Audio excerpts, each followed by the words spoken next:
Alright, we should be live now. Oh, cool.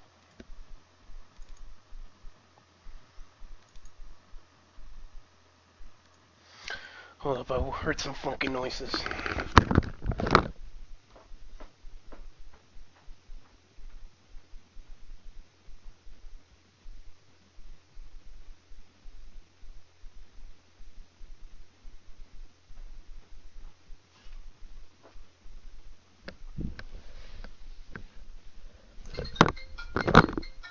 Oh, my phone.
Alright, I'm back.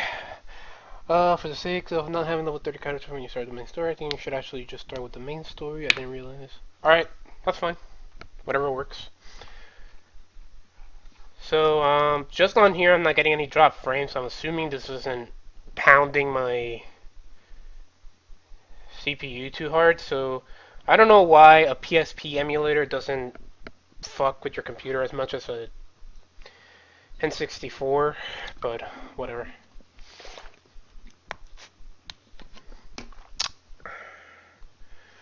Let me look some up real quick.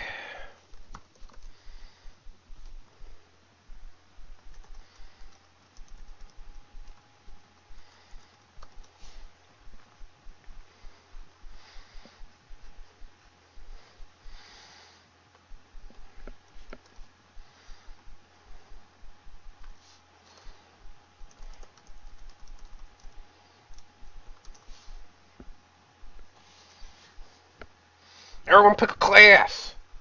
Also, let me just, yeah, I know about UTFP.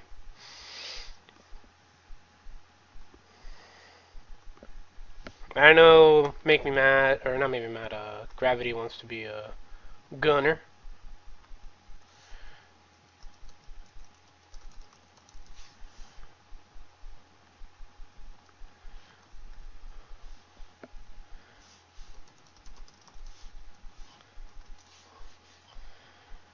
Oh yeah, I'm not a channel operator, whatever. Alright. Let's get this show on the road. Let me also remove uh,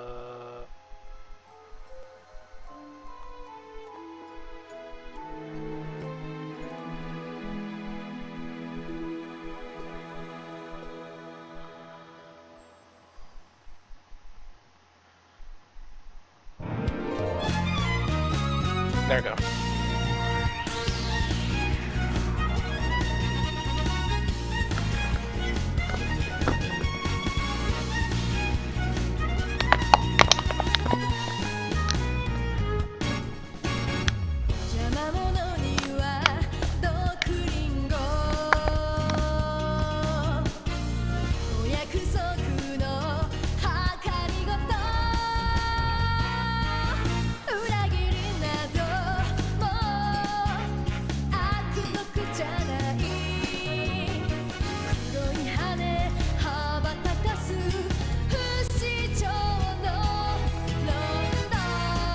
Yeah, that dude's rad 'cause he's punching people.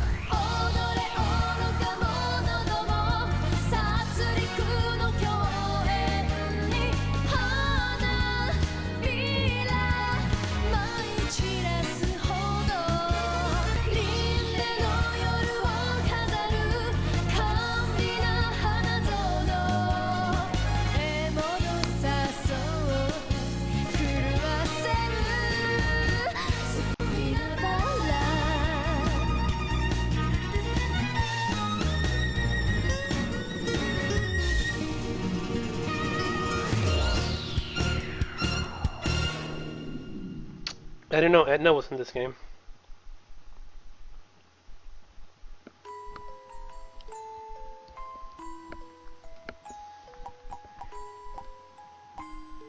Oh, what the fuck?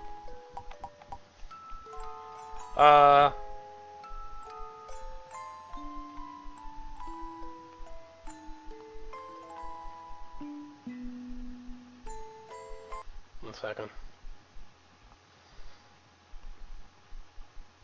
Yeah.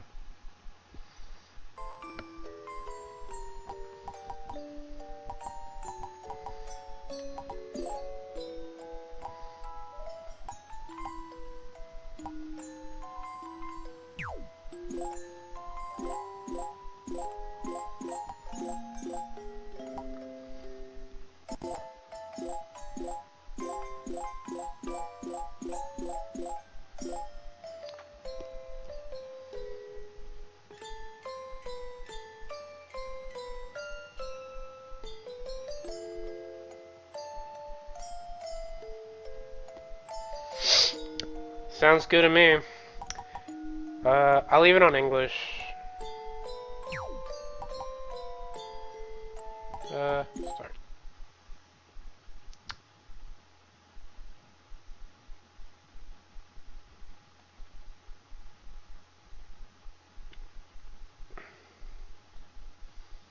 Okay. The Netherworld. A lawless world filled with vicious monsters. You need to speak up, buddy. The number of Netherworlds has expanded with the rise of demons, powerful enough to rule such worlds. The Overlords. Now, another world is about to fall prey to such darkness.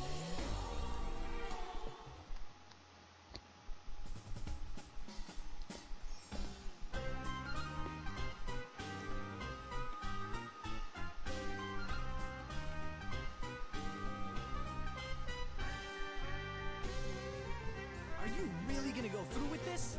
You don't have to do this, you know. I can go and find Zenon myself. Yeah. Oh, yes, we do. We've already searched for him and we haven't even found a clue. Mom, you kind of have 3 eyes and it's freaking me out.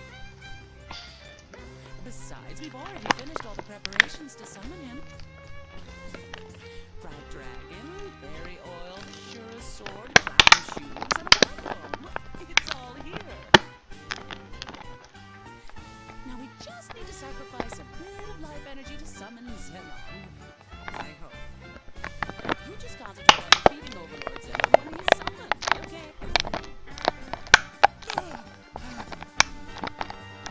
Honey, this summon is gonna take more than just a little life. We're gonna die.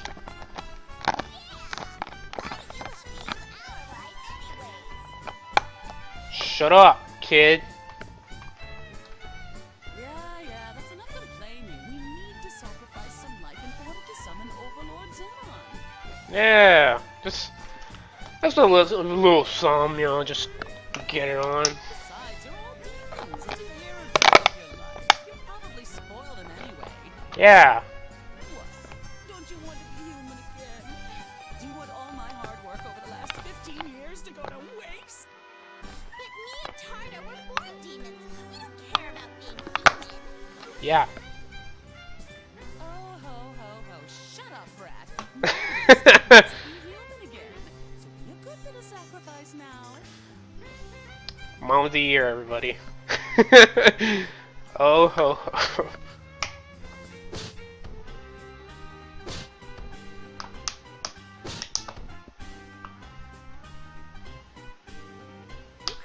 good mothering? If you really need life energy, you can use mine, you know. Don't be absurd. You're the only human left in this world. Everyone else turned into monster.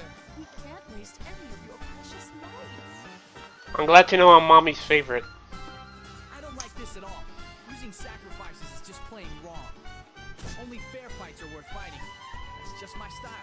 Okay, Yeah. voiced your opinion. Now get ready for the summoning ritual. Did you even hear me? Devil woman? Oh, ho, ho, ho. Oh, I can't stand it. If she's gonna be doing that laugh, I need to hear it in Japanese. Also, this... I need to boost the character voices.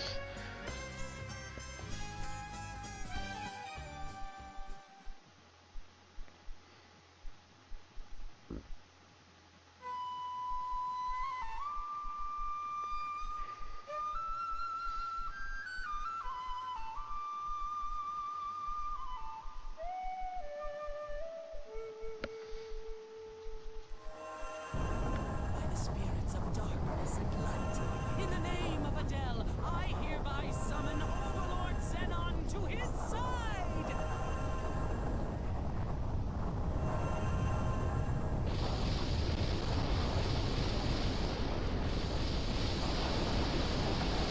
Oh yeah, show. If you're gonna tell me some sort of tip, make sure to say it like way ahead of time.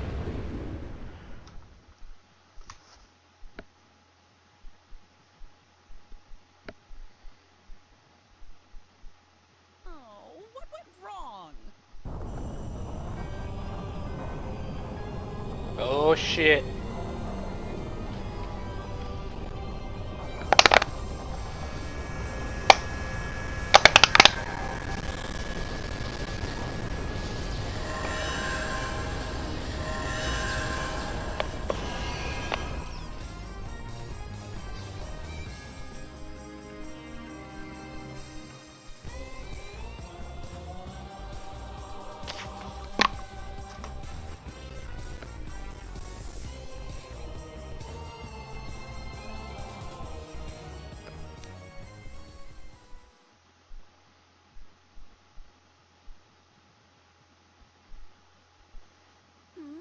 What happened? Where am I? It's a girl? Well, she sure is cute for an overlord. I'll say. You've gotta be kidding. She's Overlord Zenon? Overlord Zenon. Do you know my father? Father? Wait, you're Zenon's... That I am. For I am Rosalind, the one and only daughter of Overlord Zenon. Oh, you can't be serious.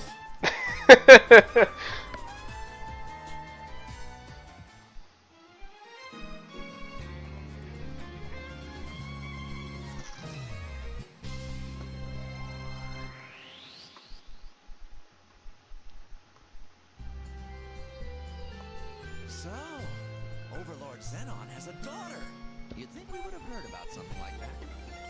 Oh, Dad. I can't wait to tell Bridget about this. Why did she look like a little mini, I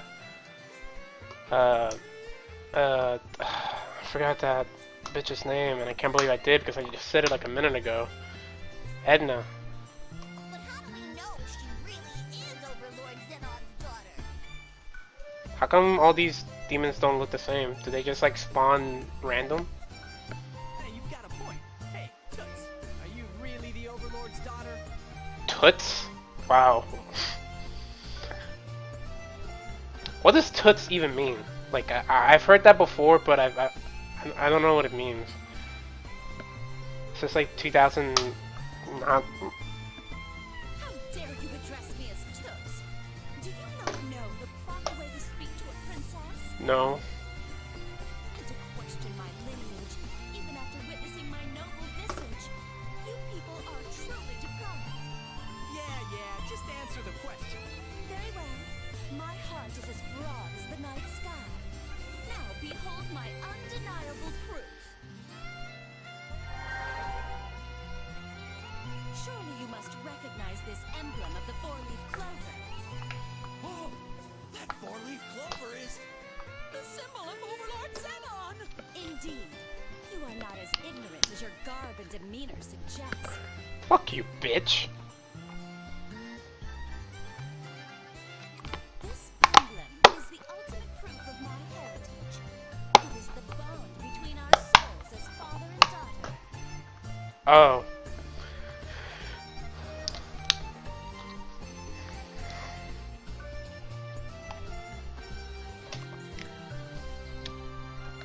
the four-leaf clover is the mark of Zenon. The three-leaf clover is the mark of Zenon's curse that we all bear. Unlike ours, it is said that only those close to Zenon himself bear the mark of the four-leaf clover. It looks like she really is his daughter. Let me... Does this game sound fine to you guys? It sounds fine on my end, but let me just double check something real quick. Yeah, it's boosted all the way. Actually, hold up, because it's not. Okay, whatever. See, Adele? This is great! We can use her as a hostage! Oh. Are you nuts? This isn't good at all. Me? A hostage? Don't be absurd. I simply am not hostage material. But we performed the ritual. In the name of Adele, I summon Zenon. Those are the terms. Until Adele meets Overlord Zenon, your highness is bound by the ritual to stay by Adele's side. You can't disregard these conditions. Can you? Yeah, it's like a terms. Yeah, it's like iTunes terms and conditions. You can't break them. Stupid summoning rituals. Yeah. Not even I can disregard the terms of a summoning ritual. However unpleasant, there is nothing I can do. Whoa, wait! You're kidding, right? You don't really expect me to go out looking for Zenon with her, do you? What's the problem? Be a man. You can't give up now. What about all that fair fight nonsense?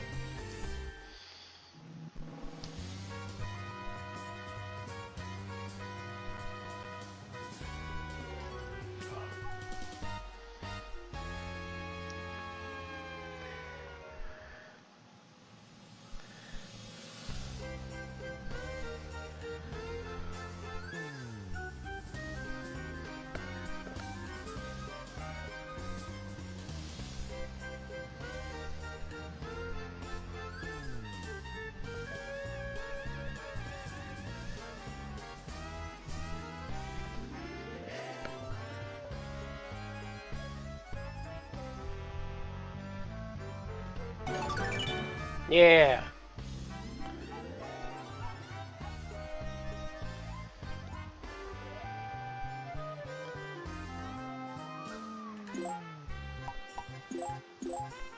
I have mint gum.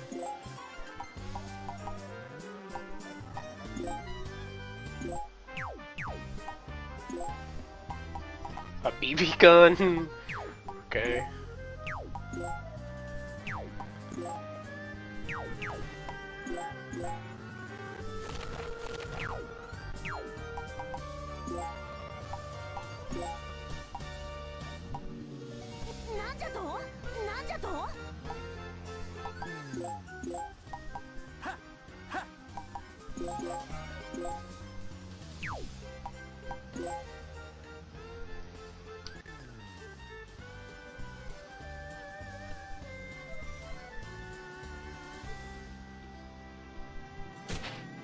Wow. Well, geez.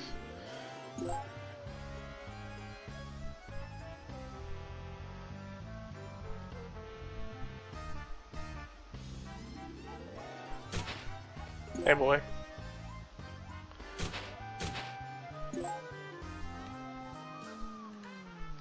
Is that right?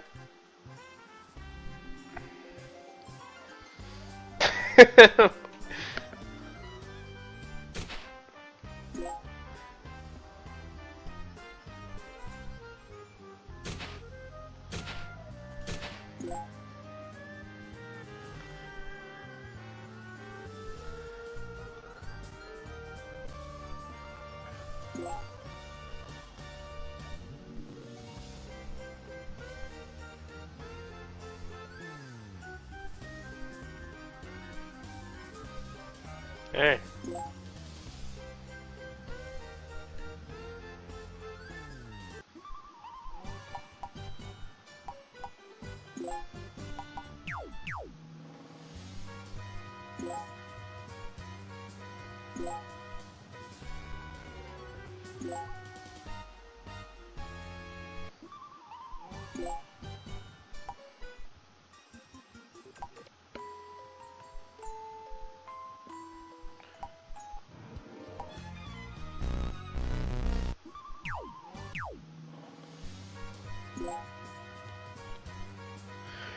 My boss told me to keep tabs on you 24/7.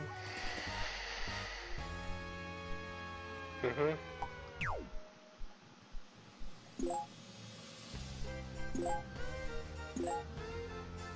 Fuck you.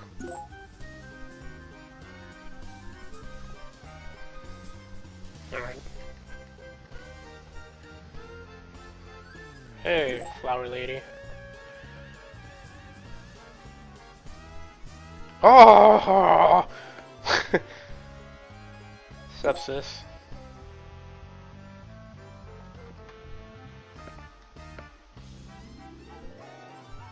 Hey, bro.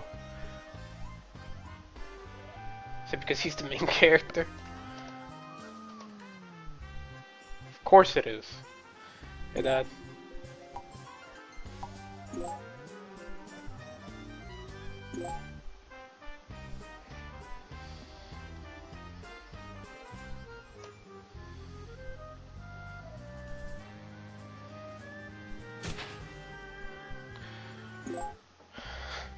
What's up?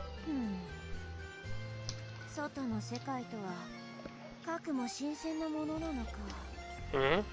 外の世界ってお前どこに住んでたんだ？もちろん世の屋敷じゃ。このベルダイムのいずこかにある。はあ？どこかわかんねえのか？聞いて驚けよ。実を申すと世は屋敷から出るのは初めてじゃ。はあ？マジかよ。お前どんな生活してたんだ？庶民が天井人の生活に憧 Should れる actually tell you about the superior lifestyle of nobles. 特別に世の華麗なる日常を2日がかりで語り明かしてくれる。いや、勘弁してくれ。協力？あらかじめ申しておくが、世は決して人質などにはならぬぞ。ああ、わかってる。俺もお前を人質に？お前を魔王ゼノンなんじゃと？本気で申しておるのか。俺の目的はただ一つ。魔王ゼノンを倒すこと。その代わり、お前にはあんな。今何と申した？そうだ。おかしいか？貴様正気か？人間風情が身の程。 Why does he have like a big, giant, dumb tie?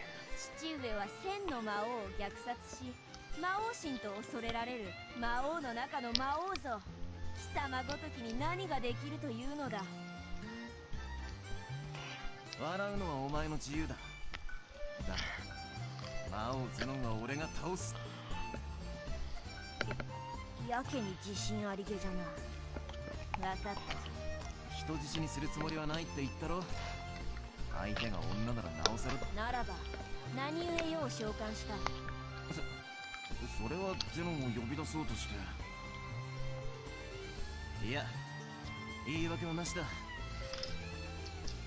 なんだよ、あんまり近寄るな。俺は女が苦手なんだよ。 Yes, I do. 自ら非を認めるとは。とにかくだ、約束は守る。お前を父親のもとへ送り返す。これは男の約束だ。 No, no, no, not the girl, Adele. Why does he have a fucking giant tie? Unless Adele's a girl, I don't know. どうも信用ならんな。それができるならとっくにやってる。契約を。貴様のよかろう。貴様の言葉に偽りは。こ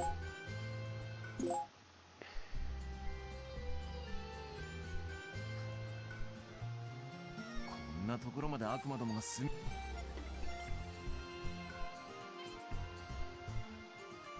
でもえゼノンの呪いが強まってるのか。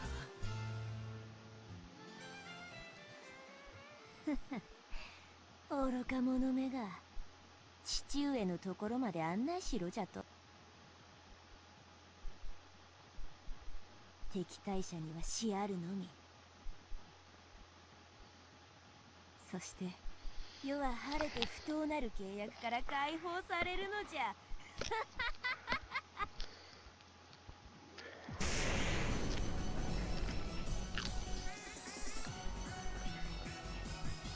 お、クリティカルヒット。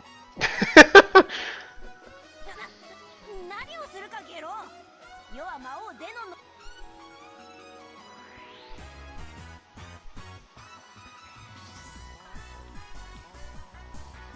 そんなの俺たちには関係ないっすっていうか、むしろなんじゃと。もしや父上のお命を狙っておるという。世界っす。こんなところでゼノンの娘に会えるなんて思わぬ大収穫っすね。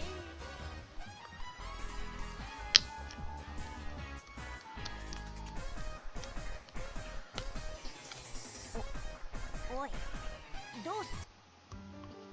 当然蹴散らすまでだ。それは良い。どんな世は戦い方がわからん。冗談だろ。マジじゃ。I don't joke with peasants.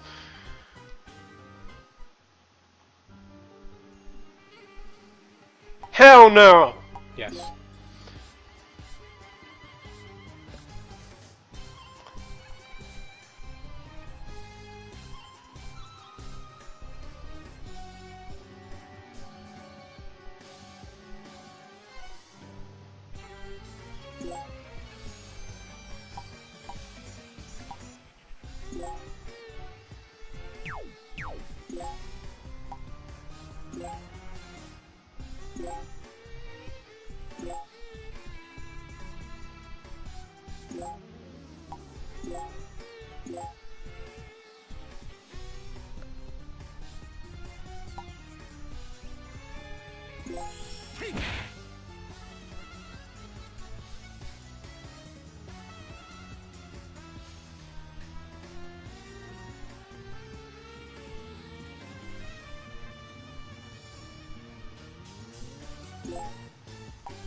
Oh! Bang!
Oh.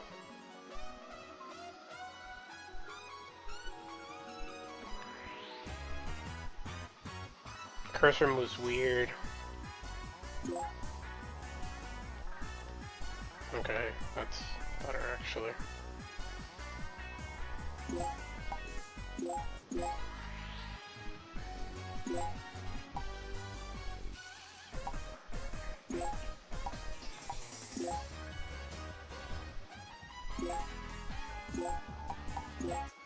Wait,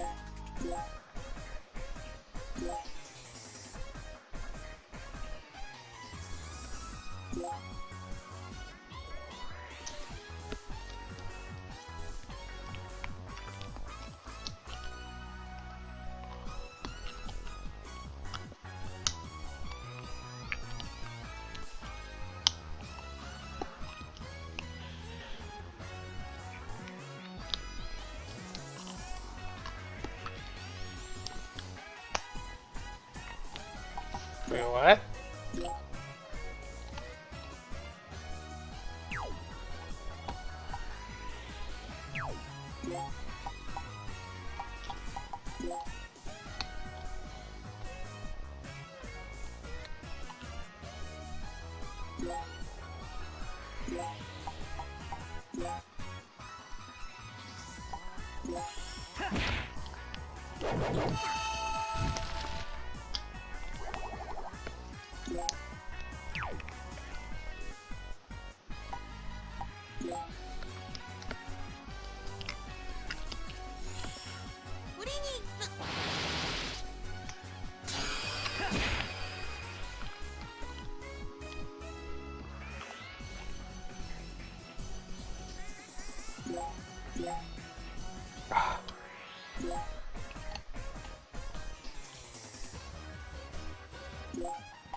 She didn't do none. Does that not count as behind? This is weird.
I got ramen and pizza. No.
Oh, fuck.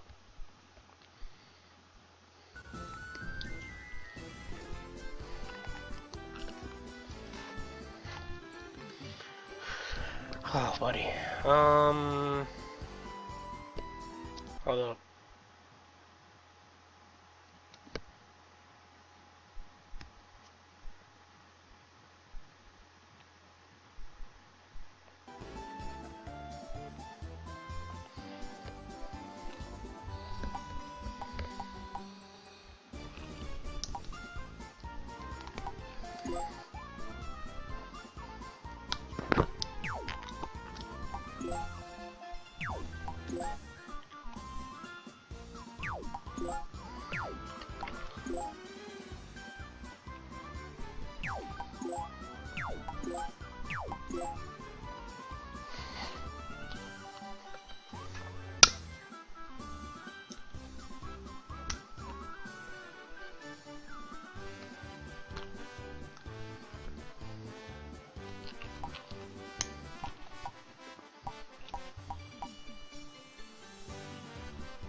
It's a broad. It's broad. It's a sword. It's a broadsword. Hey!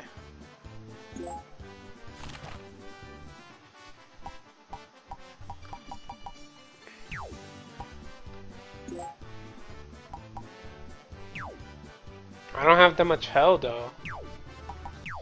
I don't want to buy stuff from there.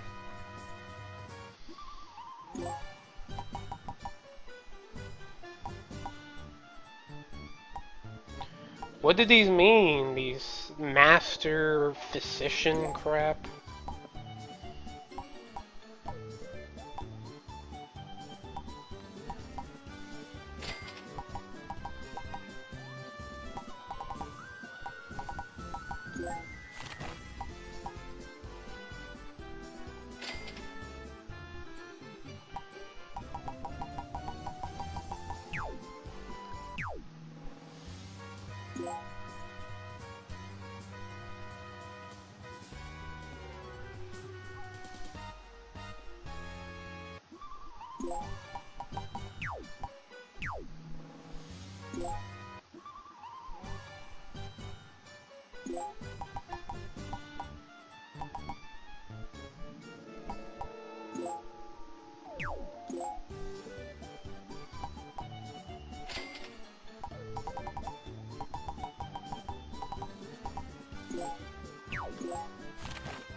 Give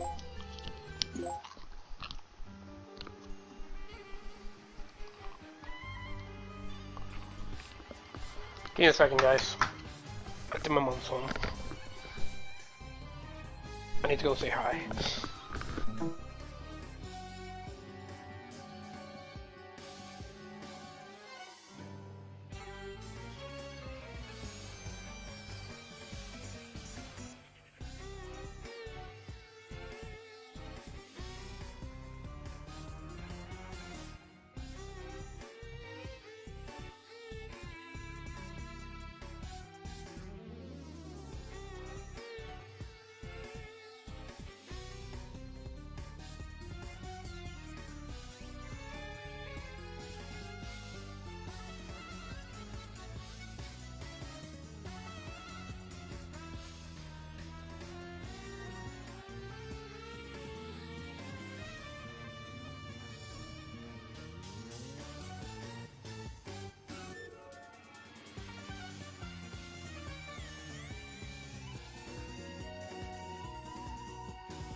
I'm back.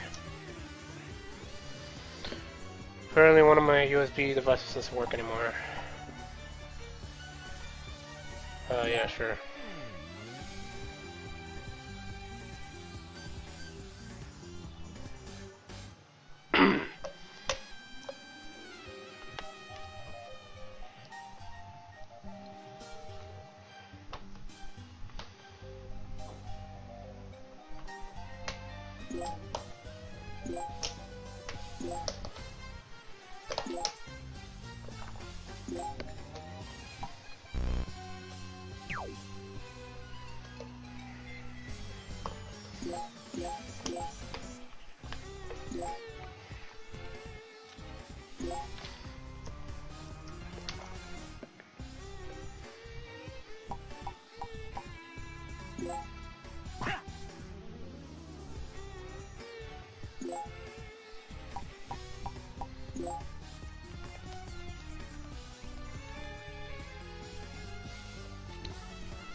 Oh, Jesus.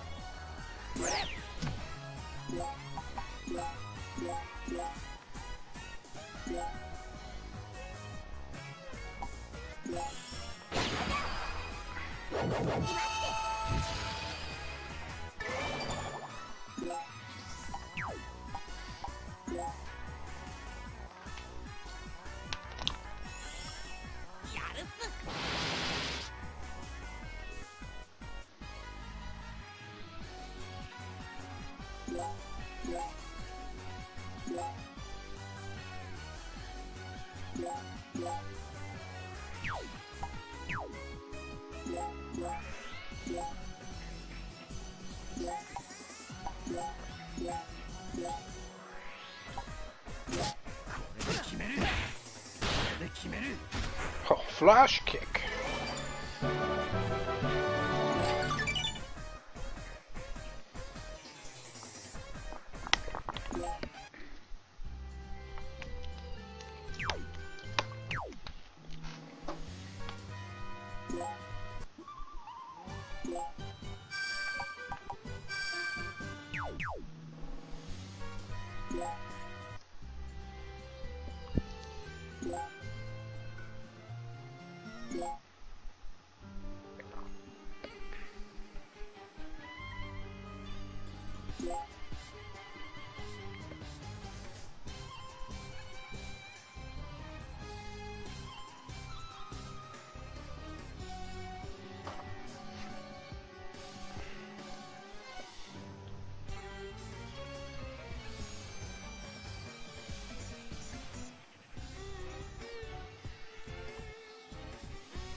Oh.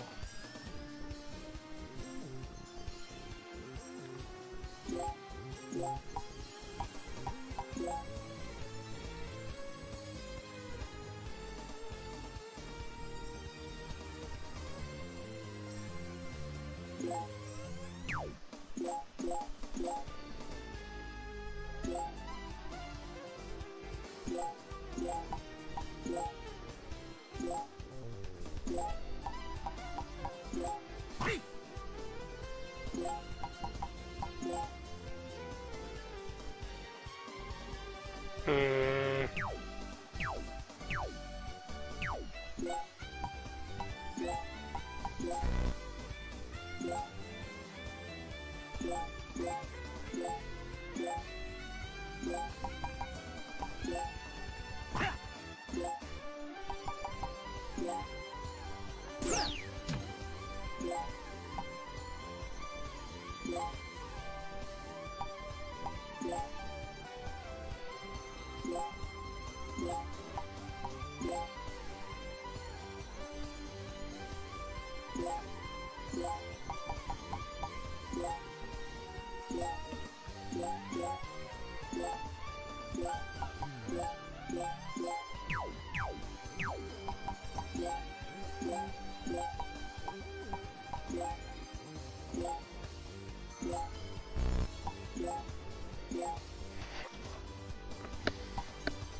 Oh.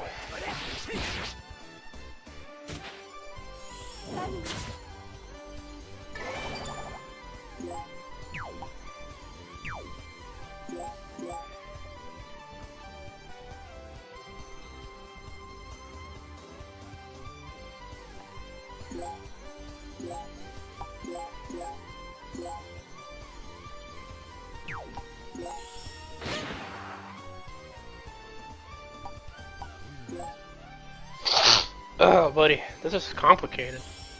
What do you mean?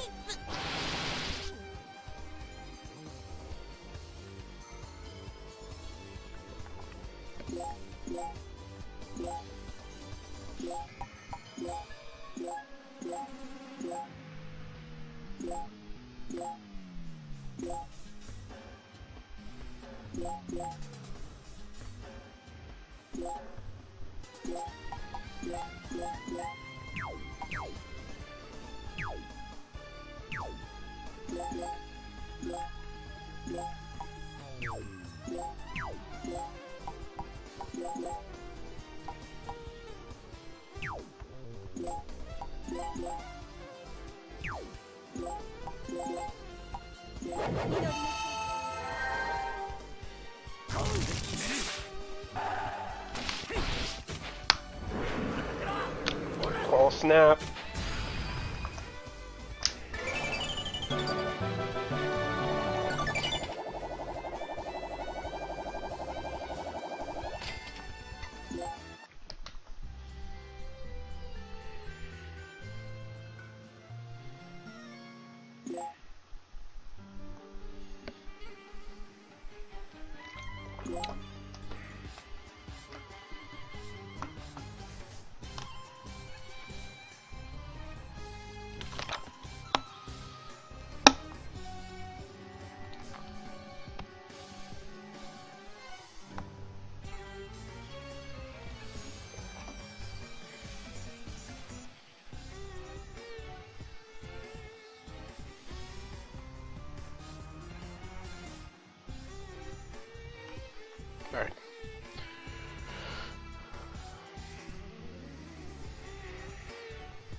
That's right there, dog.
Whoa, what the fuck?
Oh, I'm waiting.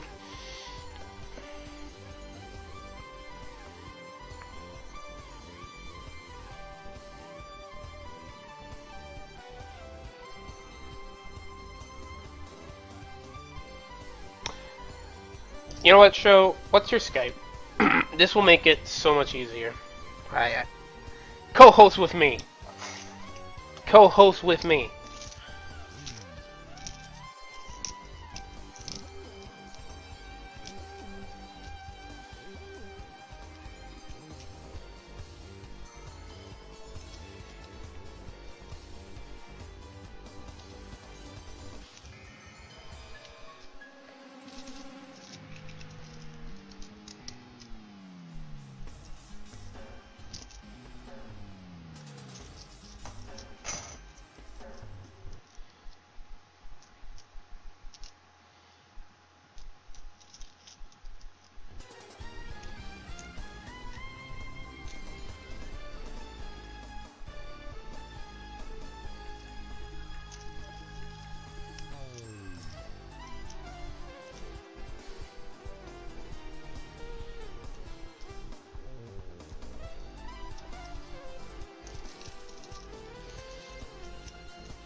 We're improving your Skype experience. Thanks, Skype.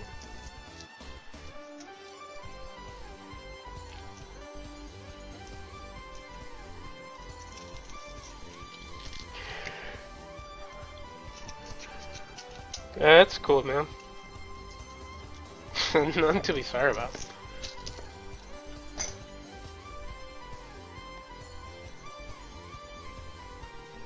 Same shit happened during tactics, so that's fine.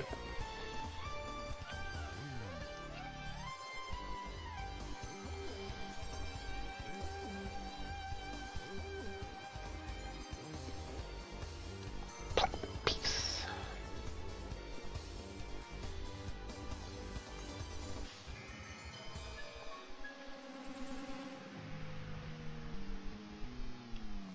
Gotta remember my password.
How do I add contacts? I forgot.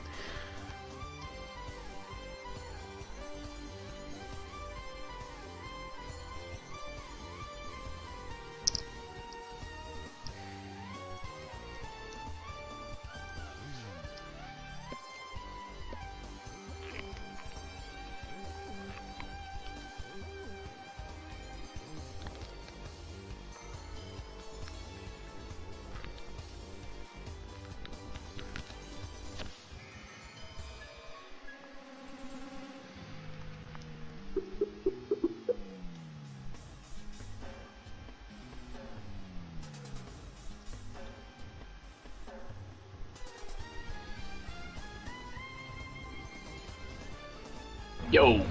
Oh.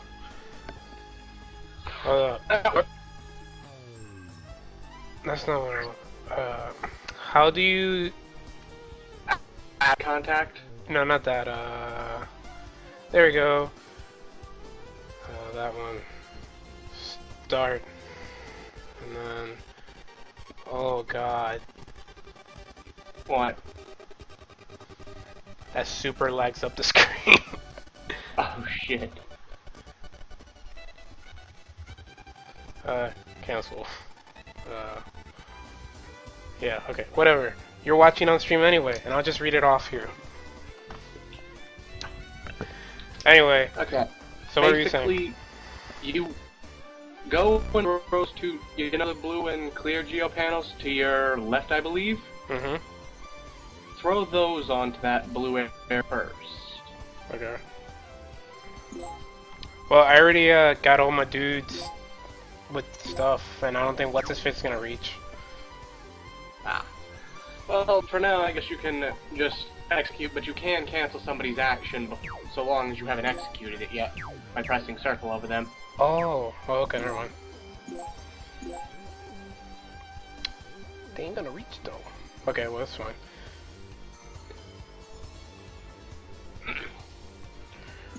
Oh god. Get the lag behind. Move this lady here. No, not the phone. Fuck. One other quick note. Be wary when using your healers and such. And for whatever reason, it's almost programmed to go after your mages and healers if there's a way to get them.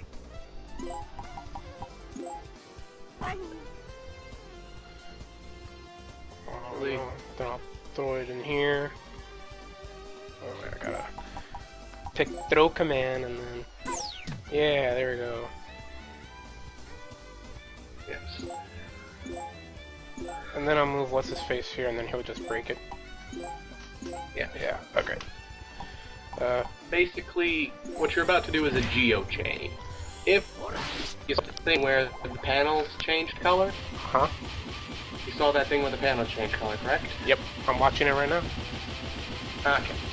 Basically, if you hit a geo symbol while that's going on, all of those new colored panels will become that new color. Oh. Oh. And if you manage to get a clear panel after all that, you'll erase the colors entirely. The more geo panels you do that with, the more your bonus gauge will increase. That'll give you more rewards at the end of the battle. Seems complicated. It is a little bit, but you get used to it eventually. Again, I remember playing through Disgaea 1. Disgaea 1 was even worse. At least this game, the difficulty is not nearly as bad. I played through Disgaea 1 years ago.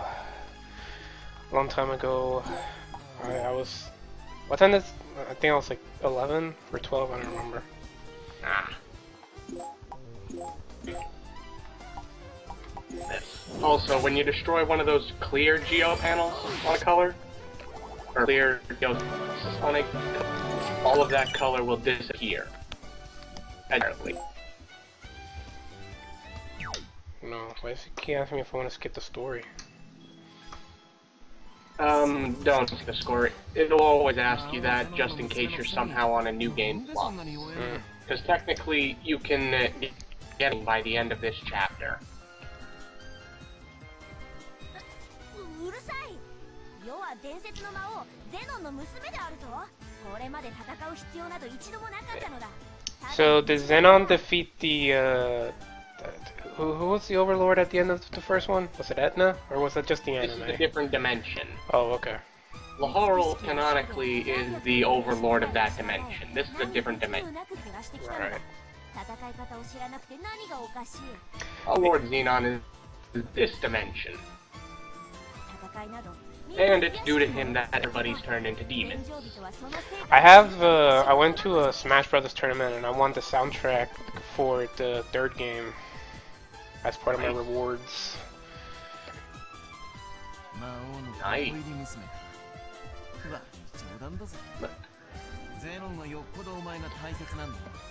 Yeah. Anyways, your main character, as you probably already guessed, uses Fist.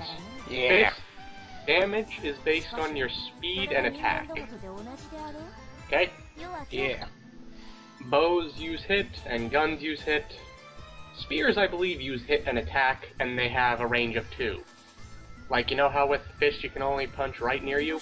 Yeah. Spears allow you to attack one space further away. That's baller. Yes.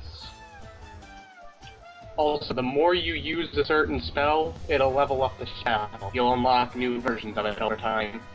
Right. Basic RPG stuff. Yeah. Well, not really basic. But... Looks like the Dark Assembly is ready. Oh joy. Dark Assembly is where you can make new characters. Whenever you beat a monster, the character that beat the monster gains mana. Using that mana, you can pass bills, or make a character. Making a character... You can make a character without using any mana, but you'll have to actually take away a point from their base stats.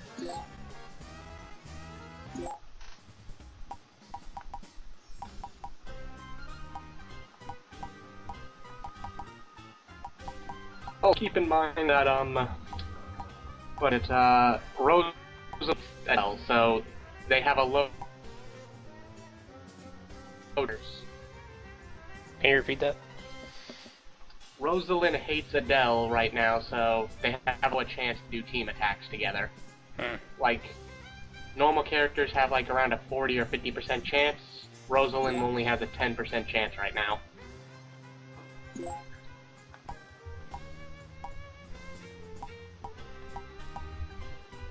Miss.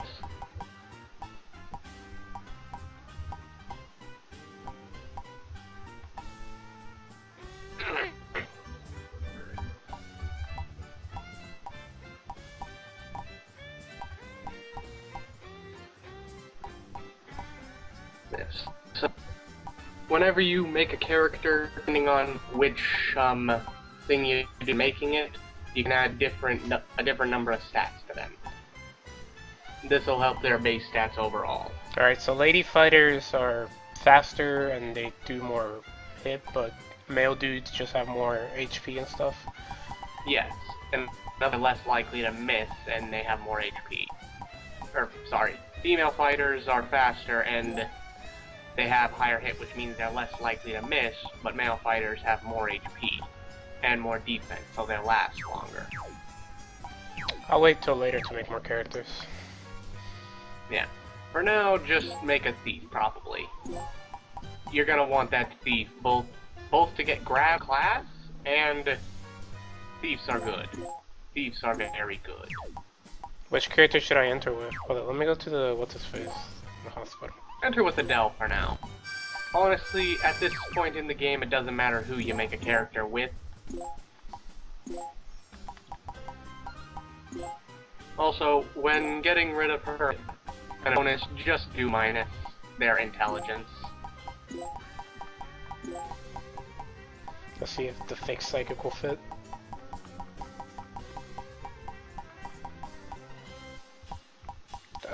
F, there it is. Fuck. Fuck it, I'll just do TFP. Too lazy. Oh, when you make a new character, they start out at level 1 and have no equipment, so you do stock them up.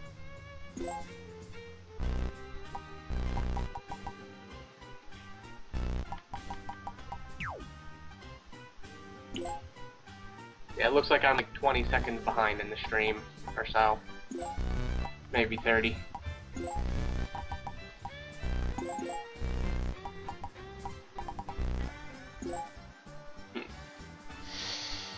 Thieves can use bows or guns. However, I usually prefer to use guns just because guns have the longest range of any weapon in the game. Well, I know TFP uses guns, so... Yeah. Also, thieves deal stat effects.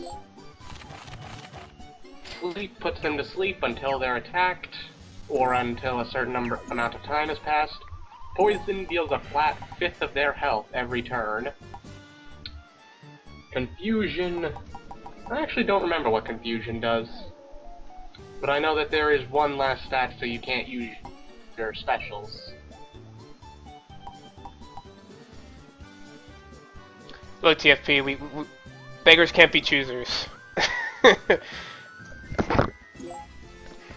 I can reincarnate him as a better thief. What does Tutor do? Tutor? Yeah.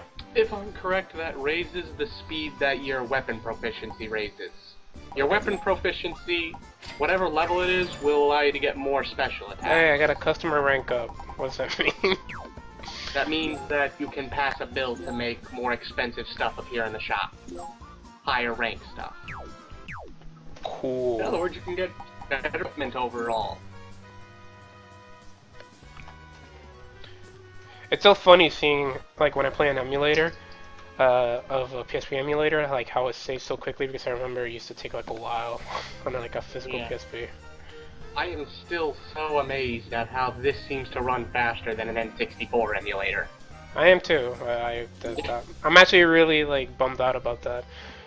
Yeah, I wanted to play like some like weird N64 game. You know what's weird though is that I streamed that shitty Evangelion N64 game, just I guess a joke or whatever, on my first cast, and it ran fine. So I guess it's just a sign my computer's getting both shittier. Beginner's Field. Also, remember that start at level 1. So Beginner's Field is basically that tutorial field level with I think the EXP panels. I'm not certain, but Nice. You should probably bring TFP there to start with. Like, try and raise his level a little bit.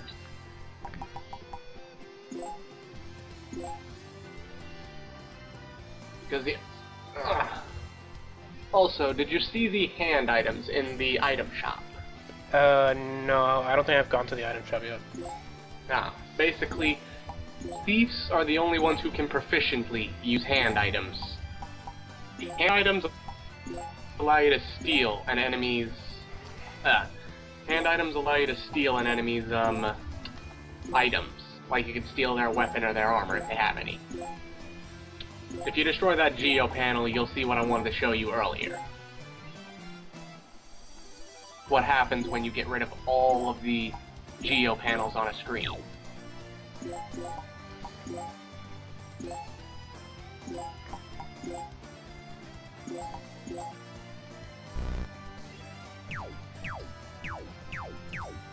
It feels so weird to be... the stream is just far behind. And I don't... I feel like I'm further behind than most of the people are. Oh, there is a geo thingy there. Oh no, he countered me. Oh, but you're getting countered. Basically, characters like Adele, who use fists and such, have a counter rate. You'll continue countering until one of you runs out of counters.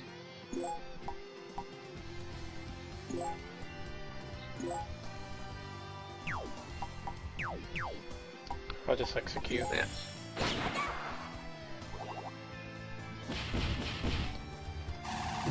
Holy shit. Yep. That hits every character on the screen, and every enemy on the screen. And it is awesome. In turn, I guess. I should have made that guy defend.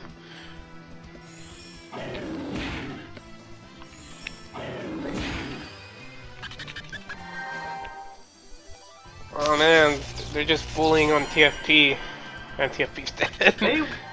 I swear to God, enemies seem to just approach the weakest link in the game. Much more often than they should.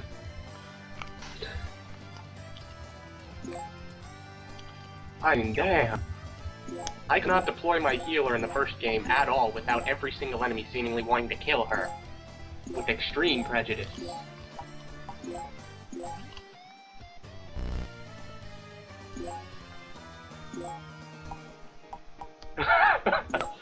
Looking at them bully TFP is amazing. I'm sure TFP does not appreciate that. Probably not. I thought that this place had EXP, but I must be thinking of the third game. Also, those lightning bolts over a character's head means they cannot move. Yeah, I figured.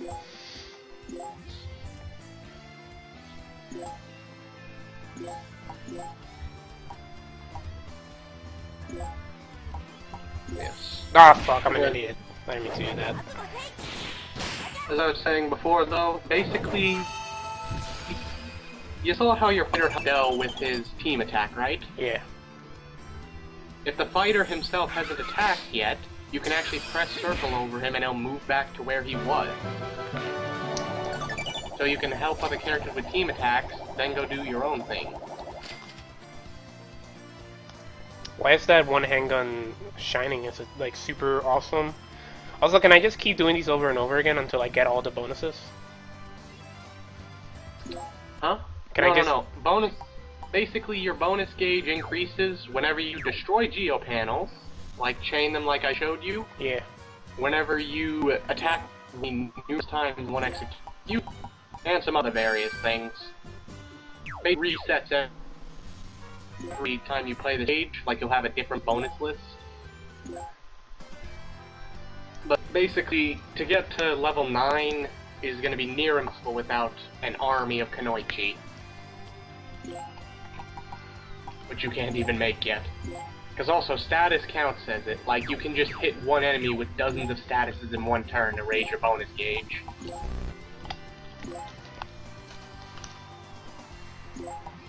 But it's... Also, the more that you get treated in the hospital, she'll give you some special items. I like special depending items. on what you do. Like, yeah. If you increase your health a lot, then you'll get items your health. If you increase your if you heal your magic a lot, you'll get items increase your magic. Heal both, and you get items that heal you for both, rather than increasing them. Also, that yellow symbol, like when you use a special attack, you saw it when you were using Adele's, right? Yeah. That yellow symbol means that that space has to be open, like there can't be an enemy on it. Okay? Yeah. Oh. Any blues?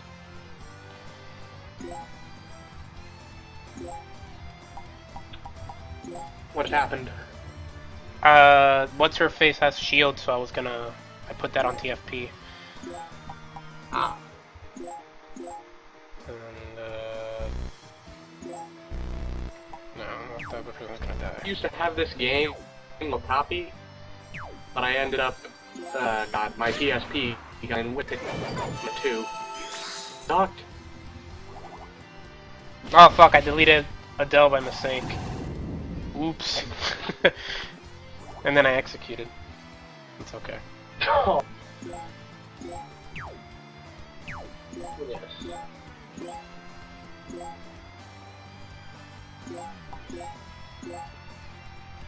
For the most part, you'll get the hang of it eventually. Again, the difficulty curve in the game is luckily that so that you actually learn over time. Yeah. And once TFP becomes a certain level, if you really feel like you're having a lot of issues, I'll help you break this game over your knee. Poison and sleep is the most terrifying thing in existence.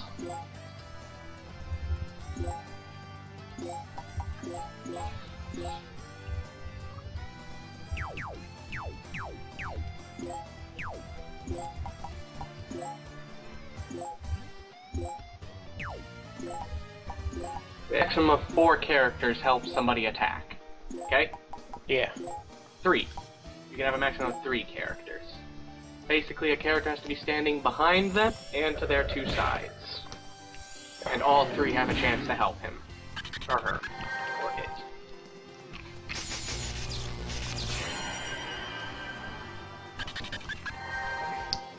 You can survive TFP, I believe in you. He did it. I think he has like 1 health.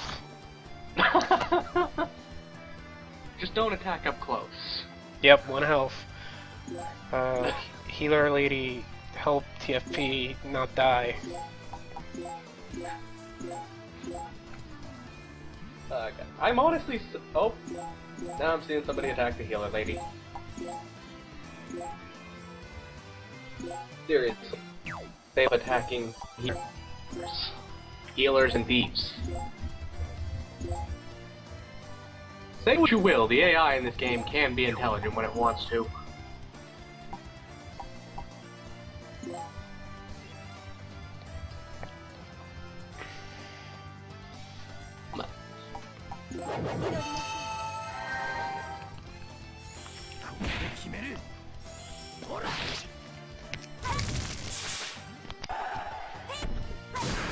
Whoa, that was cool. What happened? The team attack between the healer lady and Rosalind, like they flip him up and sandwich him. I thought that was pretty rad looking. All right, I think we can finish this here. So, Nice.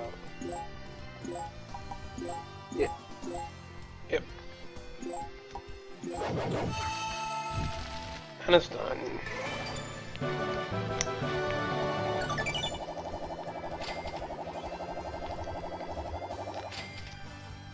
I got 50 health. Yay, more money. Basic extra names by your equipment represent boosters, like Gladiator will attack, Marksman will improve your hit, Alchemist, if I'm correct, improves the chance of statuses, but I'm uncertain. Basically, you'll eventually be able to increase those by beating them up. In this game, the solution to everything is to beat it up. I can get behind that. You want to increase your character stats? Beat up something. You want to improve your equipment? Beat up something. You want to make an awesome character? Go bribe the government. I tried that once. Basically- It didn't work. Basically, if you want to create, like, extremely powerful characters, or you want to pass a bill, you have to pass through the Dark Assembly. when you're doing that, you basically have to make the assembly like you. By giving them items they want. And for the longest time, I had no clue what to do for that. Also, just so that you know, you see how some of your items, like, glow blue? Yeah. Eventually you're gonna have items that glow gold as well. That is their rarity. Anything that is rarity 1 to 10, I believe, is golden. Anything from that to 150 is blue. Anything higher is just regular. Nope, probably like 10 to 50 is blue or something. Basically, that is affecting two things. It affects the level of the item world, like to level up that item. Yeah. And it affects whether or not the Dark Assembly wants it. Each senator in the Dark Assembly wants different rarities of items. They're weird like that.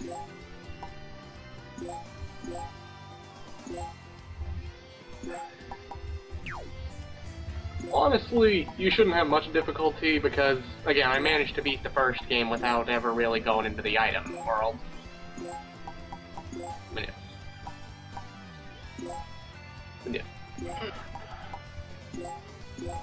Once you do TFP 1 or 2 more levels, go buy some hands from the item shop if you can. Because stealing enemies' equipment is great, especially if you steal their weapons. Also, you will always have a 1% chance to steal an item enemy, but that will increase depending on, like, if you're a higher level than them. Which is hilarious when you're fighting, like, undefeatable bosses and suddenly, hey, you can actually steal their OP equipment. I like stealing OP equipment. Except that one motherfucker in fucking tactics. What do you mean target's out of range? He's right there. Fine, I'll just attack him regularly. Execute! Also, if you lift and throw a character that hasn't moved, that character can move after you've thrown them. Like, if they haven't moved yet in the turn, like you just started the turn, you can lift them and throw them, and then they can move after being thrown.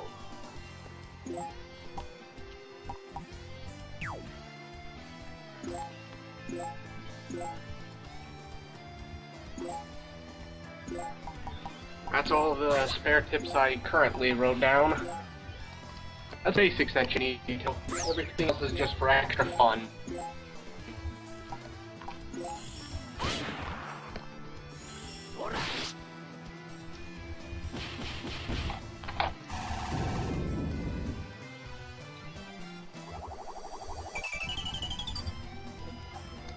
But yeah, sorry I didn't have you go prelude, but if we did, when you tried to create characters like TFP, they'd be 30 levels higher than everybody by the time we started the main story. I'm sure TFP wouldn't have minded that. Yeah, because basically the final chapters of the prelude story have the same level enemies as one of the late game chapters here. I'm avoiding saying exact chapter numbers.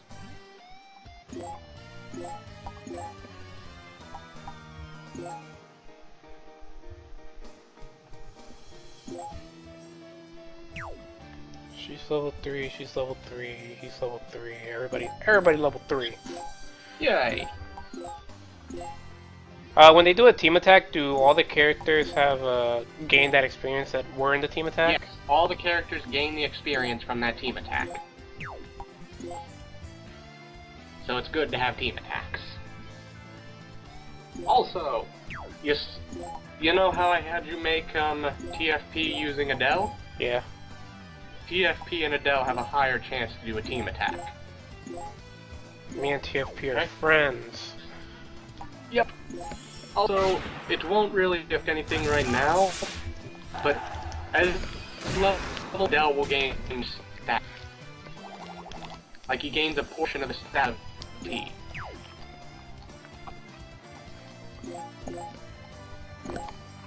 Okay.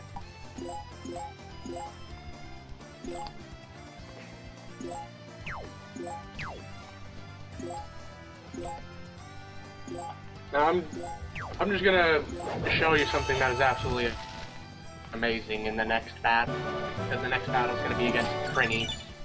I got golden ramen, I think. And an open soda. Oh, it's gonna be flat. An unopened soda is going to be flat? No, it was an open soda. Oh, open. Oh god, open soda. Anyways. Basically, what is it? Golden just means that it's a legendary. So that means it's a high rarity. That has literally no meaning to you right now. Trust me on that. What that means is that you can go up to level 100 in the item world. Does this double slap glove hit twice? I'm not certain. I think it might just be a reference to Pokemon. You'll have a lot of references in this. Do you know what Sentry does? I'm assuming it increases defense, but I'm not sure. It might. Give me a sec pass. When you go by it, I'm gonna be able to see it. I'm still a little bit behind in the stream. Oh, but this one has Sentry, Marksman, and Coach? Fuck yeah. And it's only 92 health. Where's this motherfucker? Coach, if I'm correct, increases HP. I could be wrong. He has no HP increase when I put his sword over. Okay, so I'm trying to think of what Coach is. That just increased the amount of, like... hold on a second. Sentry increases your defense, yes. I could see because the defense of the equipment is increased by 2, and the Sentry's level is 2. Coach increases your speed. Oh. Which is what Adele needs. Since Fist, for whatever reason, use speed.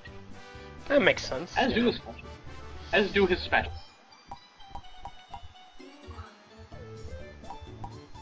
But yes, for the most part, eventually you can go into the item world and beat up those, like the coaches and the gladiators. And when you do, you'll gain a lot more stats from them. Do you know what Master does? Master? I actually do not know what Master does. Specialists. I do know what, I remember what Alchemist does now, I think. Basically, things like Amnesiac. Amnesiac prevents you, increases your resistance to sleep spells. And Alchemist, I believe, increases your resistance to poison. Which is always good. Poison is terrible.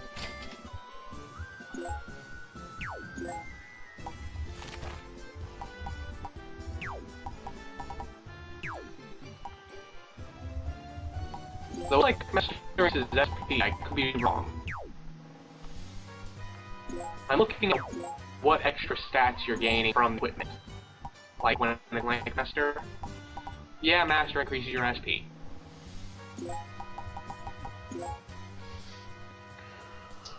Okay. Oh no, I dropped 53 frames.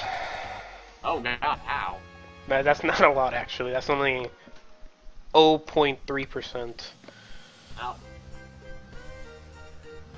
It just happens over the course of the thing, you know, it just dips. Yeah, but this game, you think it's complicated now though? If we were actually trying to go 100% here, not like this. You actually have to fear your stats going into overflow and suddenly becoming negative. That's dumb. Yeah, that's what happens when your stats reach about 24 billion, I believe.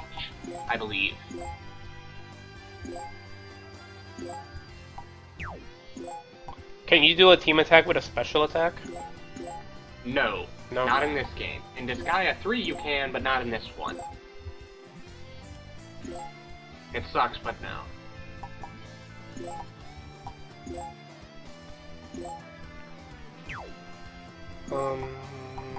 No, I was wrong. Alchemist adds poison effect to your attacks, and Amnesiac adds sleep. Like if you have an Amnesiac 2 on a weapon, you have a 2% chance to cause sleep. That's pretty good. Then I'll put TFP behind her, so they'll do a team attack, hopefully. Execute.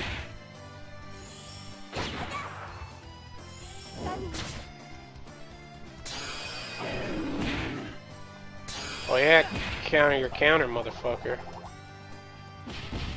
Oh god, I just remember in freaking Disgaea 1 in the final, there was literally a counter chain of 10 counters. They did not get right and only leveled up my main character. Right. It was terrible.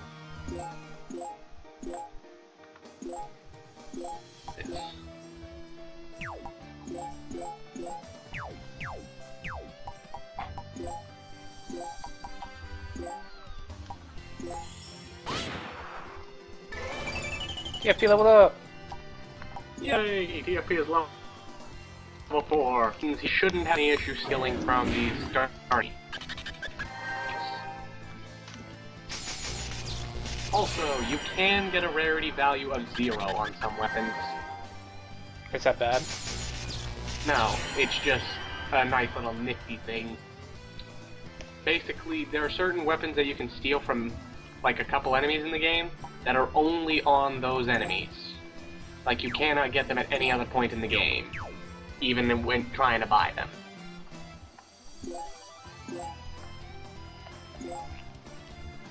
Such as an axe called Niflheim. That's a rad sounding axe. Yeah. Yeah, because you can't get them anywhere else, they are hard pressed at a rarity of 0.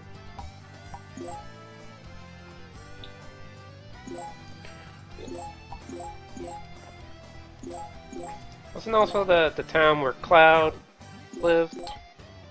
I believe it was. Hey, sir. Niflheim and actually, like, I think Nordic mythology is basically the one, correct? Or it's an icy place. I don't know the difference. Wait, did I not attack with this guy? Oh. Whoops. Forgot to attack with everybody else. Ah, I just saw something you did that you should have waited for. If you had executed Adele's attack before you moved the fighter, you could have probably gotten a 3-part attack. Like both TFP and the fighter helping Adele. But you're still winning one way or another. Or sandwiches. Sandwiches are good. Depends on the sandwich. I'll be right back. Yeah.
And I'm back. Yep. Alright. You should be good for now to go to the stage, so buy a hand or two from the shop real fast. By the way, if you use a hand, unless you succeed, I don't believe that the hand will actually be used up. You mean these stealing hands down here? Yes. The stealing hands. You see their hit stat? Yeah. That determines your chance of stealing. The higher that hit stat, the better. So, buying stealing hands that have marksman is usually a good idea. If you want, you can actually exit out of the store and re-enter to see if they have any more. That is one thing I like about this game. If you don't like the stock in the shops, you can just exit back out and they'll reshuffle their stock.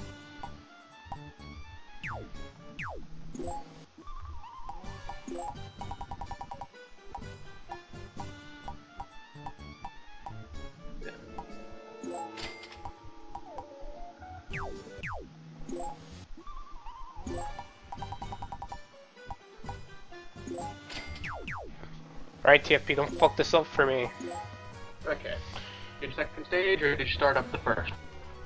one? I'm just saving right now. Ah. If you do go to the stage, throw one of the prinnies at the other prinnies. I'm going to Reflection Pond. Yeah, because I want you to see when you throw a prinny. Just make sure you don't throw it anywhere near you.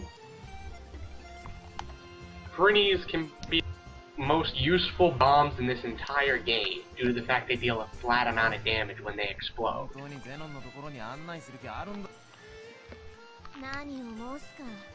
魔王と戦うためにはそれ相応の試練を乗り越えてゆかねば何の苦労もなく魔王と相まみえてはありがたみがないではないか。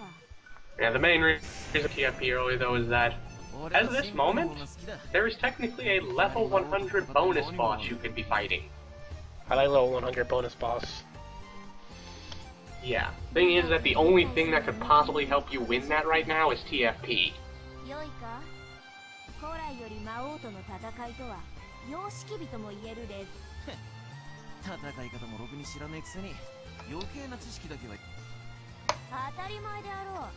知識は高貴なるもののたしなみじゃから。悪魔に好奇もクソもあるもんか。 And being a demon and all, you must have a lot of time to squander.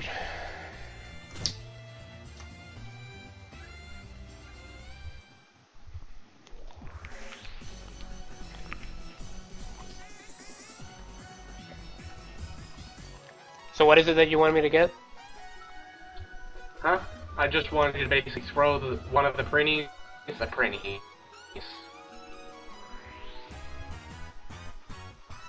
You want me to throw a prinny?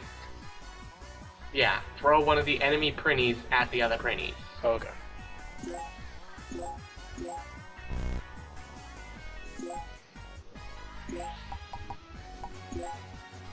Also, just in case, deploy everybody that you can out of your base panel first.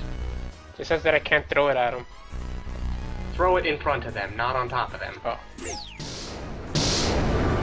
Oh.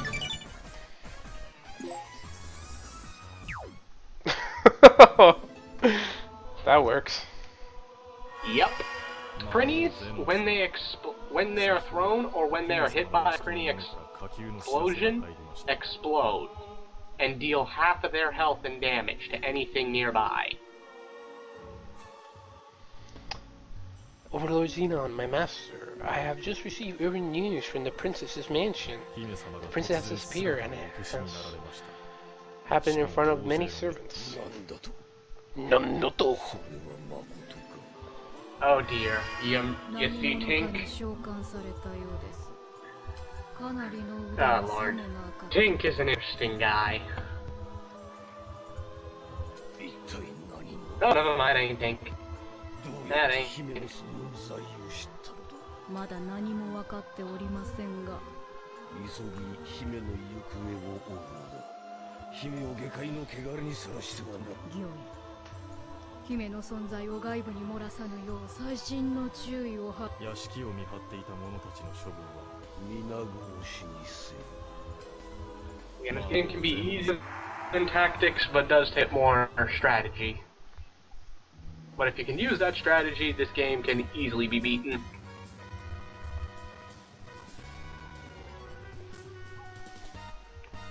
He's gonna kill all the guards? Why? For letting the princess get out, basically. Oh. Again, he doesn't know that she was summoned out. What's up, bud? Who knows what's going to happen? Welcome to the random dungeon item world. Item world is one of the most dangerous places in the Netherworld. If an unskilled person enters, they may lose their life. Item world basically is, depending on the rarity of your item, you can go up a certain number of floors. Common, you can go up to floor number 30, I believe. Uncommon, you can go to floor 60 or 70. Legendary, all the way to level 100. The level of the enemies in there is determined by what item you have and what rarity it is. Like, say, an unopened is gonna have low level enemies. Something more high level, like your double slap glove, is gonna have higher level enemies. and you cannot escape the item world unless you beat floor like 10, like every 10 floors, or you use a Mr. Gensi exit. Which is an item solely used for it's basically your escape rope. Psycho's hideout. Nice. Hideout.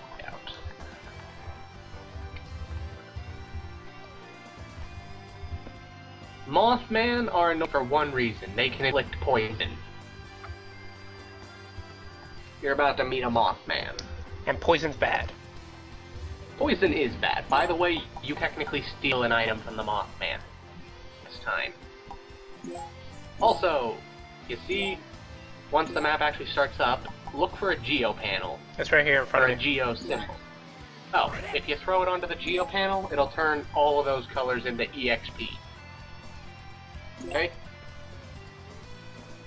Yeah. It's so awkward. Oh, it's because it's at max What? range. Controlling the thing with Throwing? the D-pad. Oh, yeah. Also, the enemies will move to destroy it. You will probably not save this time. But basically, if you destroy a chest, you'll get an item. A random item.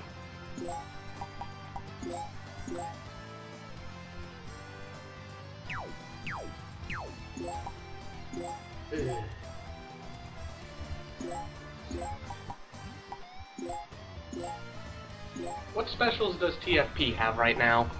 I think he just has one called Health. Okay, that's technically all you need, but I'll wait until we get Consciousness to have you go up against the level 100 bonus boss. Okay? Yep. Because technically speaking, yes, you can actually kill that thing already.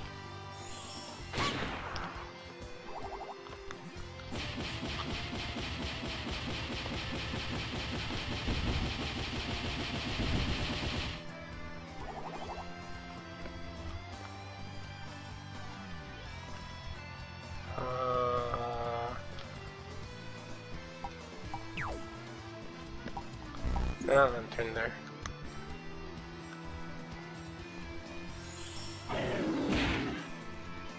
My chest!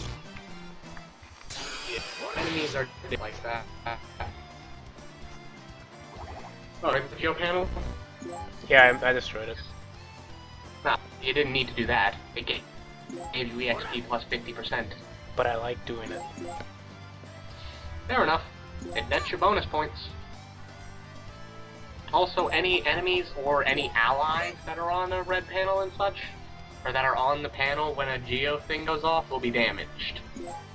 And you saw how you chained them, right? Yeah. The higher that chain, the more damage that's going to be dealt. So be wary when doing that when your characters are on there. They might get their shit wrecked.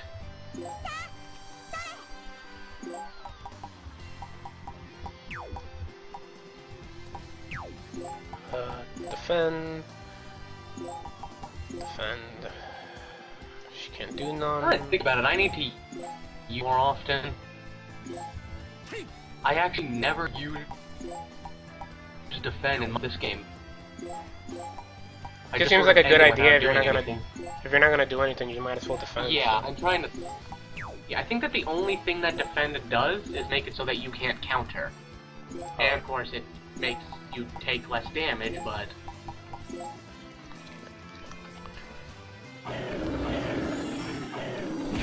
Also, you see how you saw how your red mage's fire spell only had like an area of effect of 1? Yeah. If you level up the spell, you'll get higher areas effects. By the end, you can have a 3x3 block area of effect. Like 9 spaces can get hit by it. So use fire spells whenever possible.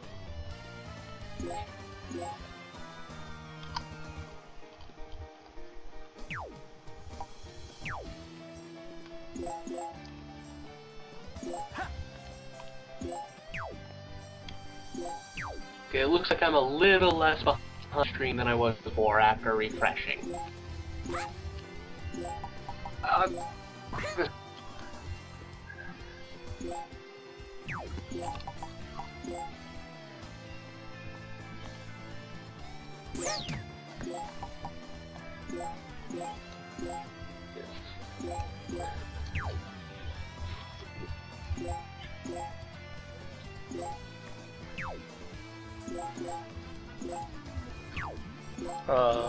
Yep. So I'm just starting up finding spots in Disgaea too, because there are specific maps which can really make it easy to power level.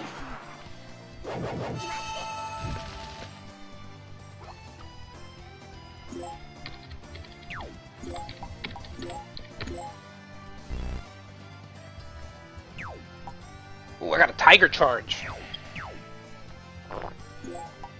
Ooh, you got tiger charge? Yeah. Nice.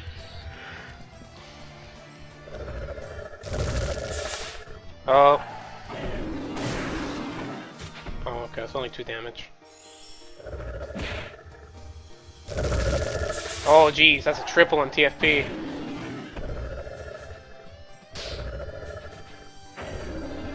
TFP, no! Enemies are going to constantly do that. Wow. I feel sorry for TFP. Oh, he'll shake it. He'll walk it off.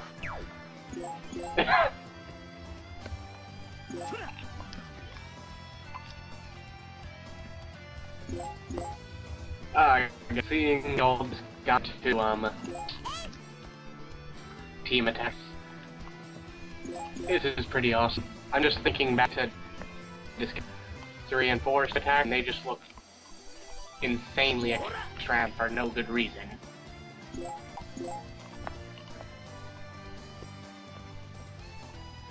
Also, did you see how the red mage couldn't move on top of that pillar?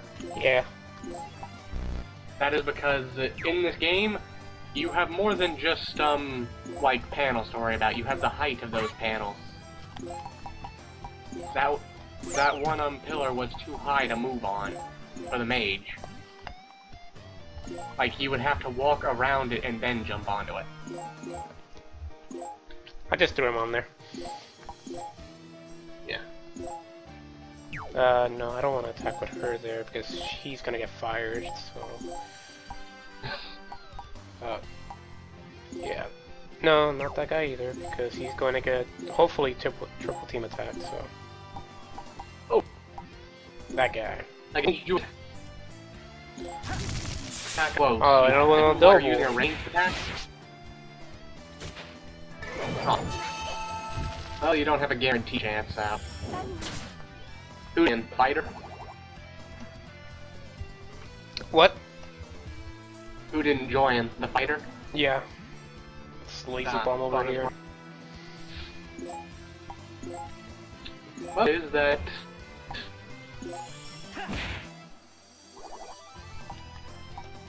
It's probably too late now, but you could have moved the fighter over beside the Dell and then had a Dell attack.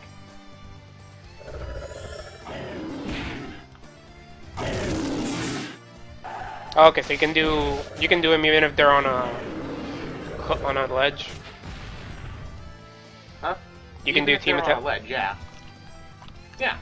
I didn't know that. Even if the character has already helped the team attack, they'll have a chance to help.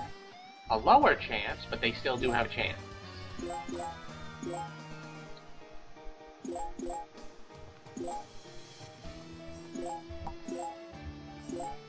Yeah, so long as the ledge isn't too high. Yeah, triple. Oh! That was pretty rad. I love them. Oh look, I can do the 2 now. The 2 fire attack.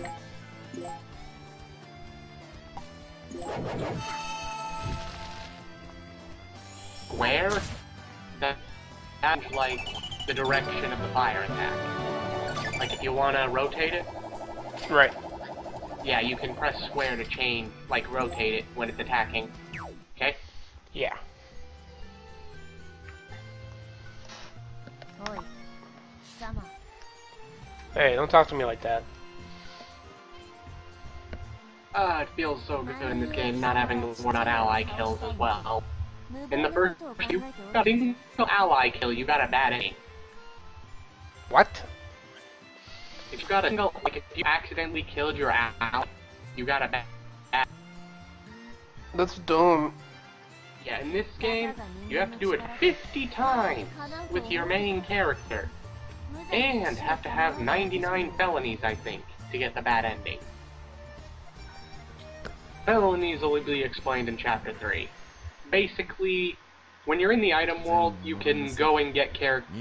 They bring characters to court, they get a felony, they get extra EXP for everyone.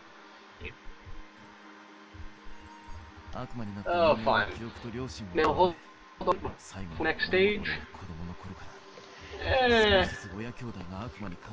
Okay, you should be fine. You could honestly steal the main enemy's weapon just to screw him over, but it's up to you.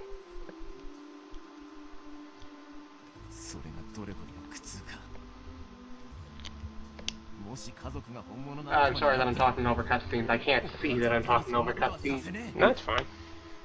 I don't think anybody really cares. I talked over cutscenes all the time when I did my playthrough, so it's okay. No. It's not a big deal. At least for me. And anybody who's watching. Who is not in the IRC. 力むのは勝手だが、勝算はあるのか？人質も取らぬのであろう。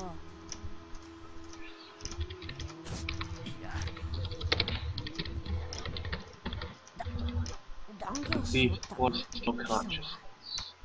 その自信の源は何じゃ？申してみよ。俺を見ろ。このベルダイムの中で、なぜか俺だけが魔王ゼノンの呪いを受けず、人間の姿。それだけだ。はあ？それだけ。Oh god. Damn straight. そうだ。おかしい。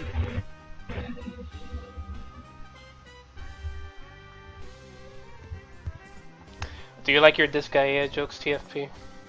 Is that why you make them?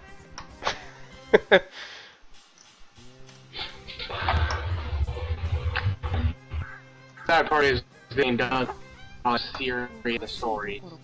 I mean, most of the story of the third game is literally you basically trying to become a superhero.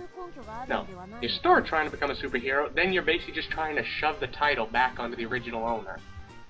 Because yes, you can actually change your title. Problem is that apparently you have to go through some funky ass shit to basically give it back. Oh. もっと明確な根拠がないと巨大な敵に立ち向かおうなどとは思わぬぞ。別に根拠なんてどうでもいいだろう。根拠がなきゃ戦えないなんていうのは戦う意志がないやつの言い訳だ。Okay, your thief will learn the special ability it needs at level 8.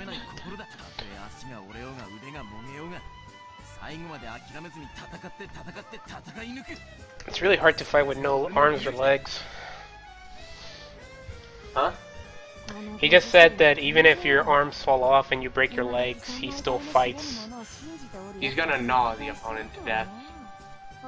その温かいおつむのせいで父上こんな変なやつに召喚されたとはこのロザリンド一生の不覚じゃ。 Does she become my waifu later in the game? Huh? Does she become my...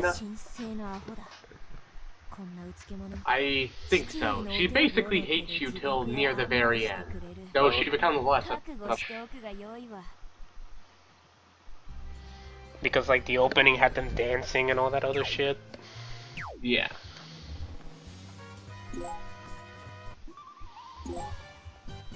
Heal everything. Everybody gets a heal.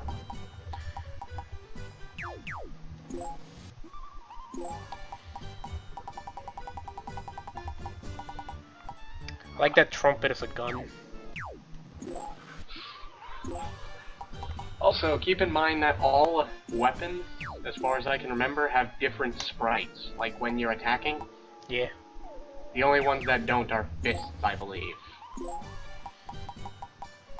Fist and monster weapons, which you don't even have a monster you can use yet. Ooh. By the way, if you don't want to buy... Do you already have double slap? No, I'm buying it now. Don't. Okay. Officially steal it from our next enemy, if you really want. The enemy of the next area owns a double slap.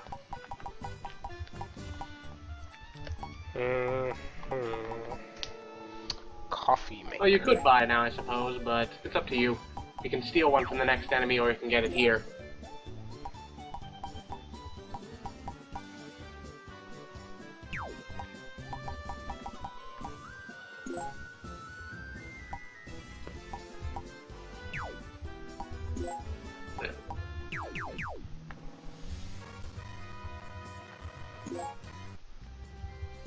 Damn field.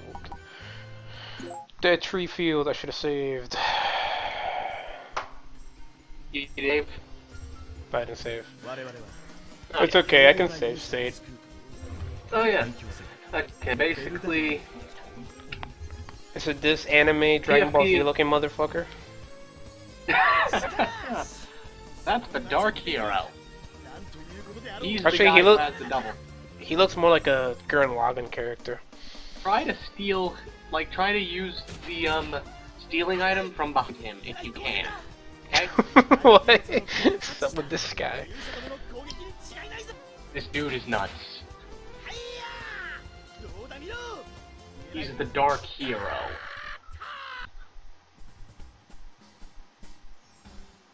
He also has his own theme.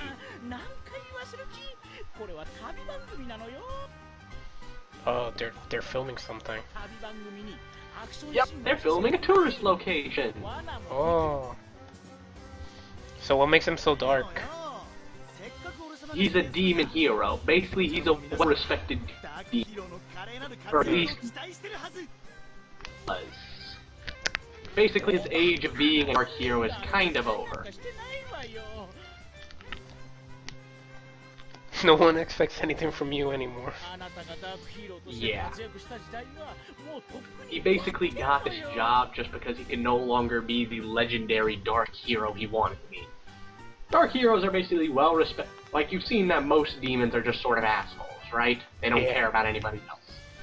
Dark heroes are demons that are looked up to for being top-of-the-line demons. Axel used to be one of these.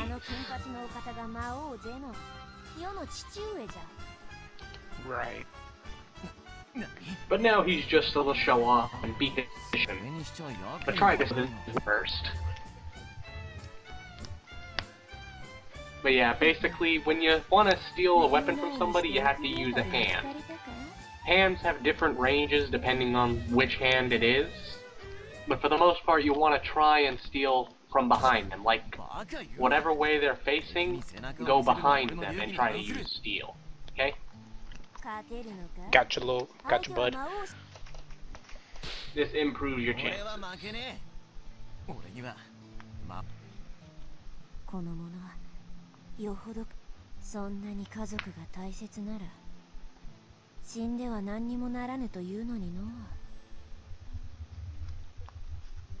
戦いとは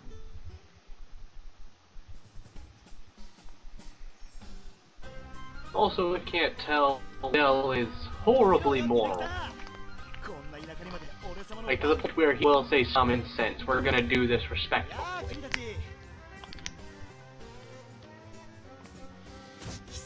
He's a man of honor.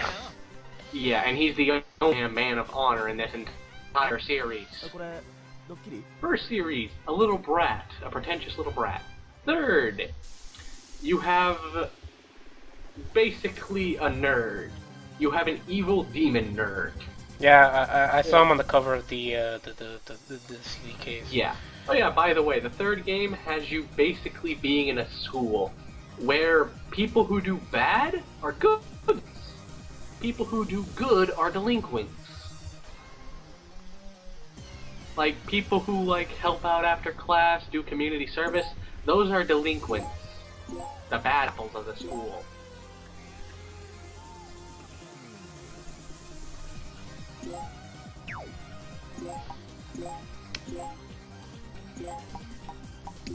This music is like very generically upbeat. It's supposed to be. It's his theme song. By the way, for the love of God, don't lose here. You actually get an ending for losing here. I do? Yep. You get the Axel ending. Anytime you lose to Axel, you get this ending. I'll try not to lose to Axel. Yeah, please don't. Especially after you've stolen his weapon, you can. Because once you've stolen their weapon, they lose everything they got from the weapon.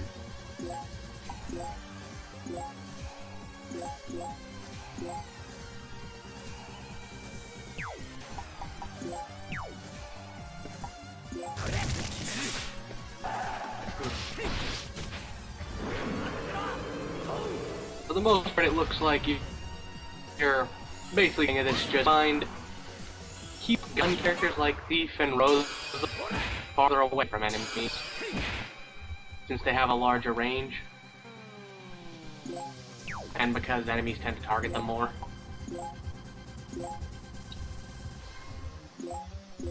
Also, when you do finally make, me and Make Me Mad Skull characters, keep in mind that their master, whoever makes them, can use their spells if they're, like, one spot away from them.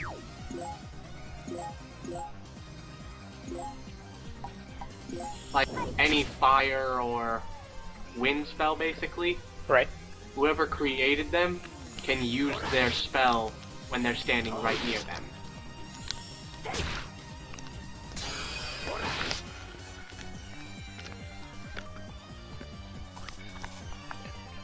Yeah, it looks like you should be able to do just fine. Wait, too late. You actually could have hit him using the, fire magic. Oh, I know. I just chose not to. Yeah. Because you could have rotated the techno version. Right. So long as those blue squares is touching him, even if it's outside of the range, or as long as one of those blue area of X squares is inside of the range, you're able to hit him.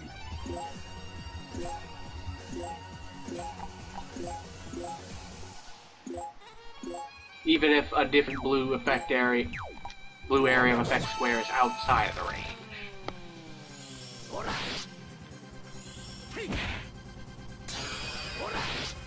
Man. I'm just waiting for Axel to come down and try to wreck shit.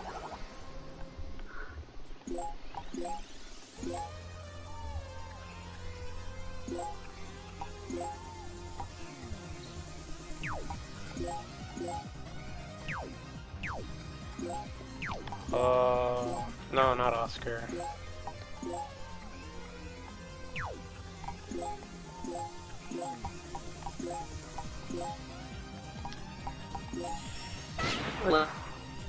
Last thing that they don't really ever tell you in this, you can capture monster units. Like, you saw how you could create monster units, right? I saw that I could make a printing. Yeah. Also, anytime you encounter a monster and kill it, you unlock that for creation, so long as it's first tier. But oh, it destroyed my chest. What a bitch. Oh. But basically, so long as the enemy monster is lower level than your max level, and so long as you can create that monster, you can throw them into your base panel to try and catch them. All the characters in your base panel will attempt to beat the shit out of the monster. And if they win, you get to keep the monster. If not, your base panel is destroyed and everybody in it dies. Permanently? No, you can revive them once you beat the battle, but yeah.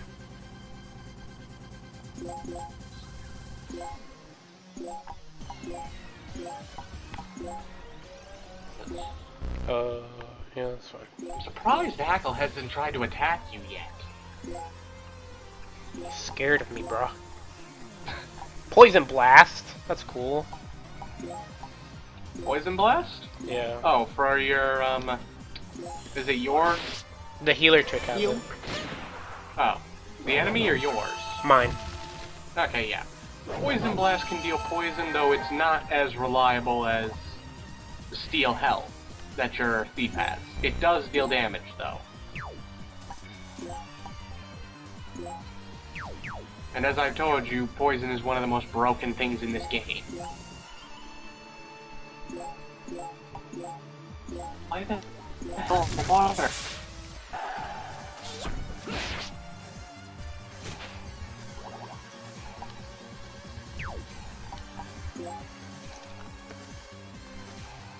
Yeah, one more thing. In this game, at the opposite end of light hits, you have Nyx. Nyx deals damage than average attack. Okay? Yeah.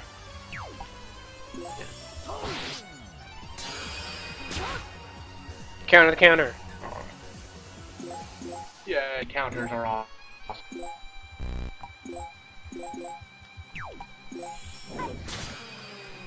Well, looks like Axel's next after you kill that thing. Where is Axel? He's up here on the top here. Okay. Thought for a second maybe he accidentally came down at some point. Yeah, just make sure not to kill him until you've at least tried to steal his weapon a couple times.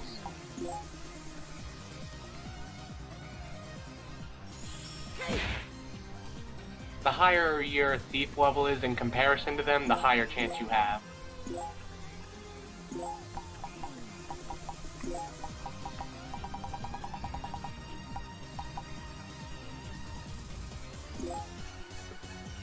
Oh god. Yeah, the prelude story though basically goes over what Axel was doing just before he came here. Before he set this job. Yeah, so I'm behind him. Steal! What's Whispers? Huh? It says steal Axel's Whispers. Oh, can deal stat stuff as well by doing stealing hand. Don't do that though, just try to steal weapon. Since it looks like you have 37 to 42% chance of stealing it.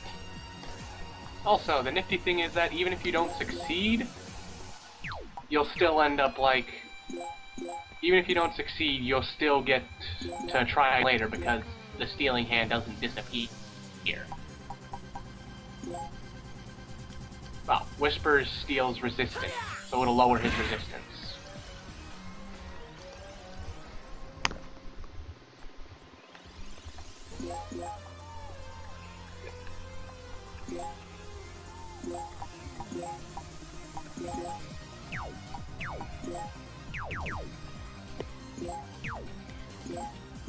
Can he use a healing item on TFP without being TFP? Yeah, you just have to use a healing item, like, another character has to use that healing item near TFP. Like, you could bring a down TFP and use, say, an open soda on it. Or...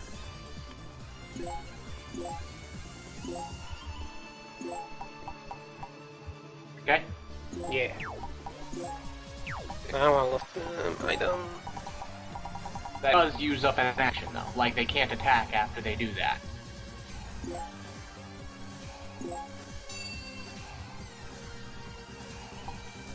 I do not remember ever getting pizza in this game for some reason. It's been so long since I've seen low-level items.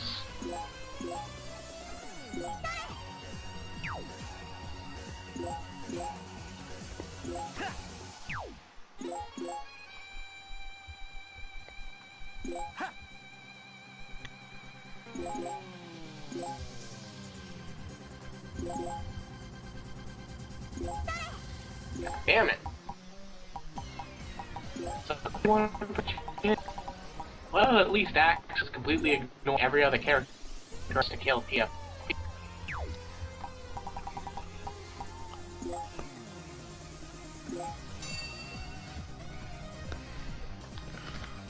I will not lose this fight, Axel. Even if TFE dies, you're not gonna lose the fight. Oh no, he's going after my healer now. Oh god, the only thing that an enemy is more attracted to than a thief. A healer. To be fair, my healer is pretty banging.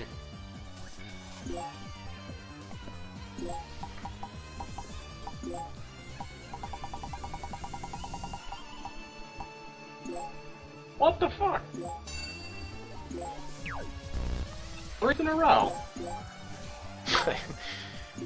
At least your stealing hands don't disappear.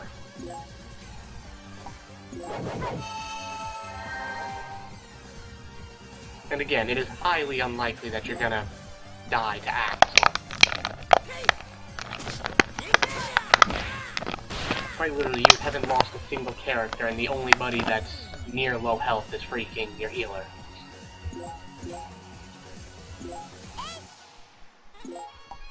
RNG is not on your side today. RNG is never on my side.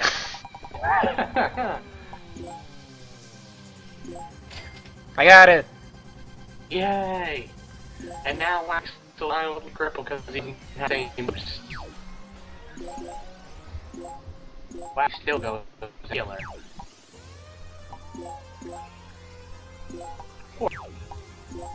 Also, thieves have a higher jumping range. Like, they can move higher than most characters can.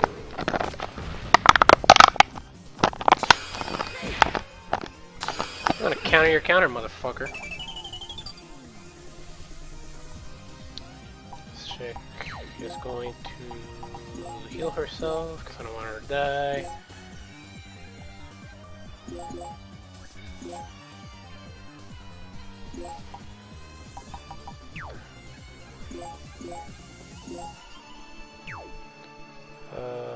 Oh, I have an idea. I think it'll work. It probably won't. You go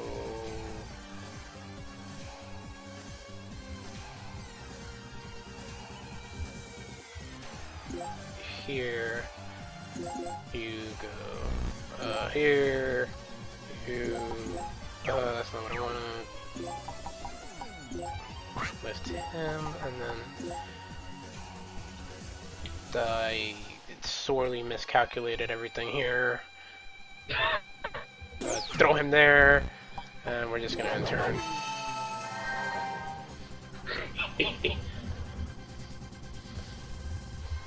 Oh no, not my mage! Or my skull, or whatever the fuck. Actually, skulls in the original game were actually monster classes. It makes sense with a name like Skull. Yeah, they were originally actually skeletons. But rather, they had like little skeleton cloaks.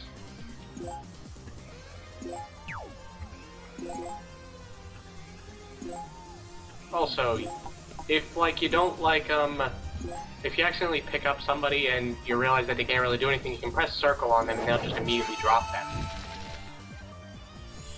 Like you can cancel the lift.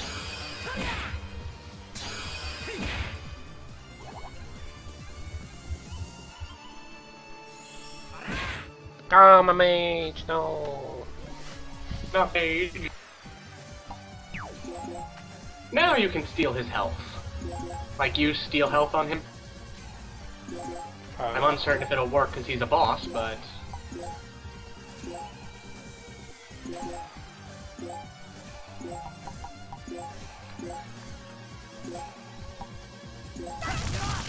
Triple team attack. Yay! It didn't actually do all that much. No. It was... But I killed him anyway. Yay.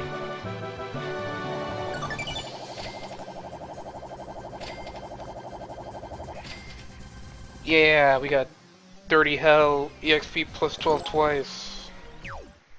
That means that every character who is outside of the base panel gains 12 EXP. Except my dead mage. Be great. Huh? I said my dead mage. Yeah, except you're dead mage. Rip dead mage. Yep. But hey, every time you regenerate his MP, you'll eventually get higher orbs, which you can equip to him.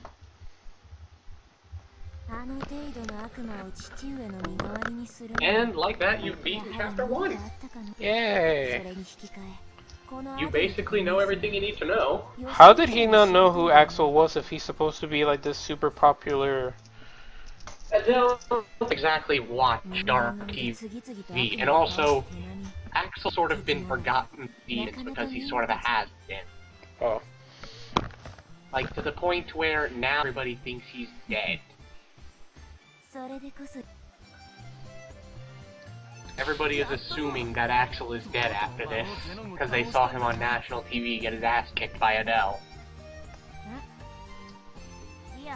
And nobody cares.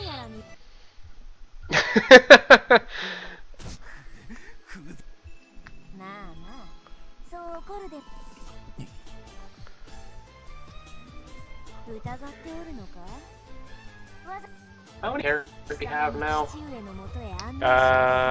6. We have 6. We have 6. Shit, that isn't enough. I was gonna say we could go and beat up that level 100 boss, but nah, we'll wait.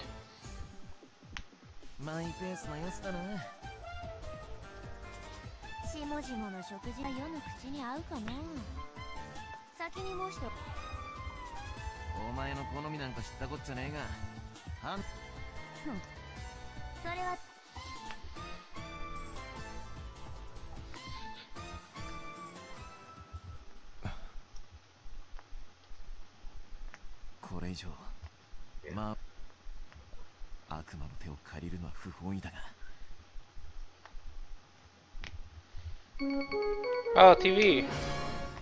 ニュースの時間です。この番組は全魔界、全宇宙に向けてギガビジョン放送にてお届けします。 Wow, that chick on the right is hella anime.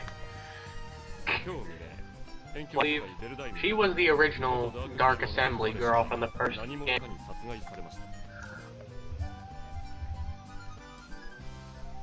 He was murdered?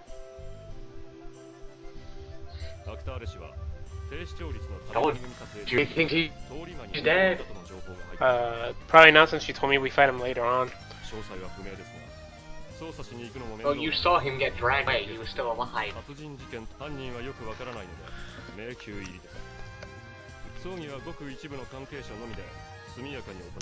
No tears were shed at the service, and now for a moment of silence.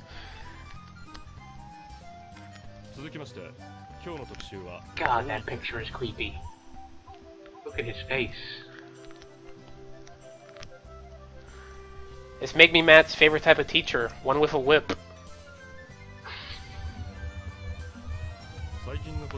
That's something I was surprised by. There's a wicked game. Recent senators have scores shown an alarming decline in the subject of lying and torture. The Dark Board of Education. Yes.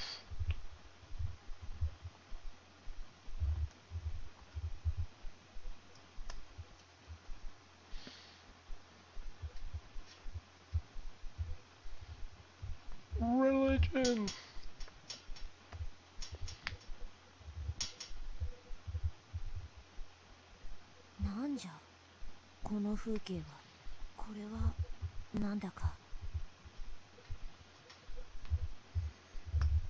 Look at that guy.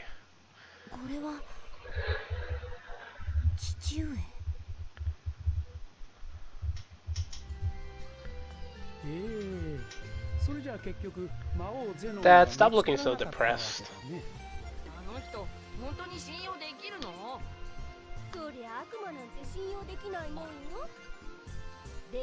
That reminds me of someone from old manga I read. Azumanga Daioh. I'm uncertain if anybody remembers that. Yeah, he does look like Mr. Kimura. Yeah. He just doesn't have his mouth agape all the time. Mr. Kimura, why did you become a high school teacher? 'Cause I like high school girls, that's why. That's like the most memorable part of that anime. 題じゃない。 That and the part where he's complaining because they're not serving pool water at the culture festival. またカッコつけちゃって。熱血もほどほどにしないと痛い目見るよ。 I am cool. Look at my fucking baller ass tie. 性格だ。仕方ねえよ。 I can't help it if I was born this cool. 兄ちゃん、あの人起こしてきたよ。おう、あれ。ねえ兄ちゃん、一番泣いてた。兄ちゃんにエッチなことされたんじゃないの？裁判だ！セクハラ裁判だ！ But isn't sexual harassment a good thing in the demon world? 俺が女苦手なのは知ってる Technically, だろ yes. 太郎。 Technically, yes. Call Anita. 犬小屋で寝るなど初体験じゃ。貴重な経験をさせてもらった。寝小屋じゃねえ。俺んちだ。まあまあ、魔王ゼノンの一人娘ともなれば。さん。アデルちゃん、今日こそ魔王ゼノンを倒してきてちょうだいよ。 Why don't you do something about it, Mom? Damn. ないとママたち本物の悪魔になっちゃう。息子を脅す親がどこにいる。 Wait, so would the children turn into humans too? Because they were born. Weren't they born They humans? never actually do turn back into humans. There we go, that's a better oh ho ho ho laugh. Yeah, I'm uncertain if they actually do ever turn back into humans because they were born after the mom and dad already turned into demons. 確か家族のために戦ってるんだったよな。 What am I fighting for? You're gonna go back to school, make me mad? 第2話嘘つきロザリー。 To get whipped by a smoking teacher?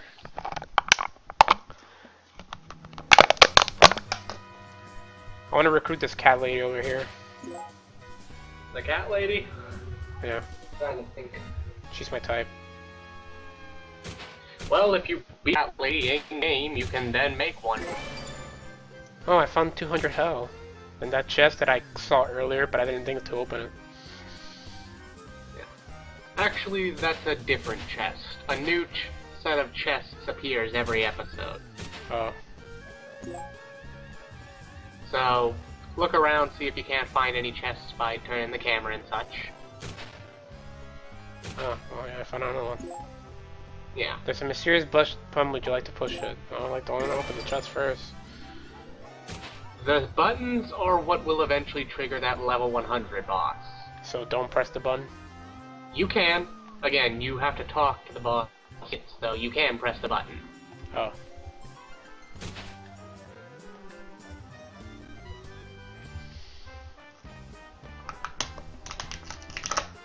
I got Sonic Booms! Yay! In Dragon Quest 9, apparently. TFP playing Dragon Quest 9 and he made me a monk. Cause monks are cool, man. Punchy people are cool. Monks are cool. What kind of characters do you play in RPGs? Show. Me? Yeah. I usually play mages or berserkers. Oh yeah, I got a double slot. Let me equip that shit. Yeah. I usually play mage. Final Fantasy X, I notoriously remember because Yuna could literally kill anything in existence. I had her go into the main black mages, like, segment of the grid, and learn every single spell in the game, including Ultima, Flare, and Holy. And she could double cast everything for 1 MP. Good lord. And I still have yet to beat the bonus boss that game. Because the bonus boss is... Good lord. In terms of bonus bosses, Gaia is the highest level of why would this ever be a thing. Then right under that, Fantasy. Seriously, bonus bosses in Disgaea are such bullshit.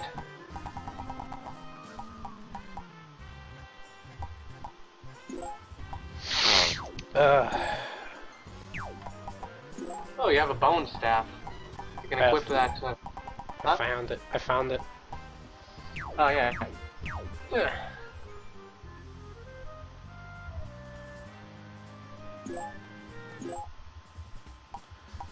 Oh no, that's in your warehouse. By the way, you can only access your warehouse while on the main.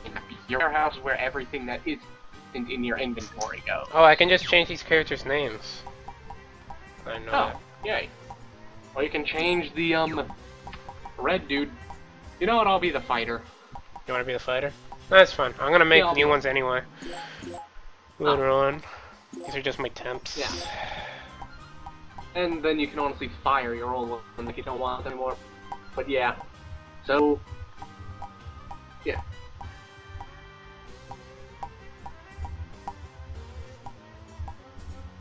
What kind of skull did you say you want it to be?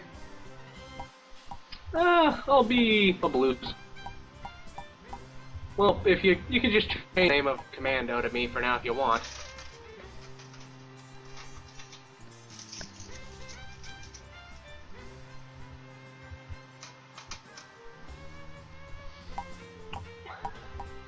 But do you see how the Moth and Petite Orc are in your character creation list?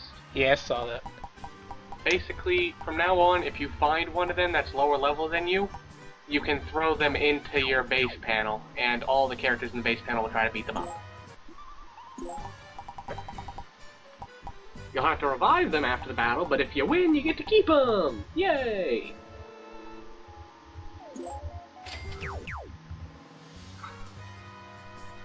Alright, let's get going. いいか今度こそ魔王分かっておる。世に任せておけば万事解決。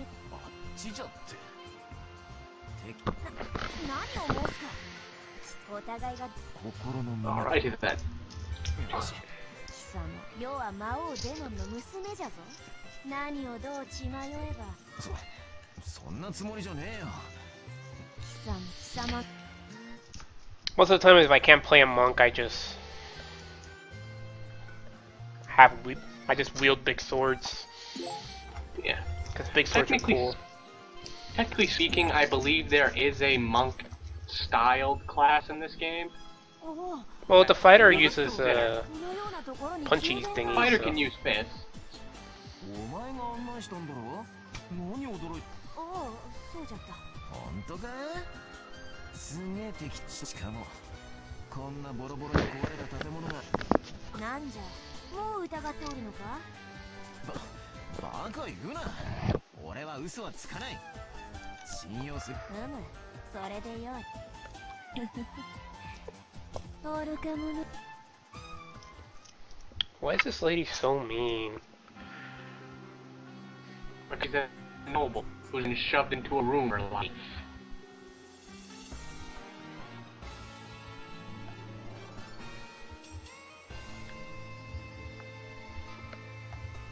This guy's name is Smokey. Huh? The guy's name was Smokey. What you think of the Disgaea anime? The Disgaea anime? Yeah. It was pretty good. It was a bit more faithful than the actually I don't know what's more faithful, the manga or the anime. I kind of wish that they made an anime for the other games, but the Disgaea anime was pretty good. Juan was adorable. Juan is still one of my favorite characters. I don't understand the Little ending because at the time I had not played the game. Yeah. The ending in the original game, the ending depends on how many allies you killed, basically. If you killed even a single ally, you get a bad ending. If you've killed or I guess you get the normal ending technically. If you kill too many allies, you'll get the bad ending. Kill none, you get the best ending. If you kill an item god on the 100th floor of an item, you get a bad ending. Because for whatever reason, those things are hand in hand. Also, ooh, I just noticed that there's a geo panel behind you. Oh, there is? Oh, I noticed. That clear one, I'm trying to see what happens if you destroy it. I want to make sure of something. It's 50% Oh, defense. no. Yeah, okay, then you don't really need to destroy it. If you because they'll give you the defense as well. I would destroy it, but it wouldn't do much.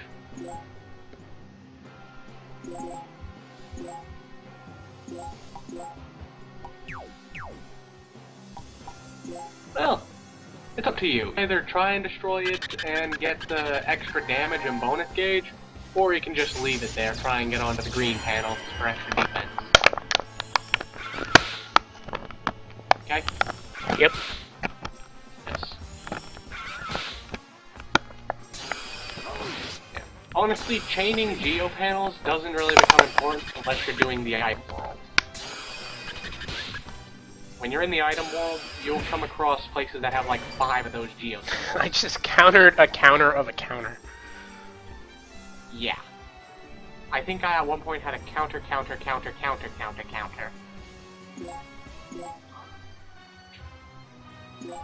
Adele is a very counter-heavy character.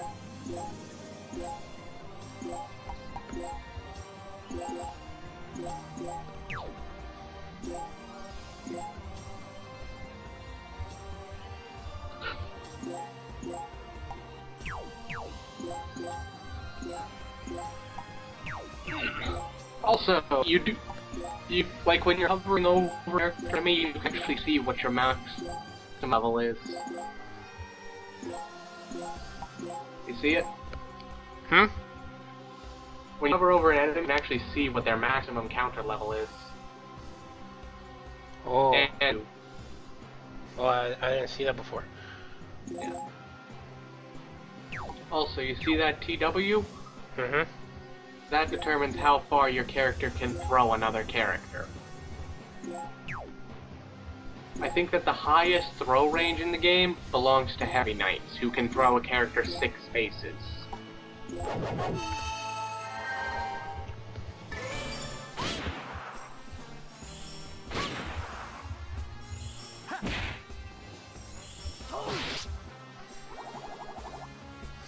I don't have to worry about fucking positioning like in tactics. As much, I guess. Huh? Like in tactics, you have to worry about like if a character is behind or the way that they face, I guess. Oh man, my fucking red mage got. Actually speaking, not. The only thing that really relies on way character pieces in this game would probably be your like steal chance. When you're trying to steal from somebody, Right. you have a higher chance to steal if you're behind them and further away, because some hands have more than one range. Like some hands have a 2 space range. Okay? Yep. Further away you are, the better chance you have. Whoa, we just fucking drilled that guy.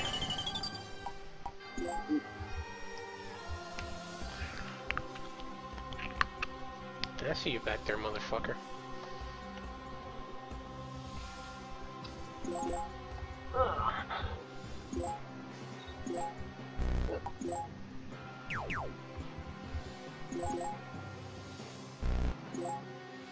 Yeah, you'll probably be fine. Honestly, you already leveled up enough to probably get through this stage. Or this chapter, I mean.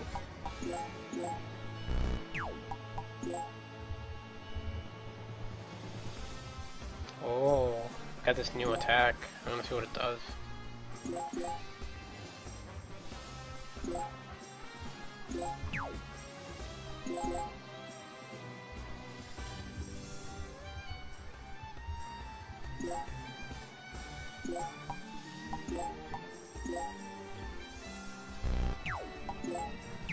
No. Also, just want to mention a weird thing about this. I just want to mention a real weird thing about this game's EXP mechanics. Level 99 enemies give you the same amount of EXP as level 300 enemies. Why? Is that just like an EXP thing? It's due to the fact that it actually takes more EXP to level up from 99 to 100 than most other levels of the time. They purposefully made it so it's actually a higher curve. I wonder if she's really worried about me, my mom. Huh? I wonder if my mom is actually worried about me. Yeah, Dad. Oh, the demon mom? Yeah. She's probably worried, but it's more for the fact that if you die, she sort of has no chance to become a human again. Realize that when you become a human, you start to lose your morality as well. Kinda sucks.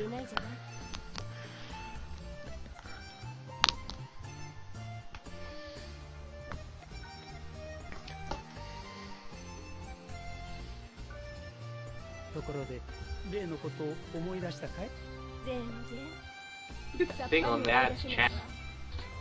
The thing is alive. So how do they know that they're married if they don't remember anything? I don't remember stuff, they just remember everything. They're losing memories over time.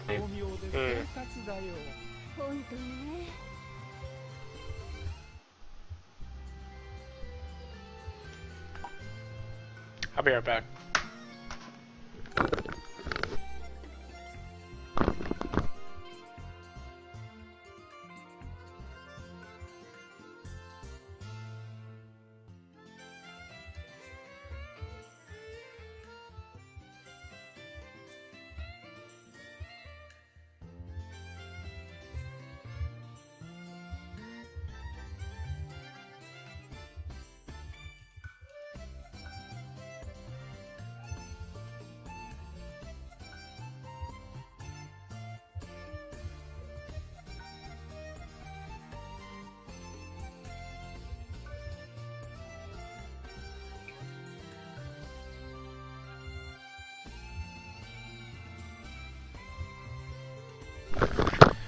I gotta stop drinking so much water.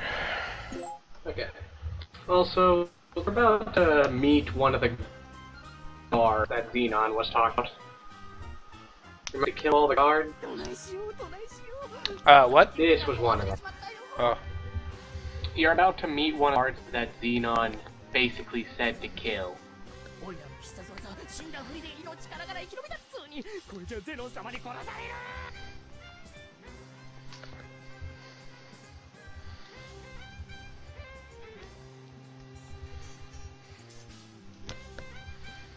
Meet Tink.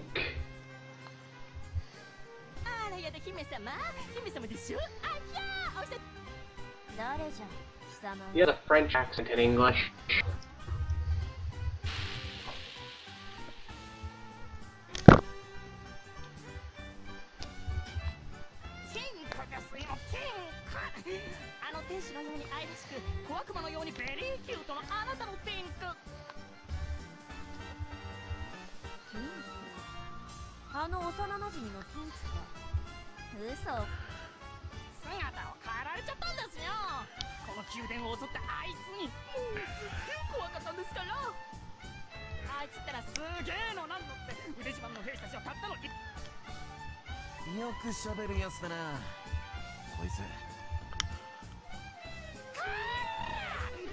Harrison Ford was in a plane crash.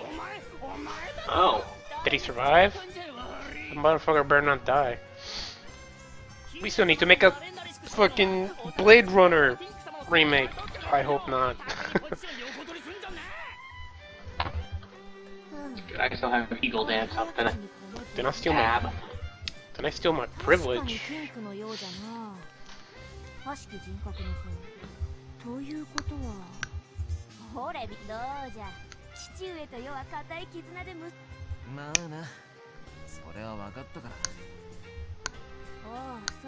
See, does this dude have any interesting items that would actually be worth spending time to try and steal?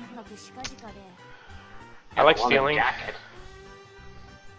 He has a leather jacket and Wolf's Fang. Wolf's Fang is a monster weapon. Monster weapons can only be equipped by monsters. They have no special sprite. They basically, monsters have their own animations, unique animations for every single one. Tink will be your first monster unit. I never use him. He's shit. I don't want to use him anyway. He freaks me out. Yeah. He also has two different personalities. You're seeing one of them right now.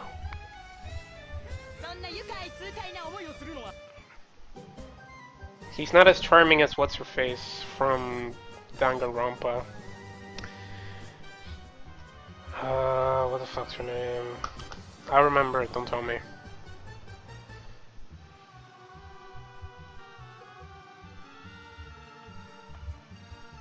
I know exactly who you're talking about.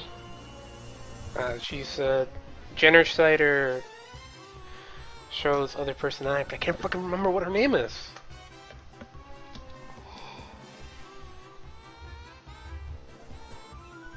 Giant. Her name starts with an F, I think. Her last name starts. I can't remember, tell me. Oh, fuck. Or look it up or whatever. Yeah, I know who you're talking about. I remember her specifically because I was watching a Let's Play of Danganronpa, another episode. Oh, I'm so happy that's coming to America. I would get it, but I don't have a Vita. Yeah. Also, I was disappointed that the second game doesn't have a translation, so I can't play it. What?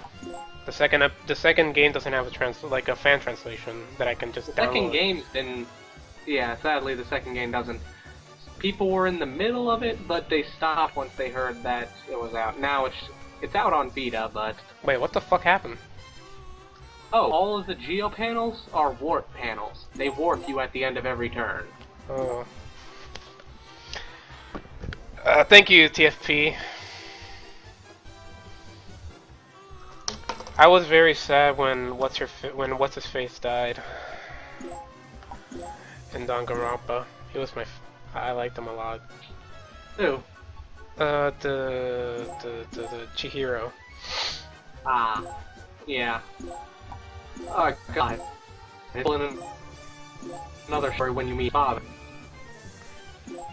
But at least the detective chick didn't die. She was my favorite. Huh? At least the detective chick and yeah. Ayla didn't die. They were my favorite. And Sakura did die. But whatever.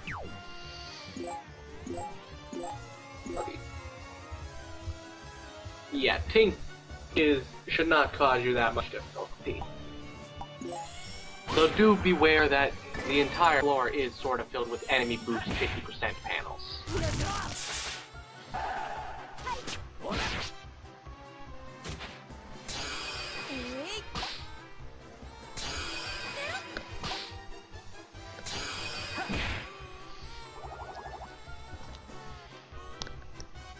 She was rad. I liked her a lot. TFP. Where is this chick? The princess. Where is princess? I think she's on the other side of the room. Oh, there she is. She was Oh, hiding by the behind way, this pillar. one of your characters if one of your character misses in a team attack, all of the characters miss in the team attack.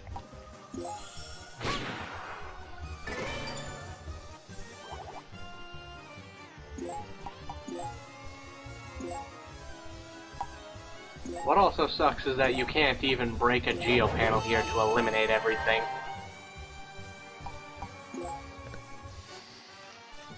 Because they're both purple.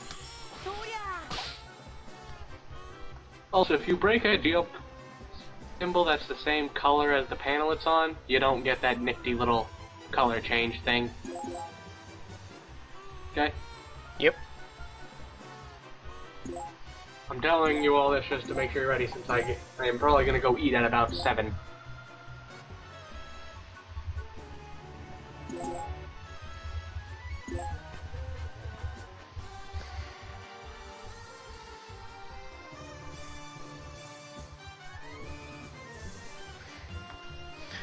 I remember not liking much anybody except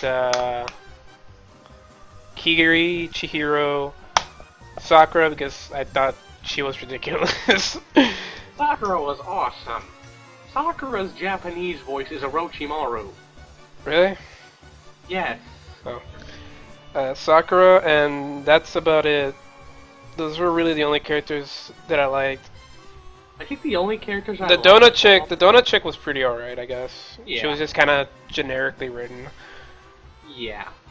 I didn't like the fortune guy. He just got in the way of everything. Every time he was just like, he just got in the way. It's not true. But there's also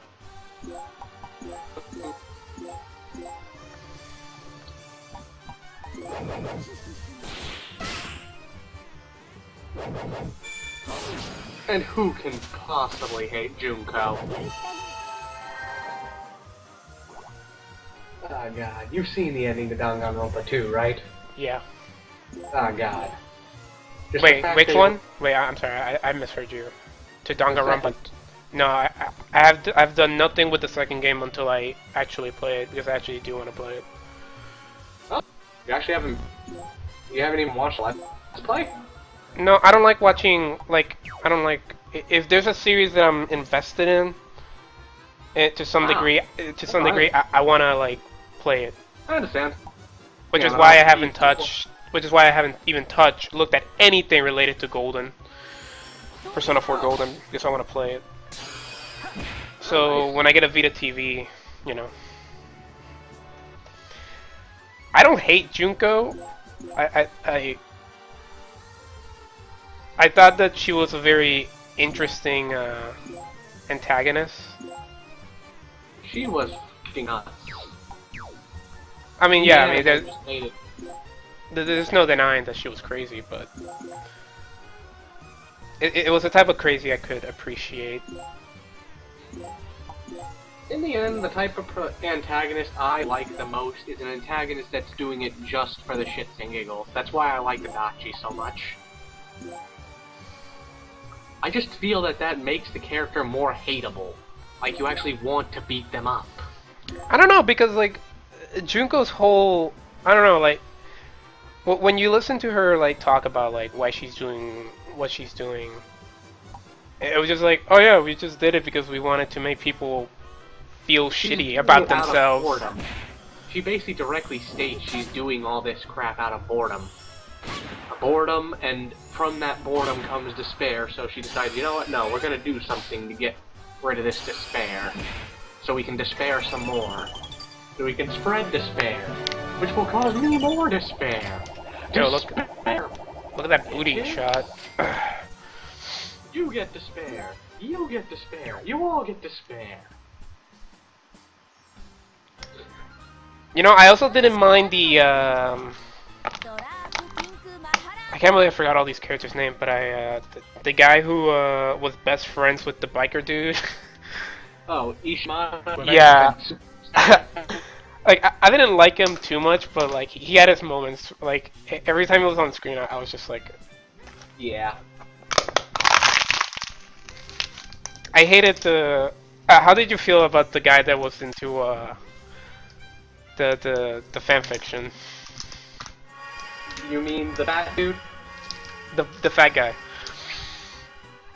That dude, I didn't really like him that much. He was just an annoying character, even more so than the fortune teller. Yeah. But, Fuck which guy, oh TFP. God, I actually looked at what some of... Because the art books for Danganronpa actually tell you what their alternate executions would have been. Like, if they were actually executed in the game for killing somebody, it basically tells you what their executions would have been. Asahina's the donut chick. She would have been basically dropped into a tank, like it's a magic trick show. Monokuma basically puts a little drape over the tank, pulls it off, and you see two sharks swimming around Asahina. Puts the drape back over, pulls it back off, and Asahina's just completely gone.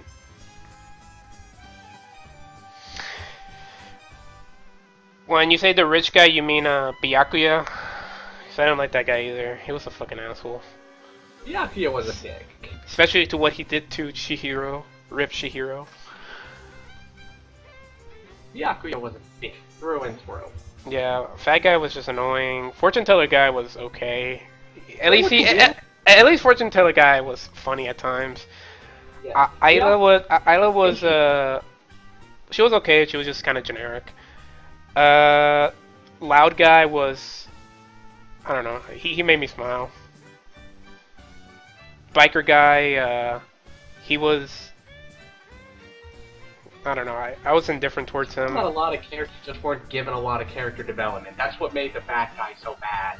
Like, at least Byakuya eventually got character development. Fat dude just remained fat dude for the entire game. Everybody hates fat dude. You know who I was, I didn't like, but not because I didn't think her character was good, but because, like, I just didn't trust her, like, throughout the entire game, was the gambling chick. Celestia? Yeah. I was Celestia Ludenberg? Yeah. TFE, I don't like Biker Guy either because he killed Chihiro.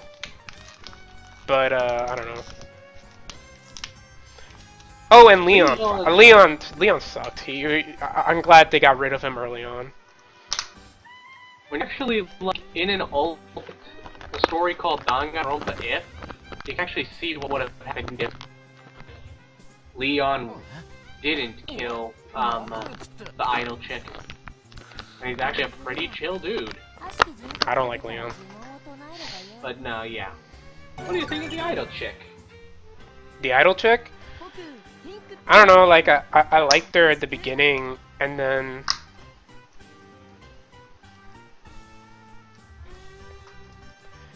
I don't know, she wasn't around enough for me to really have an opinion about her, you know? Yeah.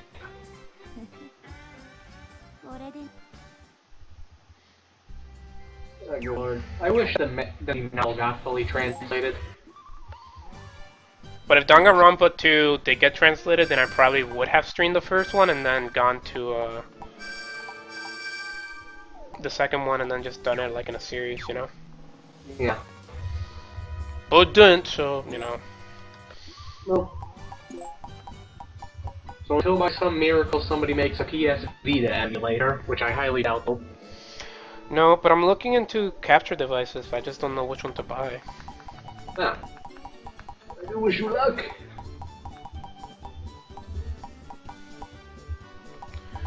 Let's see, what do I buy? I guess I'll buy trumpets for both TFP and what's-her-face. Yeah. The higher the hit stat of your thief, the higher the chance she can steal stuff. Also, keep in mind that monsters cannot pick up or throw things. Okay? Yeah. Yeah, monsters cannot lift. Technically they can, like, if you throw a character or a monster at another one of your own player characters, they'll actually pick them up. Oh. Like, let's say that your Adele picked up Rosalind. If Adele threw Rosalind to your fighter, the fighter would actually pick her up and could then throw her somewhere else. Okay? Okay. Yeah. Which is very nice. But... Yeah, he did kill Chihiro for a stupid reason. At least, in all honesty, at least felt regret for it, which is more than of the people that killed others did. Yeah. And again, at least he did try to do what he could to keep Hiro's secret a secret. But then Byakuya fucked up. Man, fuck Byakuya, he's a fucking asshole. Like, seriously. Byakuya did get character development, but that doesn't stop him from being an asshole. You know what? He got exactly who he deserves, and it was, Genocider? Fukuwa. Oh, God. You know, I was like completely indifferent towards her, and then like she never like just stopped. She just kept going, like not trusting people. Genocider is one of my favorite characters.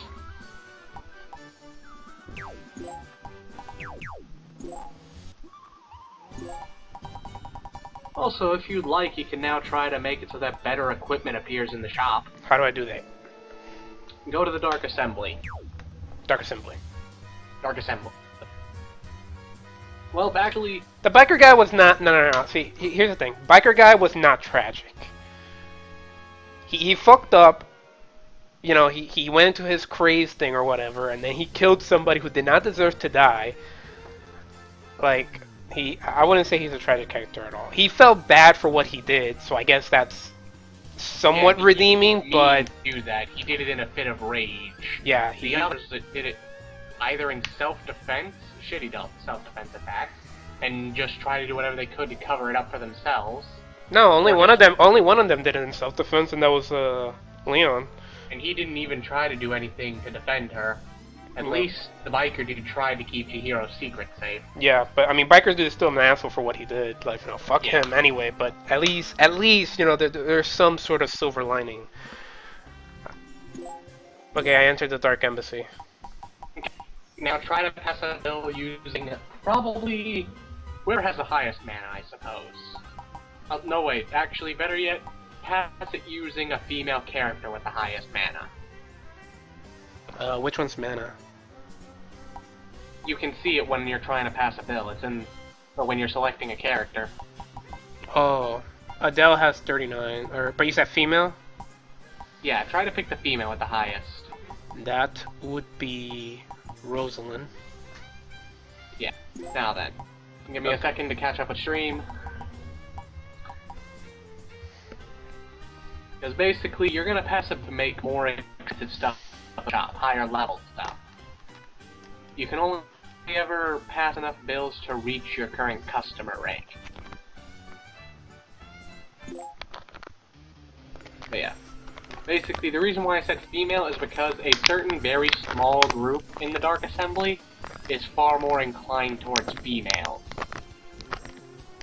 Now then. If you like exit out and select Rosalind, you can actually try and get a high approval percentage. Like a different random modifier will appear each time.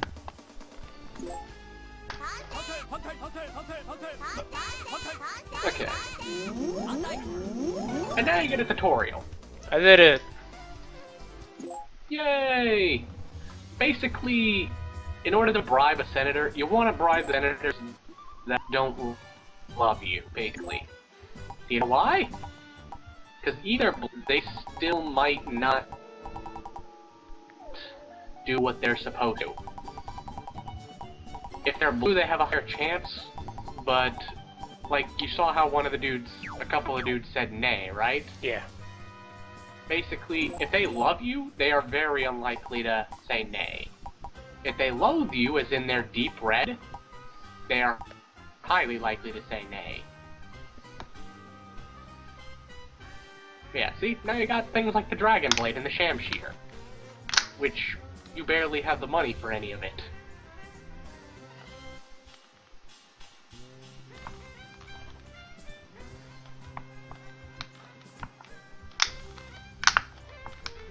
Yeah, I see what you mean, Tiafi, and that's fine. Like, at least he felt bad though. Like nobody else really felt bad.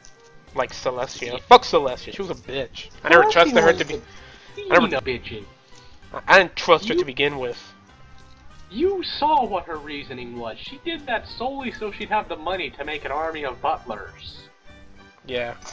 Celestia was a bitch. But anyways, basically... At least she was sexy. All, equipment... sorry, not equipment. All weapons have a rank, basically. Like, each individual weapon name has a rank.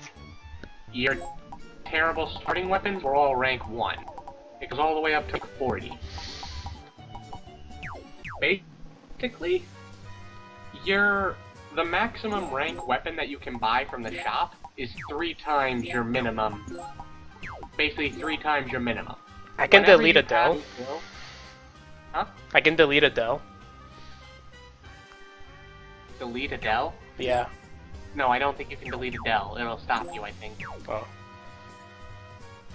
But anyways, basically, whenever you pass a bill, the minimum of your the minimum rank of the weapons you can buy increases by 1. So like, if it's the rank 1 weapon, you can only buy the rank 2 weapon and up if you pass the bill. If you pass the 3rd bill, you can only buy from rank 3 upwards. Your maximum number is 3 times the minimum rank. So, right now, you can buy any weapon that is rank 2, 3, 4, 5, or 6. Okay? Right. If you pass another bill, you can buy any weapon from 3 to 9. Just keep on exiting and re-entering the store and they'll have different stuff.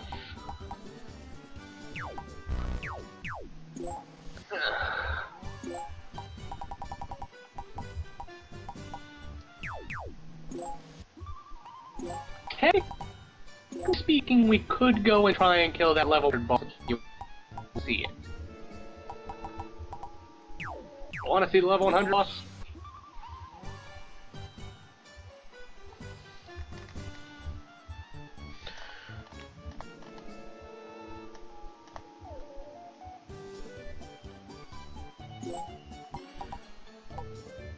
Oh yeah, back to a bit of Danganronpa. I hate the fat guy's reasoning for trying to kill what's-his-face. The fat guy's reasoning was the second worst thing in that entire game. No, I think it's the number 1.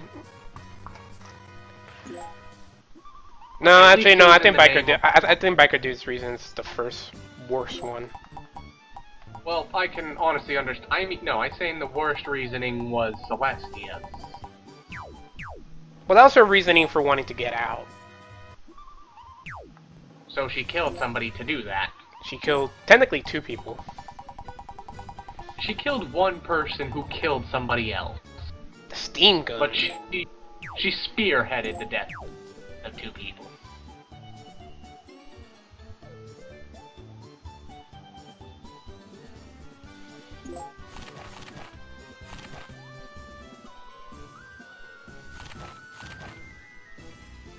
Oh, this steam gun's really good for TFP.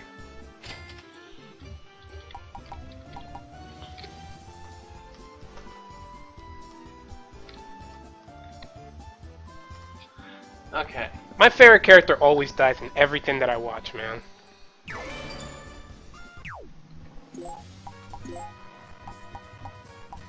Okay.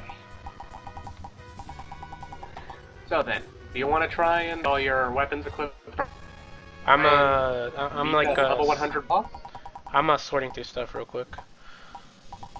Yeah, understand. Because you're gonna basically sacrifice Tink.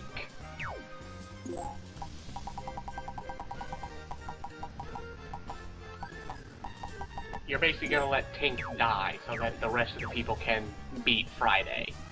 And hope to dear God this works. Alright, well let's save. And then we'll try. Yep, save. And then I'm gonna tell you where all the switches are. Alright, let's do it. Should I just hit the one that I know of? Huh? I already found one. Yeah, remember where that, so I'm just telling you ahead of time. Alright. Behind the Postman, Dark Assembly, and Music NPCs, there are 2 pillars. Go behind the fallen one and examine the small area behind it. Right, got that one. That was the first one I got. Oh, okay. Next up, behind Adele's house. Check the window beside door.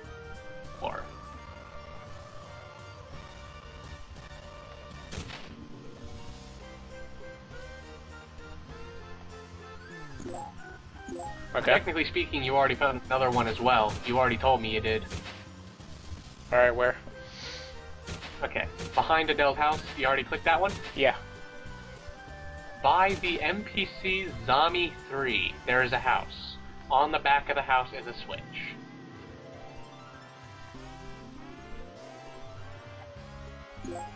Okay. You got that one? Yeah. Look for near one of the corners of the area there are 2 trees. In the center of the corner area is a bit. You caught out there. Repeat that one? In one of the corner areas there are 2 trees. In the center of the corner area is the switch. Or near one of the corner areas. There are 2 trees.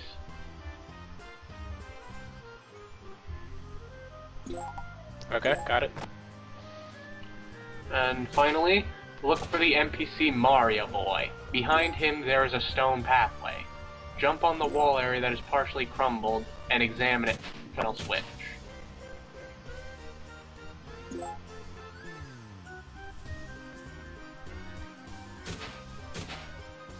You might have already clicked this one, but... And Mario Boy is the puppet. Oh. But... And what'd you say it was? Okay, it is... I'm at Mario Boy right now. I'm behind him. Okay, behind him there is a stone pathway. Jump on the wall area that is partially crumbled and examine it for the final switch.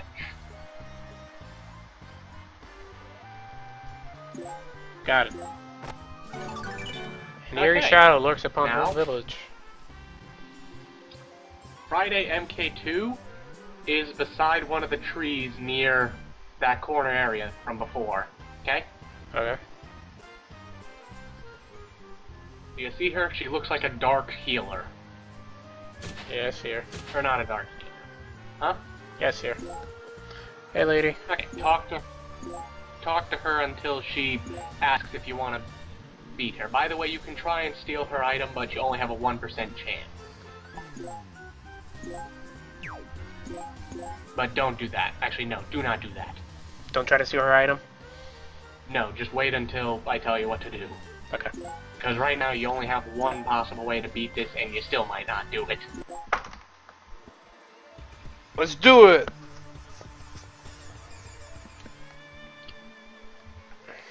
Now then, give me a second for the stream to catch up so I can help you in better real time. If that's alright. That's fine.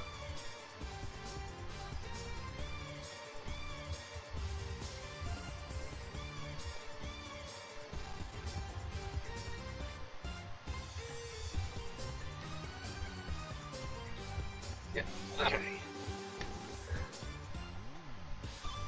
Now, where is she? By the way, try not to drag anybody else into this fight. They will permanently die until you reload and save. They will? Okay. Luckily, they won't move unless you actually, like, attack them or they are attacked. Where the hell is she? Oh, wait, there she is. I found her. Friday, right? Yeah. No, Friday MK2. Oh, Friday MK2. Okay. Is she on top of your house? Nope, I see her. Where'd you see her? I see her. She's, you see which way the Nekomata is pointing? Follow her gaze. The Nekomata? The cat girl. Oh. Follow her gaze. Oh, there she is. Yep. Now basically, send out Tink right in her base panel. Only Tink. Only Tink. Only Tink, but right beside it. Not in front of it, beside it. You want Friday MK2 to come over to you and kill Tink.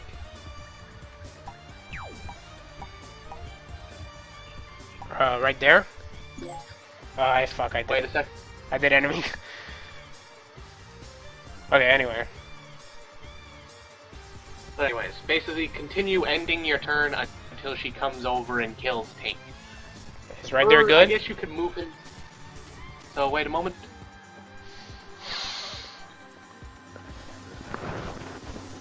Hold on.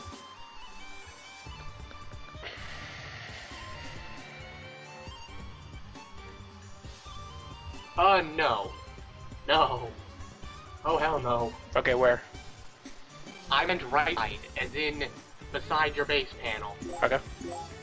You want her to come as close... Actually, on second thought, move her to beside your house. Like, right, hugging the house. Okay? Alright. Let me see where you're putting him. I put him next to the base. Okay. Basically, you're gonna want it so that she's walking range of most of the units. So is next to the base good, or do you want me to Next to the base, no, just make him hug the wall. Make him hug the wall of your house. So right here? A second. Mm-hmm.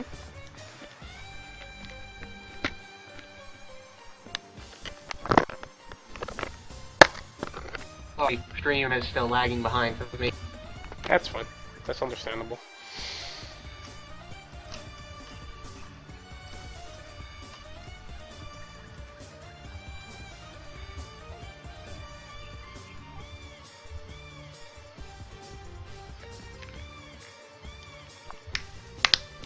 I think that you got it.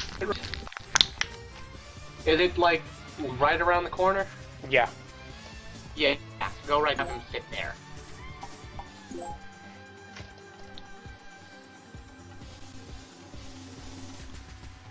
And continue ending your turn till he's killed by the Friday MK2, okay? Well, he's dead. Okay, let me see where Friday MK2 is. Because from this turn on, she is one space in front. There's one space between her and the pot. One space between her and the pot? Yeah. The pot that's like right in front of the wooden thing in front of the house. Let me just have a moment.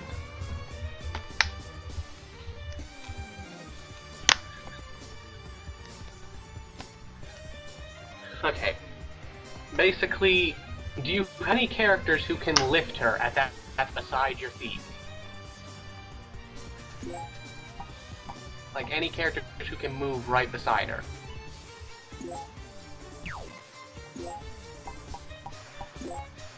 Adele can. That is perfectly fine. So move Adele right next to her? No. Oh. Have the thief move wherever Adele wouldn't be, and use steal health on Friday MK2.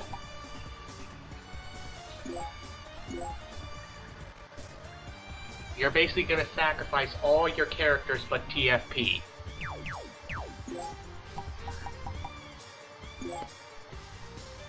Okay. So pick Adele. Okay, did you already poison her? No, I haven't done anything.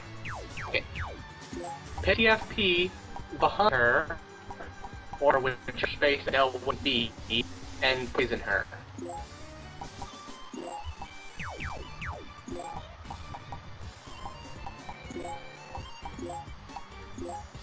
TFP is going to be the hero of the day here.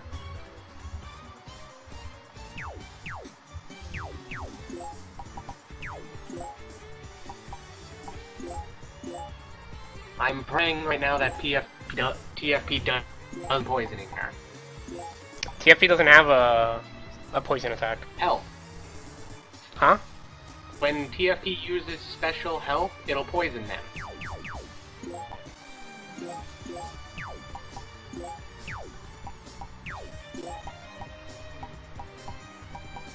That health special that TFP has is a poisoning attack. Please don't tell me it missed. I didn't. Hold up. So move TFP right next to her and then use special health. Hold on a second. Alright, did you try to use Poison Blast on her? No, I didn't. I have done nothing. Yeah, move TFP right beside her and use health. Okay, it hit her. Okay, does she have the bubbles above her head? Yep. Hell yes! Have Adele now move over to her and lift her up.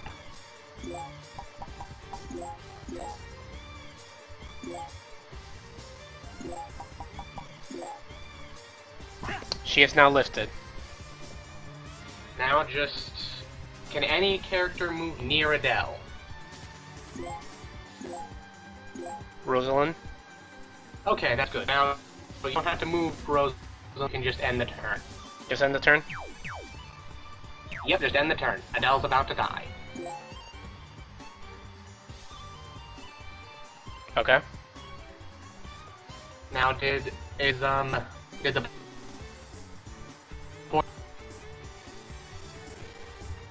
You cut out. Did Friday lose health?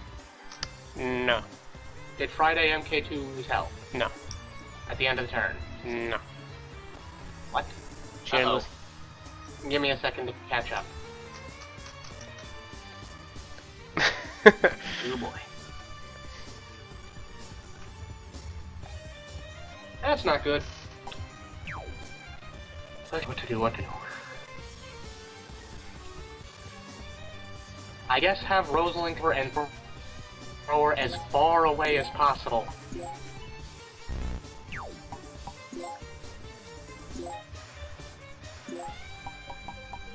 Well, like the guide that I had was wrong. It said to basically lift her up each turn so that she would die.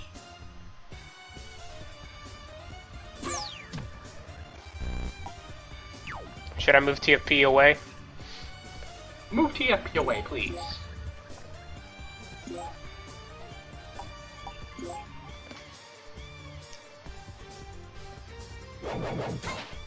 Oh, she's doing special stuff. Oh, she shot a big laser. Oh, I should live that. No, she's fine. She suffered 470 damage.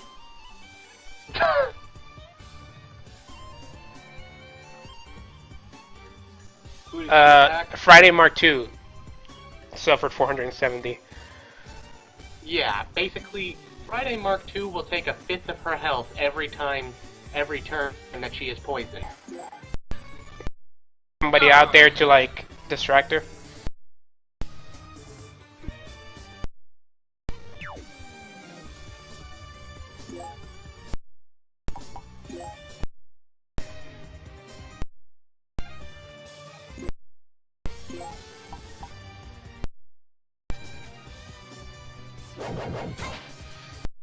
Okay, Wondering how long. See how well this goes.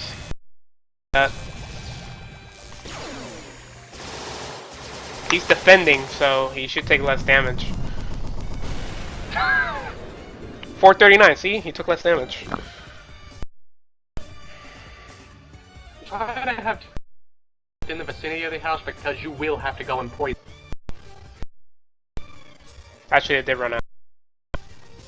Huh? Yeah, though. With Mel. And then we'll her.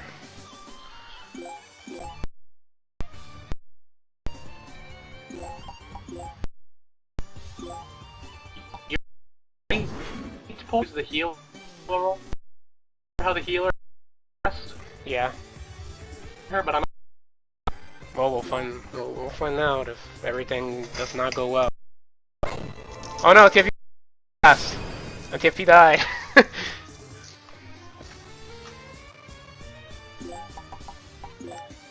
TFP got hit with poison blast. But do you manage to succeed in poisoning her? Yeah. Make your characters run away.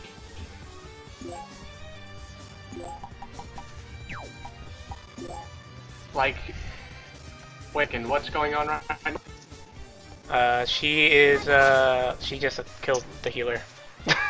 Okay. Wait, she only has 469, so she'll die next turn. She'll die next turn so long as your character can run far enough away. Which I don't think he will. Just try and make him run as far away from MK2 as possible. He died. Dang. Dang. Okay, so don't pick her up. Don't pick her up. You have to go reactivate now, unless you save before the fight. I saved before the fight. Okay. Just do not pick her up. Do the same thing you just did here. Move Tink to that side of the house. And just do not do anything until Tink dies.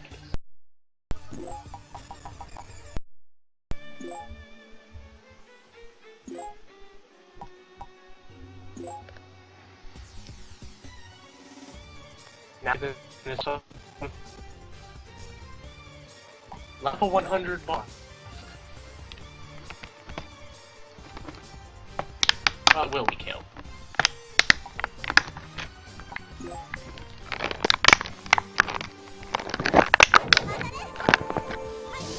Not the frog. Okay, he died. Hold up. Let me I'm gonna cheat, and I'm gonna do a save state, right? Okay.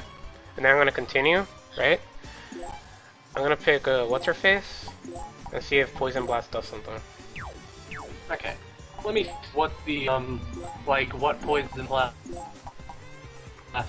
like the chances are, because TFP's poison has an 80% chance to hit on anything that isn't resistant to it. I missed. What missed? The Poison Blast? Yeah, whatever. I'll just use TFP. Oh, I know why it missed. Why? Because she's level 100. Oh. I forgot.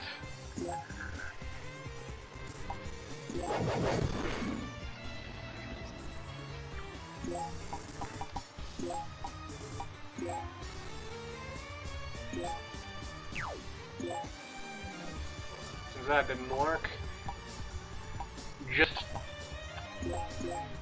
last time, poison her with the thief, and then make sure that the did first. Yeah. Because the thief has to remain it twice at least. Poison will only last for 3 turns, it seems.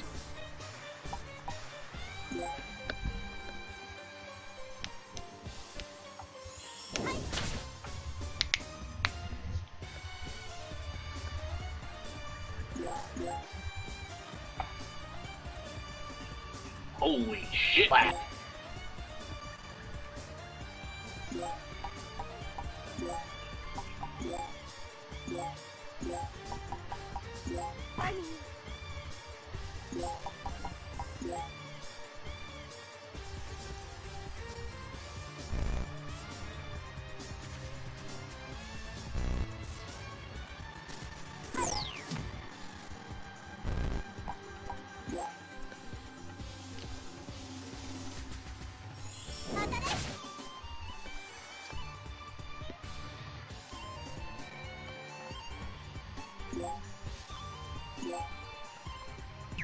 Oh wow, she actually did not target your thief.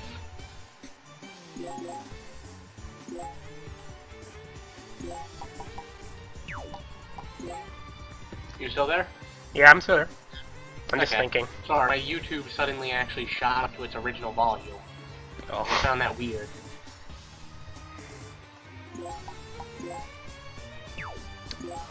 Fuck. What happened? She needs to get closer so TFP can poison her, but I don't think she'll be able to get close enough to attack him in this range. Well, let's hope. Nope, she's not. Alright. Perfect, I believe. Yep. So, up here, special health. And this time, make sure that once you do that second time, make sure that some unit is running like miles away. TFP is still alive. Oh, yay. And she's able to attack the first one in her path. Huh. But yeah, basically, now that you've done this... No, you bitch! What happened? Somebody healed her. Not for a lot, but still. Who the fuck her? Some random blonde lady. Why the hell would... I've never seen the healers actually help them. Ever. Oh, she attacked both TFP and what's-her-face. That's okay, Well, I still have 2 units. And I think she'll die here. Maybe.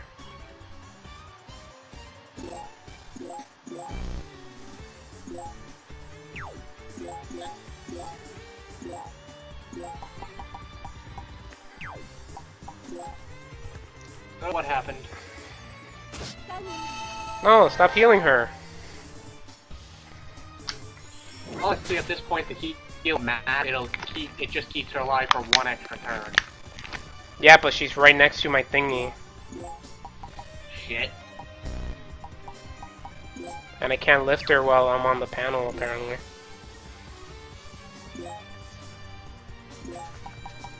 Ah, shit.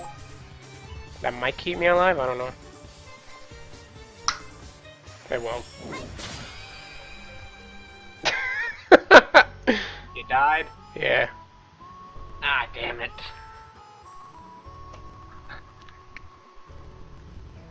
Goddamn healer. Goddamn healer. Who likes him? I don't.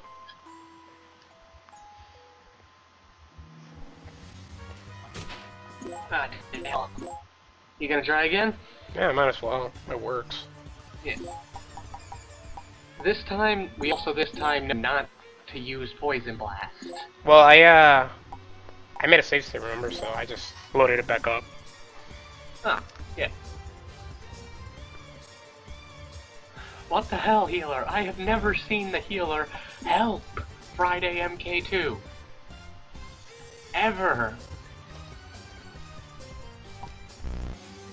What the hell, healer? So, what's Friday's MK2 story? There really is no story for her. She's basically from the Dark World. The Dark World is the alternate versions of pages you play. I'm just getting to kill her quickly because also check your bonuses right now. My Check your bonus gauge. It's at 0. No, I mean open up like the same menu that you used to execute and then earn. Click bonus in that menu. Bone Spear, 100 hell, Dismissal, 375 HP, The Dream, Benedict Glaive, Evil Wand, Carbon Spear, Evil Buster. Wait, what's the first item there? Bone Sphere. Bone Sphere? Yeah. Bone Sphere.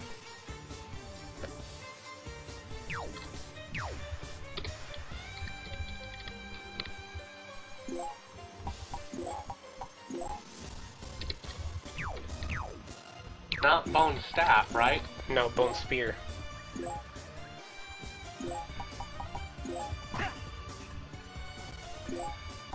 Oh, fear. And that's 10,000 hell. Which times you have right now?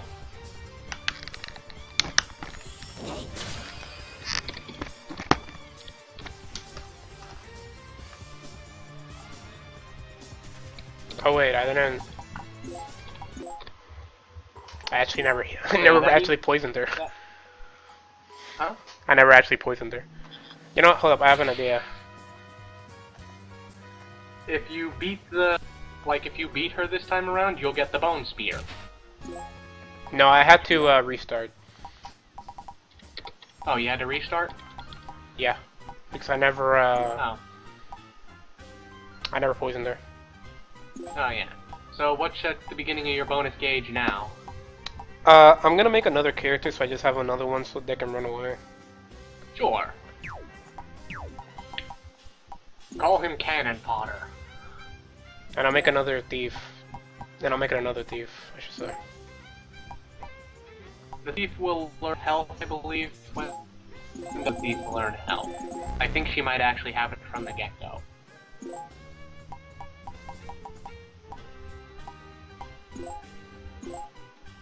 This would be so much easier if this thief, if we had like a slightly higher level thief, because we could also try and put her to sleep. Much less chance, but we could. I'll be right back.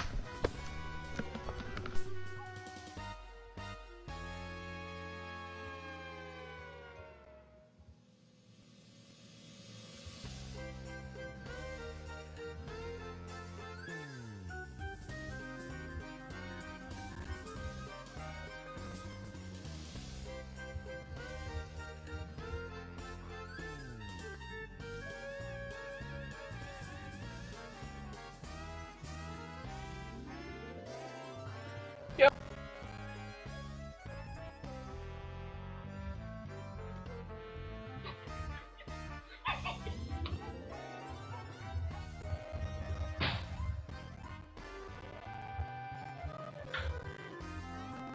You back?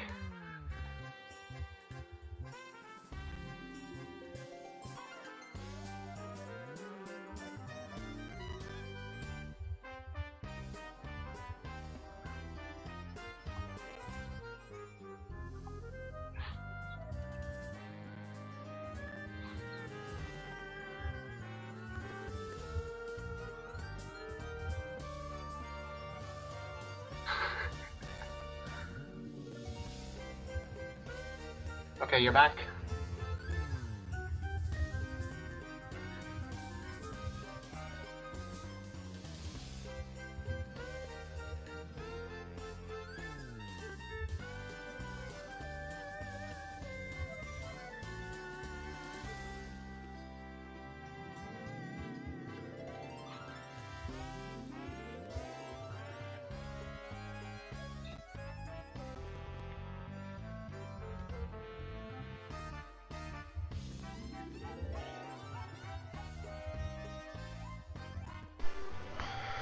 This bitch is getting it now. Okay, first, before you start that up, MMM may actually be correct on his idea. Instead of having Tink be the sacrificial lamb, make the mage kid the sacrificial lamb and have Tink run off into the distance. Okay. Like far, far away, and just stay far, far away. For all eternity.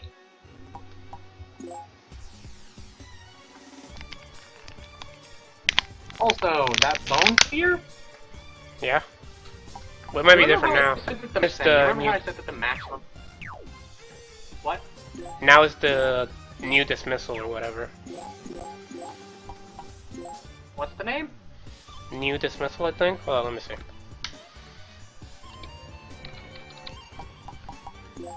The dismissal. The dismal. Oh, the dismal. Ah, damn it. Would you mind restarting fast for a better weapon? I don't mind at all. Because the bullet is a monster weapon. If I'm correct, it's an intelligence-based monster weapon. Thing is that I highly doubt you're going to be using monsters much. Besides, Tink is your runaway character.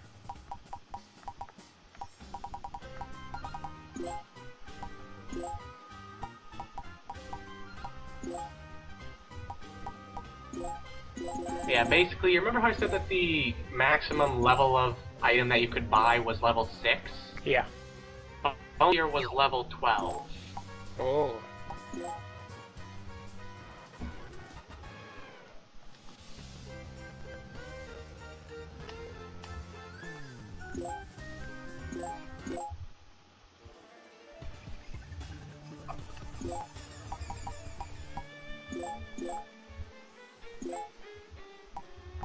I find it funny that my mage is called Commando. But not that. The Lust. Damn it! Another intelligence-based monster weapon. I'll just keep restarting until we get something good. Yeah, please do. Again, at least we can get something that's actually useful to us.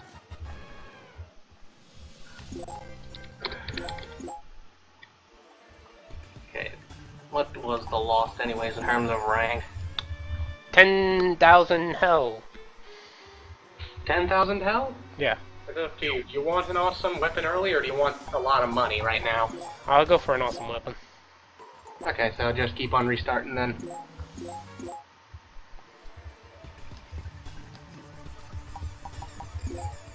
And that's an hell again.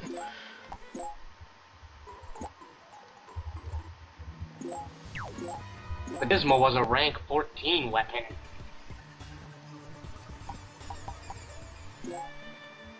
Beastly belt. Okay. Beastly what? Belt. Oh. Is that good? Let me see. It's kind of up to you there. That isn't really good, but again, it won't. Let me look real fast. If you want to reset again, you can, but so we can get a weapon like if we get a weapon that one of our characters would use. Sorry about all this. That's fine. No one be sorry about.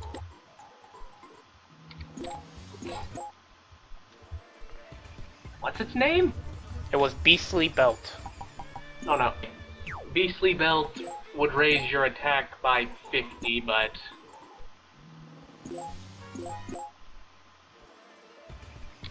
let me see. But if I'm correct, it would reduce your speed. Astral Orb? Astral. Oh, wait. Oh, dear God. Astral Orb. That might actually be something good. It's gonna be good for one of your mages, if anything.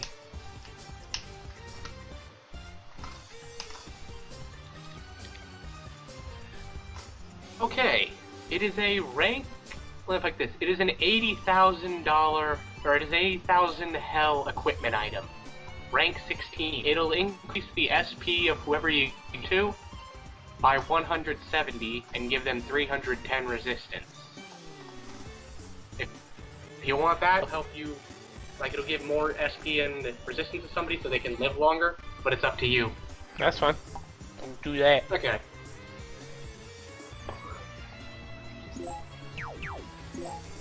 Alright, Commando. Commando's the mage's name, which I thought was funny.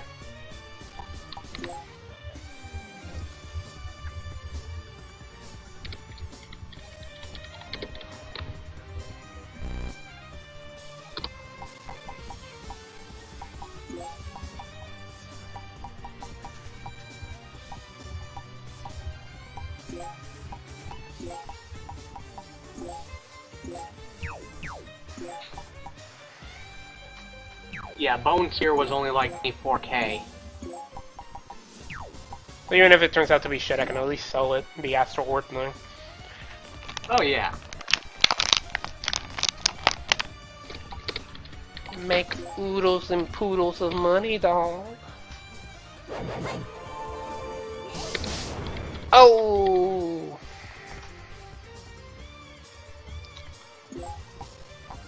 Where's there she is. What happened? Is the name of the cannon fodder thief I made. Yeah, you did it. Should I just quit here and let die and then... Since I have TFP. As long as you have somebody running... Yeah. I say you run away and one for Friday and two. I'll have Tink run away. Yeah, until you have, like, the poison effect run out on Friday. When that happens, have TFP poison her one last time. This is the most cowardly way to do this, but it is effective, damn it.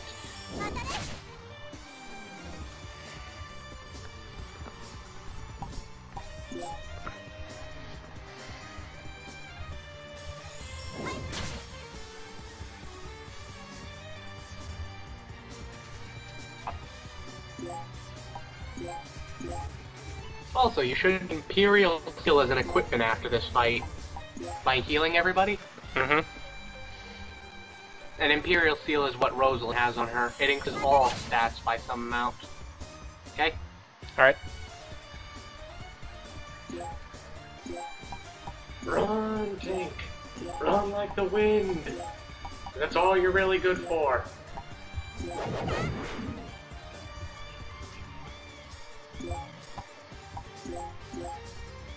But yeah, this is why Sleep and Poison is so busted. You can actually stack the two on top of each other. No. Tink got shot.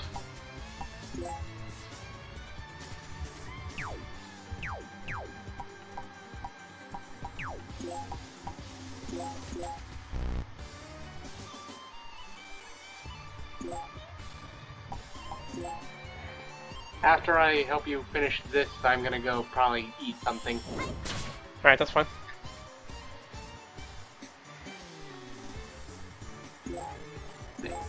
I just want to help you finish this, and then see how much I should possibly sell for.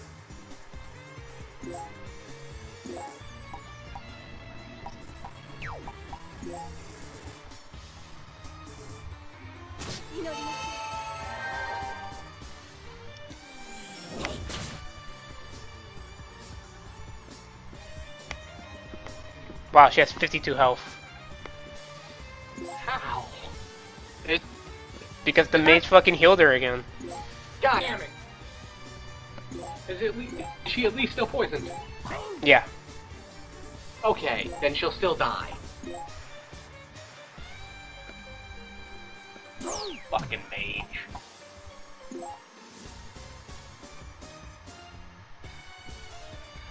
You do have enough characters left to... Yep. Okay.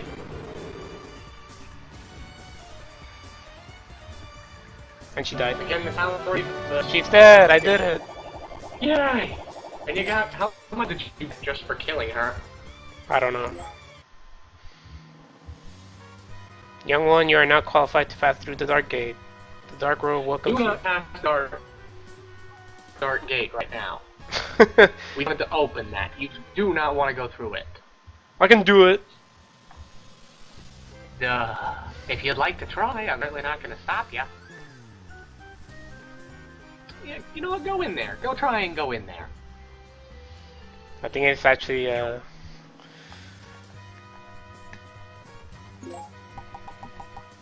But first, see how much you get for selling that thing.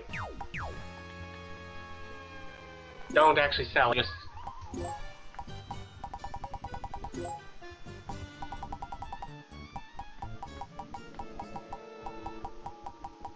Yeah.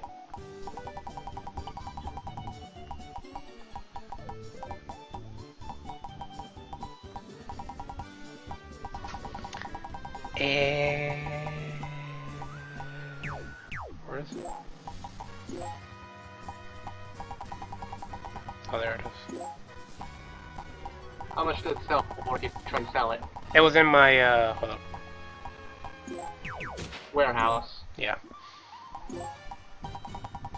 Big thing, even if it's in your warehouse. 42,000. Oh god. So even if you don't sell it for that much.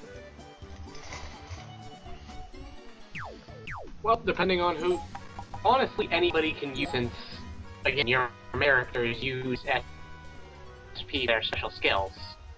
So it's up to you whether or not you want to sell or... Let me delete real quick. Huh? I want to delete but it won't let You me. just deleted Yeah, I want to delete Delete please. So yeah, You served your purpose. Save. Save, yeah. I agree with Eminem. Please save. Before you try and go into the Dark Gate area. Oh yeah. Yep. it lowers my speed on... What's his face? Oh yeah, let me revive all my characters. Yeah. Everybody's dead. Revive all your characters. Everybody but who isn't dead? TFP and what's his face are the only ones dead right now. Adele was the only person alive by the end of that all? Adele and Guido.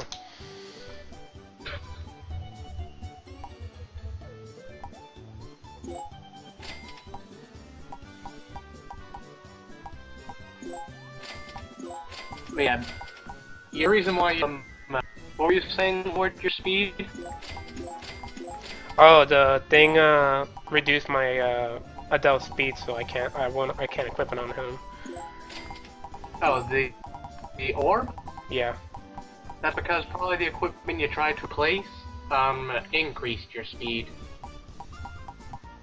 The actual orb itself doesn't look like it naturally reduces it.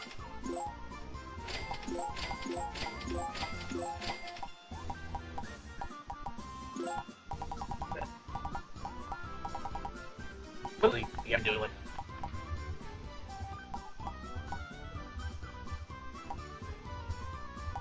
But I just see what you think of Dark World area. I haven't gone in there yet. I'm sorting through stuff. Basically, to do Dark World, you have to unlock Dark World stages by doing special things in the maps. I'll tell you how to do those once you are actually at a high enough level to do them. Or you have an army of Kunoichi to poison and put everything to sleep.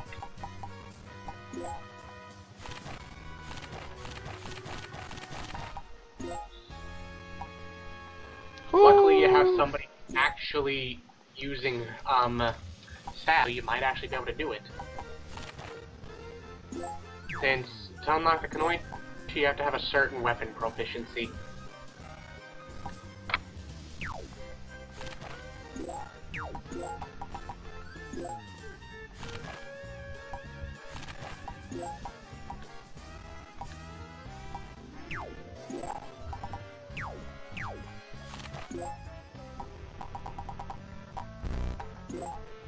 Yeah, basically to make a female ninja, you have to have somebody with a level 5 fist and staff mastery.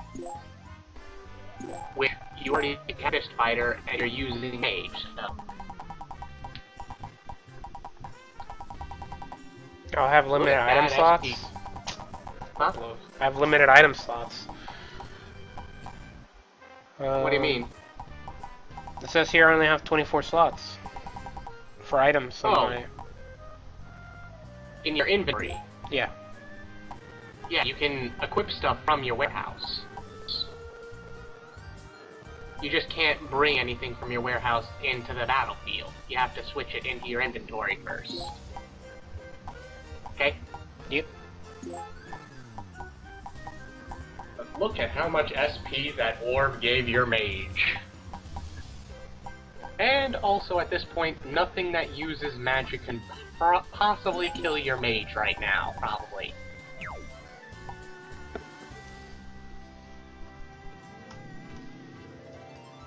But yeah, for the Dark World stage, Rob, if you wanna be a class, go to that link there and I'll pick you one. Gunner? Alright, so I'll have 2 gunners. That's fine. Yay! So you'll have 3 gun-based classes total. Brilliant. Yo dog. Whatever works. Yeah. It works, it works. Yeah, okay, so Make Me Mad wanted to be a heavy knight, right? Make Me Mad, I thought that Make Me Mad said that he actually wanted to be a skull because he... No, because you wanted to be a skull, he changed his mind. So he wants to be a... So you're a skull, Make Me Mad's a heavy knight, Gravity Penguin's he's a gunner, Rob's a gunner, TFP's a thief, and I guess I'm Adele. But I could make another fighter dude. Okay, oh, making a heavy knight a while. You'll need somebody with the level 3 spear mastery. Oh well, I have a spear. And I can give it to Guido. Oh, okay. Let me see what Guido's specialty is, because that might not be the best idea.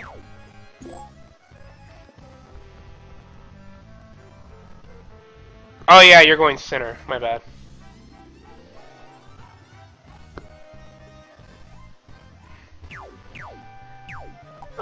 Realize weapon proficiency will not grow very fast unless, like, the character's supposed to use that weapon.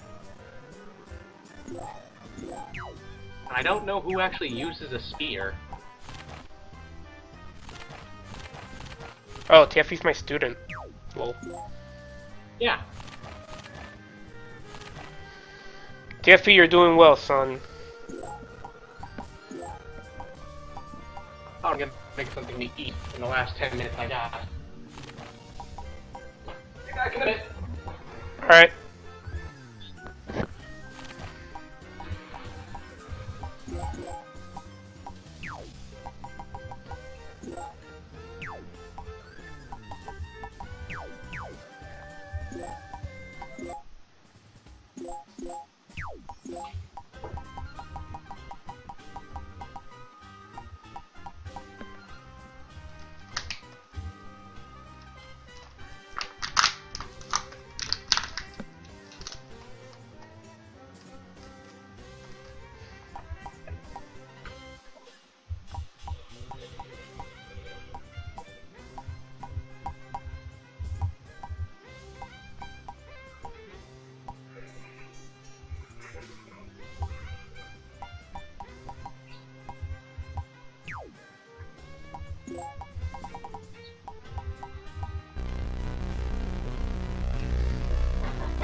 What?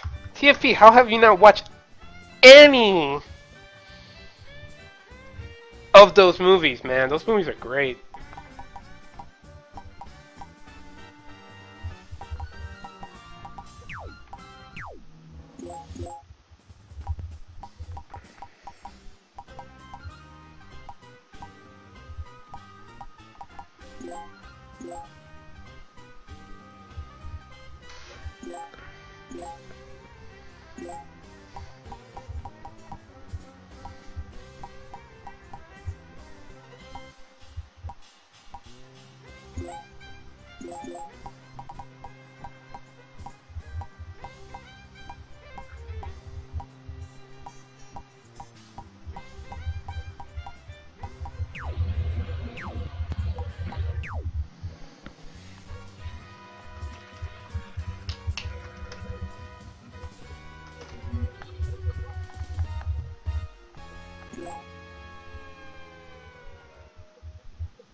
Right.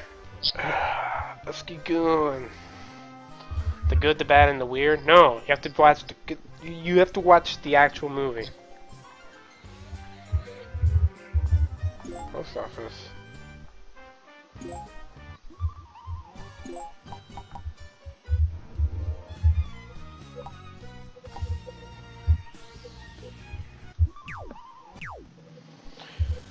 I'm talking to Sho. He's guiding me through the game. I believe he went to go eat or something like that.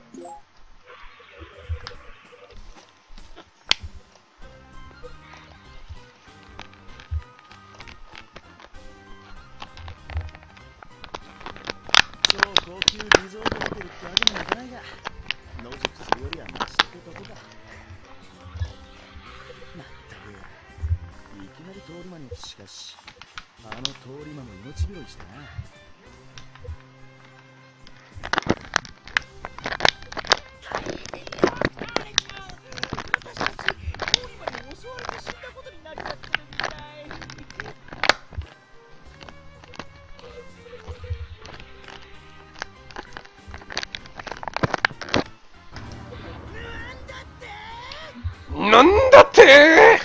I've never seen the good, the bad, and the weird. I've only seen the good, the bad, and the ugly.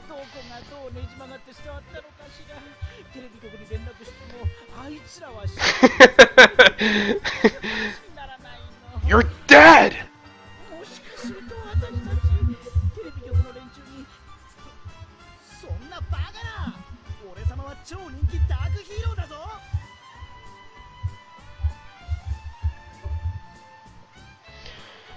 If you guys want to join in the call, I'll put you in.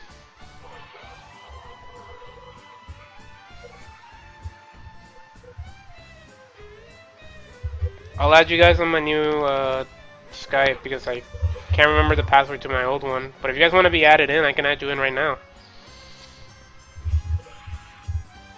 That's A-okay by me.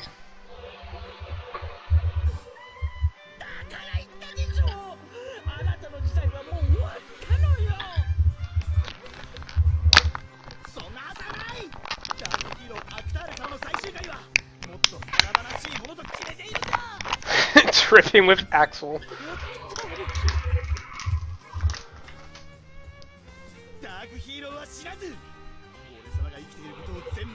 Hold up, I gotta... That's not the right button.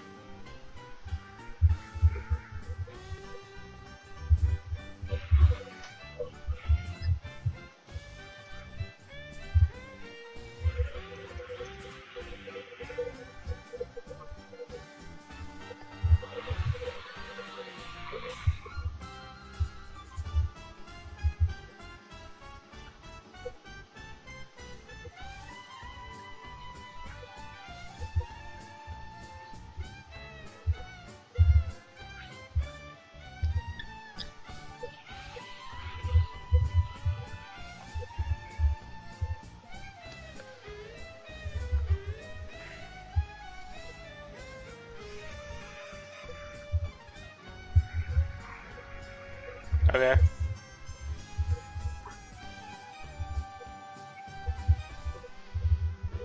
Well, if you want to be added, just say so. And I'll throw you in.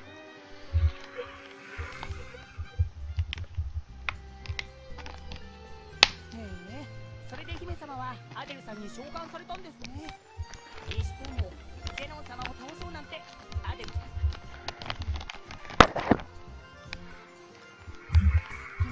姫様この人ビッグマグナム級のアホですよ。こんな人と一緒にいて大丈夫です。こやつのアホは承知しておる。こやつが父上と相まみあ、なるほど、そういうことですか。ね、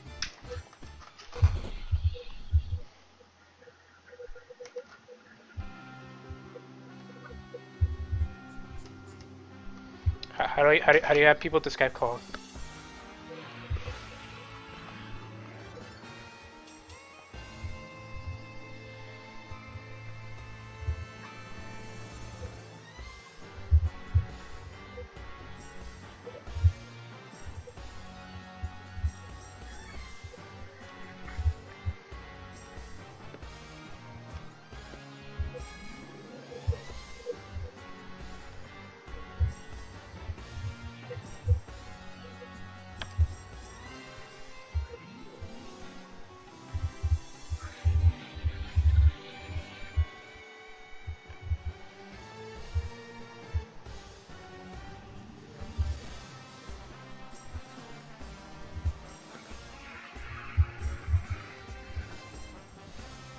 Yeah, but all I see is show D-pad, share screen, send contact, and send file. You know what? Hold up.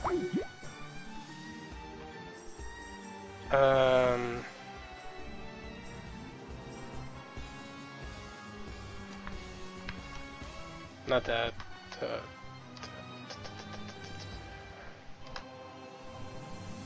Is it because show didn't add me as a contact? Wait. Aha, there we go. And then I'll add show. Yeah, yeah.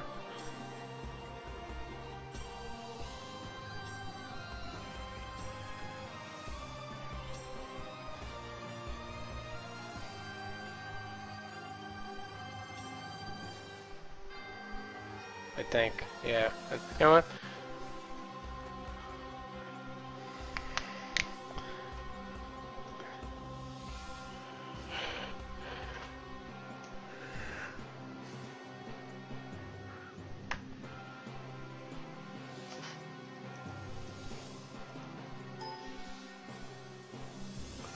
Hi, TFP. Hi. Yeah, okay, so Show didn't add me as a contact officially, so that's why I can't add him. So I have women with big axes, women with big bows, and 2 thieves. Big bow? Yeah, big bow. Big bows. How are you, TFP? I'm pretty good. Oh wait, no, there's 4 thieves. TFP, don't get charmed. Oh, jeez. No, I'm making no promises. I can't target charge them. I can't Crimson Flare them either. Oh, buddy.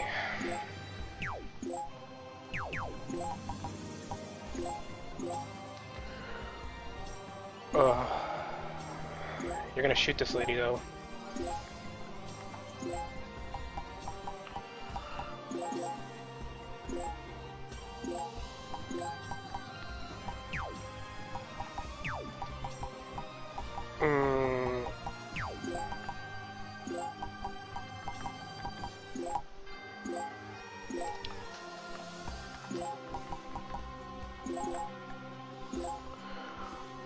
You should watch The Good, the Bad, and the Ugly, by the way. So I've been told. Have you watched Blade Runner yet? No. Yeah, you should definitely do that. You should So watch. You should watch every movie that we say it's good. I will do that with all of my free time.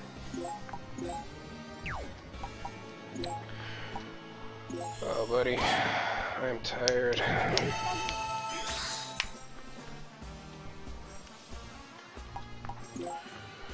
We're gonna end turn.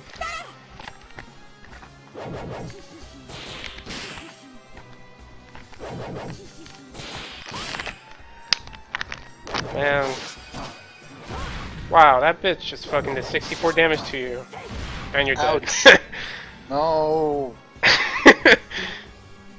Rip me. Yeah, you got ripped pretty good.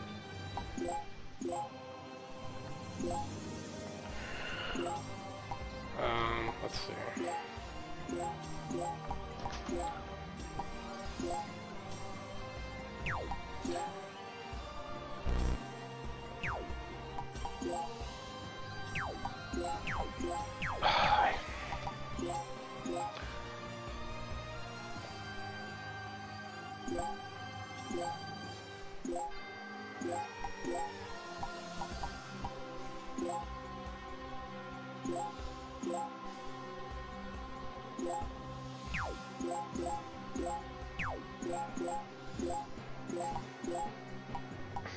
Maybe putting you in the forefront of everything was not a good idea. Yeah, maybe.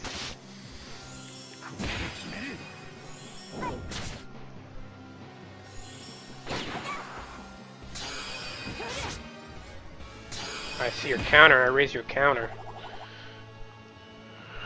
And that's it.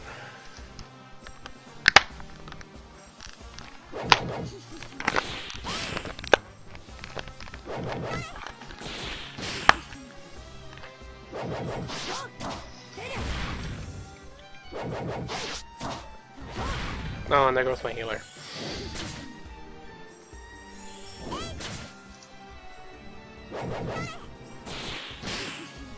Oh, and there goes.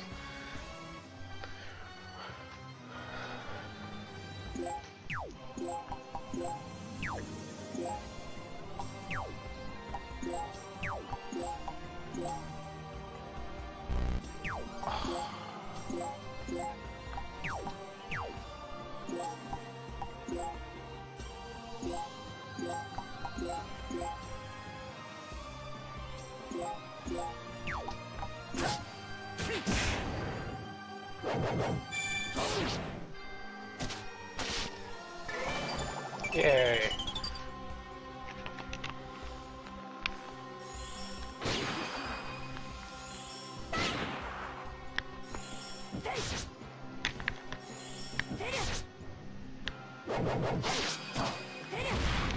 No, I died. Seems to be going poorly. This one man, he will defeat them all. Except he can't. He doesn't have enough SP.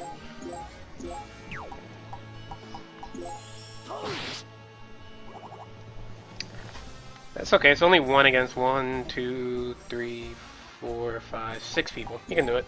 He has 14 health. Yeah, totally. He died. My turn. Oh wait, it's okay. I have tank. The frog can do it. You can do it, Tank. Oh wait, I didn't do anything except change what type of frog he is. Rob, what's your Skype? Do you have Rob on Skype? I do, I believe. Add him to the I can add sheet. him. We'll take this call.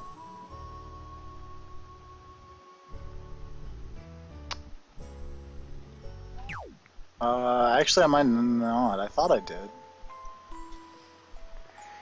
Where is he? I might as well search for him too, since.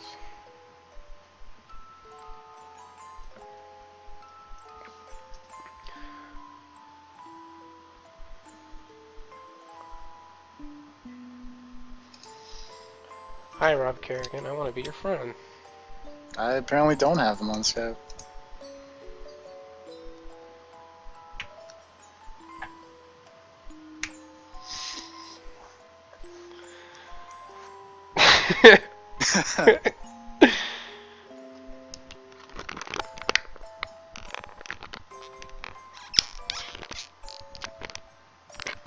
I don't know if I even have that anymore. There you go. Because if I did, it might have been just from... Because I know we talked on Skype when John and I and you played Burnout. Didn't you guys did a Left 4 Dead thing? like a long ass time ago.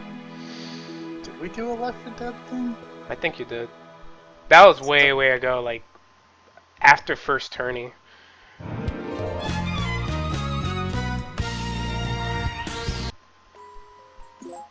Rob, are you here? Because it looked like you answered. Make this a group video call. It's free. It is? I thought that was... That's fine. I don't want you guys to see my ugly face.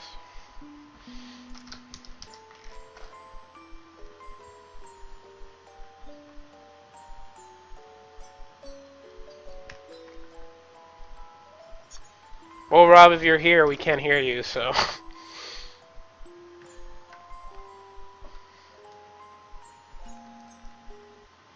Unless you just want to come in and say, kept you waiting again, like last time. Kept you waiting, huh?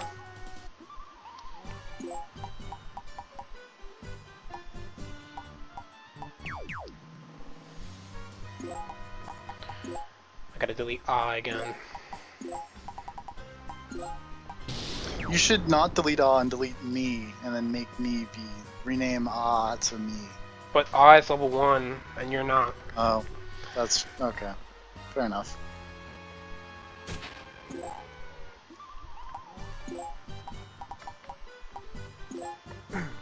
Hey. Oh. Hey. Hey, what's up? I don't know what the fuck happened there. I jiggled some cables. Jiggling cables is always a good idea. Yeah. Especially before you call me to your office, so I can just fix something that you could have done. Oh my god, Yeah. why do people always do that? How would you turn it on and off again? Just try turning it on and off. Isn't that your job? Not necessarily. My job is to not have to fix things that people keep breaking. Like, oh, I installed Linux on my computer, but it deleted everything else because I'm a fucking idiot. Can you just make sure that everything that got reformatted is no longer like that? I'm like, no, sorry. Guess you're gonna have to do all your work all over again. And by the way, the boss is probably gonna fire you.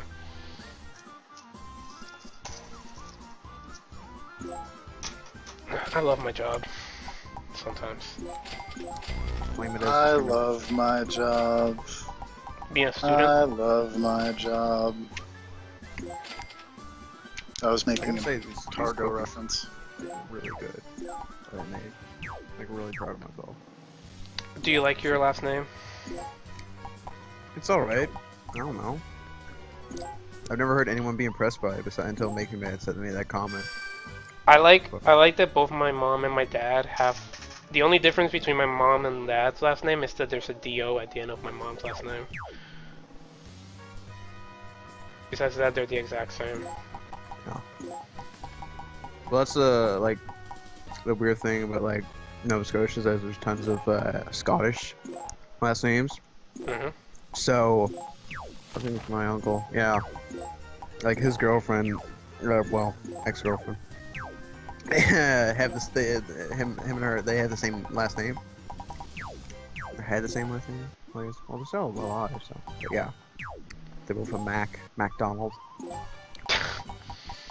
There's just tons of Mix and Max around here.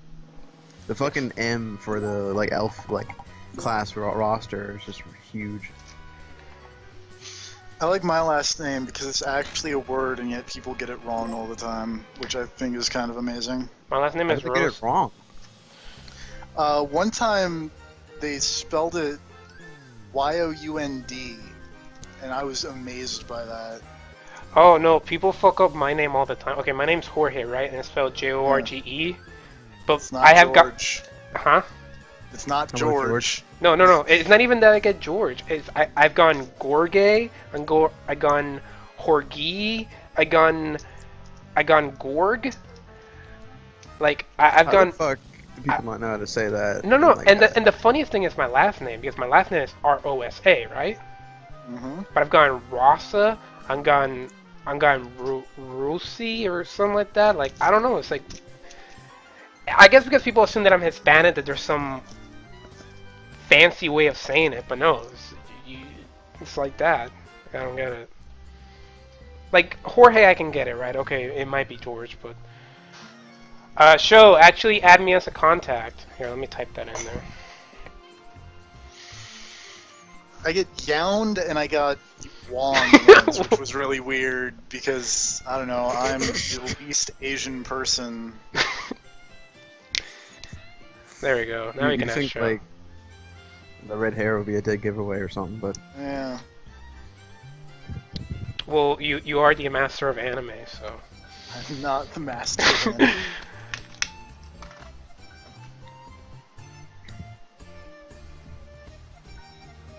I like when I'm in Florida because everybody's either Cuban or Puerto Rican, so everybody knows how to say my name. Welcome, Gravity. Okay, well, we're calling Show, so he'll pick up whenever the fuck. And I'm just gonna go grind money.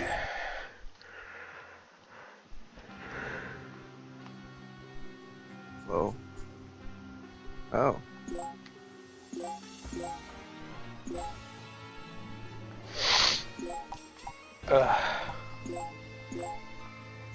El Che? No way. Man, I can't wait for Ground Zero, the Phantom Pain to come out. I had a dream about that yesterday. You know those dreams where it's like you're playing something that you really want and then you wake up and you're pissed off? I haven't had that dream since high school, so... I've had those dreams. Really, every single dream I seem to have is either me thinking I'm playing something that I want to play, or me waking up, seeing my alarm clock 2 hours earlier than it should be, then just going back to sleep in the dream. My sense of That's time just not is life? Huh? This is not life, that's my life. That is my life. That's why I've missed an exam in college. Actually, you know what happened to me is that I passed out like at 8 at night, and I woke up at 12 at midnight, and I looked at my clock and I saw 12, and I'm like, fuck, it's like fucking the afternoon. After it was like the next day. Yep. So I call my boss, right? And I'm like, dude, I'm sorry, I missed work. I don't know what happened. And he's like, what are you talking? Outside. No, I didn't, because I was in bed and I was like all disoriented. And so I called him. I was like, what are you talking about? I'm like, yeah, it's 12 right now, dude, and I can't believe I missed work. Like, I've never done that before. It's like, it's midnight. And I'm like, what? He's like, yeah. I was like, oh, I'm sorry. Yeah, he called me a retard and hung up. I'll be absolutely honest, I'd probably do that too if one of my workers just suddenly called me at midnight. Just saying, oh, I'm so sorry, dude. At midnight. Yeah. Probably woke the poor guy up. No, whatever. He's an The asshole. only job that I've had, we've usually been working around midnight, so... When you were working at that, In the candy place? Fuck. Yeah, that's right. No, it's deep. how much candy do you make? Did you make a day? Tell me about your product, Rob.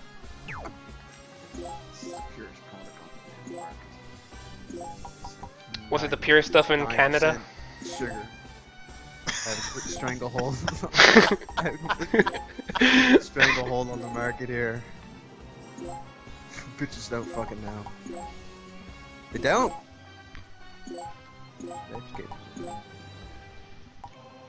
Execute. That joke has gone on far too fucking long. To be fair, every joke that we have goes on way too long. It's true.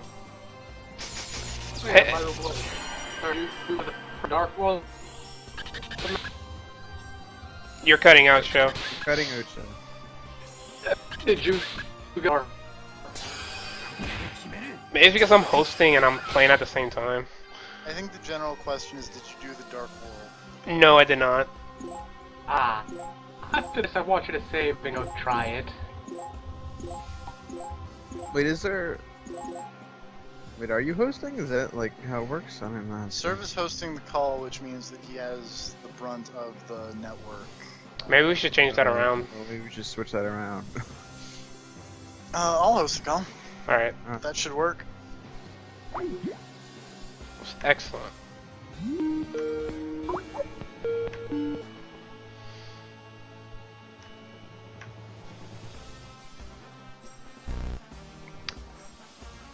I forgot what I was doing.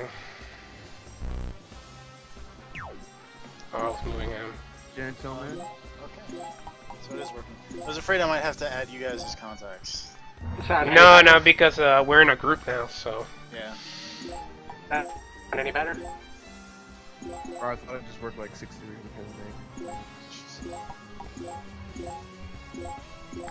There's fucking people in my class, a film class, that don't know that. Don't know about 6 degrees of Kevin Bacon. Oh, then I'm also cutting out. You sound better. At least.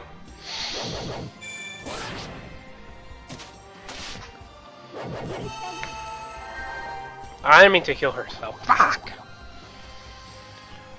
I wanted to heal TFP because he's about to die, I think. That's what I wanted to go and try. First Dark World map. Alright, I'll try the Dark World next. Just make sure to save beforehand. TFP, you have 2 health. How do you feel? Better than 0. Who's got 2 thumbs and more than 0 health? Disgaea. And it's gone. It's all gone. Aww. It's all gone.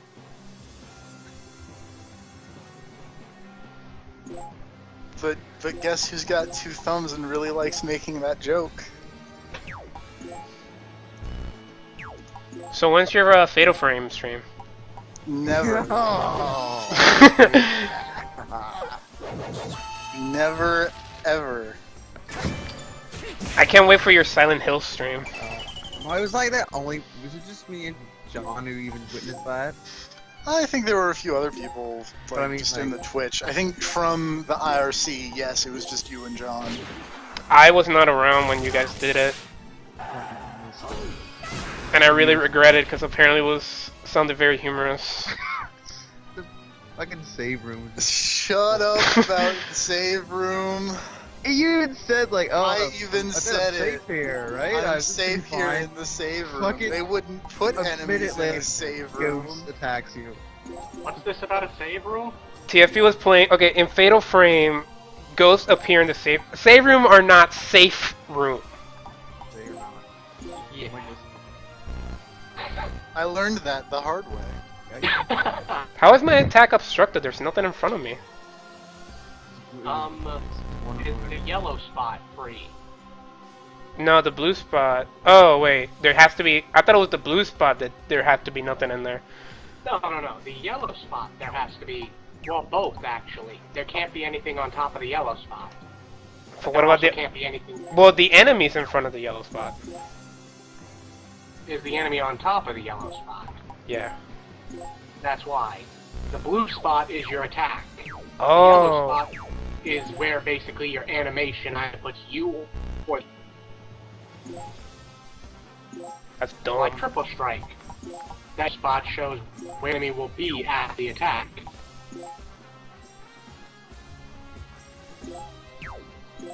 That's dumb and I don't like it. TFP, go shoot him. You got it. Actually, I think he'll die before you get a chance to attack, but I'm not sure.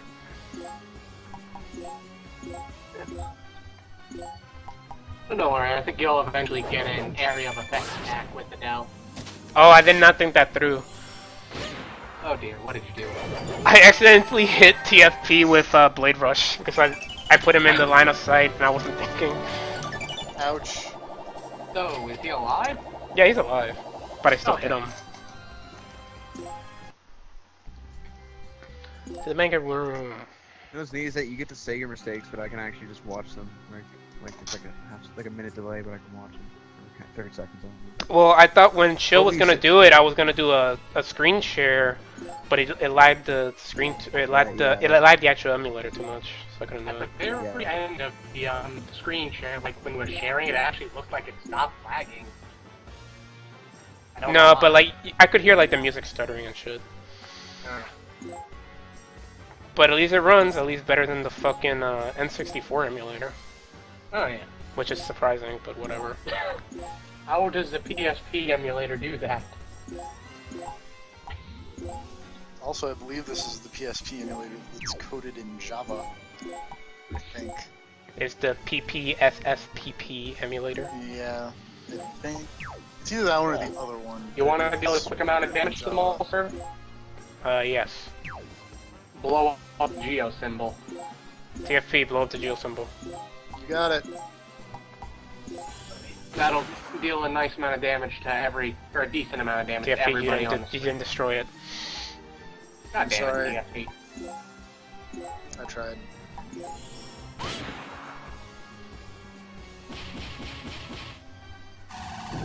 Oh.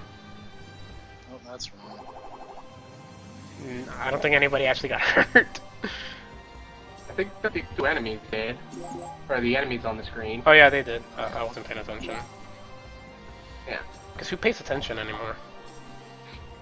Basically, if you manage to get rid of all the Geo panels, a giant beam falls from the sky on everybody.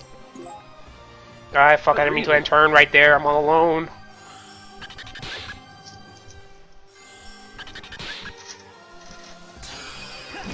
Counter. Counter. Counter kill both of them. Oh my god, that still brings bad memory to the first game. Like, because I didn't level anybody in the game correctly, the only person I had who could fight the final boss was the main character. And of course, he was backed up by 5 angels. That's the opposite of the problem with like Fire Emblem Awakening. It's like everyone was just a fucking boss at the end of that game. I still beat the boss of that game in the stupidest way possible, but... What'd you do? I rushed the boss with, like, the main... My unit, Morgan, Lucina, and maybe Chrom. I don't think I had Chrom in that mass. And then everyone else I just had as a clump in the back, because the back people would draw all the ads, and I just had the 3 units that could get up there fast enough, just attacking the boss. And I beat the boss in like 3 turns, but... Yeah, honestly, because I basically turned Shota Mage into the strongest thing ever, I was able to kill the boss in 1 turn.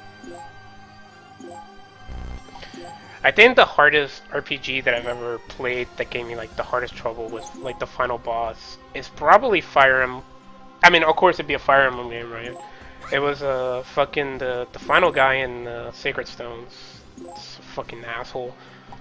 Oh, because he doesn't have a health bar, no. Who needs a health bar? Yeah, he has a health bar, but you have to, it's like you have to like hit him a couple of times before it starts going down. So I just like trapped him behind like 4 guys and just kept hitting him. Basically what TFP did, and then like I threw magic at him. I can't heal TFP though. For me, the hardest RPG boss, honestly, was the final boss of Final Fantasy X. It was an awesome boss. It had great music that I honestly wonder why I was even in a Final Fantasy game. Too good for Final Fantasy game? Yeah, probably. Too metal for a Final Fantasy game. I mean, if we're talking about like difficulty in a different sense, then I guess like the hardest one was technically 8 because fuck Final Fantasy. That game's fucking horrible. But no, Final Fantasy. Whatever, man. I could put 100 Quakes onto fucking Squall strings and just blow through everything. That's awesome. Fuck you. That game sucks. I'd rather play Metroid Prime 2. Whoa. Whoa there. That's I'd rather play Final Fantasy 13. That's the second version of or the second area. Even though I actually don't think Final Fantasy 13 is that bad of a game, but it could have been better. I mean, yeah, I mean that can go for any of the 13 games. it sort of plays itself. That's my biggest qualm with it. It's autopilot all the way through. But we all know that Lightning Returns is just a masterpiece as far as writing.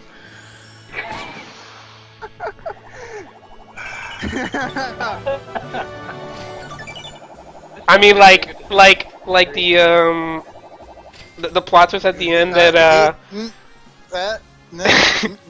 Young Lightning. I hate you.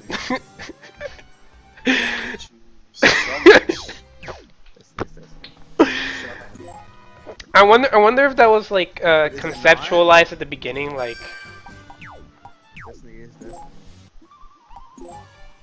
Oh man, I got Kung Fu Muscle, a Psycho Orb, a Caterpillar, and an Imperial Seal. Ooh. What the Also, hell? I just found this out. What did you get in a bonus? Yeah, from the hospital lady. Oh, from healing. As I said before, muscles will increase your health, orbs will increase your resistance and SP, Imperial Seal will increase just about everything, and Caterpillar Egg and everything of the sort sucks. I swear to God, you should never have to use any of those items. The Caterpillar Egg, the Newt Juice, any of that shit. I want to give These all TFP. terrible. Now save and try and go do the first Dark World map. Technically speaking, you can't even play any of Dark World maps until you beat that one. So you learned in Ground Zeroes. When you're lockpicking, if you just mash triangle, he lockpicks way faster. He does? Yep. I never knew that. I know, right? Hidden tech.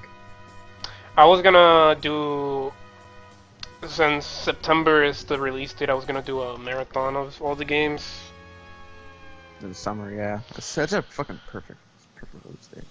And it's a Tuesday, August. which August is fucking sucks, because I have to work. I mean, I could take the day off, so what the fuck ever.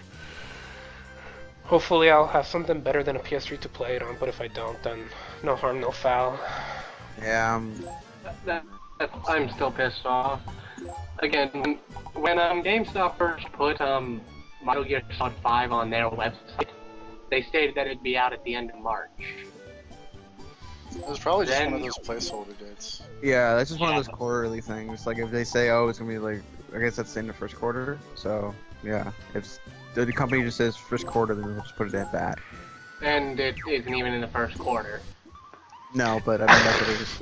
You know, I love that during all these events, people were analyzing all these like little things that at the end of the trailer, like in the end of the Nuclear trailer, there was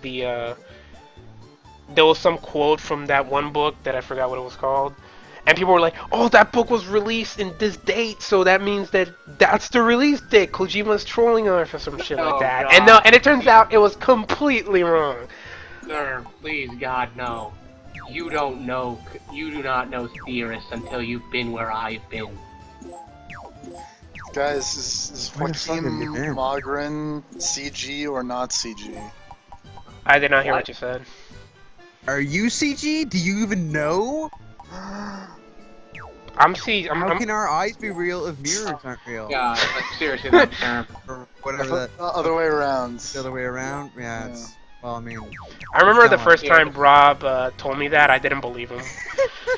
I didn't believe that was like an actual quote. Sir, the entirety of the community is literally all conspiracy theorists in training. I shit you not. You do not know theorists until you've been there. Wait, it is terrible. What community is this? Giant Bomb? They would literally take anything searched into the code of his teaser pics to find little small notes that were in the coding. Well, wait, what are you talking about? I don't even know what you're talking about. Five Nights at Freddy's fan base. Oh, okay. In order to try and find the release date of Five Nights at Freddy's 3, my good lord, they figured out the exact amount of time that it took for a demo to come out. They figured the exact amount of time that it took, like, in between FNAF 1 and 2. They looked within every single bit of coding. Every single bit. How did that game turn out? Huh? How did that game turn out, the third one? In my opinion, it is less scary, but for the most part it does finish up the story. Good in its own. Like, the creepiest thing... Yeah. Spoiler. No, I don't care, dude. There is a corpse inside of that one animatronic in the game. The spring trap or whatever? Yes, there's an actual corpse in that thing. Is it Phone Guy? No. Oh. Phone Guy actually is the one who basically, you now have Phone Dude. Phone Dude, during the second night, finds some old recordings from Phone Guy. Right. And Phone Guy is basically telling you how to work spring costumes. Which, basically, they're animatronics and they're costumes. Why would you make animatronics and costumes? So that you could wear them, but they could also be animatronics when they need to be. Difficulty 3 stars. Okay. Okay. This guy's level 80. Yeah. This isn't gonna go well. Oh yeah, the Dark Sun. Alright, TFP. You're cannon fodder. Alright. I got this. Poison him. Have you got it? And I don't know what else to do.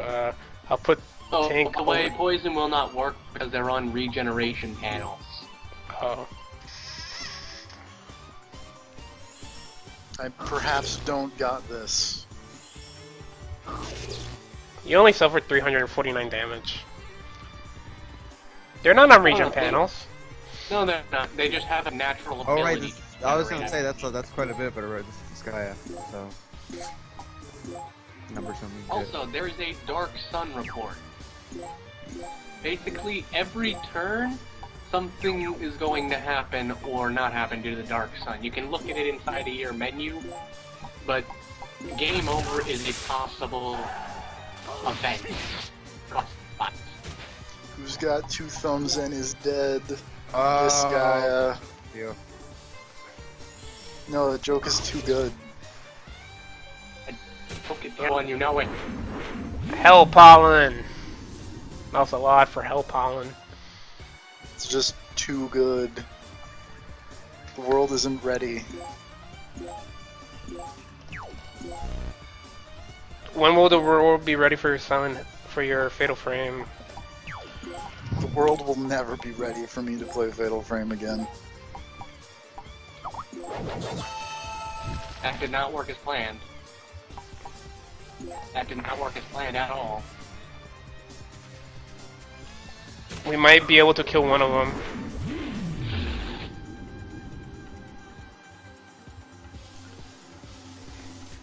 Oh wait, he's not poisoned anymore, never mind.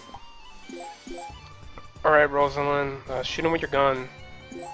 Oh, I think I know now. I think that the Dark Sun will automatically revive them. Kill all 3 of them in one turn. 0? Rosalind, you useless bitch. Oh no, a double team attack. Oh.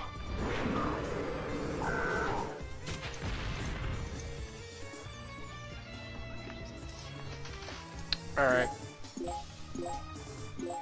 Let's let bygones be bygones. I'll heal you. And you don't kill me. But yeah, basically, you unlock the Dark World first stage once you've beaten this one by doing various things, such as in the stage that you've been on training on. Mm-hmm. Unlock the Dark World version of it. You have to complete the stage in 2 turns or less. I can do that. But you have to beat the stage to do that.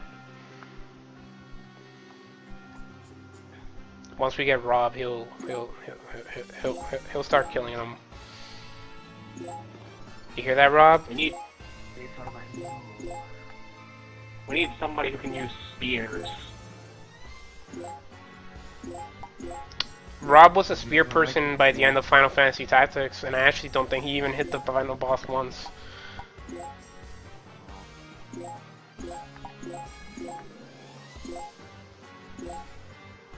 They went to the third stage.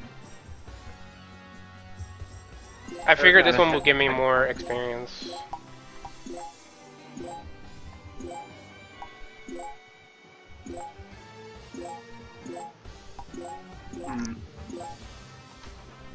Trying to look to see. Is there a geo panel on, or is there? What's the color of the geo symbol on this stage? I wonder. Purple. It was purple before, but sometimes they change after you've beaten them. No, I mean that's what it says is purple. Huh? That's what it says is purple. But yeah, in stages, like when you replay the stage, some things will be changed.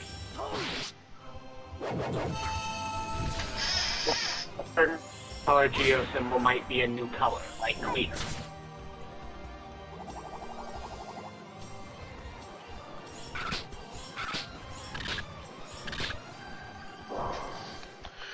Oh, buddy. What made you want to play Sky 2? Show requested it. That's how I do things. I do everything based on requests.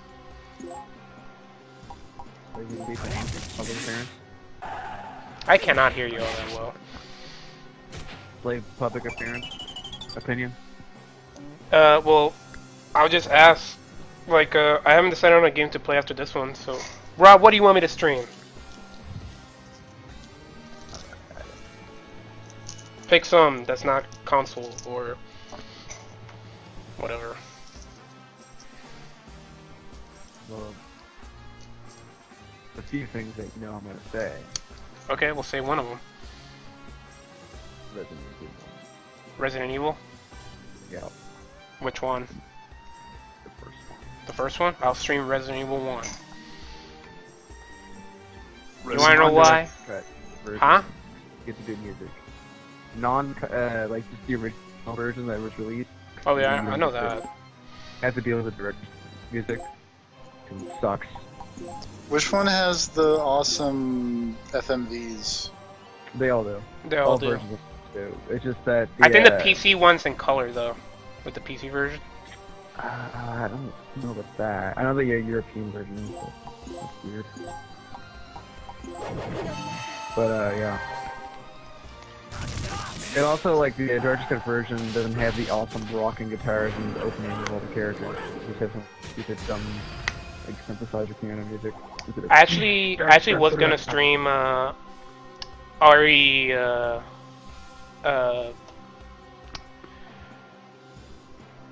Remake. I was gonna stream Remake, but I couldn't get the GameCube emulator to work right, nor could I get the PC version to work either. So. Yeah, I tried to do that once, and like I was using Dolphin. I don't know if there's a better one now. Dolphin's pretty good now. Yeah, it seemed like it just fucking melted. Handle that. I think it was just my computer, because my computer's pretty shit. I got my graphics card. If I just upgraded that, I actually had a pretty good PC. Anyway.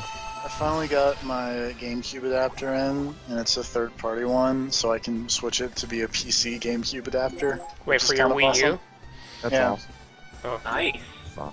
You get to use the best controller ever. Yeah. The PS2 controller? Yeah, okay, Surf. Also, sir, you could have destroyed the enemy boost plus 50 symbol. Made things a slight bit easier. I know, man. Hard. That's how I do things. Fair enough. Serve is always hard. What level is everybody? I'm hard right now. They're about level 5 or 6. There's nothing that makes me harder. Hard man to please.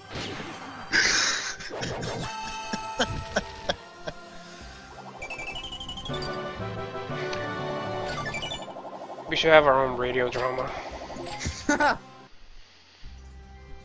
We should have our own radio show. Just talk about bullshit all day. Yep. What we already do. Yep. But in audio format. Yep. GBP4A podcast. Oh man. That's dangerous. No, see the problem, especially if the problem is that like at one point we'll get like really upset of each other, and we'll just start quoting fan fiction. Oh. Fucking like seriously? No. Gonna bring it up again? Where the jokes really do never die. We can't forget our origin point. We can easily forget our origin. Can we? I still remember. It's almost entirely your fault, bitch. No, it's not my fault. You fucking started. Shut up! It's not my fault.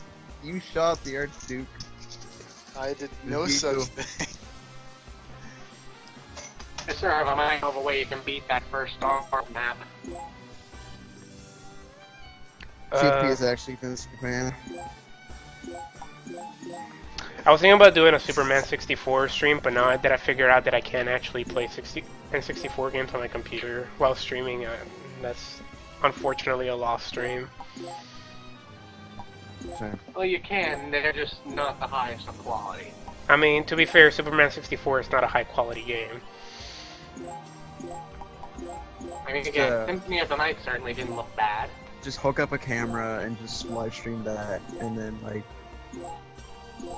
so it's just making more work for yourself. Also, I don't even remember how to beat Superman 64. That game has an ending? Yeah, you have to beat it on hard mode. They programmed an ending?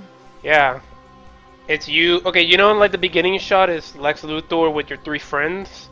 Yeah, you gotta. And in front of the swirly thing, it's just that, except it's Clark Kent. Nice. I beat Superman 64. Made that. Thanks, Obama.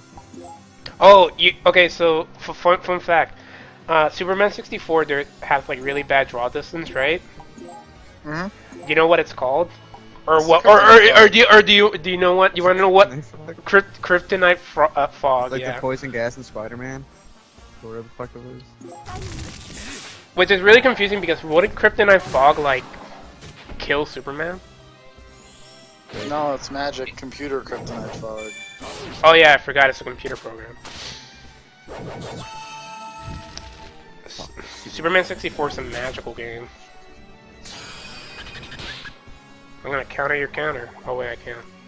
In short time, your fate will be sealed, Superman. Are you a big Superman fan, TFP?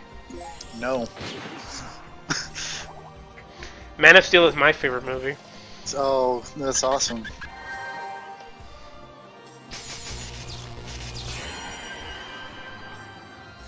It was because of that movie that I knew that Superman was Jesus. Yeah? Oh.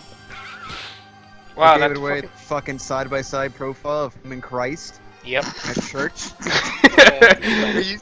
Are you being serious? Yes, it happens. It's him in a. It's him sitting. It's him sitting in a church, right? And then there's a shot of like a blurry Jesus by the side, and his face is like right next to it. Well, okay. Zack Snyder does not understand subtlety. Like, wasn't he the guy that made that one with the women? Sucker Punch? Yeah, that one. Yeah. Yes. How bad is that movie? Real bad. That was his first not. He wrote that, I believe. Yes. Like that was his fucking baby. I was thinking about watching it, but then I don't know, like I forgot. From what I hear, it's not one of those, forgetting. Yeah, it's not one of those like so bad it's good movies. It's just bad. Like, it's bad.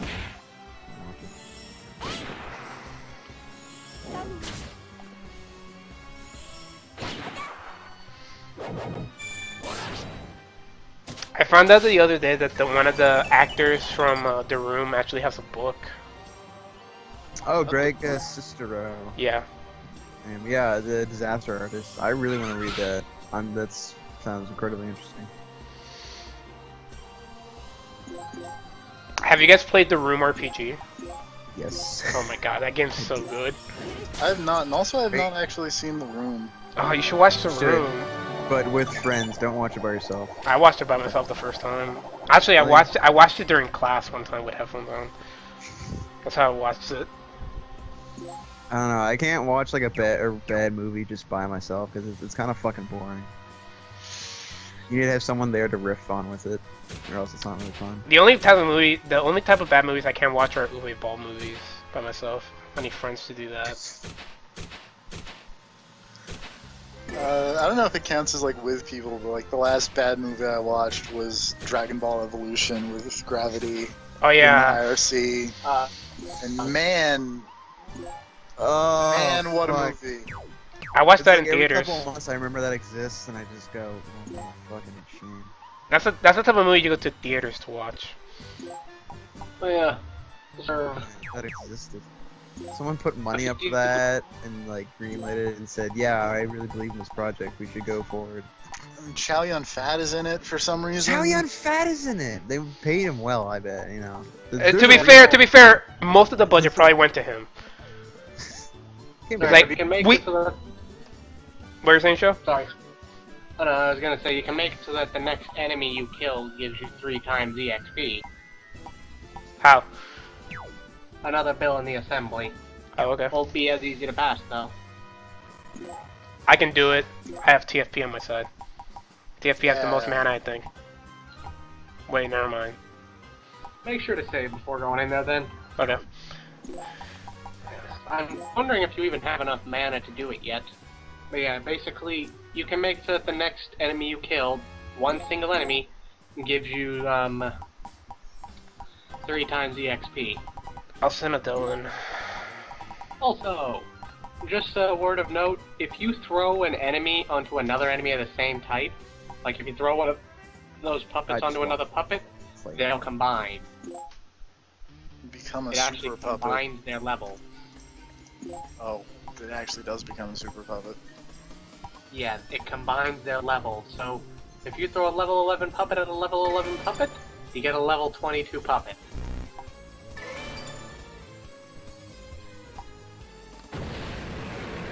Dragon Ball Z shit right there. Fire gives you extra hit, which would be very good for TF. The whole place hates. Also, the best possible thing for bribing somebody would be must-have. But interested is a close second. Secondly, please do not feed the drunk senators. Why not? Because they're drunk. It's a terrific idea. They tend to go more. Feed Possibly the go golems. wrong. Feed the golems. The golems are the giant wood dudes. Let's begin the vote. Huh? Oh wow, this is going badly for me. Yeah. I got denied. Ow! Drunken senators, so they send you dick pics later? That's why don't feed them. The people that you want to bribe are the orcs, those giant wood dudes, and the Mothmen. What's the Mothman doing out of Utah? It's a pull. What? Because it's an urban legend. All those giant dragon guys Where's are Richard drunk, Gere? so they'll automatically be more inclined to say nay. Also, they don't react properly to bribes. What kind of politicians are there? Whoa, this. They're drunk. They're demon politicians. Yeah, that. All politicians demons. Go on. They just have the big summoning circle in the middle. They don't show it on C-SPAN. Oh shit! Is this actually DMC Devil May Cry? You know what? What's the... Oh my God, Rob, have you seen C-SPAN prank calls? It's a bunch of fucking kids that like call C-SPAN. they just set up like the best fucking dumb calls ever. Oh, mind checking out what eye looks like what the percent for eye wear if you try to pass. Make Me Mad is trying to connect the microphone to his computer. He might join us. Yeah. God damn. I've never heard Make Me Mad's voice. Yeah, if you can get that eyewear, TFP will be a lot better with more hits. I need to get I'm just TFP another building up to sound gun. like Keith David in my mind. Because I was like, that's the default cool voice. Dude, it sounds like Keith David. Yeah. I need to get TFP another gun. This 44 Magnum, he needs it. TFP, you need this 44 Magnum. I do. It's true. So need did that. you check what it looks like to try and pass eyewear? What the percent? Oh no, hold on. Check that, because eyewear will increase TFP's attack technically. Because it'll give him more hits. Yeah. Have I done shit? Have I What? done anything? Have I shot dudes? You're not even you a don't character have the yet. gunner yet. So. Oh, Yeah. I'm not even a factor. Okay. I haven't The, shot the, up the, the only people that are in here are me and TFP. And TFP's in there because we're gonna possibly win the Friday MK2 fight. Which, by the way, remember that you do have that Astral Orb if you really want money. No, I'm not really hurting for cash. Yeah.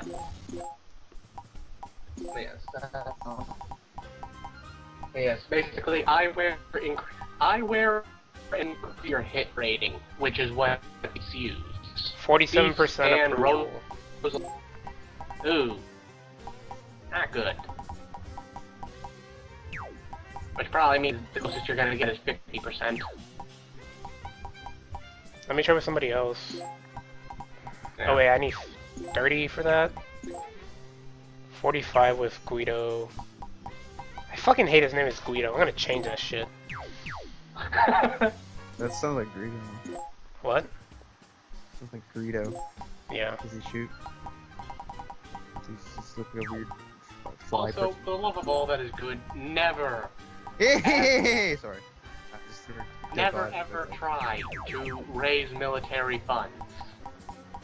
I'm gonna call him. I'm gonna call him. What should I call him? He's a white fighter guy with brown hair. Go, go, go.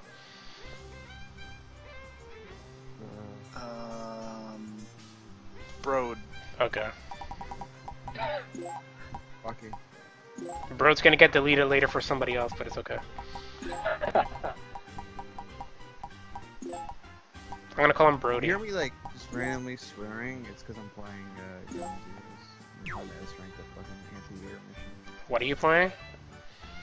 I'm trying to S-rank the anti-air mission in Ground Zeroes. Anyways, I haven't. I've only S-ranked one mission. That's like the main mission, and that's only because I rescued everybody.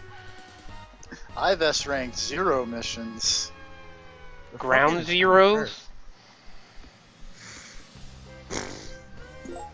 I remember I went like, man, I played real badly, but I still got a C, and then you guys told me that that was the lowest. No, it's not. Actually, I was talking to a friend of mine who got it the other day, and he played it. It's like, yeah, I took forever on one mission. I got an E rank. Wow. E rank. I'm like, I You didn't know, went that low. Yeah, you know what's funny is that I've taken like 3 hours to finish a mission because I was just fucking around, and I still got like a C. No, like he was maxed out. He was 9 like 9 in every. What, did he category. fall asleep? I don't fucking know. Like, he got an E. Well, congratulations, CFP. You officially did not get the lowest rank. Yeah. I thought it was the lowest because I did like pretty shitty on my That's what I first thought, try. By the way, I'd suggest going to like the last map in the previous area to try and train up anybody who's like still level 5. Okay. Try and get them just like up to level 6 or 7, because right now Road is level 7. Okay, Rosalind, Commando, who's my mage. TFP, Greatest go level man up. ever. You need that. You need that Magnum. You just didn't call him like John Matrix. What? Commando. No, I didn't name him. Oh. His we'll name is call him just John that. Matrix. Or he's Brogue. I don't know. Oh, hold up, I got this new one.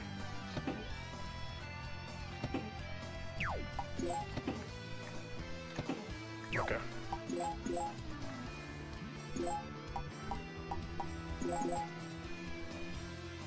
Rosalind, go shoot people. Sir, you punched a metal slime in the face and it died. I want you to know that. Punching is what I do best. Yes, it is. Oh, you're good at kicking. Isn't that it? Huh? Kicking? Kicking? What about kicking? I'm not very good at kicking. I'm pretty good at. I'm pretty good at. And Sakura kind of kicks sometimes. Yeah. Yeah. Yeah. She kicks. You goddamn schoolgirls. I'm a monk, so I do all punching and kicking, and I do it all good.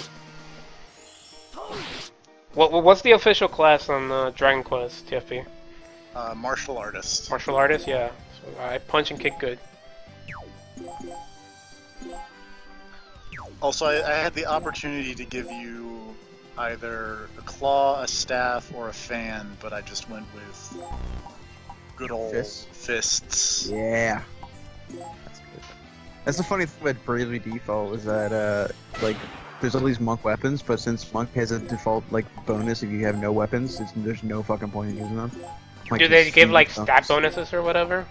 It's like a huge bonus to your physical attack. You just don't carry anything, so there's no weapon that balances it out. Like, it's just a No, I'm bonus. asking if, like, if having, like, a... Like, oh yeah, there's like lightning, you know, like elemental stuff, and but it's not fucking worth it. Just because that means a monk, and you want to just do fucking crazy damage.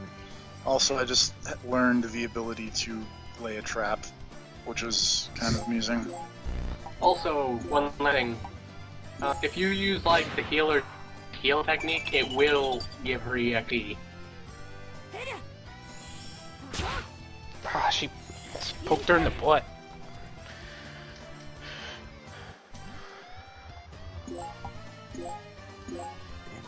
I love making so much damage and so many things. Just keep in mind resistances.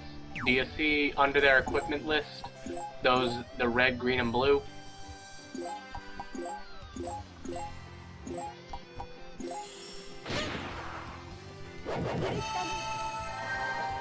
Wow, that healed us a lot more now.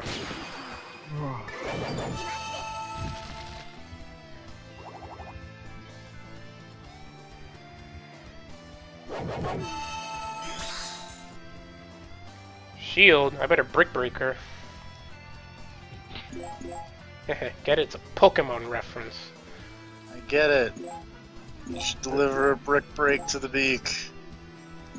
Everyone, you have Ground Zeroes on PC? My friend has Ground It already Zeroes. came out, I believe. Yeah, no, but I'm asking the server if you have it. No, it doesn't run on my computer. Oh, okay. So I didn't bother buying it. But if I build one, by the time it does, I'll buy it on PC. Because I played it on PC and it looks fucking great. My friend has a really good PC. That draw distance, you can see everything. Yeah, it's a shame. That's like, it kind of actually fucked up this mission, the anti-air mission in particular, the draw distance, because like almost all of there's two of them actually, the anti-air placements have exploding barrels right beside them. So you just go in the first-person mode with the rifle and you can just shoot it. Yeah. But on PS3, since the draw distance is so shitty, you can't the barrel is not there. You can't see it. You can still shoot it, so if you know it's there, it'll still hit. Yeah, well, you know if you know where it's at, but you can't see it. You have to go by, you know, just knowing it. That's how, like, I pretty much memorized where everything is, so I don't have that much of a problem with it. Because I play Ground Zeroes too fucking much. Why the mage turn around in? Because she's farting. Talk about a mighty wind. Should have named her Gale. Oh, it's not my mage. It's Rupert, the green skull. Oh yeah, if you had the Dark World unlocked, killing the green unlock the Dark World here. Die, Rupert. Green Skull, my favorite Marvel villain. What's the Green Skull's level before you kill him? I already killed it. Oh no, I'm entering the Dark World. Wait, it automatically made you enter? Yeah. It's difficulty 10. What the? The guy did not think it would make you automatically enter. I have Freya the Red Mage, Stanley the Red Skull, and they're all like super high levels. What the fuck? That shouldn't even be unlocked. I think I What the lost, fuck is so I'm just going on? gonna enter. Oh god, the sun, it's angry and it spawned the dragon. Son? And everybody died. Is it a, Not supposed to happen. is it a red sun over paradise? Oh. What? What? It's like the worst song. Whoa! It is not the worst song on that soundtrack. I swear to God, sir, that was not supposed to happen. It's alright. It's on the end of the spectrum. What song are you guys talking about? Red Sun. Red Sun. It's on the lower end of the spectrum. It's subpar. All the other boss scenes are like way there. I don't know what soundtrack you guys are talking about. Metal Gear Rising. Oh. When does that song play? It's the Sundowner theme. Yeah. Oh. I can hardly even remember See, any. You don't even remember it. I Better don't. than Monsoons. Yeah, Monsoon sucks. I mean, it's fine, but it's better than Red Sun. And also, to be fair, I almost don't remember a lot of Monsoons is them. like some power metal shit. I hate Monsoons. The only ones I distinctly can remember are Mistrals and the last one, and of course Rules of Nature. But that's because internet mostly ingrained it into my head. I didn't even know that became a meme until like. I just assume everything becomes a meme. So like that. I gotta use the Mistrals restroom. is Totally my.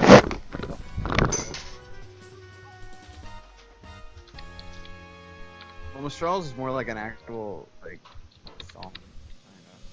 Like it's not as like energetic. It is. They're all fucking high energy, but it's like. I don't know. Yeah. That's good. That's good song. Yep. Rules of nature.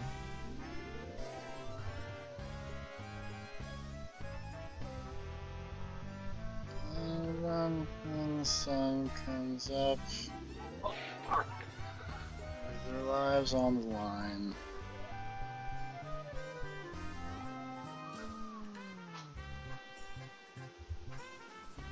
So that's why that happened.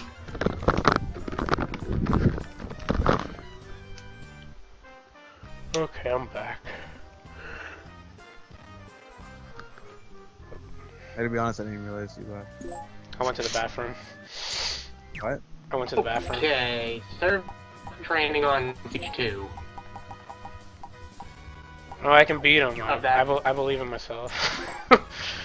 Now, also, God, do not play stage 3 again.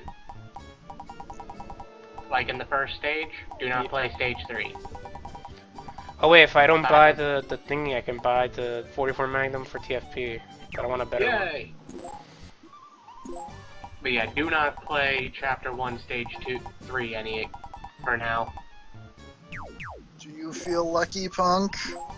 Because if you even take damage, you are sent to the Dark World. That's supposed to be your line. It's my line.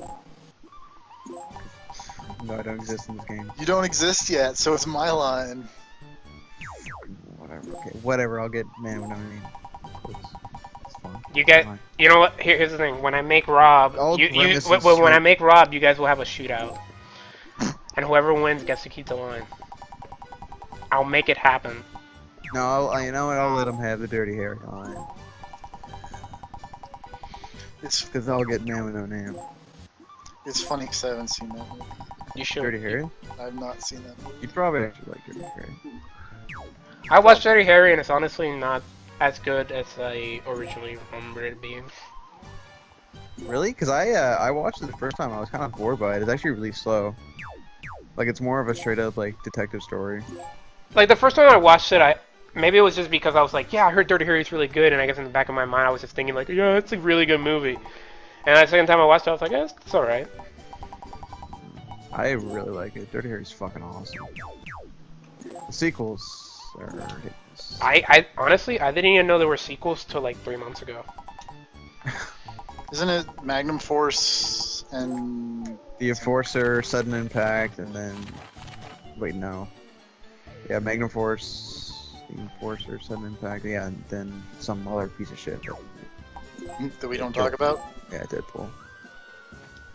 Oops. Deadpool. Jim Carrey is a fucking rock god. What? And, yeah, the last Dirty Harry movie, it has Jim Carrey as this crazy rock star. No, to be fair... Liam Neeson in there is the music video director, and like they're all on a hit list, including Dirty Harry on this killer who like has you know a titular Deadpool for all these celebrities.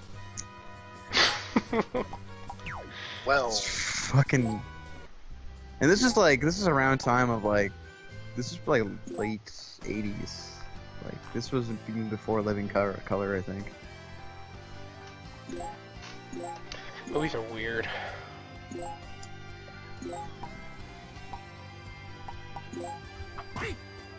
$1988. It's weird because I don't think a lot of like 80s movies are like weird, right? But like it's like the 90s where I think movies start to get like really fucking weird. I just Mine is like go to Psycho's hideout. 90s is fucking weird because it's like,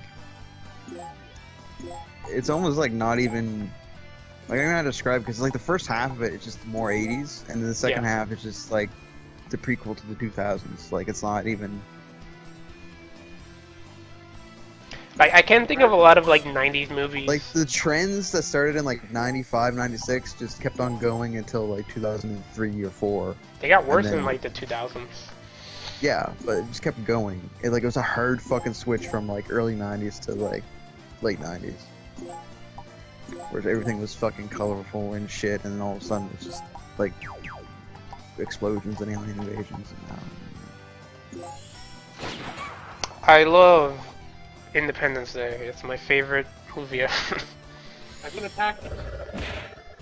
Oh my god! What? Isn't that what the guy says? That like aggressively gay guy? Oh yeah. It's like Jeff Goldblum's like cousin or something like that. So, yeah, they're gonna hack That movie's so fucking stupid, but I love it. Randy Quaid flying a fucking plane into the mothership. Yeah. Which is even funnier in hindsight, given recent events. What happened? Yo, you don't know about Randy Quaid? No, I don't. Well, first of all, he lost his fucking mind, and he released a video online, like yelling at like some conspiracy in Hollywood, and then he put on a mask of some dude and fucked his wife. What? Yep. Why? Because he's fucking Randy Quaid and he's nuts.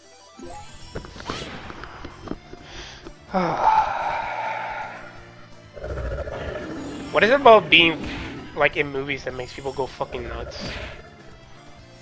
Not everyone, but a lot of them. Oh fuck! Yeah, because he's actually in exile in Canada. I entered the dark world again. Yeah, he's around I said not here. Oh, it's great. I said do not go to Chapter 1, Stage 3. I thought you said Chapter 1, Stage 4. We're housing Randy Quaid. What? I thought you said Chapter 4, Chapter 1, Stage 4. No, I meant Chapter 1, Stage 4 and Stage 3. Stage 4, you enter the Dark World when you kill, what is it? The Green Mage. Oh fuck, I didn't mean to do this stage either. Fuck! Everything's going wrong, guys. You could actually beat this and actually Dark Stage 1 if you had a second thief and more characters. You combine all 3 of the enemies and then poison it. Oh wow. Status effects actually work on bosses in this game. Stat effects work on some bosses. That's more than Final Fantasy. It's more than a lot of things. Oh yeah, by the way, yay, Axel is back. Rose? Rose? What about Rose? Rose! You said Axel. I was like Rose? Axel. Oh. I don't know. I don't know music. Welcome to the jungle! Like, people in high school will ask me, like, questions like, hey man, do you like Guns N' Roses? I was like, I don't know who Guns N' Roses are. And then people will be shocked. Take me down to the Paradise City, where the grass is green and the girls are pretty. Oh, won't you please take me home? What? Fuck happened to Burnout, man?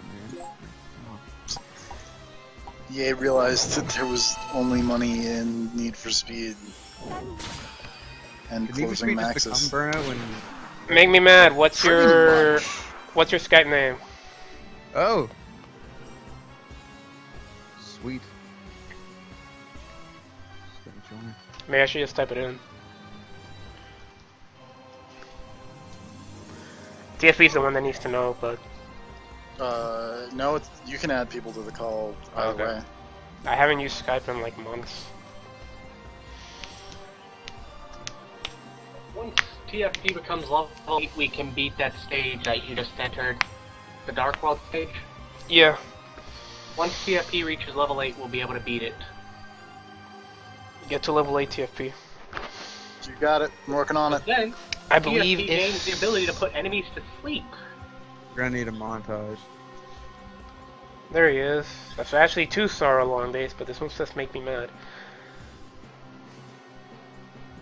So we have 3 of our GB people right through in this game now.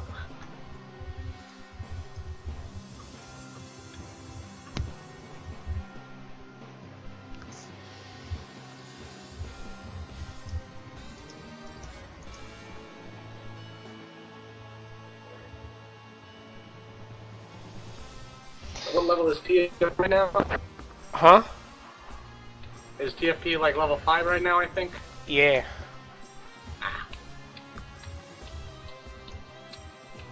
Did you equip the Magnum on it? Or No, I haven't bought it yet. Ah. Alright, add him to the call.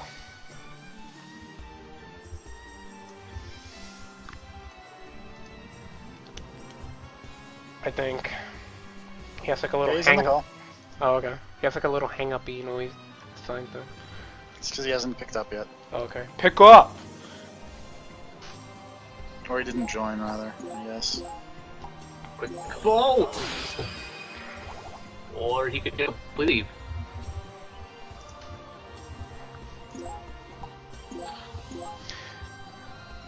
I still find it weird that the main character's name is Adele because I just keep thinking of the singer. Let the sky fall. Hey man, that movie's awesome. That's also the only Adele song that I know. Is it because it was in the movie? It's because it was in the movie. Which also is the only James Bond movie I've seen. Oops. You need to watch Casino Royale. And I guess any other James Bond movies that could possibly interest you. Though it's kind of hard to watch the older ones. Well, not really, but... No, it's Sean Connery ones are great still in my opinion. It's the Roger Moore ones that are fucking campy and hard to watch. Cause he's like 50 and he's trying to play Bond and it's like, no man, you can't. Like you're this. No, it's getting weird. You don't have the hairy chest of Sean Connery to make it through it all. The virile carpet. Virile carpets, exactly. The fucking jawline. TFP. What? I'm reading the chat.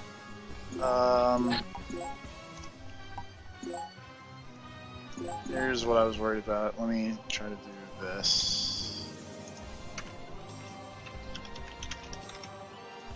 Are you trying to get Mickey Mad in here? Or? Yeah, I'm going to.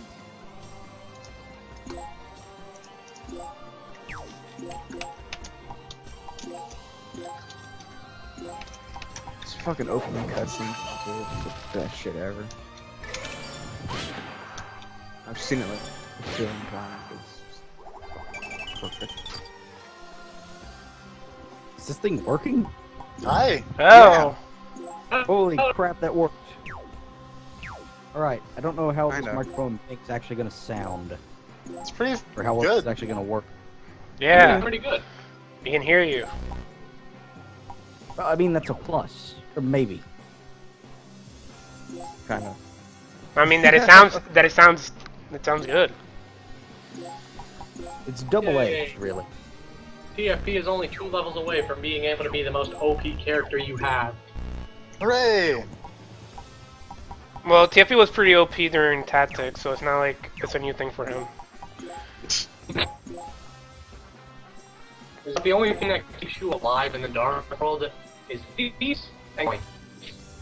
So maybe, man, I'm gonna assume that because you're in the Skype call, you can't watch the stream anymore. Probably not. I'm pretty sure that it would just boot me immediately out of the call, or the stream would just refuse to load, or both would happen simultaneously. Either way, wouldn't be good. For now, it's just in the call. Well, I think the call might be better than the stream because you're actually talking with us. That's a good point. I'm not in a weird delay that I know of. Man, that'd be weird. Audio delay on a Skype call. I'm watching the stream at the same time I'm listening to you, and it's just hilarious during the delay. Especially because before I had the volume up, so I couldn't tell when you all were talking and when the video was talking. I want to be able to turn down the game, but if I turn down the game, then I turn down the game for you guys too on the stream. No, weird is gonna be when I go back later and watch the stream. I haven't heard my own voice, like, on a recording or anything in a long time. It's weird. I'm not sure if I'm a fan of it or not. I'm a fan of your voice. Alright, pretty good. I'd probably sell some if I'm trying to get some money.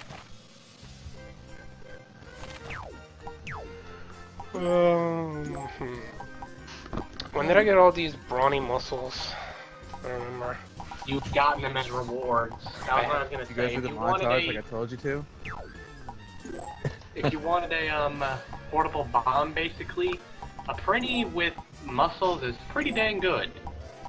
Because they deal half their HP and damage, if you give them a bunch of muscles, they can deal quite a bit of base damage.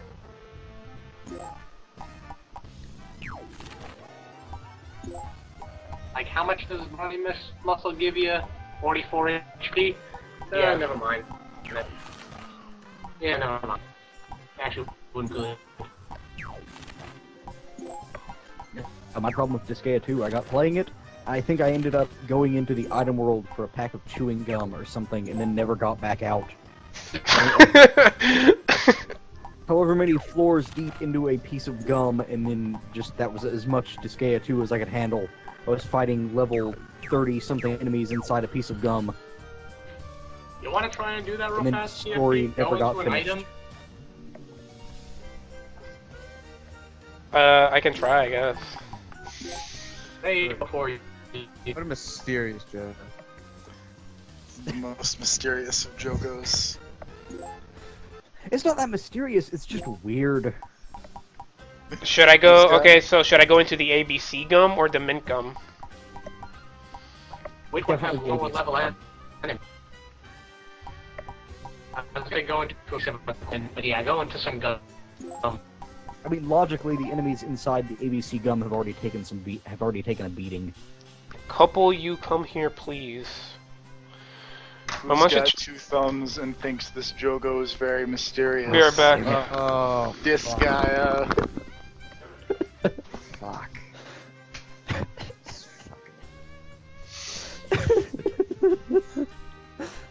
Yeah, the ABC gum is the idea of putting the specialist in there.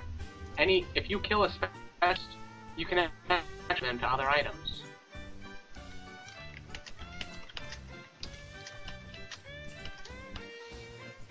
I forget, it's been a long time since I played Disgaea 2. Can't you just attack the Dark Assembly if they won't pass a law or something like that? Yeah, probably. Isn't that a terrible idea? They start to... Any Dark Assembly member you kill will end up loathing you from there on. That makes sense. But if you have the level to kill them all, like once you're level 1000, you have no reason to just say, you know what, let me kiss up to you guys. No, once you're level 1000, you...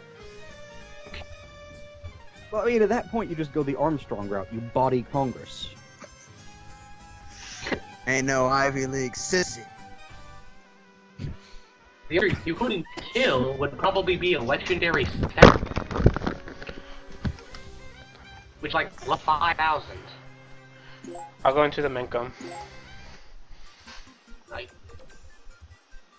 But yeah, this could also be a bit of training for you since it goes up gradually. By the way, if you, if it ever gets at any point too hard, that's what your Mr. Gensi exit is for. You have one in there.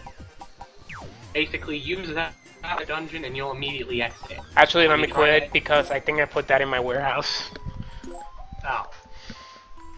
Yeah, there's only 2 ways to exit an item world. Exit upon the 10th floor of a dungeon, or exit using Mr. Gensi's exit. Also, this place, the item world, is filled with G. Oh god. That's a terrible first stage. What the fuck? You're glad you did that. Just like, it's off right there. You saw the damage 40% panels, right? No, I wasn't paying attention. I was more concerned about the fact that I didn't have the exit. Yeah. I don't want to get stuck. If you are standing on a damage 40% panel at the end of the turn, you take 40% of your max HP, which means you'd only live 3 turns. Luckily, so do the enemies. I was looking at the wiki for the Dark World earlier after Serv asked what it was, because I also didn't know. There's a panel effect in there that's just game over. If anyone is standing in that panel when the turn ends, it's just game over. You, an enemy, anybody, if there's anything in that color that has the game over effect, the game just ends at the end of that turn. Game over, yeah. There's also a stage in the dark. No, do you know what the final stage? Do you know what the final stage of the prelude story is? In the very back of the map, there is a lone... No, there are 2 geo symbols. One is called Encroach, and it basically makes the geo panel spread out 1 space at a time, like 1 layer. The other one is a game over symbol. So you have a field of game over symbols approaching you every turn. Well, that sounds like fun. Indeed it is, but that's why I never entered the Dark World without an army of noise. And you learn an area of sleep and poison. Well, the other part of the Dark World sounds pretty fun, because apparently you and the enemies at any time can just throw yourselves into the sun. Oh yeah, you can actually throw yourself into the sun to destroy it. Yeah. That sounds alright. Since, guess what, that sun actually... Now, do you know what that sun would have done in that first stage? Had you managed to kill any of those moths? What? Every other turn, it revives all enemies. Nice. Great. Yes, but can I handle... But can I handle temperatures up to 9,000 degrees? It's a Star Fox reference. Oh. Yeah. I tried! I was trying to think of a reference to that dumb movie where they flew a thing into the sun. Have you guys seen the movie where they have to go to like the center of the Earth or whatever because core? Yeah. Starring yeah, the core. Aaron Eckhart. Two-Face. Yeah. Yeah, Aaron Eckhart. That guy. Two-Face. I watched that. My teacher one day, during high school was like, I don't feel like teaching, so we're gonna watch this movie that's only not very scientifically accurate. Oh my god. So we just watched the core. That's worse than my ancient history teacher putting on fucking 300. I don't know. No. And then like at the end of the movie, so during the movie he said that we had to take notes on the movie, right? And then we had to think, and then we had to write a comparison about what is and what isn't scientifically accurate in the movie. And then at the end he was like, okay, so all those notes that you wrote down, just throw them away, because they're all fucking wrong. Besides, unless you wrote the core is hot, everything else was wrong, and you got a 0 on the assignment. If you don't want to screen me, all you actually have to do in these states is reach that red portal. Just reach the portal? Just reach that red portal or a green portal if it's there. No, you can kill everybody because that'll give you like the bonus gauge items, but again, for the most part, you just need to go to the red portal and go to the next floor. I would accept that as the option, but everybody must die. I watched Stargate in my ancient history class in high school. See, that's a good teacher. Yeah. I mean, see, you're lucky because see, nothing to do with history, but it's a good movie. It's true.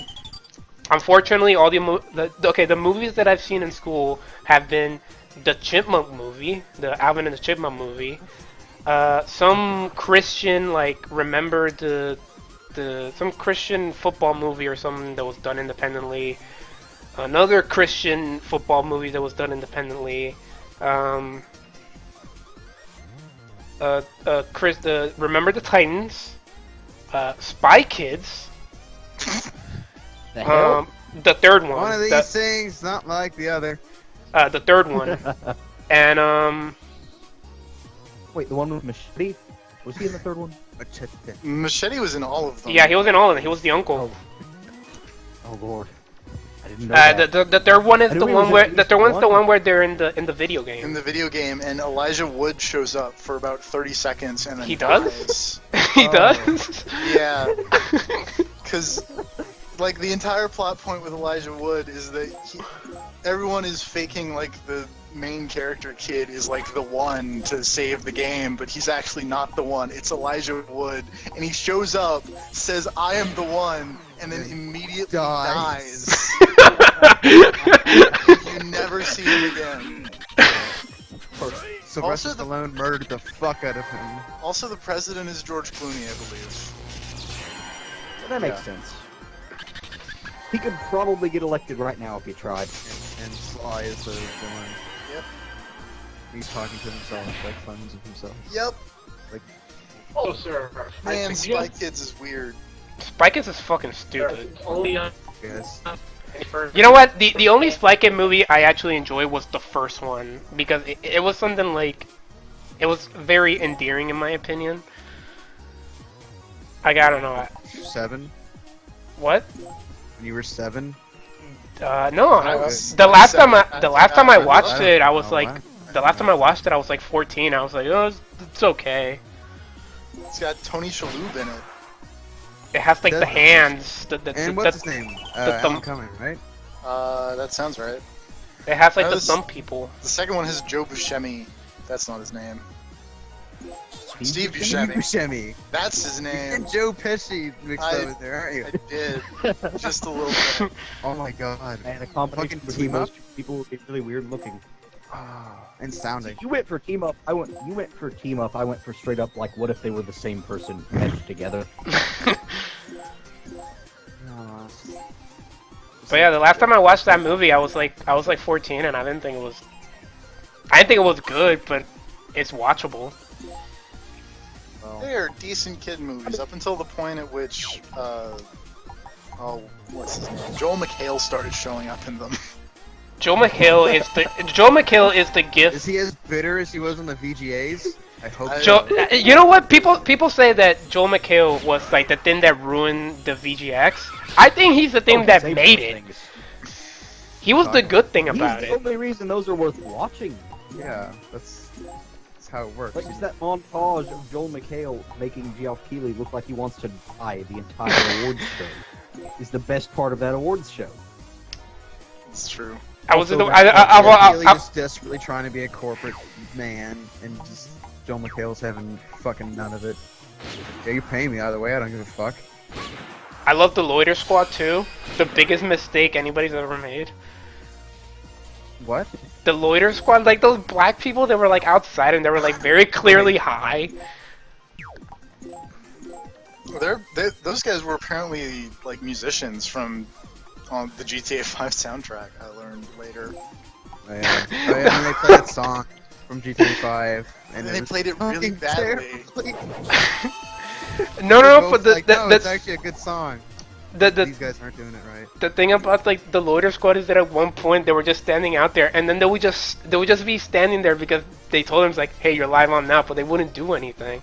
Yep. And then they would just be screaming their ass off, and one guy would just be like, "Potato!" or some shit like that. Though it doesn't beat the guy that was going, "Oh!" during the VGX last year. Yeah. Warning. Be careful of what you use, like Iron and Dawn. You see the numbers below the equipment on some characters? Like the colored numbers? Right. That's a resistance. It's a different spell. Oh. You just used fire on a resistant enemy. Oh. That's just how I play like most of these RPGs. I just kind of mash and hope it works. That's how I play Final Fantasy VII. And actually, that's how I played Persona the first time, and I got rocked. Well, luckily in this game, if you can, like, grind well enough, honestly, you can do that. I don't think there was ever one time where I checked for weaknesses during Persona 3. Because that game is so fucking easy.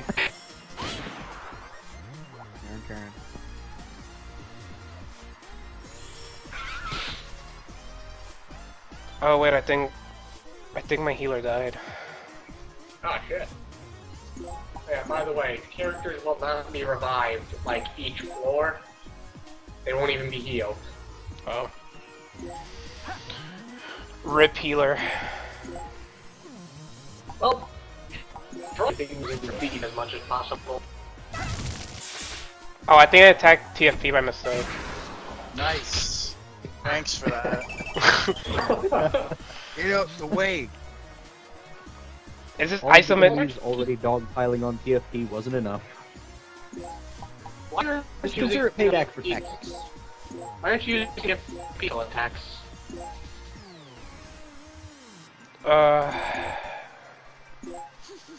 Move TFP here. I hate the way that TFP lasts. I did it. I killed everybody. I got critical by my own team.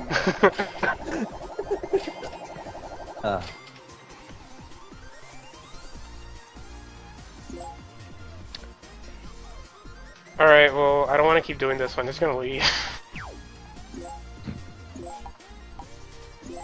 Yeah, and I know that the Outer World is apparently really good whenever you know what you're doing, but like I said, I just got lost in chewing and fought some enemies. I leveled up a few times, I guess that's good.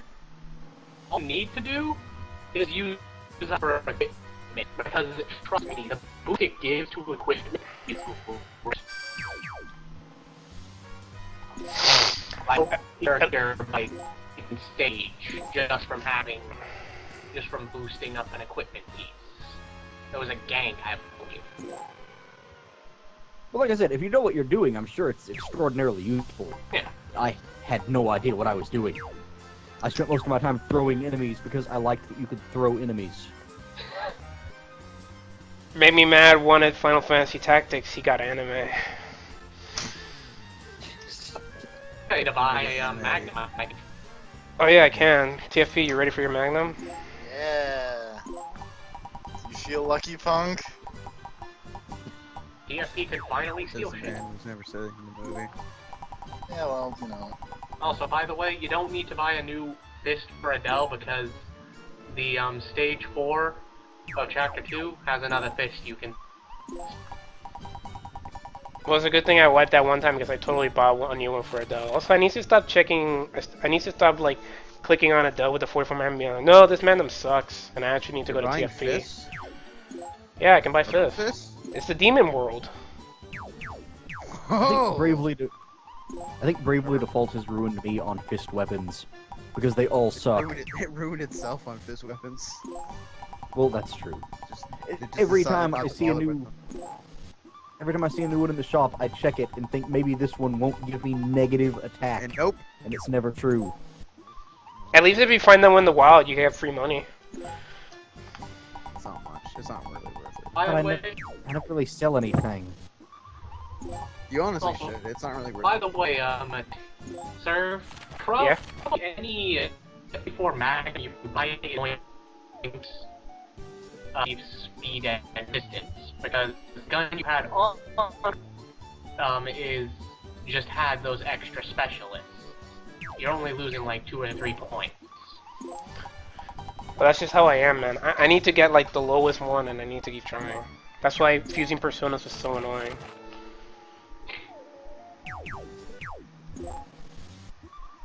That's why it's great in the golden, because then you can just pick the skills.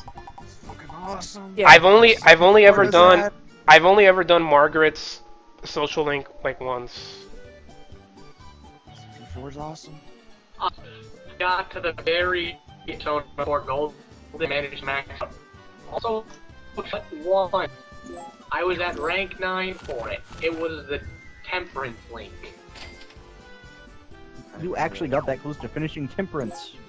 Which one is I Temperance? keep thinking one of these days. Young Mother. Oh. Mhm. Oh. I was so close to having. I keep thinking I'm gonna go back and finish that. Huh? Never do. I always just forget. Like, it's so out of the way. And you don't get anything for it. I think you get money. Yeah, you do. What do you get? get? A persona. No, but I'm saying like for doing the job, you don't get anything. Like at least for the fucking like the janitor one, you get money. You get money and courage. I think you get understanding. You get understanding for the daycare. Yeah, but there are other ways to get understanding. You get a lot more out of the nurse. It's a steam gun. Even I don't like the Devil Nurse. You don't? Yeah, I remember having this conversation. Good. I is the best social link. You mean Chie, right? Sure, sir.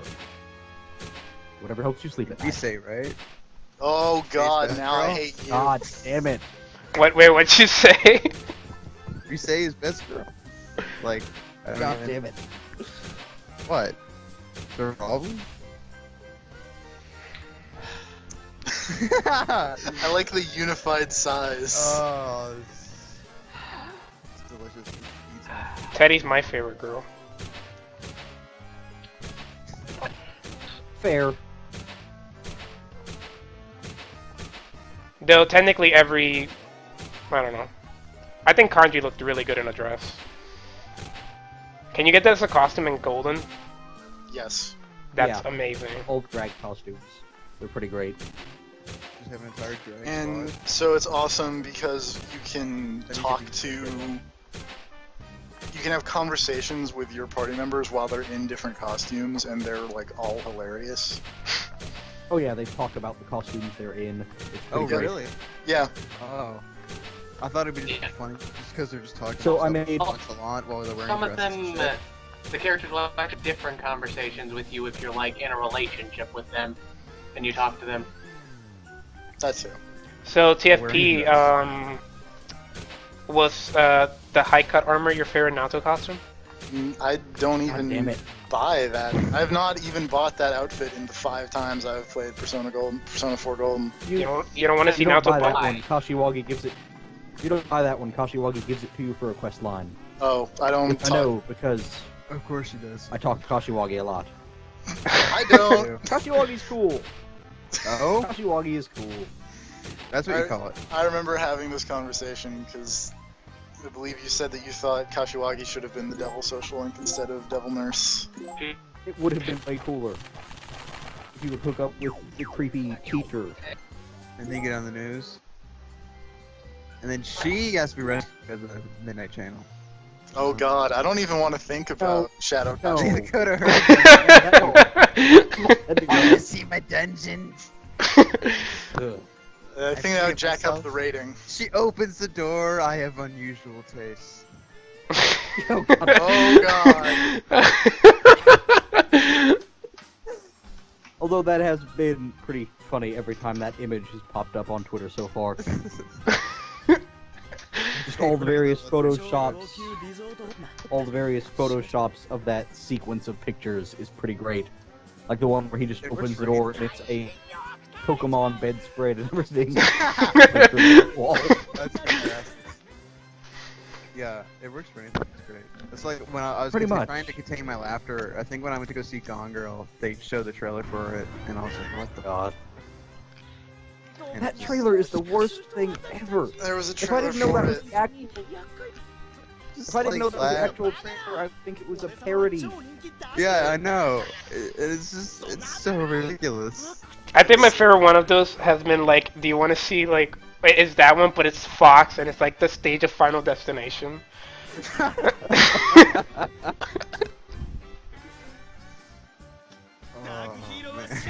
Like, you're about to deal with like 70s. That's another movie that I kind of want to watch just to see if it's as bad as. Why? I don't know. I'm curious. Like, can it be as bad as I think it is? Yes. You haven't even watched it. Psychic powers, like fucking come on. I watched the first Twilight. Oh, so me and my friend, we were gonna go. Be quiet. Let me finish the story. Me and my friend were gonna go watch a movie, right? And we go into our theater, and the movie starts playing, and it's the first Twilight movie. And he like leans over and he's like, "Are we in the right theater?" And I'm like, "I'm pretty sure." So they actually swapped the movie. So the people that were watching Twilight, wherever the fuck they were watching whatever movie we were. And we actually got free tickets to come back to the theater, and those free tickets were the ones that we used to go watch Dragon Ball Evolution. Awesome. So you turned one terrible disaster into another. No, I mean, we got to watch the movie that we wanted to watch. I don't remember what it was. But you remember that was Twilight. That's the important part. Yeah. I'm not sure which one of those would be a worse fate, Dragon Ball Evolution or Twilight, if you had to choose between sitting through one. I think Dragon Ball Evolution is... No, I think Twilight's worse, because at least, I don't know. At this point, as someone who has not seen Twilight but has seen Dragon Ball Evolution, I would rather watch Twilight than watch Dragon Ball Evolution again. No, because Twilight's so boring, dude. Yeah. At least Dragon Ball Evolution has something happening in it. I think I would. Does it though? Twilight. Yes, it does. Sir, use your thief to go kill those thieves on the ledges. Okay. I think I'd have to go with Twilight just because I don't want Dragon Ball Evolution to ruin my nostalgia for Dragon Ball in some way. How would it ruin I don't want to Have have to be watching Dragon Ball remember Evolution. Have you played Xenoverse? And then remember the PSP game based on it? Oh, the PSP game was awesome. I love that. That was the first. That was the first Giant Bomb thing I think I ever watched. Oh, it's one of the best fucking quick looks. Wait, what happened? Oh, so much. Just fucking Vinny trying to piss off Ryan as much as possible. I love that Vinny is a Dragon Ball expert. Yeah, but Ryan knew so much. I almost said no. Yeah. In the Xenoverse Quick Look, Alex says that everything he knows about Dragon Ball, he basically picked up from osmosis because of Ryan, who kept talking about Dragon Ball. Even though he hated it. He fucking part. hated it, but he knew everything about it. I wanna play. He claimed that he hated it. I kind of wanna play Xenoverse. I think he might have kind of liked it, and like Jeff really fucking hates it. Doesn't Jeff hate everything that's anime? Jeff kind of hates everything. Yeah, exactly. Unless it's Call of Duty, and then it's like it's 4 or 5. Oh, shooters that burn well, is the frame rate good? Yeah. Holy shit! Oh my gosh, sure you can, motherfucker. What?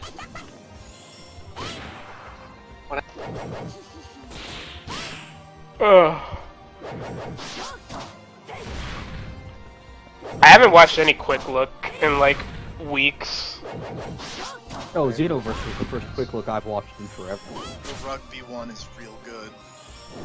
Okay, I did watch the rugby. Okay, well yeah, but I watch like any of the sports ones I always watch. That was a Xenoverse quick look. Because that game actually looks interesting. It's Xenoverse fucking is weird. weird. It's weird. I heard it's just like an MMO. Is it? I don't even. No, like it's basically like a Diablo game, but with Dragon Ball characters.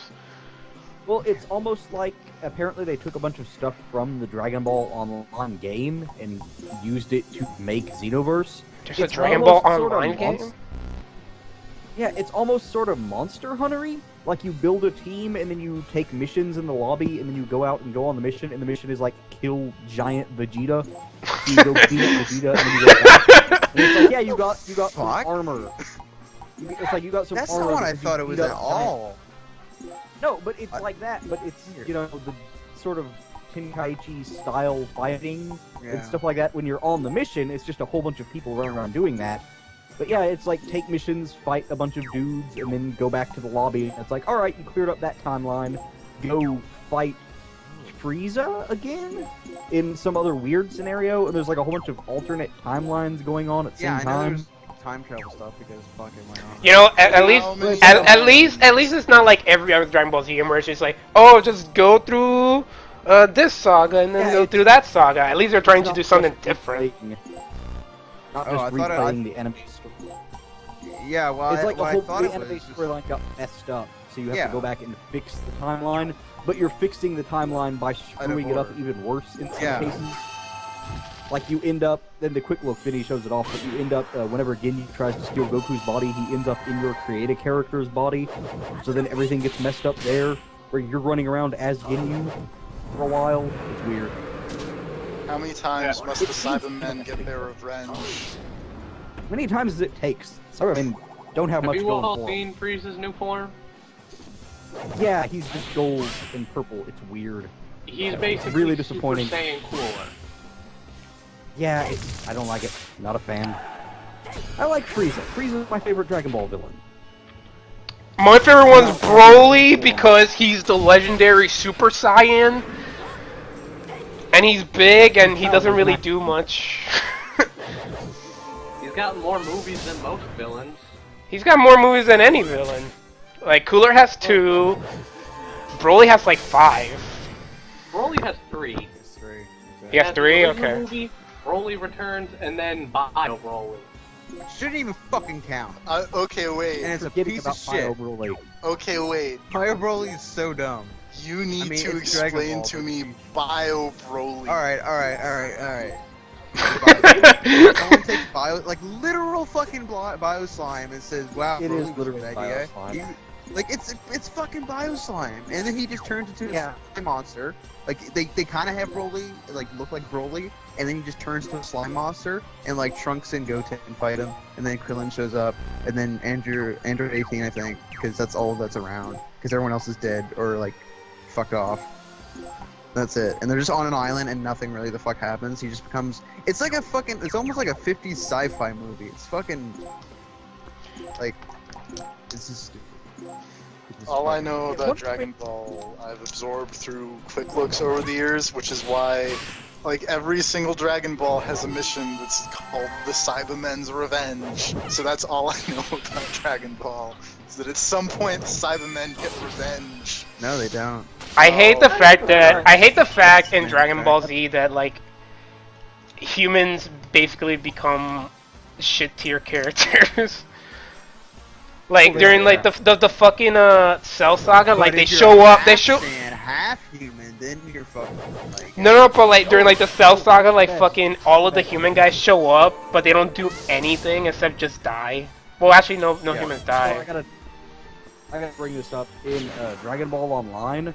Apparently, because you could make like different species of characters, which is kind of where they got the stuff for Xenoverse. But you could make human characters, and eventually they rolled out like Super Saiyan forms for the Super Saiyans and power-up forms for the Mechians and all that stuff. Humans?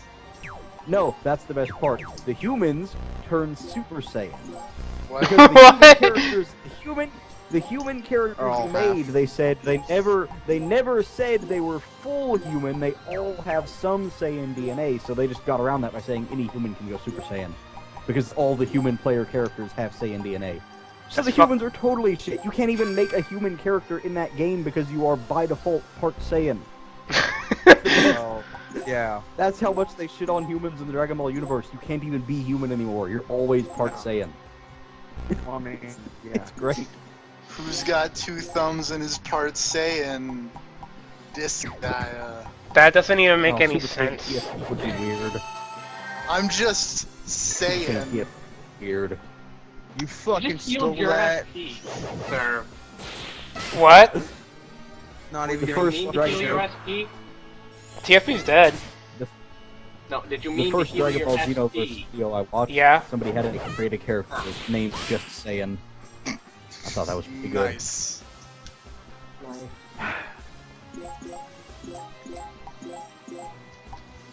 See, that's why these jokes are the best.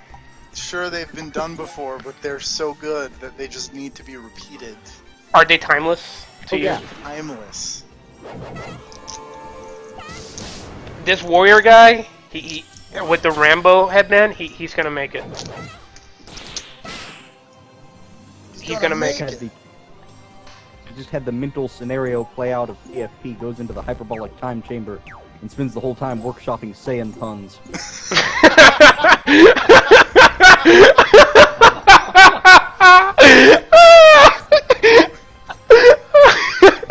Somehow I find myself locked in there, and I'm the one that screams loud enough to break the fucking dimensional wall to get out to the other side.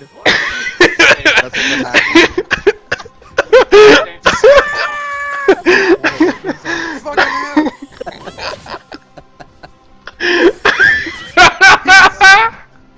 And I destroy the door on the way out. Please don't. Kill the sir. Rob, we need that room for trading, even if TFP is tainted. I don't give a fuck, it was worth it. I would love to have a hyperbolic time chamber just so I can just not have to do things for extra amount of time. No, but like, oh, I need like a month off work or whatever. Let me just go into a hyperbolic time chamber and just not do things. Just take a vacation in the hyperbolic time chamber? Yeah. Oh, that'd be dangerous. Yeah, that could go bad. Why? Is there a limit? You can only spend 2 years in the time chamber or something like that? Yeah, so I just spent like a stuff I think goes it's a bad year. if I you think spend it's a too year. long. I think it's a Year? year. You got me fucking googling this now. I thought it was like a year at a time, but you can spend 2 years total, so Goku had already spent a year in there when he was a kid. So like later on, they're like, alright, you can only spend 1 year. Wait, did he go in Dragon Ball? Dude, this He guy burnt, is... like half his time in the time chamber as a kid, I seem to remember. Yeah, but aren't like So I wanna Saiyans say- like fucking, they can live for fucking ever. 1 year was 1 day in a time frame. Right. Yeah. I think so. Because they got like a week to train for their Cell games, because Cell is a Yeah, dick. they all go like. Cell's awesome. Cell's great. He's not as cool as Frieza. He's better than Blue. Oh, he's totally I better still- than Boo. Cell's first form was the best one. I like Fat Boo. Fat Boo. Who? Fat Boo, the fucking chubby. Isn't that what it Oh, is? Fat Boo. I Majin thought- Boo. Okay, yeah. I heard that wrong. Fat Boo? I was like, what the hell? Anyways. Dude, this dude is fucking out loud. This dude's making it. Fat Boo just makes me think of Bob.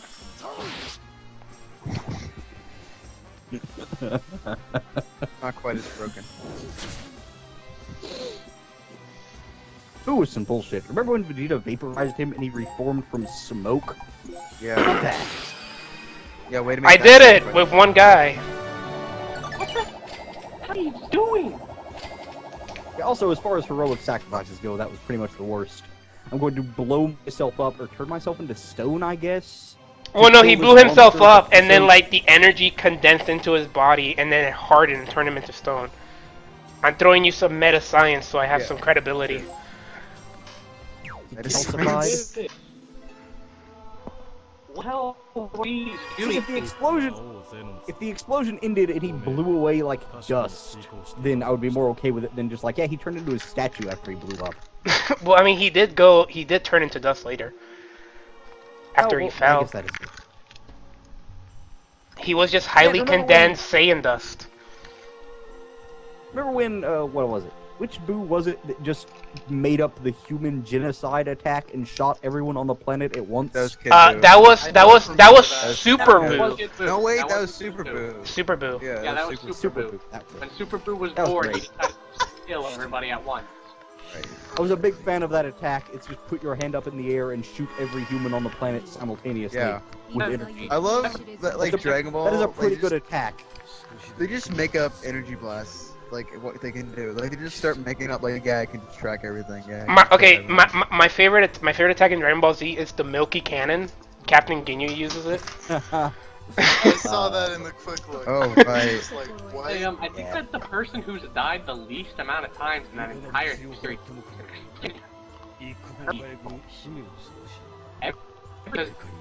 least 2 or 3 once.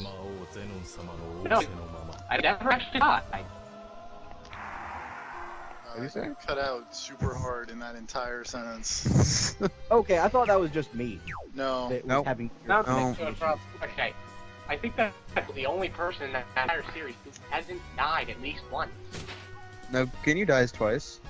Ginyu hasn't died. No, technically. Like, get resurrect him. Hercule. Oh, Hercule. No, Hercule died. Wait, I'm pretty sure. He wasn't I think. killed by Boo. I don't know. Hercule. I guess he never. Mr. Satan. Mr. Satan. He's a special character. Yeah, he's a special character. Yeah, Boo. Xenoverse. Xenoverse spoilers. Oh God, not the Xenoverse spoilers. Apparently, one of the timeline changes you have to fix is that in one timeline, Mr. Satan is too powerful and he kills Goku during the Cell game. What? So you have to go back and fight. You have to fight super-powered evil Mr. Satan during the Cell game. Making shit up. So yes, it's great. Shit. It's way better than normal Dragon Ball because they're just making shit up. Well, yeah.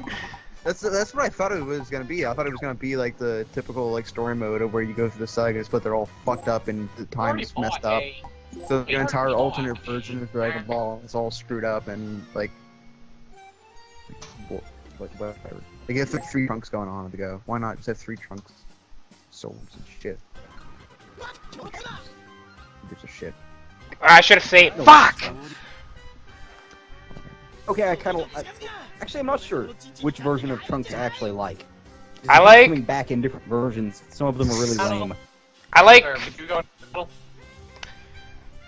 Dragon Ball GT Kid Trunks. Trunks is the worst. He's just a cocky little brat. Oh.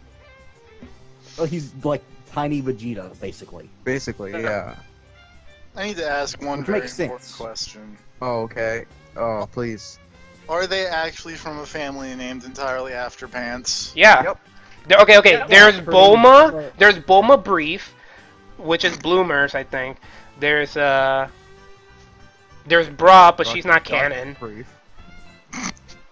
Bras aren't canon. Bra, no, because GT isn't canon anymore. Yeah. Never was. Yeah. Axel has an Imperial Steel you can steal. Yeah, there's Dr. Brief. Yeah, the family name is Brief. Yeah. All the Saiyan characters are named after food and vegetables. Yeah, I gathered that from the dude named Raspberry and Apple. Garlic, the Garlic Jr. and his Garlic Jr. and all his gang are named after spices. Oh, Spice Boys. Yeah. Oh, yeah. Spice Boys. Blocky Ghost. Get like King Cold. I like Gold. Because yeah, they have actually the Dragon Ball Z abridged Nappa voice, unlockable voice option. Oh yeah, you can use him for a creative character.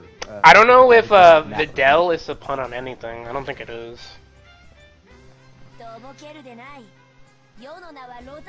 Videl is an anagram of devil. Oh, I never thought of that. Her father is Mr. Satan. I actually didn't think of that. I love that his name is Mr. Satan. Yeah. Yeah, that was really weird, especially growing up in Puerto Rico. You know, where like everybody's a Catholic. It was just like They call me Mr. Satan. Is that a Lion King pool? No. That's what Okay, I was thought it thinking too. of They Call Me Mr. Pig from Lion King. Well, no, that's a reference to the other movie that I totally just blanked on the name. Hang on. Mr. Pig. Oh, apparently the movie. Or no, it was In the Heat of the Night, where it was They Call Me Mr. Tibbs. I've never seen In the Heat of the Night. Lion King scarred me as a child. We watched it in school when I was in like 2nd grade, and I cried when Mufasa died in front of the whole classroom. It was unpleasant. No one else cried? Well, like 1 or 2 people, but apparently I was singled out as that kid who cried when you're the Lion King, and I was like, man, fuck you guys, that was sad. Fuck, exactly. I cry now. I don't want to talk about the movies that I cried during in school. I cried during a movie in school. I cried during movies in school, and I didn't give a fuck. That was the only movie, the only school movie that we watched in school that would have required any sort of tears being shed. None of the other movies really even qualified for emotions. The only movie I watched that I actually cried was A Letter for Argonaut or something like that. It was about a dude who Flowers for Algernon? Yeah, that one. We watched the movie and I cried during the movie. That was a sad book. We read the book, but we didn't watch the movie. I We should read that book. didn't even read the book. We read like parts of it in our textbook. Huh. This is a really sad book. Yeah, and we watched the movie and I cried and everybody was like, "Look at Jorge, he's crying." I was like, "Fuck you guys." And I literally said that and then I got in trouble. Oh, what? No, the only other movies I can remember us watching is that one time somehow the teacher found a justification for us to watch National Lampoon's Christmas Vacation in class. That's a great movie. That was pretty good. Fine. And then our history teacher just didn't want to deal with having class one day, so he just had us watch Casino Royale. What? That happened to me once with a criminal justice teacher who didn't want to have class, so we watched The Dark Knight. Well, no, because that's actually not bad because The Dark Knight has some police stuff in it, so you know. Well, it's got Batman going to China and kidnapping a man to face trial in a different country. Extradite him. Yeah. Yeah, criminal justice. Yeah, you know. It makes complete sense. Absolutely. There's one Damn, Geo. you failed. Sir. Yeah? The problem is now every time I think of Christian Bale as Batman, I'm going to think of Christian Bale as Jesus from that Hulu movie poster I saw earlier.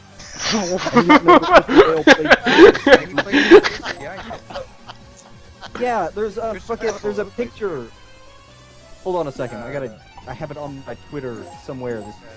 The picture that they use on Hulu. Ridley Scott Exodus, he played Moses. So he played Moses, played Jesus, played Batman. Well, it's just the picture. The picture they use on Hulu is just a straight-on shot of his face, and he clearly had like hairstyling done and is wearing tons of makeup. And it just says Mary, Mother of Jesus, and it is the most ridiculous-looking fucking thing. I laughed for like a good 10 minutes straight when I saw it. Yep. There, I put it in the ice. Chainsaw naked, running shoes, and covered in blood. And American Psycho. The bottle would have been perfect. That part in.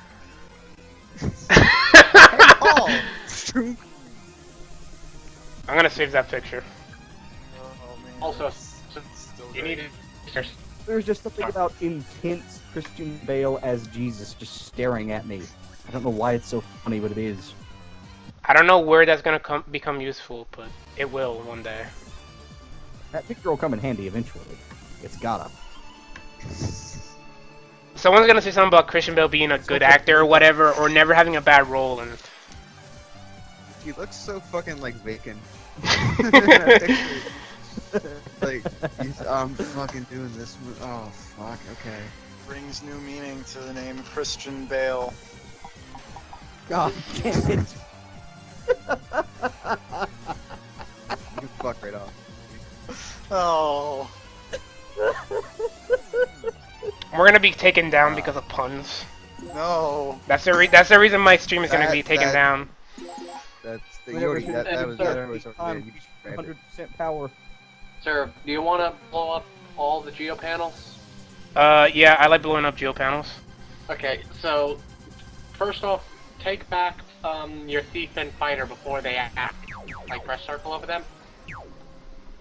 Okay. Like call back except for Adele. Right. Now then, does Rosalind have that 3-panel attack? Rollstorn and Gaiathorn. Which one attacks like 3 different panels, like 2 spaces away from her? Rollstorn. Okay, it's gonna be Rosalind all the way over there. So just throw her all over there? Basically, okay, first, take the out of the panel. They put it right in front of the panel. Okay. Then put fighter 1 space in front of the thief. No, not him. Okay. Then put your red mage 1 space in front of the fighter. Okay. Now, just deploy Rosalind. Do not move her, just deploy her. Okay. Now lift Rosalind up with the thief. Oh, gate open to the dark world. No! Okay. What'd you do? I picked up Rosalind.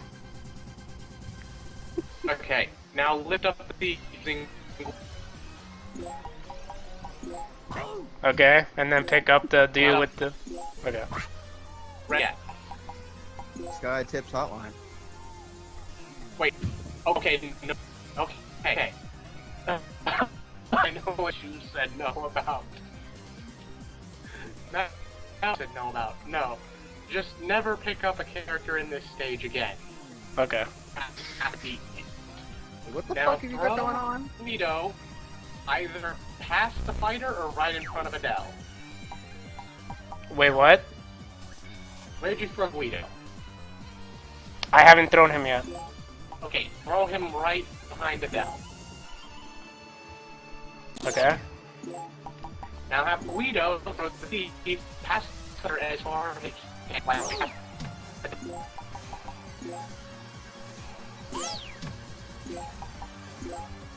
Whee! I fucked up. What do? I threw him too far. Now throw the thief, or throw as far as possible. Okay, I did it. Now position Rosalind because you can move her, Oh. and now attack the geo panels. Okay. Move her until you can attack the geo panels. She just busted out a Gatling gun. Rosalind was pretty cool. I would waifu her. Christian Bale was in Shaft.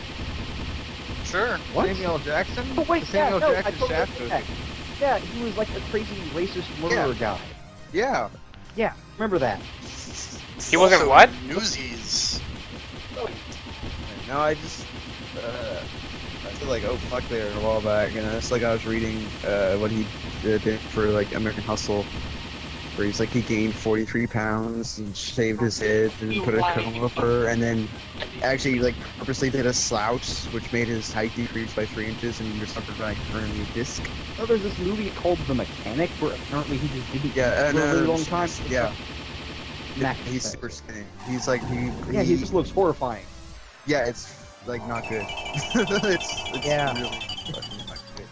Like somebody probably should have stopped him at some point. Well, I mean, they had Like, like hey, a dietitian like with them to be like, okay, this is as far as you can fucking go. But yeah, no, like, Whoa!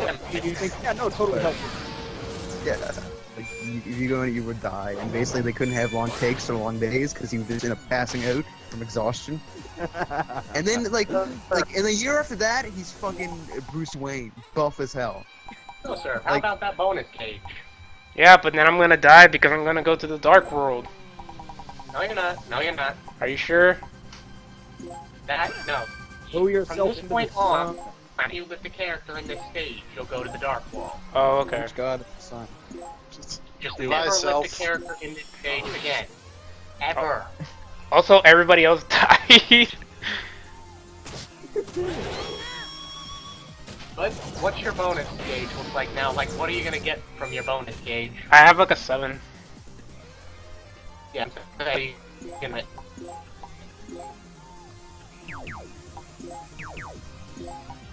Oh man. Yeah, his diet for the machinist was a like water, of course, and an apple and a cup of coffee and it was like a can of tuna per day. That's it. Surprised you stuck the coffee in. The occasional whiskey. I honestly think It says no, here. I honestly thought you were going to stop after water. I thought that was it.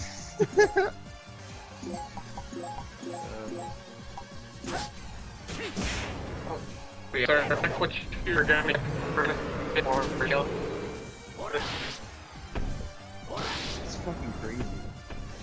He wanted to go down to like 99 pounds, which is like, dude's like 6'2" or 6'3" or something like that. If you go down 99 pounds, fucking, if you die, you can't do that. You just die. Like, I don't know if you know this. And then the producer's like, no, you Bale's can't a do bit that. And Bale was, unstable. yeah, Bale was like, no, I really wanna, and then they were like, no, dude, you're gonna fucking die on us. You can't. No, but I don't care. I do. No, it's not. It's not that great of a movie. See the person who yelled at the person in the Terminator movie? Oh yeah, Yeah. John Connor. John Connor. Was it John Connor? Yeah, he did. But you got a bad rap for it, but like really, like I think the dude, like it was the middle of a take and the dude moved a light, which you don't fucking like. That's or fixed a light, like went into the shot while they were shooting and fixed something, and Christian Bale gets super upset, which rightly so. Oh, but So fucking just like interrupt an actor while they're trying to. what happened? That someone having to. I got a bunch of stuff. I almost got a cell phone though. Yes. You gotta for your character if you wanna give him an axe. I'll give him an axe. Axes are cool. Hey, It has a low hit rate. Like, Hey, they look. will actually reduce your hit. Don't me- do a no. Don't do it. Don't do it. let me ask you a question.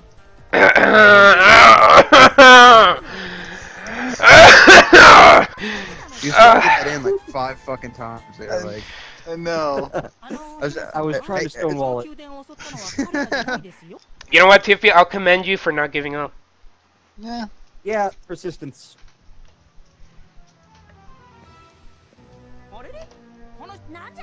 I've actually seen a lot of Christian Bale movies. I didn't know this. I feel like the list of Christian Bale movies I've seen are the first 2 Batman movies, American Hustle and Newsies, and that's about it. Hey, TFP. Yeah, You should probably watch that one really famous Christian Bale movie. Newsies. Yeah. I've never seen that one. It's surprisingly okay, I guess. I don't know. It's a musical. It's just Fucking enduring. The only musical I've seen in a very long time was Les Mis. Is it allowed? Huh? Is Mr. Rab? Yeah. See, I Man. never knew how to pronounce the name of that movie, so I never even tried. I just say Les Mis. I guess that's one benefit of growing up in Canada. When I- Well, actually, that's not even. When I was a kid, I always just called it Les Miserables. That's fantastic. Because the Playhouse in my hometown used to do Les Mis a lot, and I would see advertisements for it all over the place. And so I would go, For some reason. what are these Les Miserables? It's just a bunch of French people. Less Miserable just makes me think of like a down the road competitor to Saul Goodman from Breaking Bad. I don't know why. It just sounds like a shady lawyer name. Like Les. Les just sounds like a good shady lawyer name. Lester Miserables. Totally. Less miserable. So Rob, how do you like? How do you? What? Always settle for less. God damn it. That's good. Fuck. How do you not have like a business? Like seriously, fuck. Like just like pun consulting. Yes, exactly. You'll be the Sherlock Holmes of puns. Yes. Consulting pun master. You just look at words and then you just see them come together in that like that fucking vision that he has the show. Yep. They just rearrange themselves and he goes less. Always settle for less. Less is more. Is that right? What did you say? Was it for less? Yeah. I guess less is more wouldn't be a good line for lawyer. Yeah. Yeah, get less on your And ticket or something Zero- like that. Like get your Zero, ticket I reduced paid or no attention something. to Better Call Saul anymore. Why not? That's what you were gonna ask. I just Yeah. don't give a shit. Oh, okay. I thought you'd be more. Yeah, into I it. haven't even. Like, I haven't watched the even first. attempted to watch that show. I watched the first The thing- episode. Yeah, like it kind of like it's fine. The thing that kind of bugs me is that like in the first episode, right at the end, like they just fucking Tuco, just fucking there, like they just Tuco. Like I thought it was gonna be very separate. And I thought it was gonna be like more like a weird like black like comedy, like straight up comedy. It's just more Breaking Bad style stuff. I thought it was gonna be like a sequel. Oh, Gus is totally gonna show up.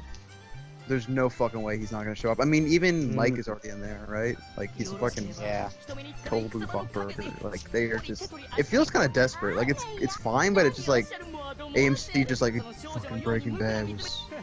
You need to have more Breaking And Bad. then It's like, everything kill they the tried ball. to do to replace it Oh, didn't work. People didn't love Low Winter Sun. I was surprised. Forgot about that, didn't ya? What the fuck is Low Winter Sun? Was it like a remake Something of a about a British murderer. crime procedural? I was surprised *Halt and Catch Fire* got picked up for a second season because I mean I liked that show, but I didn't think anyone else did. Yeah, that was another show I never watched. I like it because everyone in that show is like the worst scumbag, and it's kind of See, amazing. that seems like the kind of show I wouldn't really like. Yeah, so that's why I thought no one else liked it. So I'm amazed it got a second season. I was gonna keep But then watching. again, I also, Keep going. You also what? Well. I was waiting for Surf to go. Oh, well, anyway, I was gonna keep watching The Americans because I thought I really liked it, and then I kept watching it, and I just got really bored, so I stopped. Because it's just kind of like the same. Because I thought The Americans was gonna be like Russian spies doing Russian spy things in America, but it's just kind of like a less happy Full House with Russians. Russian spy things like putting antennas in cats. Yeah, I guess. I don't know. I just wanted them. I expected more espionage, less them doing like, oh, our kids think that we're having an affair or something. I don't know. It's just very boring, and it's kind of dumb that like. It's just dumb. It was just dumb. Now you can go. Make me mad. I was watching a thing on TV years ago where they were talking about KGB agents putting radios inside cats with the antenna going up their tail, and the intention was to let the cats loose in parks, and the cats would like be broadcasting what people were saying back to like the operators, so they could just use cat spying devices. Yep. How did that work Spies out for are them? Weird. Apparently Apparently not Cat's on great. fire. It didn't just slowly die of cancer? Hey, sir, you're gonna have to go back into the item world very soon. Why? Because to get to the final battle of this chapter, you actually have to go into the item world. Oh.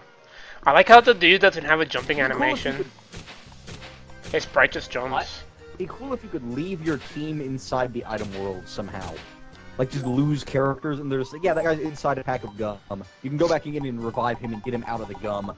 Or you can just use the item and you've eaten that guy. That'd be a really cool way of, like, transferring stats to other people, like you... Item. Like, oh, I need this thief to know all these skills. Then you eat the gum and suddenly you know a healing spell. Yeah, it'd be like Majin Buu. That's how he gets everything, right? He eats them and then he like knows everything.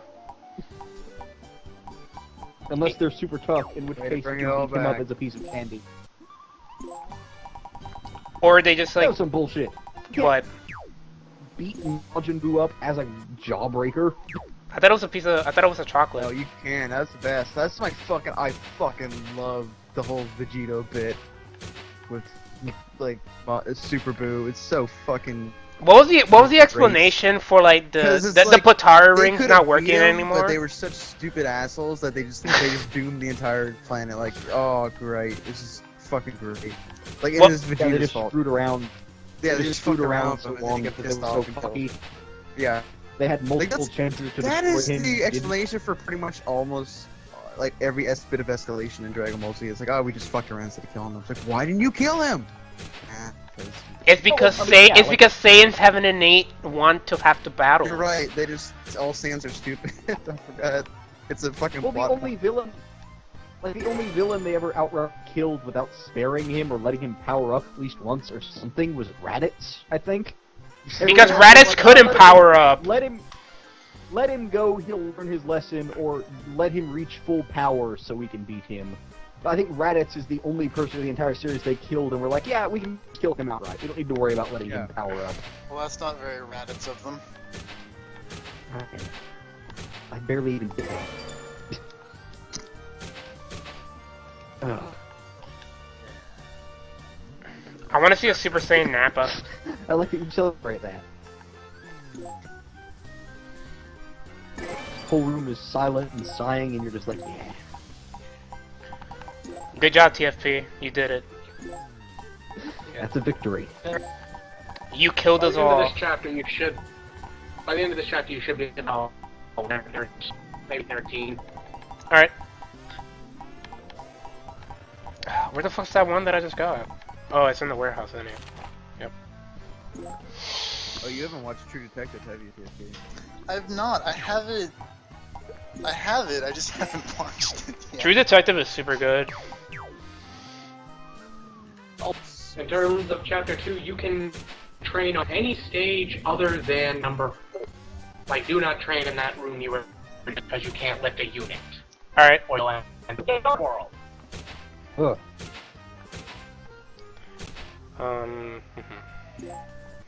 I'm so used to like just getting like oodles of cash and tactics that now I feel like I'm poor in this game. Once TFP gains to level 8 and you get to stage 3 of 3, I'm gonna change that real fast. Okay? Yeah. Because we're gonna beat up a level 500 zombie. I like beating up on things. I have a stealing things. Did anyone else ever play Operation Raccoon City? Nope. No. I thought about it. Oh. And shut up. For some reason, the mention of a level 500 zombie made me remember the boss fights in that game because they were terrible. I'm surprised. Have you guys do you guys know who Kraken is? Yeah. Oh, he did an Operation Raccoon City video, and the way that he beats Leon in the final, Leon is him and whoever he's playing with. It's just them having Leon in a corner, just shanking him with a knife. Yeah. I like that you can end that game by murdering Leon and Claire. And just screwing up the whole timeline. I don't like that. I think it's funny. I like the idea that it's like, yeah, you can just ruin Resident Evil from here on out by like, yeah, just kill Leon. To be fair, Capcom kind of did it themselves, and Capcom kind of did it first, so it's okay. I mean, there's that. Just wait. There's those joke endings in MGS3 where you kill Ocelot. Well, obviously. Oh, that's. Oh, the secret theater from 3 is the best. Oh yeah, Snake Racer. The only one I can ever vividly remember out of that is the one where the boss and Big Boss are playing rock, paper, scissors. Well, that's kind of the best one. That one and Snake Eraser are the two best, I think, hands down. Just Raiden going back in time to kill Big Boss to take a game for himself. And he runs into Volgan. Oh, dear. I like the whatchamacallit, the theater thing in the theater thing in 2 where you can like swap all the characters. I thought that was very funny. Oh, have you guys? To do, just shove his hand on someone's crotch and go, I don't know you. Like that's how he tells. It's like he suspects that someone's off mic off, so he just feels him up and goes, "That's junk, not right." Well, like, it's a minor superpower. It's a minor power. They don't mention it in the dossier. The side of lightning. But it's like power A, lightning control. Power B, can tell identity by feeling your junk. Yeah. I mean, It's the more president useful in than you'd MGS. think. Must be, I was gonna say, you must be related to the U.S. president. Yeah. Yeah, that's what he just does. The fucking president just grabs Raiden and goes, "Man, so what? You expected him to be a girl, and then you did that? What? They're never gonna." Made me mad. JFK. Made me mad. I show you the He does not have the charisma of JFK. Made me mad. I showed you the Ground Zeroes model switch videos, right? Like the one where it's like Chico and Ground Zeroes, but with Big Boss's body or whatever. You showed me that. It took me so long to realize, because I kept hearing the dogs barking, and the people in the comments kept mentioning the dogs and how funny it was. And I was like, I haven't seen the dogs. And then I finally went back and rewatched the beginning of that and noticed what the dogs were and just laughed my ass off. Somehow I watched that thing like 3 times without realizing the soldiers were crawling up the fence like dogs and barking. It was so good. It's so good. Hold up. I think I have it on, like, saved on my thing. I'll post it. Just the one where Skullface is replaced by Kojima and Big Boss is in the cage being tortured. That's so good. I'm making in the corner store to get something, but basically these level up just to like level 8 before you start the next Pretty sure map. that's the kind of shit that Patrick just Sounds good. in the stream. Yeah, just any character that isn't named. I'm pretty sure that's how he actually saw the chaining game. people up. I'm pretty sure that's how Patrick actually experienced that game. Like he had a That's minor his vision. That's his reality vision. shift. Kojima as Skullface. Yeah, it's like in his mind, that's how 5 is gonna end, or like how it should end, is that you shoot Skullface and you go up and you pull it, and it's a Scooby-Doo style mask, and it's just really bad.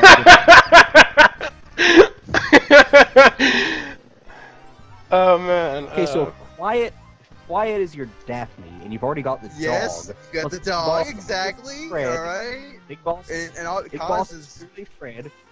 Yeah. No, I well, think Shaggy. it's It's totally Shaggy. Ocelot's dad can be Velma. He's close enough. But Big Boss is like Shaggy. Kaz is Fred. Blonde hair, like He's got the ascot. he's at the He ass. does have the ascot. Like, and he's fucking he's a player, man. He's a lady killer. No, I can't find the right one, but this one still has the dogs in it, I think. And Kaz is Scrappy-Doo. Scrappy. Scrappy. Oh, she gets the Oh, that worst. show got terrible. Hey man, Scrappy was the villain in the Scooby-Doo movie. Written by James remember Gunn. I remember that. By James Gunn. Written and I think directed by James Gunn. Nope, just written. Oh. Mary Jane was my favorite character in that movie. God, I forgot that character existed. It was one of the animated movies where Shaggy and Scooby fell in love with this traveling hippie chick and her dog, and at the end of the movie turned out... Oh yeah, I remember that. Oh my god.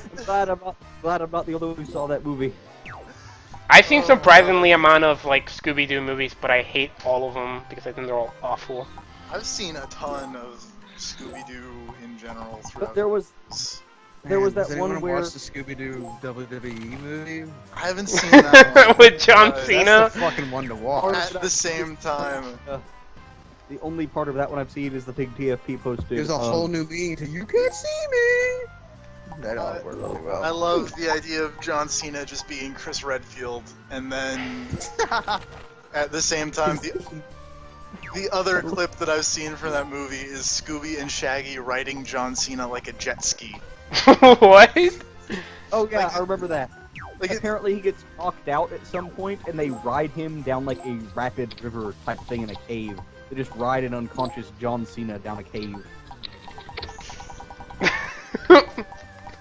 Apparently that movie is actually pretty good. Like, what's his name? A wrestler called Sin Cara shows up, who's a But masked is it luchador, good? Is it good for nobody the can right understand reasons? him.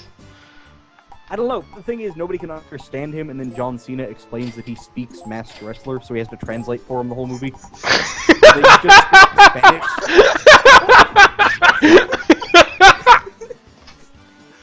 And apparently, the reason they need this masked luchador to help them is because his like predecessor or father or whatever, the one who originally killed a bear, and the ghost bear is what is haunting WWE City.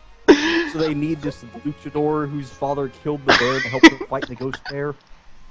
That movie is apparently kind of the best.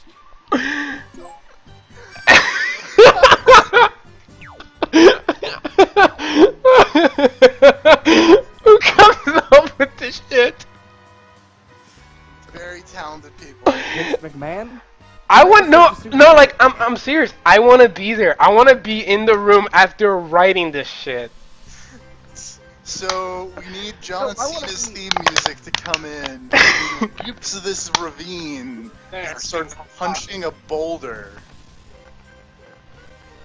No, see, I want to see the like failed meeting before they came up with this whole Scooby-Doo movie thing, where Vince McMahon was actually trying to get a plot line about Ghost Bear into the actual WWE, and they like turned him down. So like, all right, fine. Well, let's make an animated movie, and we'll do the Ghost Bear thing there. They're like, oh, that sounds better. Don't they already have Alright, like a that's bunch of Scooby-Doo like guys. don't they already have like a bunch of like wrestling movies, but it's like a fucking like Navy SEAL movies or whatever? Oh, The Marine. Yeah. With one of them has John Cena, one of them is like Ted DiBiase Jr., and then the rest of them have The Miz. Like they've got their own production thing where they just keep putting out like WWE movies or WWE people as the stars of the movie. One of They do those like was- horror movies and stuff like that. One of those actually was supposed to be like really good, and I forget the name of it. But it's the one with The Rock. And Oh, he's, well, like, trying anything to with The hunt down Rock. someone's son in the jungle. Anything with The Rock is good. The Rundown. Yeah, that one. That one's supposed I've to be seen like that one. actually pretty I've seen good. that one. Christopher Walken is the villain in that movie. If that tells you. Yeah, Christopher Walken is like a... where he has a gun, and I think The Rock has a whip, and he like The Rock whips the gun out of his hand, and then Christopher Walken just goes, "Wow!" Yeah, that was... Wow, Christopher Walken makes a lot of weird noises in that movie. Christopher Walken is Christopher Walken makes a lot. Christopher Walken is Sean William Scott's father. In that movie. No, he's not. What's his face? His father is like a gangster back in New York or something. Oh, sorry, right. He's who works sins. for the right, yeah. He sends The Rock to get his son back from the jungle, and The Rock goes to the jungle, and Christopher Walken is like enslaving the natives to make them work in a mine. So then they team up with a revolutionary chick to go hunt down a golden idol. to Dude, give to what the if he teamed up? revolutionaries. What if he teamed up with of the Christopher revolutionary people, but it was like David Hayter? Damn it. Are you just saying Peace Walker happened? What the fuck? Yeah, like imagine that Peace Walker with Christopher Walken and The Rock. Yes. Imagine if the like. Okay, imagine that if what- that's what he Phantom announced Pain that is, he got. right? No, imagine if he announced that he got Kiefer Sutherland to voice Big Boss, and then announced that Skullface's voice actor was Christopher Walken. I would love to see Christopher Walken as a Metal Gear villain. Oh my No, God, dude, like imagine those fucking tapes. I am so disappointed that Snake is not in Smash 4 because I desperately wanted Snake to be in Smash 4 just so Keith Sutherland would be voiced as Snake. Yeah, they did. Like that is the only real soldier now.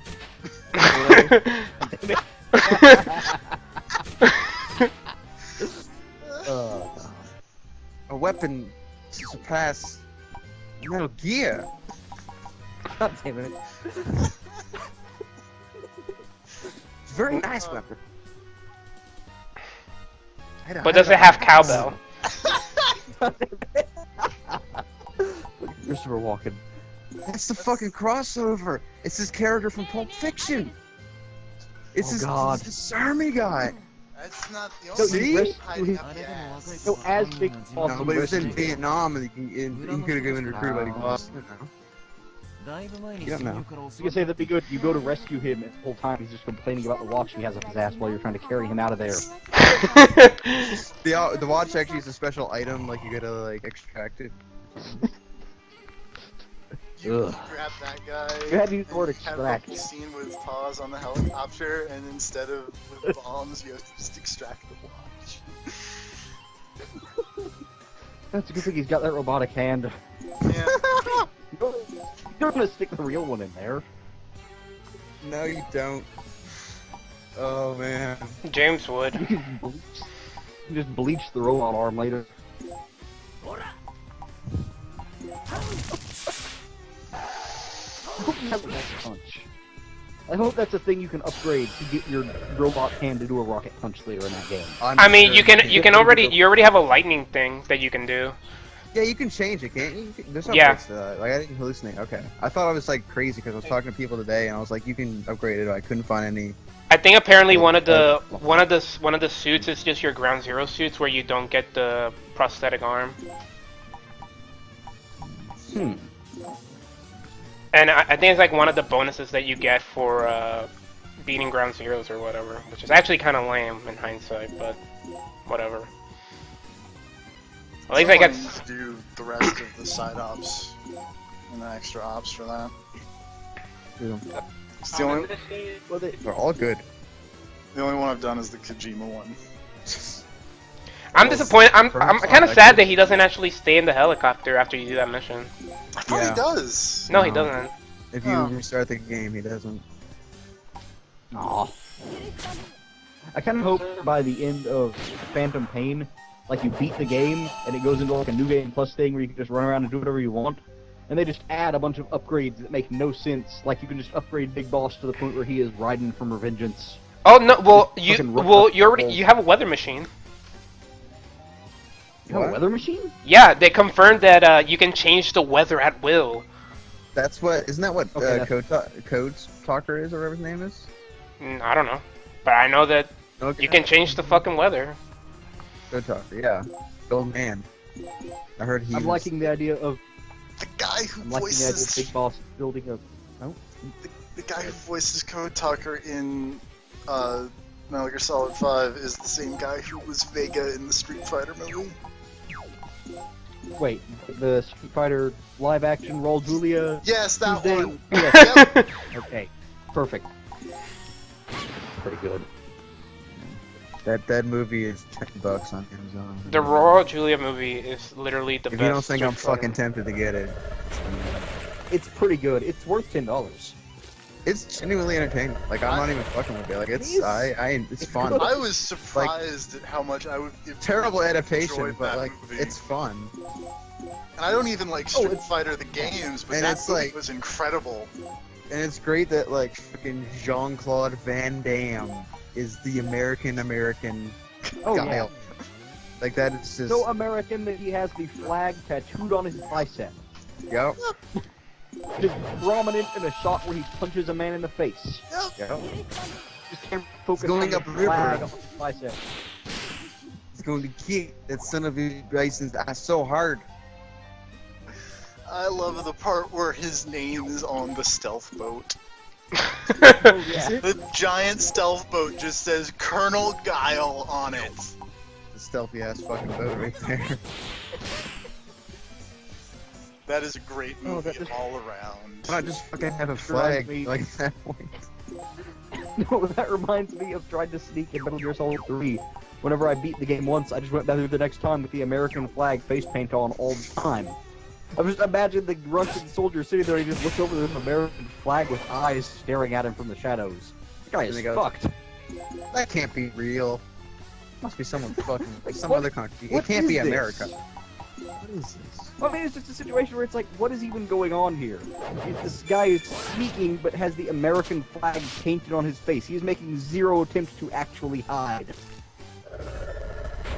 Just like I don't know, I like the idea. The American flag face paint is the best part of that. I bet Dan went through with the American flag face paint on a lot. Wait, isn't there one that's like, oh wait, no, that's a costume, that's like, the Cold War costume. I was trying to think. Isn't there one that's like half America, half Soviet Union? Yeah, the one that you get from Volgan. Yeah, and it's the one you get from Volgan, that's right. I was always kind of disappointed that was the one you got from Volgan. I was hoping you'd get something more like Volgan's actual suit. Yeah. I liked his suit. Yeah, it is fucking awesome. But the Cold War one is pretty good just because you can immobilize soldiers by turning your flag at them. They will not shoot that flag, man. Can't. Patriotism. I mean, it makes sense, sort of. Not Yeah, really. I mean, it makes as much sense as you running around as Rykov and punching dudes in the nuts and whatnot, and then saluting them. Well, yeah. That's But just they already fucking nuked their own base. Like, they already nuked their own base that one time. What do they care about shooting the flag for?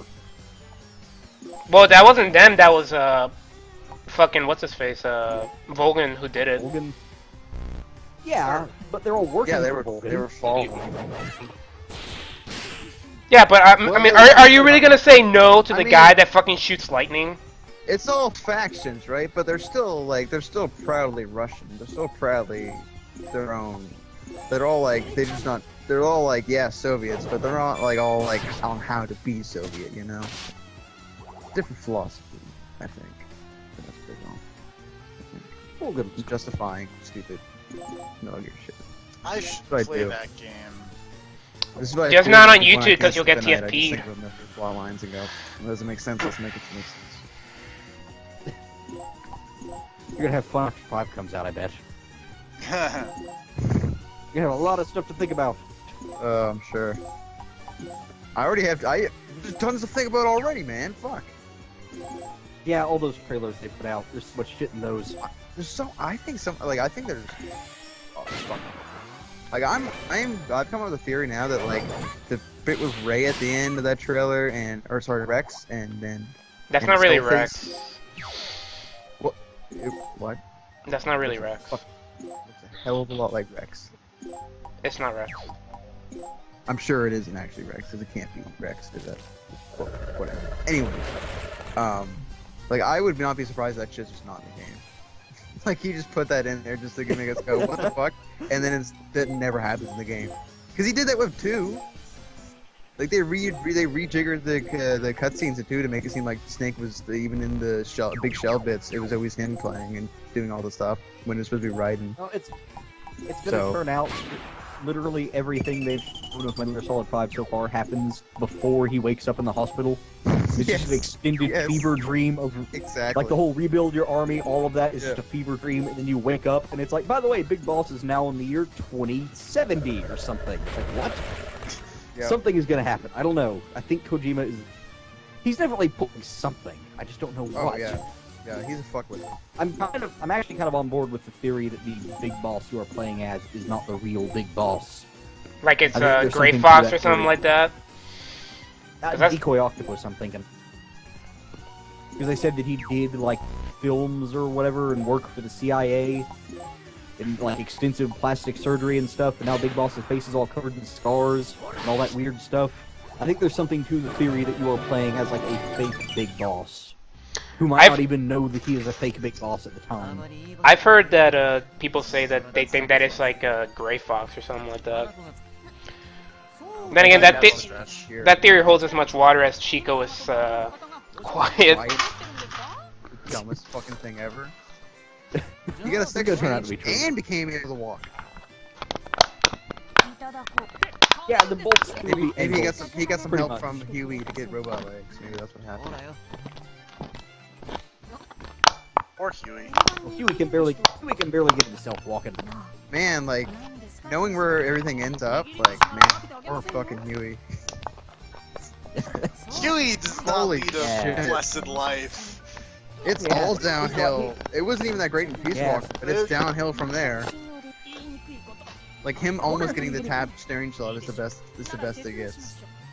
Her like teasing him is the They best. did say that Strangelove was going to be in Phantom Pain, right? They have said nothing about her. Actually, no, I don't think she is actually. I thought they mentioned like offhand, like, oh yeah, Strangelove's going to be there. I mean, they might mention her, but they haven't said she's gonna be in there. I like Strangelove. She's cool. Doctor Strangelove is a good movie. It is a great movie. Fucking is. That's one of the movies that I could watch this week for my film class. How much better your list of movies is than Rob's list of movies never ceases to be funny. Also, Seven Like the Samurai movie was on the you get list this week again, so I'm gonna watch that tomorrow probably. Well, I think Really good movie. perhaps of us, it's just assume that you've seen these or something. I don't know. I was think like, you're hey, giving now way it's too time to much watch credit. Beck movies about cat fucking. What? Did I mention that to you guys? What? What? Did I skip? don't Did I think not so. mention this at all? I don't think you I did. don't think so. All right. No, So there's we that watched. sounds new. Yeah. So each semester we cover like, a topic Got him out. of like films. Like so this semester, last semester it was documentaries. This semester it's national film, and they picked Quebec as a nation, which is fucking weird. Whatever. But basically, because Quebec has like its own like internal film industry, because it's like largely French speaking and whatnot.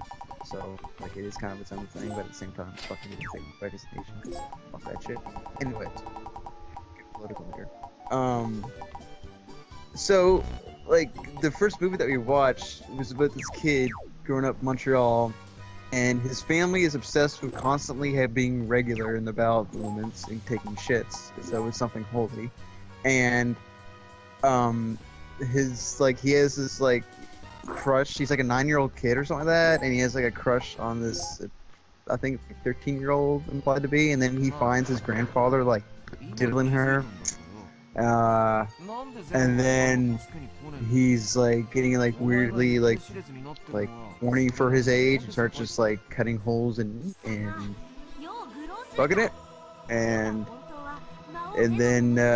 then he joins this gang of ragtag kids, and they're all sitting around, 10-year-olds sitting around smoking and drinking, saying, "Oh, aren't we cool?" And someone brings in a cat and say, "I fucking dare you." And one goes ahead and just does the deed, and you don't see it, but you hear it. So, Good God. yeah. And then like after we watched it and like credits rolled and they like the projector like turned off and then like our teacher came and was like, "Wow, that was a lot harder to watch than I remember it." It's like no fucking shit. And like we have to do write-ups on them. Like we don't have to do write-ups on them. It's like you have to. We end up watching like whatever, like probably 8 movies, and then you have to do write-ups on 2, so you can pick. And it's like I get nothing to write up on that one. What is there even say? And then on the other side of the spectrum, TFP gets to watch Chinatown. Yeah. Yeah. I mean, I just do that for fun, but yeah. Quebec films are weird. Quebec's weird. Yeah. Oh yeah, serve this It was with so this fucking fine. quiet as I was talking about that. Oh yeah, there's just dead silence while you were explaining this whole horror show that you experienced. Oh god. I don't think I've seen anime that What weird. are we supposed to say? No, there's Yeah, nothing I don't to say. The best part This though is for weirder me than any anime is I have seen. look over to someone to like beside me, like your friend of mine beside me, his face just as things were happening, pretty. Like, I was the only one I got out of it. 'Cause he Just was way just, into like, it. No, he was way like, what the fuck? Like just, and he wasn't even. I don't think he didn't know he was being watched, but he was just doing facial reactions, just shaking his head and just frowning and just and sighing heavily. But I like the idea of you looking over and everyone else in the room is just way into this movie. It's like nodding, like, yeah, this is great. I mean, like when that and you're just sitting there like, when the cat God, I'm a crazy started to person. happen, one guy just started bursting out laughing. One guy starts shitting himself laughing, and I'm like, well. At least he's having fun. But, Christ. Yeah. I mean, this is also in addition to the fucking movie we watched, which is a fucking child monster, so. So out of 10, Rob, what would you give that movie? The cat fucking one? Yeah. Yeah.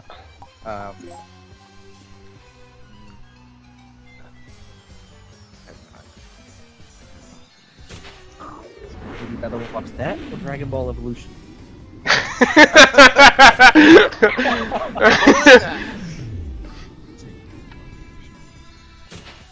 Well, on the one hand, Dragon Ball Evolution has no cat fucking. Yeah. Gravity, get in this Skype call.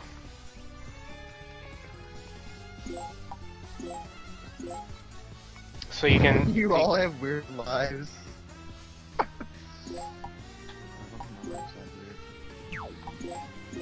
I don't know. I would you just argue, told but this there's a story goat in the next room. Yeah, Not the that's. worst. I mean, the worst one was like that was bad, but I mean that was fiction. The worst one because we watched a documentary about like a dude fucking child molester and like a weirdo, and he's like hanging out with like fucking Nazi people, and this was like I think this was like West Virginia, so. Oh, that explains everything. And That's it's okay. just like it's 2.5 hours long, and I almost walked out halfway through because I'm like I don't want to fucking.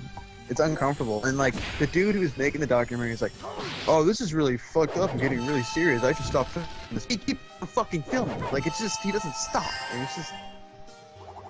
I'm not gonna get into that. See, when I had to watch a documentary for my class, I watched The War Room, which was a really good documentary about the 1992 presidential election in the United States.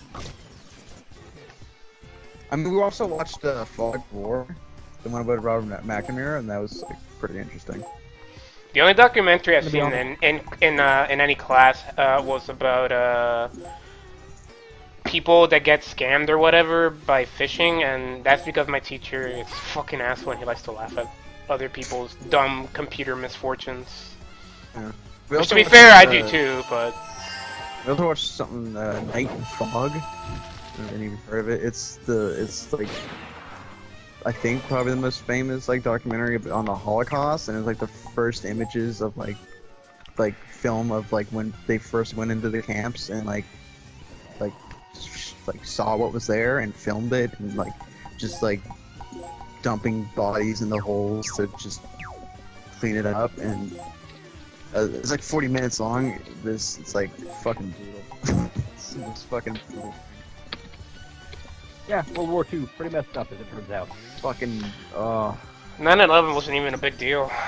War pretty messed up when you think about it. Let me take a controversial opinion of that. War changed. If we could replace wars with something small-scale gladiatorial death matches. We've talked about this so many times. Proponent of gladiatorial death matches. That's how elections should. That's how elections should be like settled, in my opinion. Yeah, like any dispute, ever settle it with a gladiatorial match. It's better than how it's settled now, really. I mean, it's as fair as elections are today. So like, why the fuck not? Imagine if that was how you settled every time somebody got into a fight on Twitter. It was just everybody just assemble a team of 10 people and then just fight it out in a pit surrounded by tigers. Yeah. I'd be okay with that. I think it'd be way more productive than what we've got now. Are you saying that yelling on the internet and making a fucking what are those things that people sign? A contract? Not a contract. A lot of people sign them. Petition? Yeah, that. Are you saying petitions don't work, especially online petitions? No, whining works. Gladiatorial death matches work. Yeah. Let's just throw people into TVs until it works. They were popular in Rome. Yeah. Romans seem to have no real issue with having people fight to the death on a regular basis. They seem pretty stoked about it, honestly. And that'll work out totally fine. Yeah, Rome's Yeah. such a big power today. Obviously. Colosseum's still looking great. Still serviceable. Well, Put some cushions on those seats. Hey, you can start this thing right back on. Okay, show.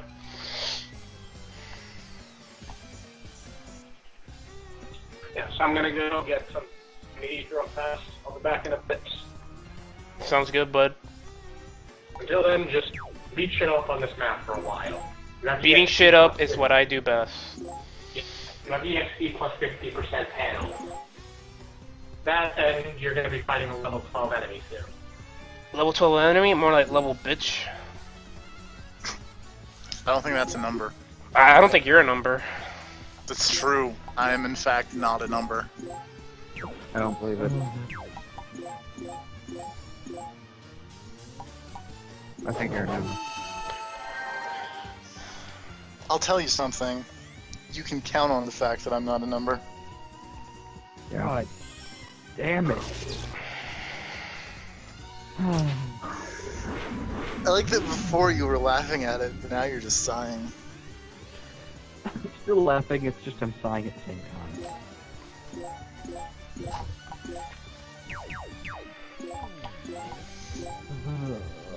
I think that's the thing that always got to me about the Disgaea games, or Disgaea, was the grinding, the levels.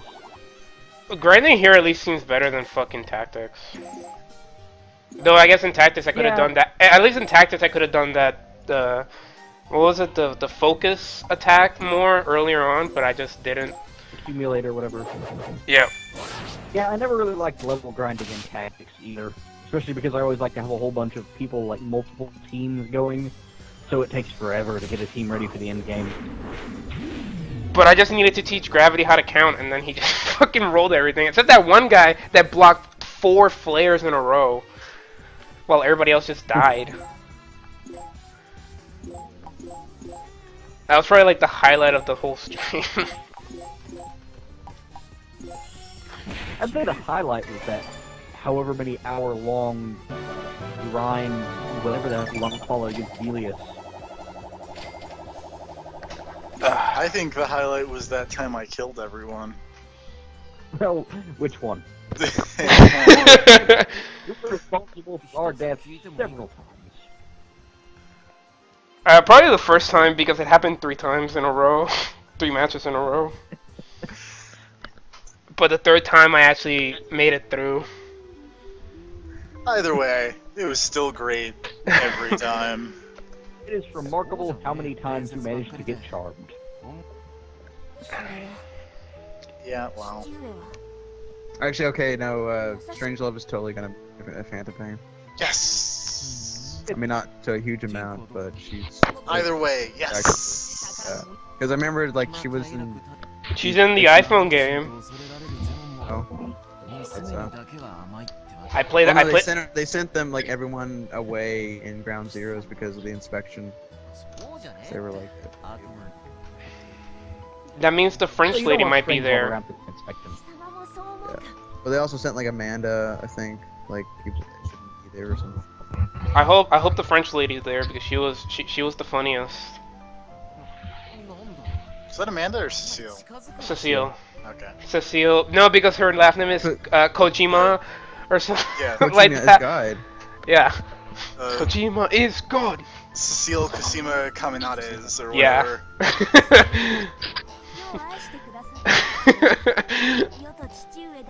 Oh man. Kaz is fucking great. Say it with me! Kojima is God! I like Peace Walker a lot. I don't know why. I like Peace Walker, but I It's a hate good the fucking game. I hate the bosses. Bosses aren't great, but Everything's fine, and Ground That's Zeroes why and the Phantom Pain is gonna be great because you're gonna have the base building of Peace Walker, but then you're also gonna have like open world. I think open world and actual bosses probably. Yeah, and you get to make your own custom symbols, icon thingies. Yeah, and you get to, and you get to fucking You get to make allies, and you get to fucking and you get a nuke. I mean, well, what else could you want? But yeah, you get a nuke. That base invasion thing is, I imagine, going to lead to a lot of weird shenanigans happening. Oh well, the thing about the base invasion is that it doesn't happen like right away. I think you have to get to like a certain level before you can do it. Well, yeah, that makes sense. But I'm wondering, do you always know when your base is invaded? No, they have to get caught. No, they have to get caught. Okay, yeah, that's what I was hoping for. It's not like Dark Souls where you get like a big message like asshole McGee is in the base stealing your shit. Go get him. Yeah, they'd have to set off an alert basically in order for you to get the message that you're invaded. Yeah, and once they set off the alert, I think it's you automatically win. So don't set off an alert. So clearly, I will not be doing any base invasions. I believe in you, TFP. I'm just imagining them coming in and like, what do you call it, Fultoning your stuff off of your own other base after you've gotten it there. Just somebody starts kidnapping your sheep and stuff. Oh off no, of my the base. goats! You motherfuckers! You know, there's gonna be that one guy that only Fulton's goat. So you go to his base and it's nothing but goats. Didn't we have like 12 goats? Base. Nah, man, we got like 8 goats. What the fuck happened to those goats? You just turn around and have there's some this trail of goats flying off into the sky. You just see them drifting off across the ocean, just all of your goats floating away, and you're just like, oh, that son of a bitch. No! Don't go! I was watching the commentated trailer for MGO, and I liked the part where there's a Fulton trap.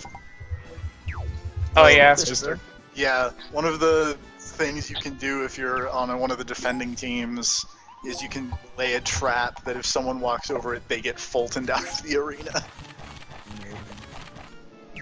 I'm really excited when we're going online. It's gonna be fun. I'm gonna suck really bad at it. I'm just great at it because it's anything like Forge because Forge is like super. I was super good at MGO 3, MGO 2. I was part of a team and everything. I didn't find it like fun after a while because it's like people got really because it's basically like if you're not shooting in the head, it takes forever to kill someone. No, and the thing, instant death. The thing that made it fun for me, I guess, is that I found like a group of people to play with. So like even if we lost, we were always just like fucking shitting around anyway. So. The coolest thing about like Metal Gear Online was like, I mean, with all the stuff you could do in a Metal Gear game against other people, but also like the modes were fucking awesome. My favorite one was Snake versus everybody else. Yeah, I mean, there's like this one where like 2 teams fighting each other, and one player Snake, and then another person's like the Mark II. Yeah. And you go around just zapping people. And then there's also like they added in extra characters, which seems like it's just gonna be there by default in Phantom Pain. It's fucking awesome. Like you play as Ocelot. If you pre-order the game or whatever, or you get the special edition, you get a Rex head. Yeah, I saw for that. your costume. It's it's 100. It's a 2 teams seems like a way better version of the Arkham Origins multiplayer. Does any? Yeah. I forgot that game had multiplayer. Did you play it at Oh, all? that's okay. TFP? Yeah, because I played in the beta and it was terrible. Wasn't it like one team was like Joker, the other one was Two-Face, and like 2 other people were like Batman and Robin or something It's like that? Joker versus Bane, and then you had 2 people who were Batman and Nightwing. That seems dumb. Alright. I don't know. Yeah, it was like Metal Gear Solid 4's online. Like one of the modes was like I think it was called Stealth Deathmatch. Yeah. And it's like I don't know how many players. I think it's like 8 or 12, and it's like everyone's invisible. Everyone has fucking optic camouflage. You start off in an arena and the map, and it slowly gets tighter and tighter, so that if you're outside of like the wall, you just die. So it just slowly shrinks everyone to like a spot that's probably about like 10 feet wide. The thing that And sucks just, about slowly get constrained in the spot. It's like it's the most tense shit ever. And if you die, you have 1 life. That's it. You're gone. The one thing that I don't like about MGO were some of the maps were actually kind of shit. Like the only one that was good was the one that was in the Middle East, in my opinion at least. Yeah. Well, there's 2. There's 2 Middle East. There's like one that's like the beginning. Well, the one that's like the beginning section of 4. Yeah. Yeah, that one was a good one. That one was pretty good. I didn't like the jungle one.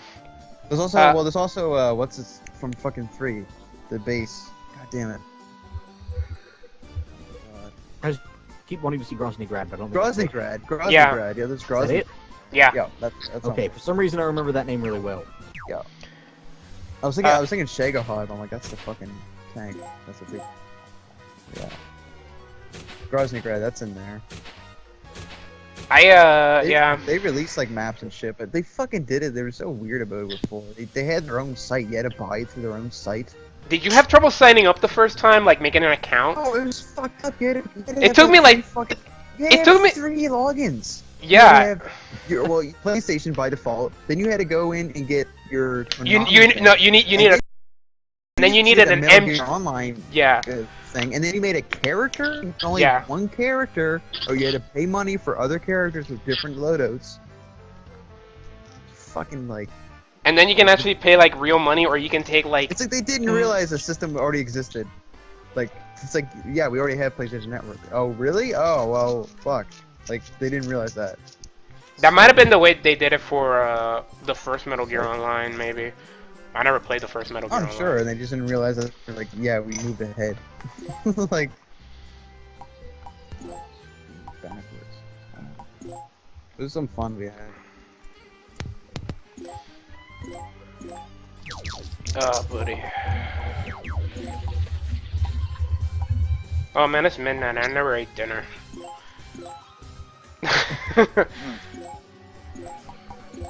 I was wondering, I was like, why am I so hungry? Then I realized, that's why.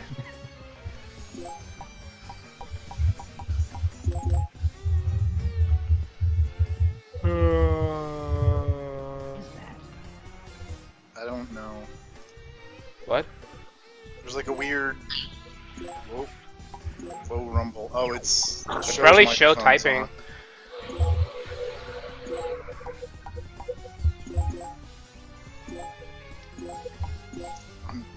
I'm just gonna do that, and that should fix it. Sorry, show. May have been replaced by a xenomorph when we weren't looking. I think that's what those sounds meant. Yeah. We'll miss him. Godspeed. I didn't hear loud screaming, so it's not Necromorph. Oh, you fucking mage bitch. Fucking missing.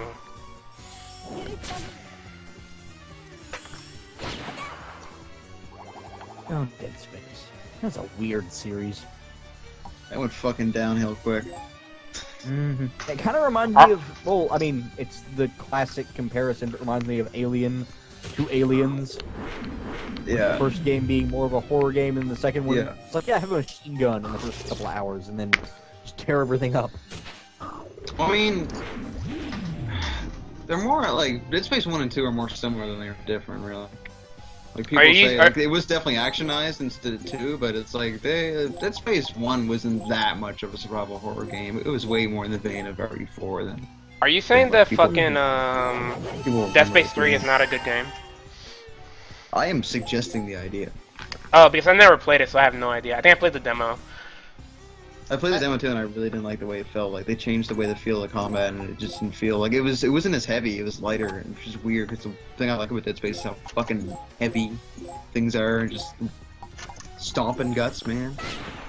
I have Dead Space 3. And like they threw in all those microtransaction bullshit, like just fucked up, like aggressively in the game, co-op, and you're fighting human people and Colonial Marines. They What? them off moons. Like what the fuck? Yeah, you fight. There's multiple of them. They all attack Earth. They came out so like. The original ending happened, apparently it sucked, and they're like, oh, well, here's the DLC that fixes it. It just adds another ending that's shit. Like, it just doesn't... it just does another ending that happened before. Hey guys, remember Mass Effect 3? Yeah, we can do that too. The entire planet's fucked. Sorry, what was that? Well, like, the ending... Go ahead. No, what were you gonna say? I was dumb. Oh, I thought Sir was saying something. Oh, I just said that. I just said remember Mass Effect 3. Yeah. Yeah. I was just thinking, the original ending, all of the moons in the universe were just giant balls of necromorphs. Well, not all the moons, but like, there's giant a sizable necromorphs. amount of them. Hmm? Like they were inside the moons. Like the moons were like Yeah. shells around giant necromorphs. Yeah, they were like and shells, I the think. whole point of the point of the monolith or whatever was shot necromorphs up into space where they collected into a moon. What? And Yeah. the plan was to make. And the plan was that they would drift through space and infect other planets Yeah, or something. like But- here's the problem. Here's the problem with your third game. It's like, don't explain it. Like, yeah. stop trying to explain the big evil. It doesn't fucking matter. Like, I don't even know why the That's fucking true. Reapers are being Reapers. Like, they're fucking evil. Okay. Don't tell No, me that was the why. problem. Like Mass Effect 1, I thought they explained it perfectly well. Yeah. And then they fucked up the they tried to explain it. Like Mass Effect 1, it's just straight up, like, the impression I got from that game was that that is literally just how the Reapers reproduce. They kill you, Yeah. they liquefy you, they make Yeah. a Reaper out of whatever species they find. That's Yeah. just how they get it on, basically, is through galactic. Writers probably didn't fucking help it. Yeah. Man, Well, remember that time wasn't I that streamed wha- all three of those games like back to back? Wasn't there like a DLC or whatever that like in Mass Effect 3 that apparently was better at explaining like the Leviathans or some shit like that? Oh, that doesn't. I looked up what that was, Say and that that doesn't really explains- help things at all. That makes things way worse, in fact. That causes more problems. Like, Because that's I the heard equivalent Yeah. of like plugging. That's the equivalent of like having holes in your chip and sticking your fingers in it. Like, it doesn't really. It's not gonna. It's just The the water's problem gonna with go that- through anyway. Like, it just introduces this weird alien species. It's like, yeah, they're the Reapers, but they're organic. Yeah, So they're just like these they were giant what the Reapers were squids based on. underwater. They're just these Yeah. giant, angry, psychic underwater squids that are floating They're around. Like, literally yeah, I fucking guess. Cthulhu monsters. yeah. Literally. Which is fucking- fine. I like Cthulhu monsters, Yeah, exactly. but they just like throwing them in did nothing for the story. It did nothing to help anything really. It's just an extra thing they threw in. Yeah, because they're like, I don't know, whatever. There's that hilarious, like, piece of paper that, like, was floating around after the end of... Hey? Oh. It was like that. No? No, we can still hear you. Oh man, okay, that's what was going on. Sorry, the volume was really low and cackling. I was like, what the fuck is... I thought it was a Skype call, but no, it was just my jack was a little loose. Jesus Christ. Alright, To anyway. be fair, show did have weird sounds coming from. Yeah, I know that, and it wasn't that. It was Okay. But yeah. Yeah, we Anyway. confirmed he was totally killed and replaced by an alien while we weren't looking. Yep. Anyways, what the fuck was I talking? I get totally distracted. A piece of paper, Mass Effect 3 Oh, yeah. floating around. What? Yeah, you remember that? The thing was like, it was like Casey Hudson, whoever the fuck the other guy was.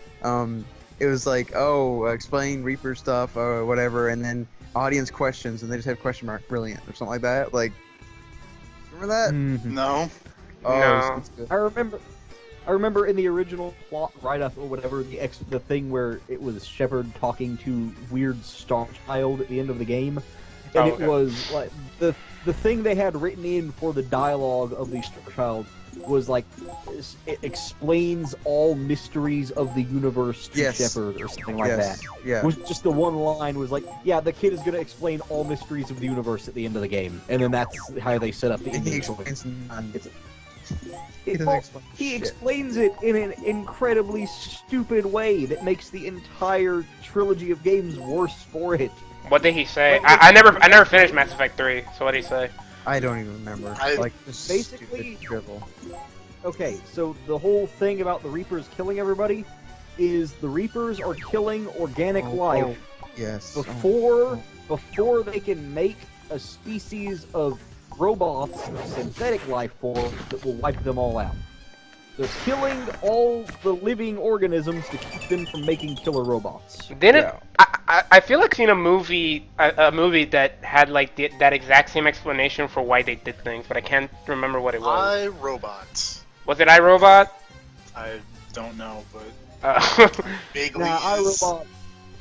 iRobot was we are trying to save the environment, and humans are too stupid to save the environment, so we've got to conquer you. Oh no! It was okay. I don't know if it was like an actual movie or like some stupid anime that I watched or whatever, but it was like maybe it was Gurren Lagann. Wasn't that Gurren Lagann's thing? I think that's maybe what I'm thinking about. And Gurren Lagann. That was a spiral energy. That's totally it. No, Gurren Lagann. Like the reason that the Spiral King kept them like underground was because they didn't want the population or some shit to explode. Yeah. Because if it's over 1 million, then the anti-spiral comes up and then like kills them all or something like that. But that actually makes sense. Like, yeah, I know, but like. It's like this thing where these mechs get so big that they're flinging galaxies at each other. Yeah, you're dumber than that. Oh, that's not dumb. That's actually scientifically smart. Pretty awesome. Because galaxies are shaped like shuriken. Why would they be shaped like shuriken if giant robots weren't supposed to throw them at each other? Like yeah, no, and then like if you take two of them and then you mash them together and then you hold the energy and then you throw it, that's the power equivalent to the Big Bang. I think I think that was an explanation said about it or something like that. Probably. And then drills. Yeah. Spirals. Pierce the heavens. Create the heavens. Well, basically, if you have any problems, just fucking drill it. Yeah. That's pretty much. But yeah, my problem with the Mass Effect 3 explanation thing was always just that it makes every interaction you have with the Reapers in the previous games dumber. Because then you realize when you're talking to them, it's like, no, this, like, all the stuff he's saying about, like, oh, we're a higher species or whatever, no, he's just a really big, dumb robot who can't understand the orders he was given, so he's killing everything. It takes so much away from the previous games and every interaction you have there. I just ignore it too much to enjoy the other ones. Yeah. Basically, like I said, it's the Star Wars prequel thing where it's like, what? That didn't happen. Yeah, no, that's not. Darth Vader's a badass. That didn't happen. The fuck you talking? No, yeah, like after Mass Effect 2, Lady Shepard took the ship and quit the military or whatever, and went off and became a pirate in a different galaxy somewhere and just said fuck it. Yep. And then the Reapers came and wiped everything out, and she just ignored it. It's like, yeah, whatever. Pirate. Yep. Space pirate is a cool job. There should be more space pirates. Oh man, they fuck shit up. They dump Phazon and shit. Yeah. Space pirates do all kinds of cool human experimentation, or alien experimentation. They don't. They just dump a bunch of Phazon on it. I can't remember. Yeah. I can't remember if what it was. What the fuck is that? Is that chicken? Dump a bunch of Phazon on it. See what the fuck happens, man. I can't. Ah, shit! We created Ripley. Yeah, it turns into a giant laser spitting chicken with armor and like 6 wings, and it's awesome. It's too big for Smash Brothers, though. That's the kind of science we need on Earth right now. Is just let's dump a bunch of radioactive stuff on everything and see what happens. We're not motivated enough. We need the baby. The baby. The baby. The baby. The baby. I don't remember if it was Metro Prime 1 or 2, but there was one of the logs that you can read. It's like them trying to recreate Samus's morph ball, and it says like we try to recreate it, but there were too many. Yeah. There were too many casualties. It's in the first one. It's in the first one. Yeah. And they try to do that and ends up killing like 3 of them. Like, what was the third guy thinking? It's just a list of injuries and fatalities from them trying to pull off the morph ball thing, where it's like, yeah, we don't know how the hell she does it. Yeah, it's basically like, yeah, everybody's just. It's how she does it. It's just crushing. It's crushing everyone who tries it. We don't know how the hell this works, but we're gonna keep doing it because eventually it'll work. Yeah, it just shows those space magic. That's all. Magical. What's the strategic advantage of replicating the morph ball? So you can go in the tunnels. What are they gonna do? Which one's because they finally have a pirate. Because they want their own Samus. He can shrink down into a ball. He's just gonna end up shrinking down into a ball while Samus is shooting him with super missiles. Like, that's not gonna help. It's not gonna. She get confused for a second before she blows everything up. I liked in the second. Man, but maybe Adam isn't there and she'll get scared. Don't know what to do. I liked Metroid. Adam, can I do this? You're not authorized. You're not authorized. Ice beam. What were we saying? There are logs in the second Metroid Prime whenever Dark Samus shows up, It's basically just the pirates are sitting there talking about it, you know, like, oh, Samus has showed up, we're gonna handle this. And then it's like, well, we're getting reports of her destroying stuff on this side of the planet, but then there's also reports on the other side of the planet that she's there blowing stuff up. It's just this slow realization that there are now 2 Samuses on the same planet with the space pirates, and they're just losing it, just like, oh god, we're dead. It's just like, okay, we can't, this is a lost cause now, we need to find some way to get out of here. I just love it, because, like, they keep talking about Samus like this horrible thing that is chasing them across the galaxy, wiping them out. Like Jason Voorhees, like, hunting Pretty them down. much. She's just, Metroid Prime 2 she just stalks them across the galaxy, blowing everyone up. Oh right, I forgot we're talking about Metroid Prime 2. Serve is probably just seething. No, it's fun. I haven't played it. I'm gonna, You shouldn't play it. Metroid Prime 2 is a fucking awful game. Not that bad. It's awful. I saw little bits of it, and like the way like Dark Samus would just pop up and just fucking destroy a bunch of space pirates seemed pretty awesome. It's not great. It's the or just to weakest see of Dark the Samus 3. do shit, like that's kind of cool. Okay, okay. This is what I'll say. This is what I'll say about Metroid Prime 2. It's not as bad as Final Fantasy VIII. True. Yeah. So there, if I rather play card games. What kind of card games play in the Metroid universe? Yeah. Like, what do the space pirates play, like, card-wise? authorize. You get to authorize your opponent to lose. After a certain number of authorizations, you're allowed to lose. I bet Samus probably plays, like space poker or something when she's not bounty hunting. They play poker, and whoever ends up like losing, whoever gets there has to take a shot at Phazon. I just like to think that Samus. You gotta drink up. You gotta drink up. I don't know what's gonna happen, man. Fucking drink. Yeah, well, but the joke's on him because the last time I lost and took a shot at Phazon, I got X-ray vision. Well, gonna work out. That might happen. You might turn to a giant, like, weird monster thing. Or you'll just, yeah. Or you'll just be the roll of the dice. And you'll just be crazy evil. Well, yeah. I would hope that the next Metroid Prime game is a sequel to Fusion, because technically, at the end of Fusion, Samus is basically like a fugitive. Because she, like, blew some shit up that the Earth... blew up planet. Well, she always does that. That's like her pastime. But like, I know, but that's what I'm saying. She blew up another planet. Yeah, she blew up another planet. But like, the Space Federation or whatever the fuck they're called, they told her it's like, don't kill the SAX or whatever the fuck it's called, and then she did it anyway because Computer Adam told her to do so. So maybe now she's like a fugitive and she actually be a bounty hunter. Because Samus isn't really a bounty hunter. All her job comes from. They've never had her actually out doing her bounty hunting thing. It's always working for the military. Yeah. So then now she can be like the man with no name, just wander on like a fucking frontier planet. No, Hunters is that the Space Federation people are like, hey, we got a signal over here. Go check it out, lady. And then she's like, okay, we'll go do it. Yeah, but then a bunch of other people showed up, and then they start fighting. Yeah, but it's still Samus, like other shitty bounty hunters that no one cared about because you always want to play as Samus. Because Samus is cooler. And then was cool. And then you can go online and play the multiplayer, right? Right? R.I.P. Nintendo Online.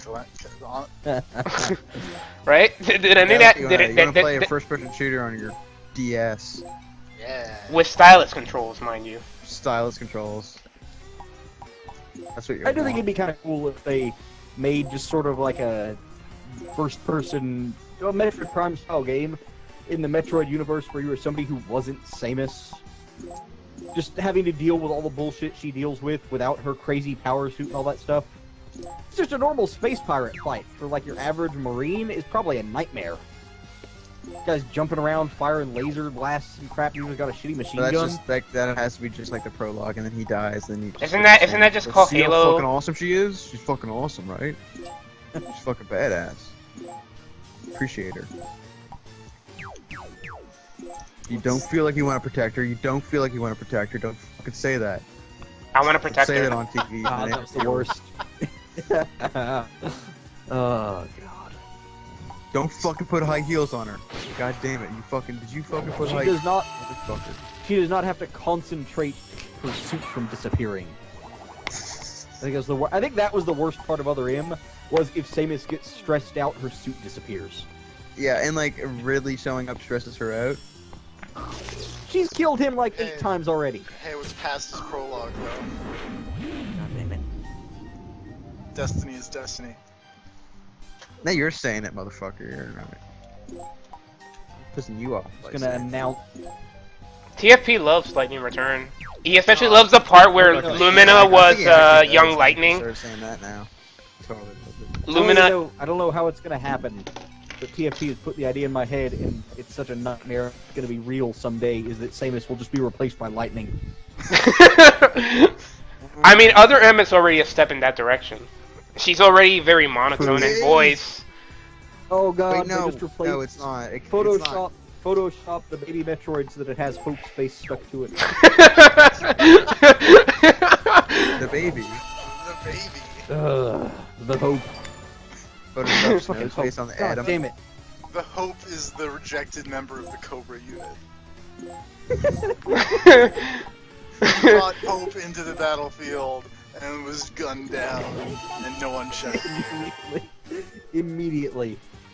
He was really hopeful about that whole D-Day landing thing and just never made it out of the boat. Yep. Not saving Private Ryan. See, but the thing is that now the hope is the opposite of what the sorrow is. He's God. Because that's what he was in Lightning Return. Oh, you need to stop talking about Lightning Returns. Don't you remember that one part where like God is showing up and all you see is like this quick flash of Hope's face? It's so dumb. When the sorrow hits you, it has the horror movie noise, just a black and white picture of Hope flashing. Oh god. That's what would happen if I ever met the Sorrow, is it would just be me living Lightning Returns. Are you sure? Are you sure? Are you sure? Sarah's running around with broken necks going, he killed me! Like just a bunch of them going down the river. Wait, are you talking about Sarah or Lumina, who just happens to be young Lightning? God. Yeah. Oh, that's still the best. I'm so glad. I'm glad that actually had a payoff. Because I'd played it up before that there was still one reveal coming, and I was worried that it wouldn't be that big. Like, it wouldn't have an impact whenever it finally happened. And then TFP lost it whenever they revealed that Lumina was just a young Lightning. And Every time you say it, I just laugh. Like, I can't get over it. Lumina is young Lightning. Not even that. She's young Lightning because Lightning cut off her own emotions when she was like 12 and decided that she didn't have emotions anymore, so it made a young version of herself to drift around. she just decided that she didn't have emotions anymore, and it made a young Lightning. Man, if this just means that I'm going to run into young me at some point, I'm going to be so pissed off. Are you saying that you're Lightning? Oh my god. TFP is It all makes sense now. Destiny. Loves it. How do you feel about Destiny? It's Destiny. Lightning Returns. It's his autobiography. I didn't work on that. That we know of. You can't prove you did. Now go black out God. No. God wants to have creepy sex with me, and I don't like it. Well, you can go punch Troy Baker. Oh, okay. Not Troy Baker. Anime Troy Baker. I hope that somebody finds. No, anime Troy Baker is Kanji. You're anime right. Troy Baker True. is Snow is. I'm using anime. It's like a derogative. Yeah, for sure. Anime is a put down. Yeah, exactly. And that's no. What the fuck is he doing in there? He's just running a nightclub as people rave to the end of the world? Is that what's going on? It's that's off it. Douglas Adams hardcore. Sarah died, and then everyone got hit with a thing where no one ages. No, I'm gonna explain it now.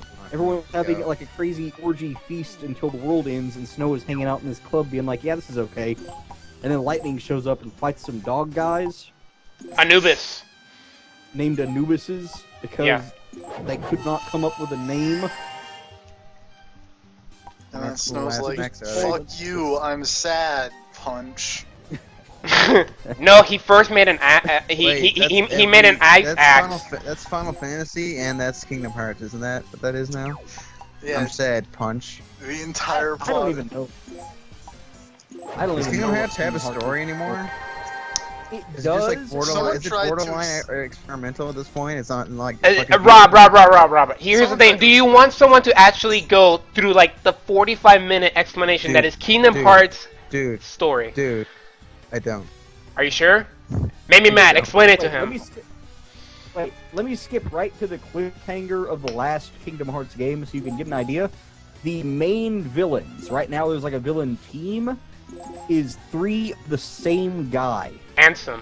Like the villain of Kingdom Hearts 1, Xehanort or whatever. The villain of Kingdom Hearts 1 was a guy named Ansem, but it wasn't really him, it was a guy named Xehanort pretending to be him. But it wasn't even that guy, it was his Heartless, pretending to be that guy, pretending to be a different guy. And now you're fighting that guy, plus he was a dude playing a dude disguised as another dude. Yeah. Yes. Which one's Leonard Nimoy? Is that the original dude? Leonard Nimoy was in Kingdom Hearts? Yeah. Was? Yeah, he was Xehanort in Birth by Sleep. He was? Wow, that's weird. Yeah. I didn't know that, and I played through Birth by Sleep. Yeah. I don't believe you. Someone go on IMDb and look that up. Straight up. That's weird. I did not know that. Rip. Now Rob's depressed again. Yeah, it came out of my mouth and I realized, wait, no. Yeah, he well, he's gonna be way sadder when Harrison Ford bites it later. Shut the fuck up. I'm not going to school. I don't give a fuck. I'm taking this off. I'm fucking morning. Apparently, he walked away from the plane. He should be fine. He's gonna be fine. I think. Yeah, he survived the fridge and a nuclear blast. He'll be fine. Oh, shut up. Yeah, he walked away from a plane crash. And he walked away from a plane crash. At his age, he'll probably be fine. Like a stiff breeze probably could have taken him out. 72. I don't know if that's a saying. Anyone uses outside of Texas. A stiff breeze. What? I've never heard it. I think that's just a southern thing. Oh, you guys don't know the fucking dog. No, but like, Make Me Mad is like Mexico South. No, me and TFP are like South. Well, TFP is more South than I am. Because he's in Tennessee. Yep. And Tennessee is not the one... It's more civilized than Texas. Is it? I think so. Pretty sure. At least this part of Texas. Well, don't you live in like bumfuck nowhere, Texas? I can safely say there's not a goat in the next room here, at least. Exactly. What's the ghost's name again? I forgot. Nadine. Oh. Did you name it? No, my mom did. Oh, okay. She likes Stephen King's The Stand, and there's a lady in there named Nadine, so she named it Nadine. I think I've seen that movie, but I'm not sure. It's like 9 hours long or something. Oh, so it's a mini-series. No, it does not have stands. Yeah, it's like a mini-series, a whole bunch of episodes. It's about a plague that wipes out humanity, and then a religious lady gathers a crowd of people to her, and then the devil gets a whole bunch of people with him in Las Vegas, and they party. And then the religious lady decides This shit Megami Tensei? The religious lady uses a nuclear bomb to wipe out the devil and his gang, and that's where the movie ends. I feel like the devil should be able to survive. I feel like that's just the original book. Yeah. No, the original book is way weirder. And did you ever watch the Megami? Yeah, you did. The Megami Tensei thing on YouTube. I did. All the parts of it. Yeah. Really excited. Teacher just has teacher having Loki. hot bones with horse Loki. Yeah. What? Yeah, so the original book that Megami Tensei was based off of is kind of weird. I mean, I wouldn't be surprised. And then the main character of that whole thing is such an asshole. Like, he's the worst protagonist ever. It's just like he kills this girl in a weird sacrifice thing and then is sad about it and he's the hero. And it's like, you just sacrificed her. What the hell? Oh, it's Rosu, You can't okay. just turn around and be like, oh, but now I'm depressed about it. So it's Rosu from Gurren Lagann? Pretty much. I condemn my best friend to death. Oh, but I feel bad about now it. I'm gonna still... Fucking I got,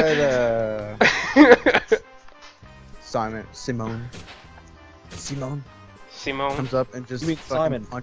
Simon, yes. But like, yeah, Simon. Everyone, it's like, I don't That's know just why, Japan, how they fucking say it. It's so hilarious to me though. I just like it. Simone. Just the way fucking Kamina says everything is so epic. Simone. But anyways, like he just jumps out of fucking Gurren Lagann and just punches him right in the face and knocks sense into him. But he's going to kill himself. It was so fucking great. Like just this most crazy. Like he goes flying. He warps space time to get to him to stop him from killing himself, and then like flings out of the mech and just fucking punches him in the face. TFP, Great. you should watch Gurren Lagann. Anime is weird. You probably hate it. I'm gonna be honest. I would like... I want to watch it just so I can have TFP's reaction to it.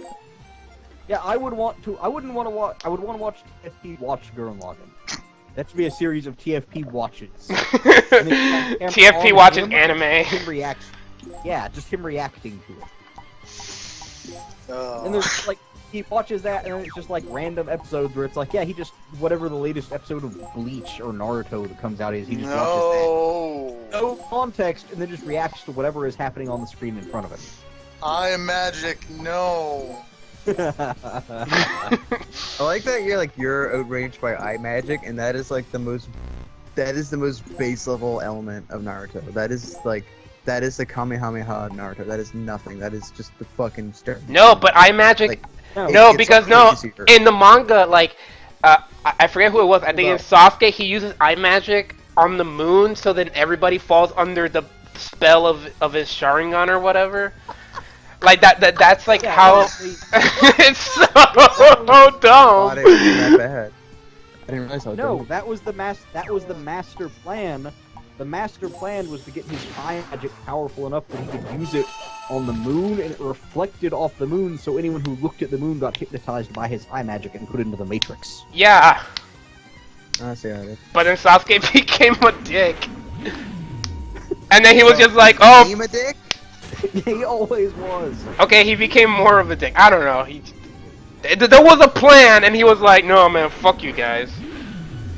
I don't know, it can't be worse than... Well, I don't know. I shouldn't say that it can't be worse, because it can very easily be worse than the guy whose power is to put subliminal messages in rain to turn people into snails! What? TFP, please. Please, TFP. He put subliminal messages in rainbows to turn people into snails. No, it was the rainbows caused by the rain that he caused. Yeah, but turn subliminal people messages into snails. But subliminal messages themselves were in the rainbow. Whatever. Either way. It doesn't make any more sense. It doesn't make any more sense that way. It should at least be right when you're talking about how batshit insane that is. No. TFP, tell me about eye magic. God damn it. Eye magic is the worst. Okay, TFP, be honest with me. Eye magic, you should just win every time. TFP. You pass the eye magic and you say, I win, and the other guy TFP. goes, okay, and then kills themselves. TFP, how upset would you be if the entire explanation for Persona 5 was eye magic? I would be so upset. I would... That would be like the harshest fall. That ever. would be Indigo Prophecy levels of just... Of dropping the ball. Dropping the ball. Of having the ball super hard. Just caressing it. Whispering sweet nothings to the ball, and then just slamming it on the ground. And then just curb stomping it.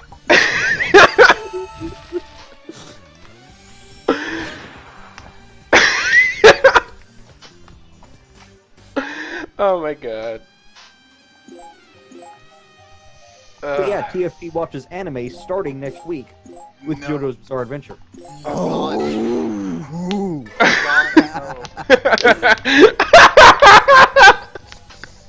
Oh, I gotta be in that Skype call. God, no. As I yell the theme song at you. The theme song is Roundabout. Joe. Roundabout's pretty good though. Roundabout's. And then in fucking Stardust Crusaders, they use Walk Like an Egyptian or whatever. It's great. Stardust Crusaders, is that the name of it? I keep forgetting. Yep. Yeah, that's it. That's it? Alright. The names always sound so weird that I think I've got them wrong. Like, part 4 is Diamond is not Crash, or something like that? Diamond is Unbreakable. Okay. The original translation, or the one that I saw that was all fucked up, was Diamond is not Crash, and that was the one that used, which was great. That is the best name. It's true. Diamond is not Crash. Is accurate. I like Battle Tendency. That's a good name. Battle Tendency is great, and also like, I don't know. I haven't seen any of the other JoJo's, but fucking Joseph is the best. I haven't even finished like the first series. Phantom Blood? Yeah, I've been watching too much Gundam lately. I was like, what Gundam have you been watching? I've been watching. I forget what the fuck it's called. It's like, it has a weird fucking name.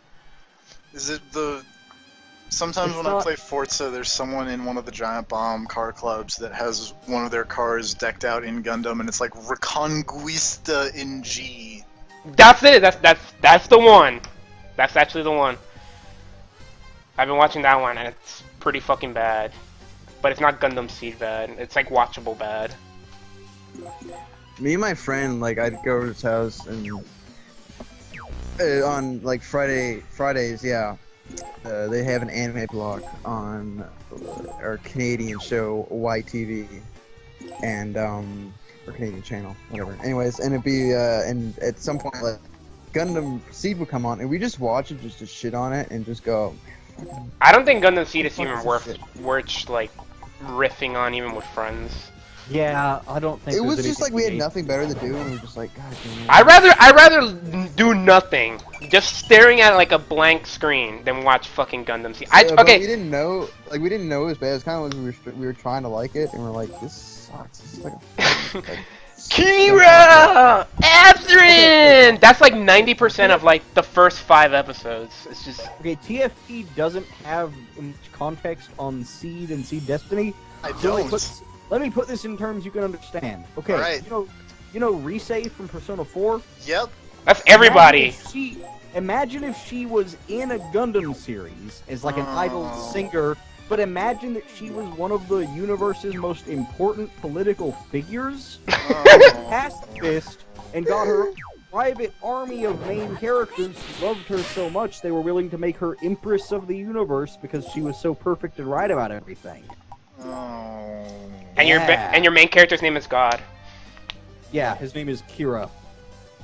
And it's not that he just so happens to be named that, but he happens to be God. No, it's pretty much laid out right in front. He is the hope of the universe. So much so that they introduced a new main character in Seed Destiny, I think. Named Hope. Yeah, but like he does nothing. Kira's there. Why do we need him? It's fucking stupid. But yeah, hold on. Actually, I have to find a picture of. You can't see the face that I'm making, but it's just one of just disgust. I see it in my mind's eye. I'm finding a picture of Space Risei because I feel like that will be the blow that makes TFP finally lose it. But like, what do you think of like the end of fucking Other M with Space Dust, like Metroid, just Space Dust Risei, just her giant face in space? I tried to watch recently. I told made me mad about it, but I tried to watch Gundam Seed recently because I wanted to. Oh Jesus Christ! Haha. Hold on. Oh yeah. She's the worst character in almost anything ever. It's kind of funny how terrible it is. I tried to watch Gundam Is it Seed Joffrey? recently because I was like, is this really as bad as I remember it? Because it's been years since I watched it. I got like 15 minutes into the first episode. I was like, I can't. I was I went back like a year ago. I tried to watch some of it because it was just on, and I figured out why not. It was worse than I remember. Yeah, no, I agree. Like it was just like it's painful. Like it almost hurts. Like it makes me feel bad for being a Gundam fan, and that's and I watched Turn A, and Turn A was bad. I watched Double O. Double O was shit. No. Double O second season was shit. Double O season 1 was okay. It had ups and downs, but it was at least watchable. Yeah. Second season was fucking terrible.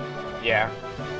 Mostly because they killed Lock-On, and then we just got a shittier Lock-On. Oh yeah, Lock On to Neil. Yeah. Was it Neil? Was the first one Lyle? I don't remember.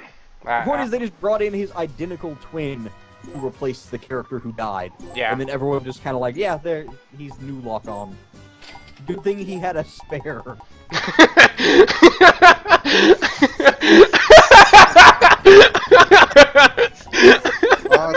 I have two.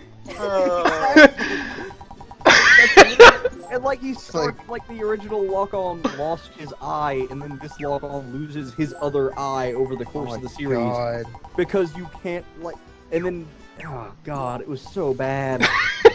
Like, it's not even like a wink and a nod like it is in Metal Gear with like Solidus losing his eye and all that shit. Well, it's like, just like, it's just heavy-handed parallels. Where it's like, oh, the first brother had like this weird, vaguely romantic thing with this androgynous robot person on the team.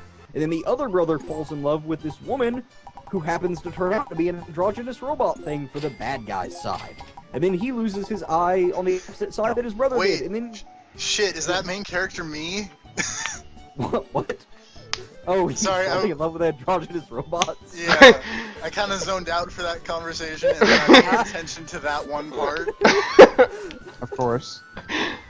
I hope not. Do you like sniping things and being Irish and having long hair? I used to have. And being awesome, at least in the first season. And sniping things is okay, I guess. Alright, do you like being awesome in the... TFP? Do you like... Damn it. No, it's okay, TFP, because the first Lock-On was awesome. He was literally the best character in that series. And then he died. Wait, I've got to find... There's a test to perform. I've just got to find the right picture. Not as cool as Kane. What? Cool for fucking. I hope. Hey, man. Gundam is such a like a painful series for me to like because there's so many series that are like okay, and then you have like really crazy ones like fucking G Gundam, and then you just have like really bad ones. Like when Gundam's bad, it's just fucking Gundam Seed, and it hurts. Gundam. It's weird. Like, it's gotten so weird every time they make a new series. Well, the thing is that how many times can you have, like, I am a teenager who just happens to pilot the best robot in the universe. So every time they have to just come up with something different. Like, Gundam Age was actually pretty good. I never watched Age. Age is actually alright. It gets worse as it goes along because they're trying to, like, say... I don't know, but I don't know. It was alright. Also, Show's back. What? Oh, hey, was Show. back in the IRC. I guess if he wants to come back in the call, he can.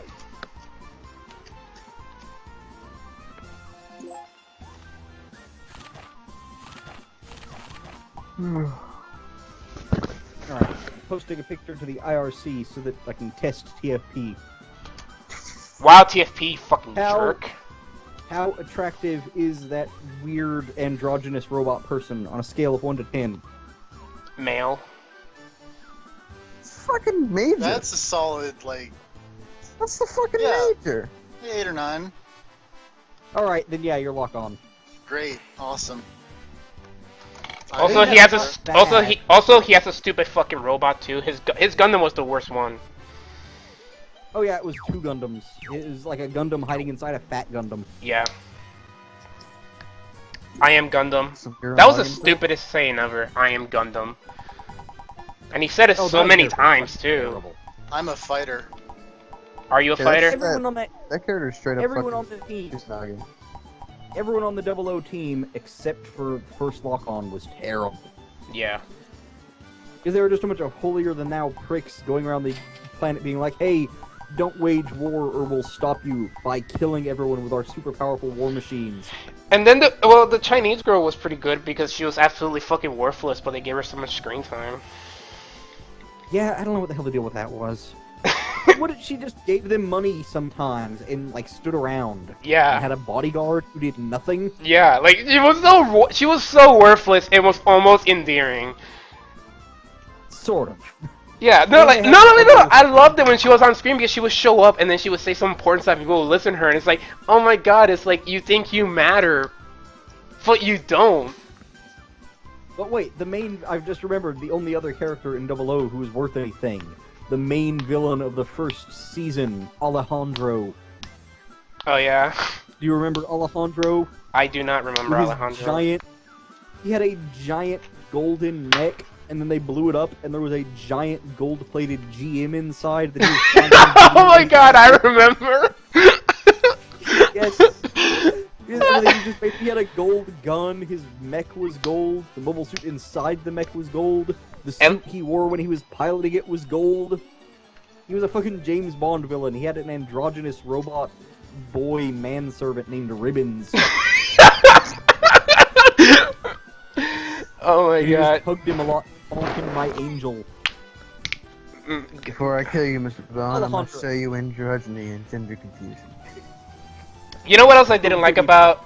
You know what else I didn't like about 00? And this is more of this deep-rooted Gundam fan thing, but it's like the fact that they had new types. Sorry, this Spawn villain is not in the one called 00, is it? No. Yeah. Yeah.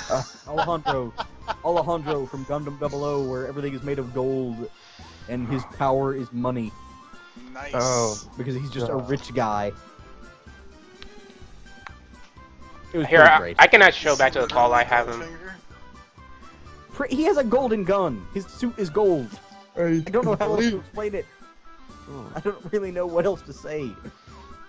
Like everybody else's suits, like all the other Gundams, run on these weird particles that are like green. GN drives or something like that. Gundam pilot, yeah, the GN drive, they have green particles, and then the evil Gundam team has red particles. And then for no reason that they like don't explain it, whenever he pulls out his suit, all the particles shooting out are gold. Like, Maybe it's like a lightsaber thing where it's like depends on the crystal that you put in. Like, so you can sort of, but like the normal one is green because it's like clean energy. The red one gives you cancer because it's like a weird generator. But then they never explain what the deal with the gold one is. Like they never mention it as a different kind of drive or anything. He just inexplicably has gold particles to fit his color scheme. I'm assuming it literally runs on like him just throwing cash into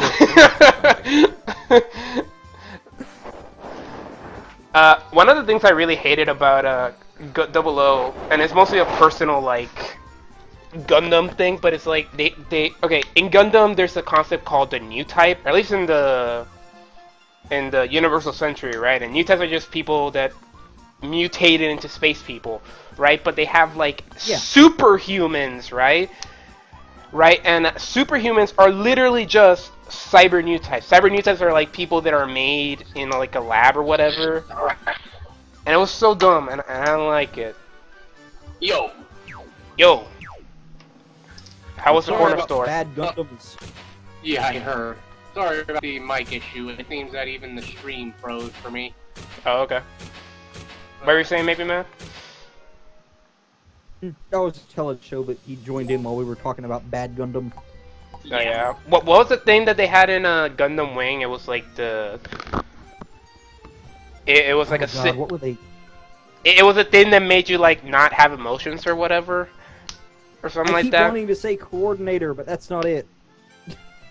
I forget what it was. It was dumb.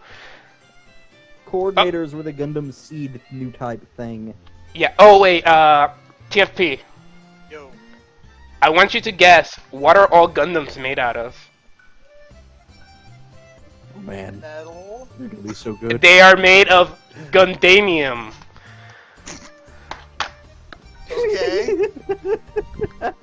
It is it is an alloy. It is an alloy lighter and harder than titanium or some bullshit thing like that. And that is what that is what makes a Gundam is that it's made of Gundanium. Gundanium alloy. Is that related to unobtainium? Huh? Yeah. Close. If you mix But more titanium and obtainable. unobtainium, do you? Fucking unobtainium. Oh, fuck. Unobtainium. I mean, unobtainium, but like unobtainium takes the fucking cake. Unobtainium. It is clearly easier to get than unobtainium because you make 1,000 giant robots out of it. No, I mean the Titans made fucking 3 of them. One of them got this. I mean, like when you stretch through the Gundam series, you get to the point where they've made just a shit ton of Gundams. Clearly, this stuff is not hard to get your hands on or make. Oh my god. They just made a random Gundam they never even used. The Alex from War in the Pocket. Yeah. This is like, yeah, we just made another, like, it was just an upgrade for the Gundam, but they just made a whole new Gundam. It's like, yeah, it's basically just some armor and guns, but we made a whole new Gundam to stick it on. We're just gonna mail that to Amuro. And then it got fucked up fighting a Zaku somehow. War in the Pocket's sad.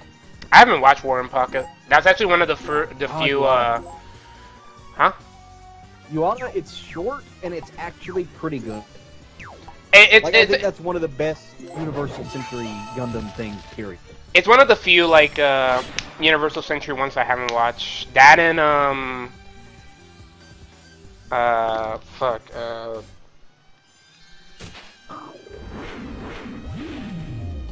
0079 something, I don't remember. Did you watch the one with, what's his name? Or the guy who hates carrots? Yeah, that's Stardust Memory. Sorry. I hate that one. That's my least favorite. Oh no, Ko is a fucking dumb character, and it's basically just Ko and that one motherfucker just arguing like I have the better Gundam, and it's like, and the other motherfucker just being like, oh well, you're just a little kid, and some other bullshit, and then at the end it's like Ko is in love with this one girl, but turns out that the one girl is also in love with the other guy. And then she's like, and then Ko's gonna kill him and win, and then she's like, no, sorry, Ken, I still love him, but I kind of love you too. Stardust Memory is not very good, nor is Double Zeta Gundam is bad for different reasons. Yeah, that guy hates carrots. Yeah, he doesn't like carrots. He hates carrots. Great. He hates them. What? Fucking carrot, get the fuck out of my face. That shit. It's basically that he just the gag is that he always says that he doesn't want carrots, but they always just give him like a shit ton anyway. That's how he's trolling him carrots. Hey man, you got something to eat? Yeah, I got something. This is what you got. It's like just some veggies and whatnot. Is that carrots? Yeah, it's carrots. Get the fuck out of my face. Only good thing about 0083, yes, Stardust Memory was Seema. She was cool. Yeah. Aside from that, everything else in that series sucked. Also, just to go ahead and get out of the way, I'm gonna go ahead and post a picture of her so TFP can say how predictable I am. That's the one character from 0083 that I think is cool. The lady. Okay. Yep. Yeah. Okay. Yeah.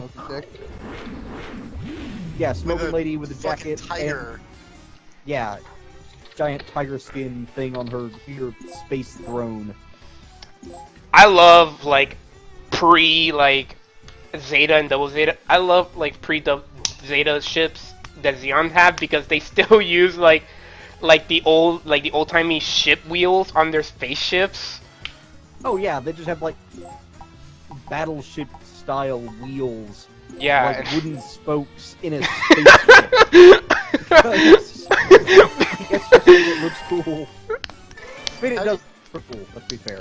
How would you navigate with one of those? It's a TFP. You're talking about giant robots and people that can control those giant robots with their, literally just their pure emotions. Camille, okay. there's a character in Zeta Gundam called Camille, right? And he pilots the Zeta Gundam. He gets blasted with like 3 giant lasers, and that's because he was pissed off. They just like fucking bounced off him.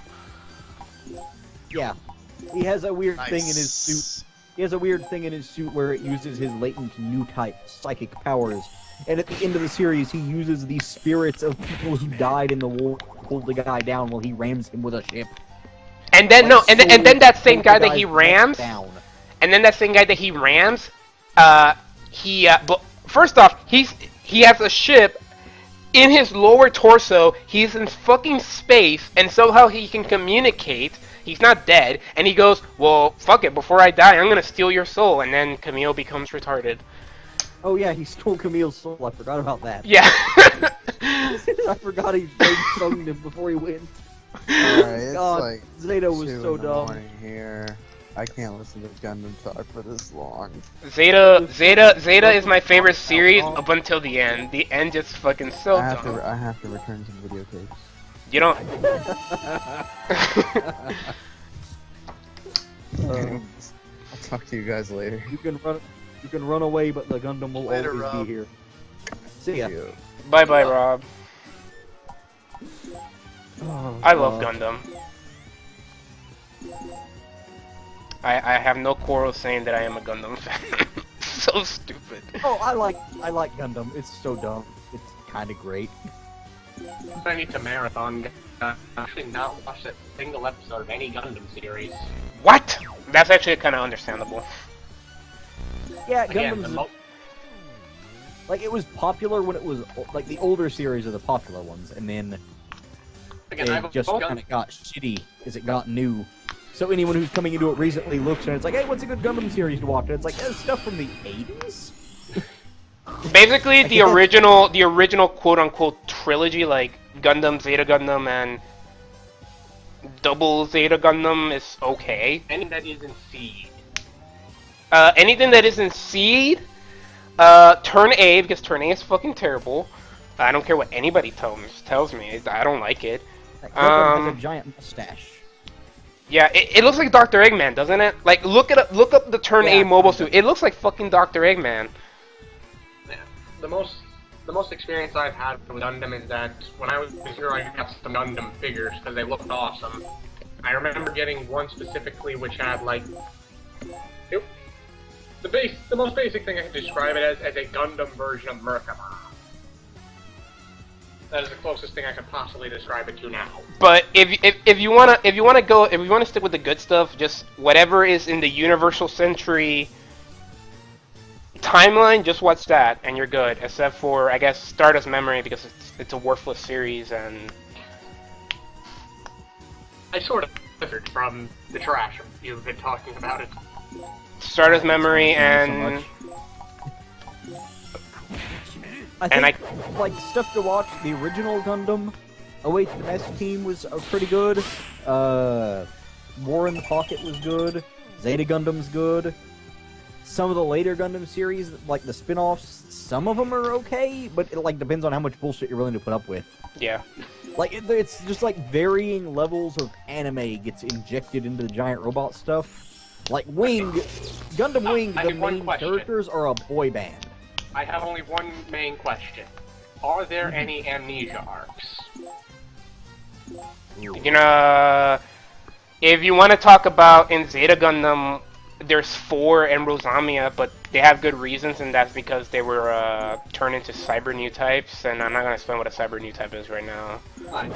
Basically, the only bullshit in anime I will not deal with is anime arcs.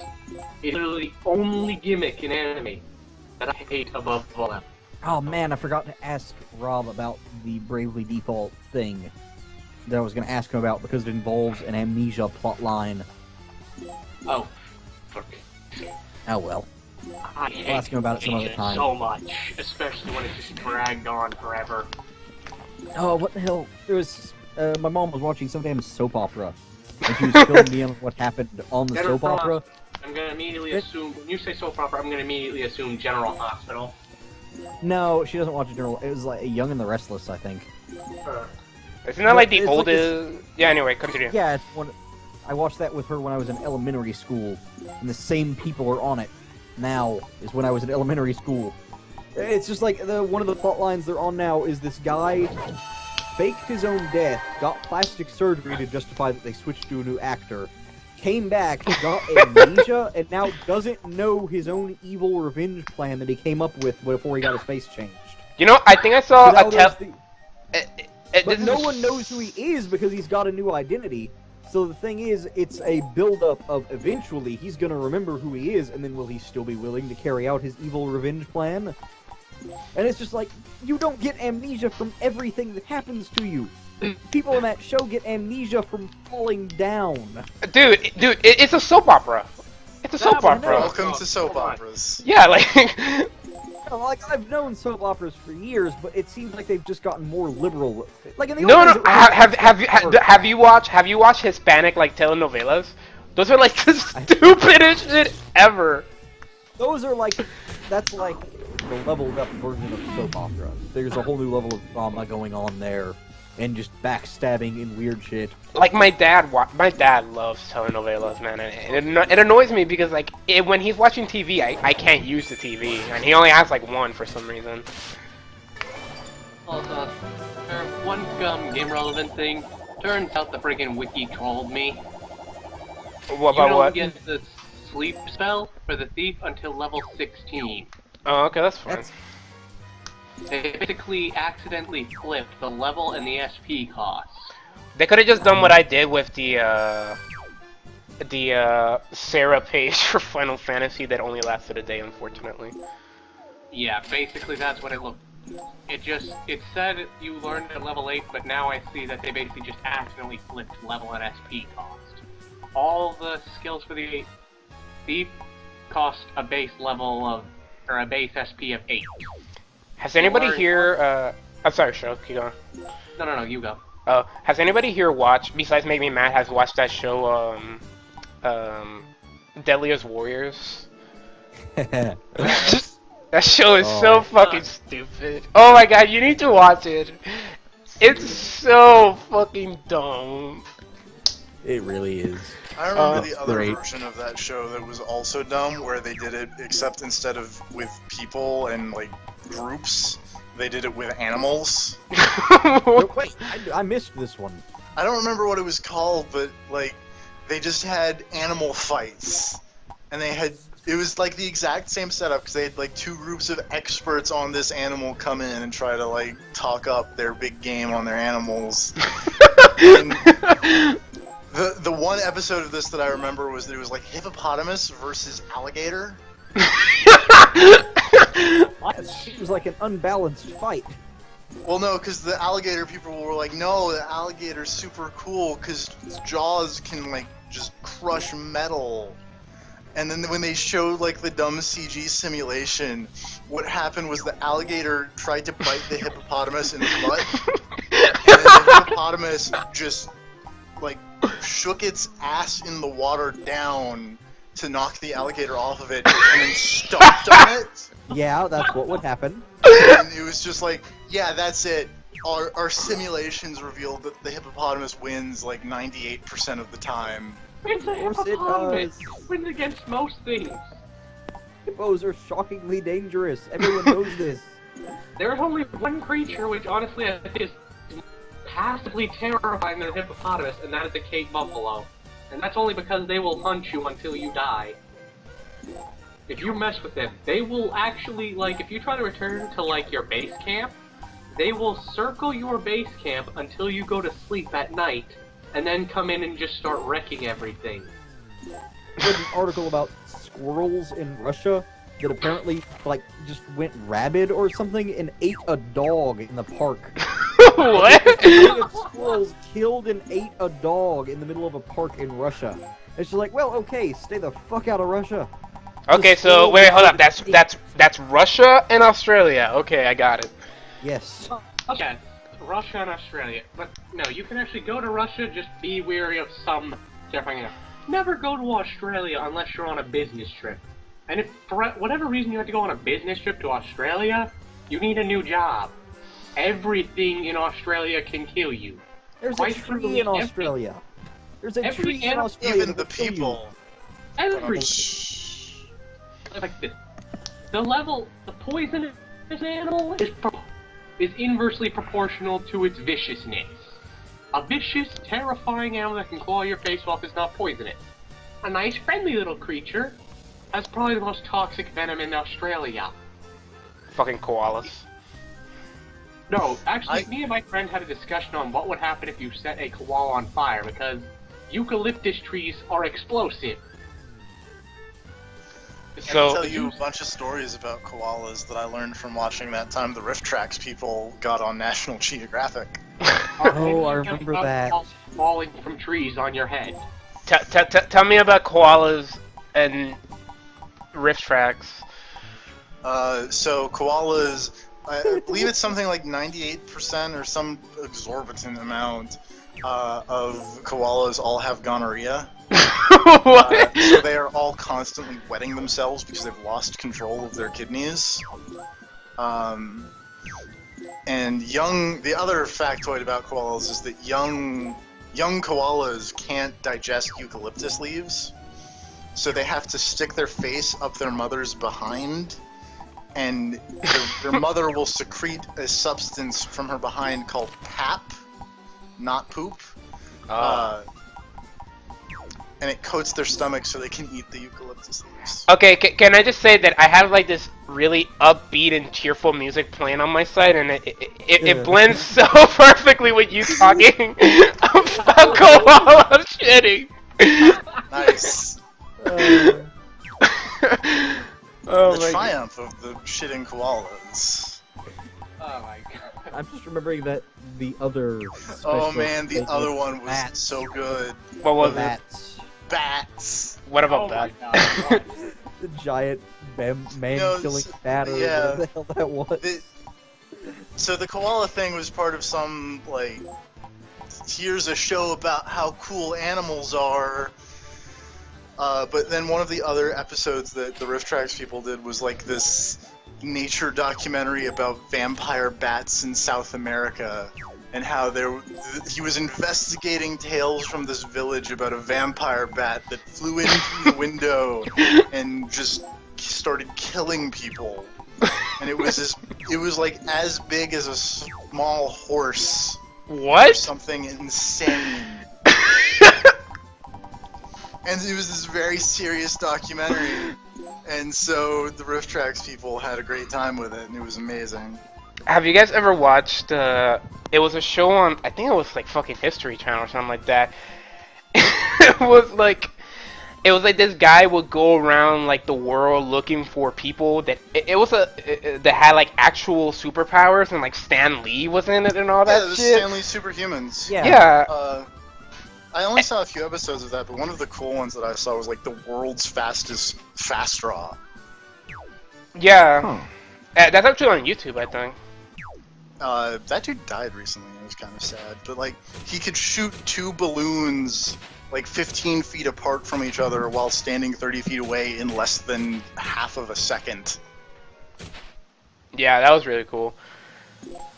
Like, But I think they did tests, and his hand was experiencing like 14 G's of force on his quick draws. But I remember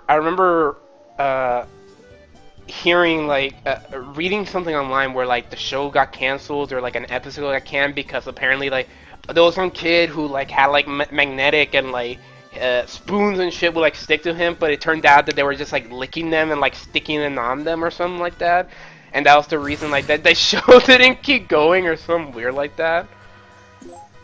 That show was fun. Mike, listen to me real fast. What was that? My something for me fast. What is your gun mastery? Like, look at the stats. Oh. TFP? TFP's gun mastery is C. Oh, I thought, like, it doesn't have a number near it? 3. Ah, 2 more. Oh, wait. No, wait, never mind. You should be able to create a gunner now, I think. Rosinia is 5. Okay, yeah, you should definitely be able to create a gunner. Who should I Go to the use? Dark Should I use Assembly. TFP or Rosa? You don't need to use either. You can use Adele. Wow. Or you could use a Thief, honestly. But it's just... You have to have a gun mastery of 5 to create a gunner. But you have to pass the bill first. Oh.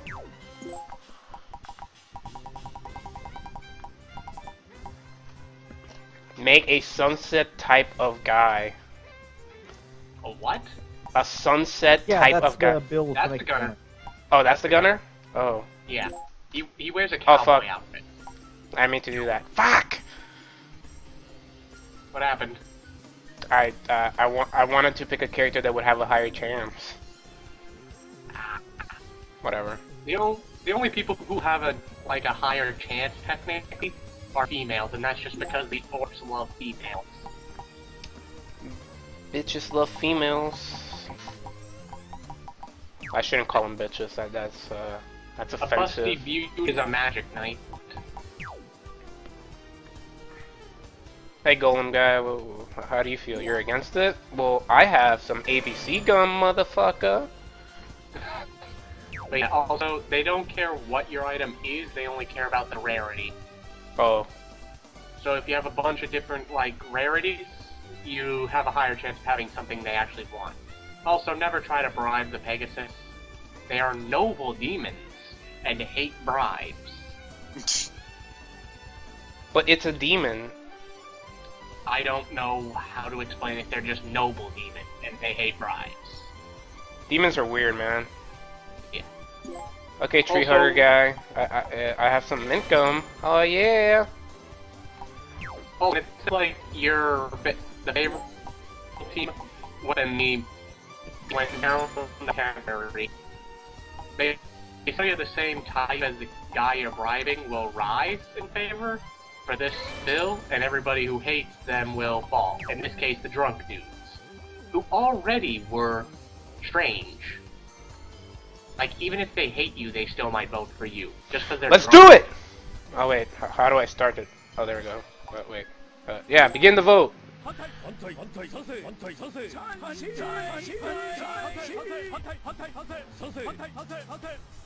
Yeah, I did it by 50, so I actually almost kind of lost. Oh yeah. Close enough. Yeah, I forgot to mention, but if you press the X button at the same time that, anybody is saying anything, you can raise, I think, you can raise the, amount that they help you. Oh, okay. If you press the X button at the same time. Just mash the X button. As long as it's not a Oh, fucking bat assassin. Okay, so now you can make a gunner. If you make it with Adele, you can actually make a competent gunner. I can make an average gunner. At least you get some stat bonus. Add to their... Since they use guns, they need it hit. Who should I make the first gunner? Didn't Grab want to be a gunner? Rob and Gravity both want to be gunners. Ah. Alright, make me mad. Who should I make the first gunner? go with Rob. Rob? Alright. We've both got the same first name. I'll play favorites.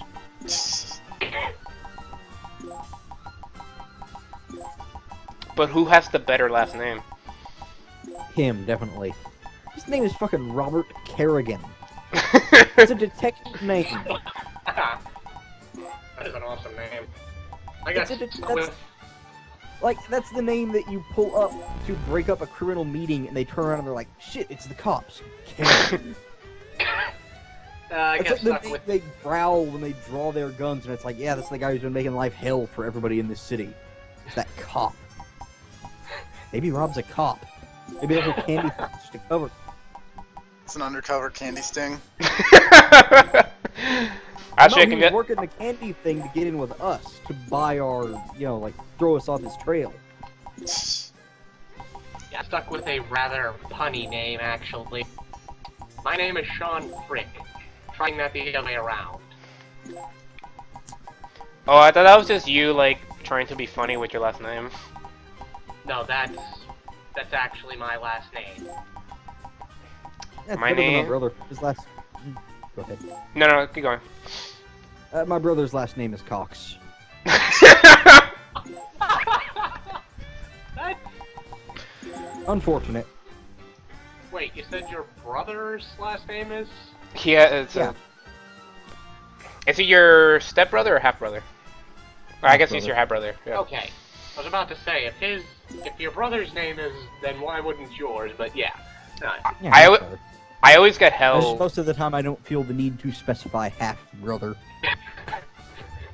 I always get hell when I go to the fucking DMV or anywhere because I only write my first. I don't write my first, middle, last name, and second last name, right? So I'm always just like, oh, I'm Jorge Rosa, right? But then like they're like, well, your documentation here says you're Jorge Luis Rosa Rosado. Why doesn't it say that here? I was like, because I don't want to write all of that, man.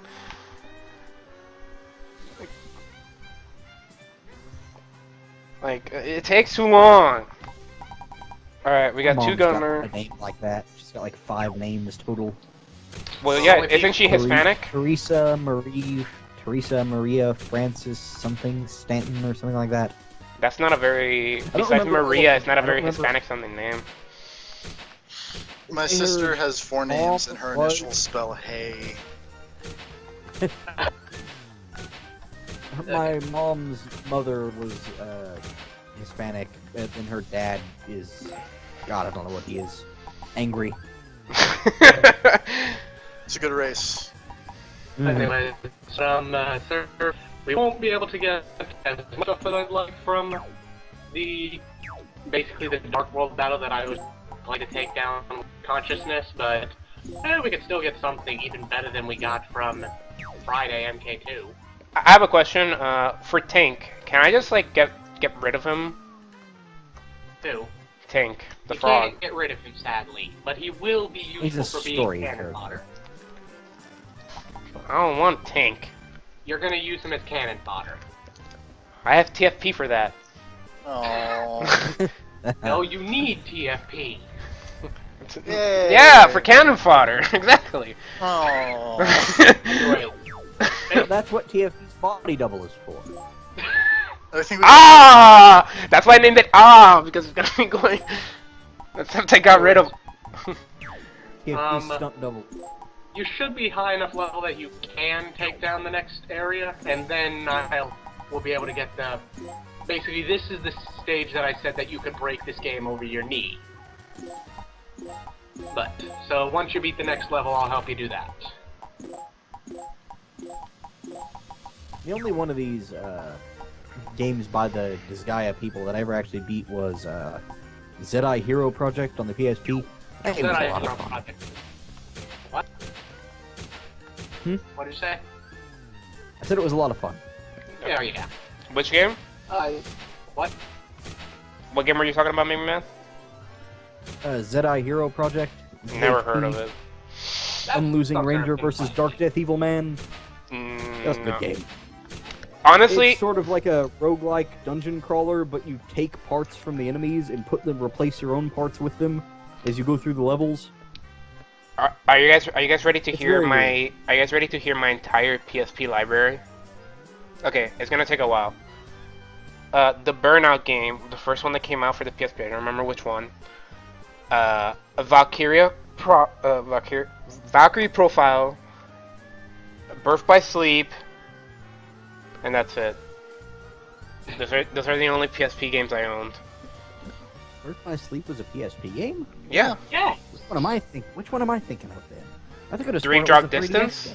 That's Dream Drop Distance. Or 309.99 under 774 that's days. the original DS game, but it was 358 over 2 days.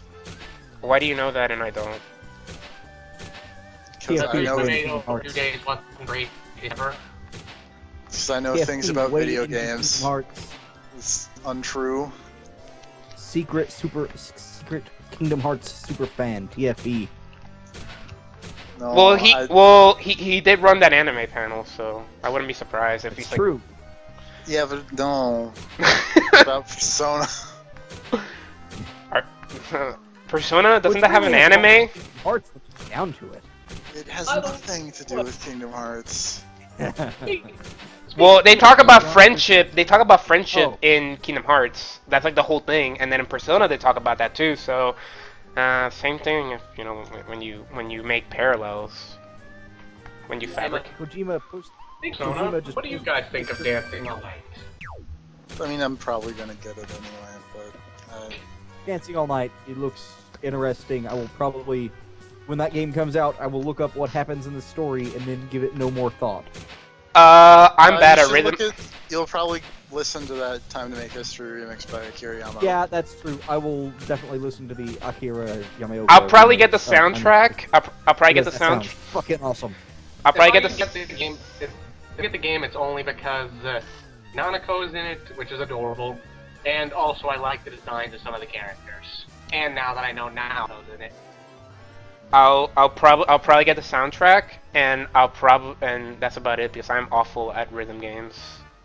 Watch anytime I've tried Risei Super, and you'll see how good I am at rhythm games. Also, what were we gonna say, Show? And I was saying, I was wondering if anybody who's played Persona here isn't. I'm thinking about getting it mostly because of the wedding sequence thing. Persona Q is really good. The final boss is 9 kinds of bullshit. But other than that, it's really good. Tell me about how much you love to play as the P3 characters. Oh, I totally use them all the time because they forced their way into my party at one of the boss fights that I was doing really well in. But the story was like, no, you have to be doing... No, we're doing real bad. So the Persona 3 people had to come in and save the day, despite the fact that they were all shit. TFP loves Persona 3.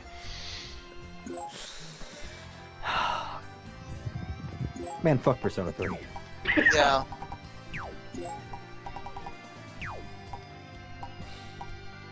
Okay, it's confirmed. Next stream, Persona P3P. Shit. Persona 3, the Final Fantasy 8 of the Persona series. I wouldn't say that because Persona 3 is actually a pretty good game. It's not Persona terrible, 3, the main Final character... Fantasy 13 of Persona. No. This is the thing though. Is that no matter what you say about what you think about the characters, at least the gameplay is not bad. Yeah. But I mean, it's easy. That's the only problem, is that it's easy. Persona 3 is the easiest RPG I've ever played. See, that's what I think. I don't have a problem with the gameplay of 3 at all. It's just the fact that Tartarus is the most boring possible setting to go through. It kills me every time I think about going through another 20 floors that look exactly the same. I'm gonna stand by my calling Persona 3 the Final Fantasy 13 of Persona, because each of them had an extra chapter added on that was god-awful and made no sense. But, you know what my one problem with Persona 3 was? The main character in Persona 3 is also basically Squall. I would say, well, no, because he's also basically Lightning, because he's Jesus Door. It's just a lot of triple dots, and then him just kind of having emo hair, and if he talked, he would just say whatever a lot. It was basically the movie was just him sitting there staring blankly at everything and just going, whatever. Isn't that what Yu Narukami did in the anime? Basically blankly stare through half of it? Yeah, but Yu Narukami. Okay, I'm just gonna say one thing about Yu Narukami. Trumps it all. It was the King's Game scene. That's it. That's all that has to be said. Also, nobody cares about the anime. My dad's been watching it. Well, okay, TFP's dad cares about the anime. But no, do you want to know my one qualm with Persona 3 is? Go for it. The story. What about the story? I honestly did not like the story and the fact that you literally got nothing, really, up until the final full moon battle.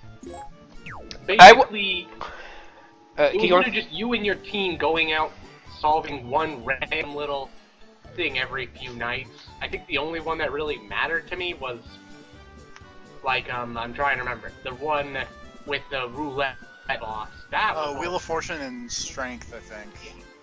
That one actually crashed on me twice on the PS3 version. I feel like part of the point of that is the whole idea of the characters themselves are being misled, and that they think that beating just these, beat these 12 monsters or whatever on the full moons and everything will get fixed. And then you get to the point where you will have beaten the last one or whatever, and then it's like, oh, by the way, that wasn't the plot at all, and you're all idiots. Which is appropriate, because the characters in Persona 3 are idiots. Yeah, it's just that there's no real build-up at all. It's just happened. Full moon.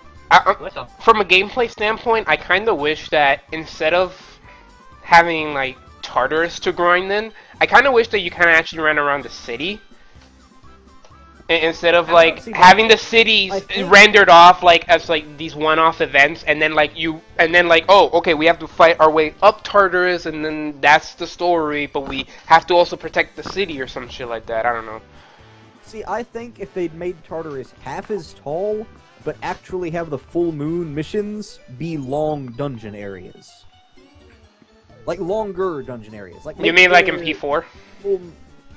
Yeah, sort of, but with the Tartarus still in the middle. Like, just the full moon areas look interesting. They're different places in the city, they have different layouts, different stuff going on. But you always go there, and you spend a couple, like, 25 minutes there tops, fight the boss, and then get out of there, and then you go back to another 30 floors of Tartarus. You could strip out half those floors, put a little bit more time into making the full moon missions more involved, and then suddenly the game has a lot less problems of just climbing more samey Tartarus floors. And then all the stuff about going back in to rescue people who got lost on previous That was in floors. P3. That's that was only in a portable thing.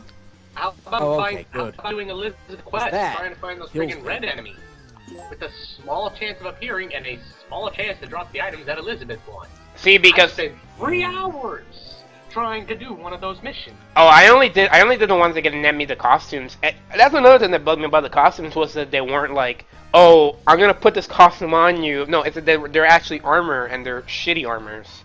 Yeah, I remember the battle panties being absolutely horseshit. They were really good when I got them. Persona 4 Golden did much better about that, just making the costumes a purely cosmetic thing. Well, to be fair, they had P3 Fest to learn from. They had plenty of time to learn from their previous mistakes. Like, they had the benefit of looking back and seeing what didn't work before. So I can't really blame it for that, I'm just saying that it was much better in Golden. Like, they fixed that problem of the costumes. Golden, in my opinion, is my probably favorite Persona game. It was easier than Persona 4, to the point where Kanji didn't wreck my shit every playthrough. Well, they also changed his weaknesses around, so... Yeah, they also made it so that, Yukiko actually had a weakness, didn't they? Yes. Yeah, I thought that was weird. They made her weak to ice this time around. They also made it so that her little birdcage dropping thing actually had a warning before it. Instead of just, oh hey, I'm dropping a birdcage on you all and killing you. I don't know all these people that have problems with Yukiko. I remember learning like I had more trouble with like the sub-boss in her dungeon than actually Yukiko. When I got to Yukiko, I just fucking wrecked her. That night fucked me up the first time I played that game. Oh no, you want to hear it? You want to hear a story? My friend actually was playing the game. He had beaten the knight and gotten like to the next floor. And basically he was going towards, he suddenly accidentally like made a red enemy aggressive. So he ran into the room with the staircase, and the enemy was just caught on the wall. So he was just laughing at it. And keep in mind, he had no health really. But he was just laughing at the enemy. Then all of a sudden, enemy clips through the wall and gets him. It turns out to be a copy of the giant knight, and it proceeds to sweep him. Nice. He hadn't saved. That's how that works. So you want to hear? Oh, whatever. I lost 3 in-game months of progress because I cast Mazionga on a crowd of shadows that reflected lightning. Oh, it was Maziodine. I quadrupled Ziodine Kami into next year, and he disappeared, and I lost 3 months in game because I decided it was a good day to level grind, and just forgot what that enemy reflected, and destroyed my own paint. It was great. He got so electrified that he actually basically just warped back. I've been I'd been playing for so long with personas that resisted whatever spells they had, that the idea of it reflecting back and killing me, it was just like, well, I'm probably immune to whatever I'm casting. I just didn't think about, wait, maybe I could actually kill myself if this goes the wrong way. You know what's funny? You know, I had a similar situation, except it was one time, I don't know why, I played from, I want to say, from Risei all the way up to the last floor on Heaven. And I did not realize that I did not save, right? So I got Miguel dying, Elizabeth's instant kill, and I died. And I'm like, oh, okay, whatever. So I go, I get a drink, I come back, and I load up my save, and then I realize I'm all the way back to before you fight Risei, and I'm like, what happened? Like, I didn't save for like God knows how many hours between that and Heaven. I think that's like 4 to 5 hours of gameplay, and I ended up dying. It's a long time. Yeah, like. You know, inducing ever happened to me in Persona 4 was the original. And the thing is, sorry to cut you off, but the thing is that when that moment happened, I did not pick up the game for like 2 years. Like I couldn't look at it. Sorry to interrupt. Keep going, show. Sorry. Okay, but basically the most tear-inducing thing that ever happened to me with Persona 4. Nothing as bad as that. Like, my friend had something where he basically lost entire progress at Yukito's castle because something like that happened. But I basically fought Mitsuru. He managed to get off his freaking shell 3 times in that battle. But I had finally killed Mitsuru, but during his death animation, my house experienced a blackout. I cried. And then I proceeded to get right back in and just, in a rage, a pure amount of rage, beat the shit out of Mitsuru before he could even get a second shell up. I had something like that happen with Final Fantasy IX way back in the day, where I'd spent ages trying to kill the last boss because I was underleveled, because at that point I was not good at playing RPGs. And I finally managed to kill Kuja in the stupid Death Gaze thing, and then there's the boss that pops up after Kuja, this Necron thing that just comes out of nowhere from the story, and I beat that thing, barely. And it's going to roll the credits, and the screen goes black so it can roll the credits, and the screen never comes back to roll the credits or the final cutscene or anything. And the game apparently had a little scratch on the disc that prevented it from loading the last cutscene and the ending and everything after the last boss fight. So I'm just sitting there staring at a black screen going, yeah, that was worth it. Fuck! It was the worst. So then I just went, and years later, when I had a decent computer and a decent internet connection, watched the ending of Final Fantasy IX, because fuck you, I earned that. I just didn't actually get it. Oh, that sucked. You people. I tried opening the PlayStation and taking the disc out and cleaning it off and putting it back in and closing it and hitting buttons to see if it would reload. Nothing. It never works. Nope. Did you ever beat Ozma? No, God no. Fuck that. I was underleveled from the last boss. I was underleveled from the last boss of the game. You can imagine how much Ozma tore me a new one. Ozma is literally the most RNG-based boss in the existence of any RPG, probably. No, there's the Strange Journey in Shin Megami Tensei. There's a boss in that game. It has an attack, and TFP knows about this. Yeah. There's a boss in Shin Megami Tensei Strange Journey that has an attack that will kill one of your 4 teammates. And that is a game where if your main character dies, it is an instant game over. And that means that every turn, that boss has a 1 in 4 chance of giving you an instant game over if it decides to use that move, and if it hits your main character, there is literally nothing you can do to stop it. It will just always kill you, always game over you. You mean basically Persona 3 and 4 if you don't have a Risei level up? No? There's nothing in any of the Persona games that is nearly that bullshit. This isn't it has a chance to miss. This is it will 100% be accurate. someone in your team will die every time the boss uses it. And it don't matter if you have a there's one in- homunculus. Yeah, Actually, I there's don't a think 1 in 4 homunculus. chance that it's just Homunculus weren't a thing in 3, right? Were they? Sorry, I just continue to forget the existence of homunculus because I have never been hit by Hama or Ludo. Oh, I definitely have. Well, I think Hama and Udo have low chances to hit, at least. This is a 100% accurate instant kill. Then Yeah, on and- top of that, restores the boss's HP by however much HP the dead member of your team used to have. I beat the answer. The answer was, I thought it was pretty fun. Yeah, but all this talk about Persona has reminded me of the final Nyx battle. If you have Koromaru all the way on like the left side of your team, like you're looking at them from behind, if he's on all the way on the left side, when he gets a critical, he literally jumps up, spins, and he has the moon behind him. It is the most epic looking crit in that entire game. Only because he literally has the moon behind him as he flips.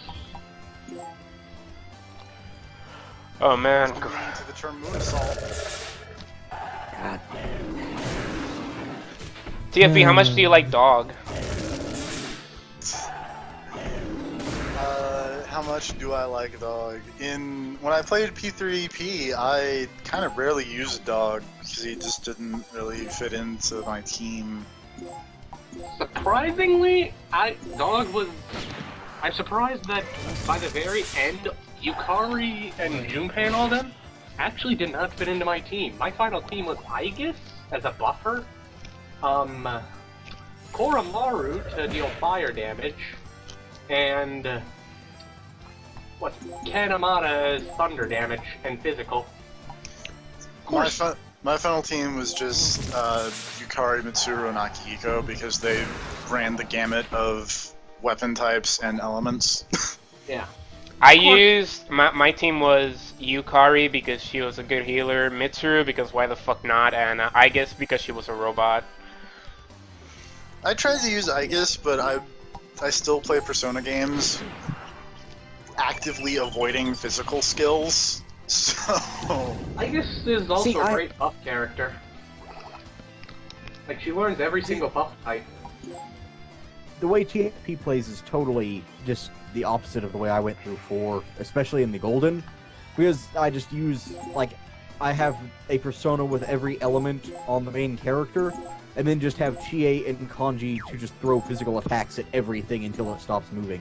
And then so if it needs to be knocked down, I knock it down, and then Chie and Kanji make sure it does not get back up.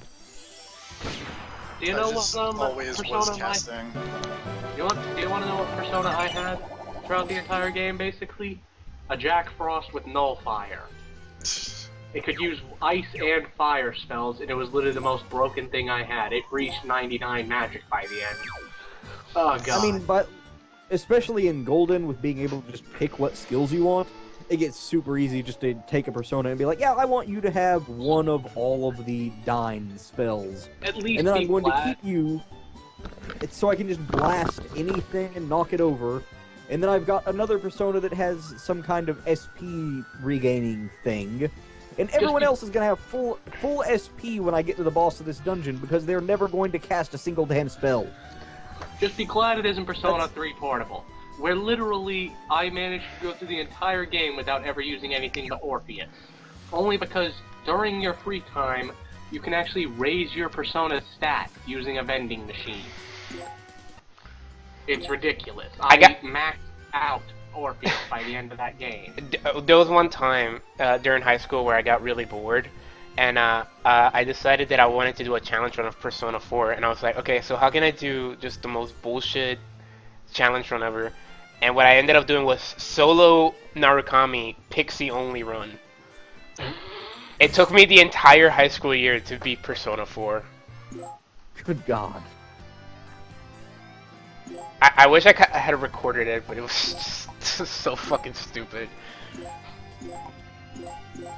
At one point, I thought I was like, I can probably be Margaret, right? Just with this, and No. it did not work at all. No. Don't do that. It's very difficult. Who is Rob? Is a lower level. One time it was kind of a joke thing. I went and tried to fight Margaret as just main character and Naoto, and that really didn't work. You can do it. I've seen solo Narukami runs of what's her face, Margaret. Yeah, but I'm not good at RPGs, so you can do it. I believe in you. Also, when I went back and tried to do it normally, the game just broke, which was hilarious. I totally cheated my way through the Margaret fight. I should not have won the time that I won, but it just worked out. What did you end up doing? What happened was Rize stepped in and blocked the Megado, like the 9,000 damage Megadolon. And so the AI just broke and didn't cast the instant death on me ever again. Wait, Rize stepped in? Yeah, in the Golden, one of her new, abilities is that she can, like, step in and block attacks if they hit every party member. I think that him an attack, like, for everybody if it would kill you. Yeah. And so she did that for the Margaret's crazy Megado. Modifying Megadolon? Yeah. And then the game, and I was like, well, I should have died there, but yeah, okay. So I just kept going, and then all of a sudden it was just like, the game didn't kind of know what to do, so she just kept casting just dying spells on random people for like 20 turns while I continued to whittle her health down. Oh god, I'm still so salty. I was trying to go for a platinum trophy run of that game. I had nearly maxed out the compendium, basically. I was just running low on money, but I could easily fix that. But it just sucks so much because I was literally 1 day away from maxing out the final social link. I had that moment, except I was 3 days away. No, I mean quite literally 1 day. Yeah. If I didn't do Marie's bonus dungeon, basically, I'd be able to do it. But no, I had to do Marie's bonus dungeon. God damn it! I believe I think I was there when TFP first started doing Marie's bonus dungeon, and I got like a live reaction of how bullshit that dungeon was the first time he ever tried to do it. It is not bullshit. Not really. It's bullshit really for me because I cast a lot of spells, and so losing half of my SP every time I get in a fight really sucks. Yeah, that sounds the opposite of me, where I have Kanji, Yukiko, and Chie helping out. And again, I have Jack Frost with Spellmaster, so I basically kill everything. I use Yosuke, Naoto, and Yukiko. That's my team every time I've played Persona 4. Why do you use Yosuke? Because he loves Yosuke, it's his favorite character. No, because he has wind spells. There are so many better... Okay, actually, that's a lie. There are not better options for wind spell, but you don't really need wind spell. The first time I ever played through Persona 4... Also, his ultimate skill in Golden is really good. The first time I played through Persona 4, and I don't know how many people did this, but I'm gonna guess not many, but I was like, I don't really feel like leveling up and getting new equipment for a bunch of people, so I just ran the whole game with Yosuke, Yukiko, and Chie Narukami, right? And it was when I got to the final, it was after I finished the game, I was like, wow, you know, they really just straight up just gave you like a really balanced team just to like get you through the game, but yeah, you really don't have to if you don't want to, and who are these people in the YouTube chat? What? There are people in my YouTube chat? That's impossible. Look, this random dude just said he's about to fuck Victor. Don't fuck Victor. I have one disc. Don't fuck Victor. That's against the rule. Hey, please shout me out. Victor Gaming. Please shout me out, please. Okay, I will. What's up, Victor? I subscribe, Victor. Victor's the man. I'm about to check out. I already found his Instagram. Come shot on Victor. Good job, Stephen Whitehead. Hey, you were the guy in my last stream who was like, "Is this Naruto?" Did you figure out it wasn't Naruto? It's not a Naruto. It wasn't a Naruto stream. Yeah. It was temporarily when we were talking about Naruto, I guess. No. When I was doing during the finale of Tactics. The last stream, it definitely was not. I had like that Sasuke picture or whatever, and he was like, "Is this a Naruto stream?" No, it's not a Naruto stream. Entering. Was it Victor Gaming that did the one dislike because I didn't give him a shout out whenever the fuck he did that? Probably. Why would he want a shout out from me? And who liked the video? Yeah, who liked the video? Fess up, I know it's one of you. Wasn't me. I bet it was you. Like I might have. I honestly don't remember if I hit the like button or not. I probably did it to be polite. I swear, I don't know how you think that your voice is strange. It is probably the most awesome voice I've heard in a very long time. What, mine? Yes. You have a beautiful voice. Yeah. Like, quite literally, it's an awesome voice just to listen to. See, I don't know, it sounds weird to me because I haven't listened to it from outside my own head in a very long time. I don't talk and have it recorded or talk over the phone or anything like that. I don't have much occasion to hear my own voice. Think of how I felt when I found out that I sound like I have 24/7 asthma. I wasn't gonna say that. To me, you sound like Jay Barakel, and I don't know how that makes you feel. I always thought... Like Jay Barakel? Show. Oh, okay. I was about to say, do I sound... No? No. I don't think I sound like that. I always thought... But because like I said, It sounds like the guy who give classy game reviews. Just the classy I could game. do classy game reviews, but like they would all be old games because my computer can't run anything new. And it would still be awesome. Like, you have a classy voice. That's the only way I can describe it. I always thought like during high school and stuff like that I had a very deep voice because I never heard myself recorded, and then I was in something and I heard my voice. I was like, wow, my voice is not as deep as it sounds when I speak to myself. My voice has the same tone as I hear it in my head, but it doesn't have the same volume.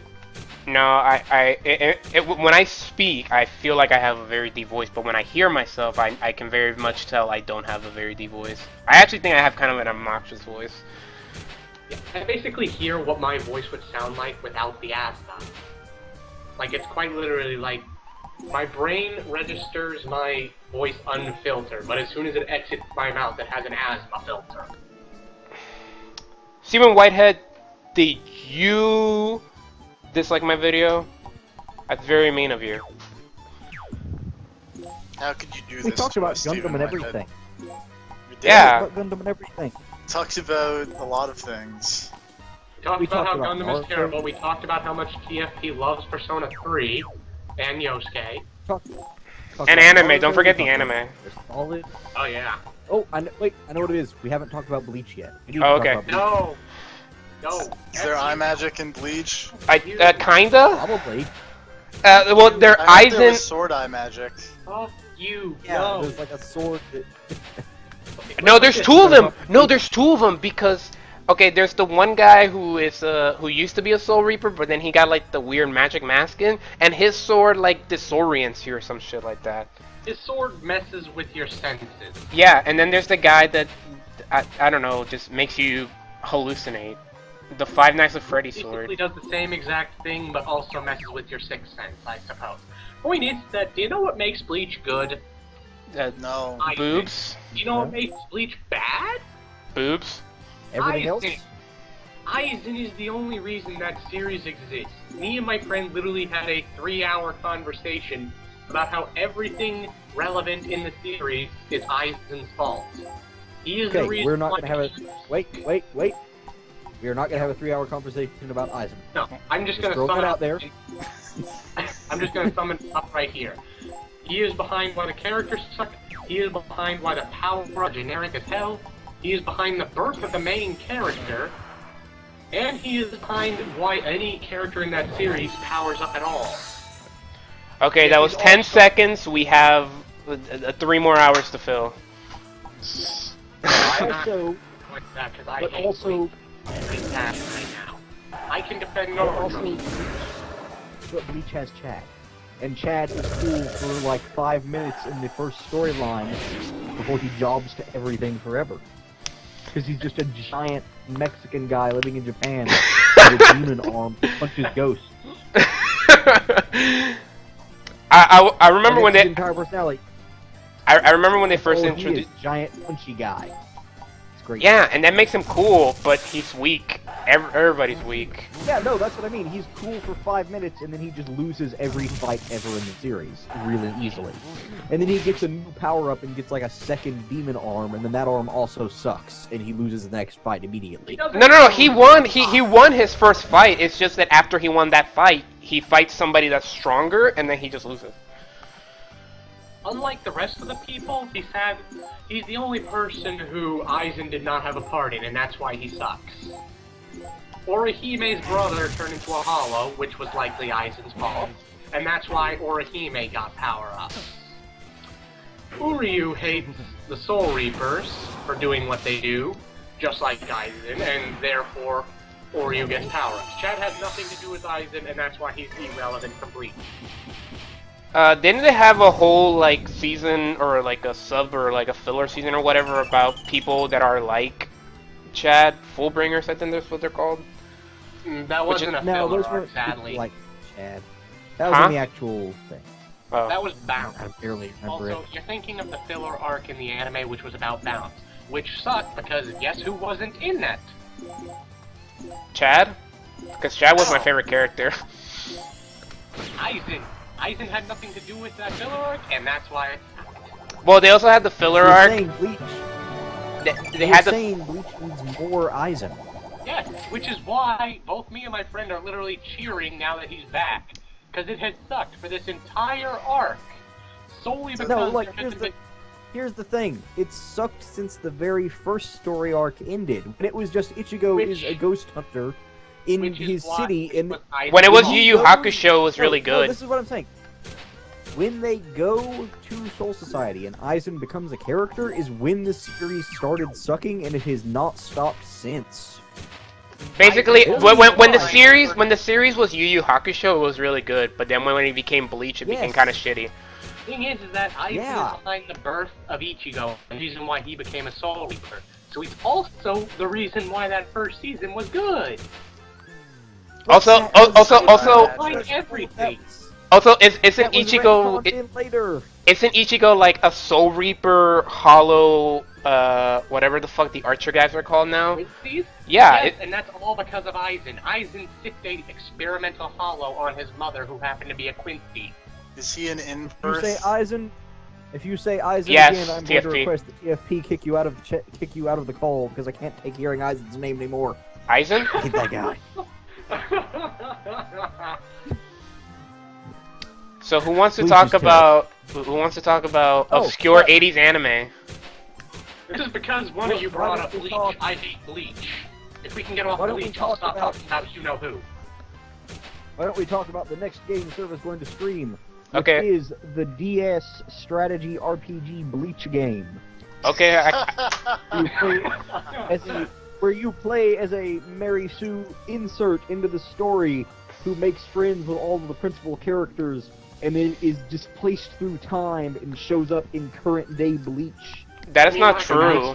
Ichigo, and you That- hang out in town and talk to all of the characters between strategy RPG battles. Make me mad. Is that an actual request? It could be. I mean, it's either that or Resident Evil for the PS1. So, which one do you really want? I have beaten the Bleach strategy RPG for the 3D for the DS. It's not a 3DS game; it's a DS game. I have beaten that game. Did you like it? It was really boring. Kind of entertaining, just to see all the weird bullshit they come up with in that game. It's a weird ass game. What's Maybe it like? One of the weirdest games I've ever played. Was it like Dragon Ball I mean, Xenoverse weird good, or was it just weird? Really, it's a self-insert fan fiction that you play through in strategy RPG form. So It's these whole Cervanti, pillars- can be a character in Bleach? Yeah, pretty much. Yes! And it's basically just you play as one of two twins, and you pick a twin, the boy or the girl. You got Skype and then again? you Alright, what's your swap Skype? Let's add Gravity to the call. Huh? Gravity got Skype now. Nope. Uh-oh. Oh, I need to get to my computer then. So probably need to. I'm gonna guess it's just Gravity Penguin. I'm gonna look it up. Yep, there's a Gravity Penguin here. I'm gonna add this guy. Probably get him in here so we can keep talking about all this dumb bullshit. And then it turns out that it's not this Gravity Penguin, but somebody else who just happens to have Gravity Penguin as that moniker. No, Is moniker the right word? I keep using that, but I feel like it's not the right. What word? Moniker as like your online thing? I don't know. Oh, okay. That's totally the right word. Okay. You could go all... What is the word for that? Handle? It's his handle is Gravity Penguin? Oh no, it totally is, because I can see his weird little icon thing. Yep, that's a Gravity Penguin. I might have to add him as a contact. You do have to add him as a contact. I think it's called a Septagon. Yeah, but it's like... Septagon. I don't know shapes, man. Triangles? Like, that the real OG shit. Trapezoid? Gravity Penguin is dead. What? Trapezoid's Gravity He Penguin's disappeared. dead. I'm gonna add that to the bot. No, wait, back. Hey, hey. Nope, Hey. that, yep. Welcome to the Persona 4 Arena, the GVP4A podcast. Caller, Yay. go ahead. Caller, what is your opinion on Bleach? Got real bad real fast. Yep. But wait, Oh. let's talk about Yu Yu Hakusho. Yu Yu Hakusho is Bleach, awesome, but and it's one of my top 10 favorite animes, but that last season kind of blew dick. I only saw. I never a watched couple the last episodes- season. Okay, well I only then... saw a couple episodes of Yu Yu Hakusho, and that was enough to know that it was good. I remember seeing I stopped advertisements. at the tournament. I stopped at the Dark Tournament thing. Oh, wait, did any of you guys play the PS2 game? For Yu Yu Hakusho? Yeah, the Yu Yu Hakusho PS2 game. It was a fighting game. And you get to the final boss, and it's literally impossible to beat. Unless you use cheats. In-game built-in cheats that give you, like, infinite health, and it's the only way that you can do it. So it basically is like a real battle in the anime. I guess. Except there's no amount of screaming or crying that will help you. Imagine that every input for a cheat is a scream and a cry together. Then you're just playing the Dragon Ball Z game for Kinect. In the Dreamcast Berserk game, there was like it was a super hard game to beat for one. It was like an arcade style suck your quarters kind of game. Yeah. But there was a cheat you could get to get like infinite arm cannon shots and more healing items and stuff like that. But the cheat was that you sold your soul. Like there was a contract you had to sign to sell your soul to the devil to activate the cheat mode. And it was basically like, yeah, by doing this you are damning your soul and will cause untold destruction, but we're gonna give you infinite ammo for your gun. I was like, oh, yeah. As a kid, I was totally like, yeah, okay, I'll sign that contract right now. That game was hard. Also, I had no idea what Berserk was at the time, so the story was just ridiculously confusing. Tell me about the Rave Horse. He's not in that game. Oh, did you guys see the post that I posted on yesterday from the Berserk Reddit? Yeah, I did. Where the guy was getting that one like scene from Berserk where like Farnese is like on top of him, like fucking him, and he was like, "Yeah, I think it's a good tattoo, right?" And everybody. She was on top of a sword, not him. Oh, it also, was? Farnese is right. Heyo. What'd you say? On top of a sword. Oh. Well, I mean... Yeah, remember she was possessed and straddled his sword and wanted him to literally cut her in half. Straddling his sword, you say? Like a literal sword. You know, the giant one. You mean the slab of steel? Yeah. No, I do not remember that part. I do not remember that particular instance, but I do remember that chapter. Yeah, nah, she was possessed at the time and the ghost was trying to get her literally cut in half. So then he like punched the ghost out of her, or the sunlight hit her and kicked the ghost out or something. I forget. Point is, the ghost left shortly after that. Berserk is weird. Guys, anime is weird. Yeah. Berserk Not is, gonna argue with that one. Berserk is awesome, especially the one part where they're stuck on that boat. God, You mean like all of damn it for the past 5 years? Yep. I'm going to die before they get off that boat. Now, someone's going to die, but I think it's going to be the author. If the Wheel of Time is any indication. He's too busy playing Idolmaster. Oh god. Why don't they just give it to like some? Why don't they just play an Idolmaster PSP game, like a translated version? They managed to translate one of the trilogy games. And Okay. I had no idea what was going on. Idolmaster confirmed for my next stream. I am alright. He's gonna finally make it to that elf kingdom, and they're just having idol competitions the whole time. Up to one. And that's gonna be the rest of Berserk, is just Guts training idols in the elf kingdom. Nice. Meanwhile, Griffith is riding dragons around because he made those real or something, I guess. He made every mythical creature real in the series, and Which that's is why. pretty rad. Yeah. To be honest, that is pretty. Like, Griffith is a dick, and I still want him to die, but that was pretty cool when he made all mythological creatures suddenly be real. Yeah, no, and he now lives in like Falconia or something like that. I don't remember what it was called. But it's like Yeah, he still totally needs to get his shit pushed in, but for now, it was like, alright, you did one cool thing after a lifetime of shit, so, you know. I gotta try the chest. I have a headache, and it's probably because I haven't eaten anything. Since probably eat. I should. It's like 2 in the morning right now. Eat right in front of the microphone. Eat right in front of the microphone? I have to go heat up my rice with gandules. Do any of you even know what? We can to outdo the podcast here. They go for 3 hours, we go for like 6 hours. Yeah. They don't take calls, we take calls. We're literally just gonna sit here and talk until the next Bombcast is released. There you go. And then we start up the Bombcast and play it live while we riff the Bombcast, and then just keep going to the next. I like the way you think. 24-hour podcasting is the way of the future. No, we just cycle out. We're gonna stay awake until the next shift of IRC people get here. Then Maybe mad. I just need to find text-to-speech software, and we can have the bot take over when we go to sleep. Yep. Yeah. Maybe mad. I'm honestly surprised you are awake right now, and you haven't said that you're tired to be fair, or anything. it's because I'm talking. Okay, I'm actually gonna go heat up some food. I'll be right back. I'm fucking starving. I have a headache and everything. So my secret fuck. is that I'm not sitting at my computer anymore. I'm just laying on my bed. Nice. So at a I'm certain laying on my point, we're just floor. I've going been to hear sleeping on my snoring floor for on weeks. Gift's mic. No, I'm not like in a position that would be conducive to sleeping, but You'd be surprised the positions people can sleep in. I can't do that. Like, I can't sleep in cars. I slept I on my once fell floor asleep for the in a- past few weeks. Like, I just have a bed sheet laid out on the floor, and I just sleep down here. Like when I try and That's a sleep good way on to go. planes, I get like 75% to sleep, so that I'm like kind of there, and then I fall over a bit, and then I wake up, or stuff like that.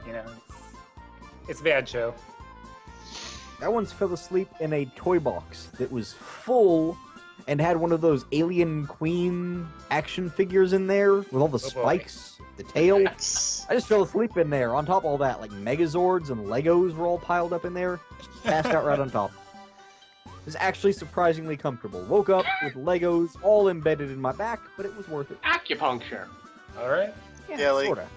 one time I was riding a bus from somewhere here in Tennessee up to Washington, because me and my dad were gonna go look at museums for like a weekend,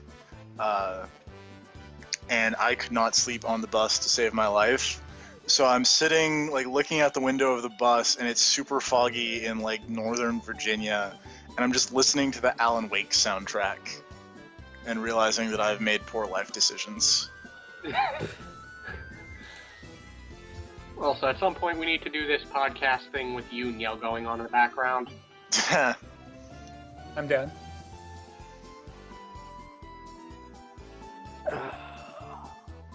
I'm surprised that hasn't already happened. I actually got some good games in tonight. I was playing with this Yuzu who was kicking my ass, and about halfway through I realized, hey, this is the guy I play at Game Center all the time. And I think he realized that by the time we were totally done, because he's like, hey, are you that guy? And I'm like, I'm that guy. That guy. Gravity better than SoCal Penguin. Yep, the very same. I'm horrible against Yuzu, though, so that was a pretty bad showing for me. But once we started picking alts, I was dominated. I don't understand how Yuzu works, but also it's like the one character I haven't played yet. I think she's probably one of the two most execution-heavy characters in the game. It's pretty much her and Batista. Yeah, you still know how to use Batista decent enough. One of you do. Yeah, but the thing about Batista is you can fake it. With Yuzu, you can't fake it. Yeah. Fuck Carmine! You can always... That's a good point, you can sir. always fake it. Also, Carmine just looks like Freeman, and it really freaks me out. That reminds me. I was fighting this Gordeau earlier who did this sick thing. Hashtag fuck Gordeau. Yeah, fuck Gordeau. Fuck all these characters. Anyway, but so I do this thing where I'm doing my block string and I end it with my persona and then I stab him afterwards, try and catch him doing something. So he did this to me more than once. When I'm about to stab him, he just throws his super command grab out there. So I stab right into it and get grabbed. It's like, God damn. That's one way to do it, I guess. Yeah. I need to get a new controller because my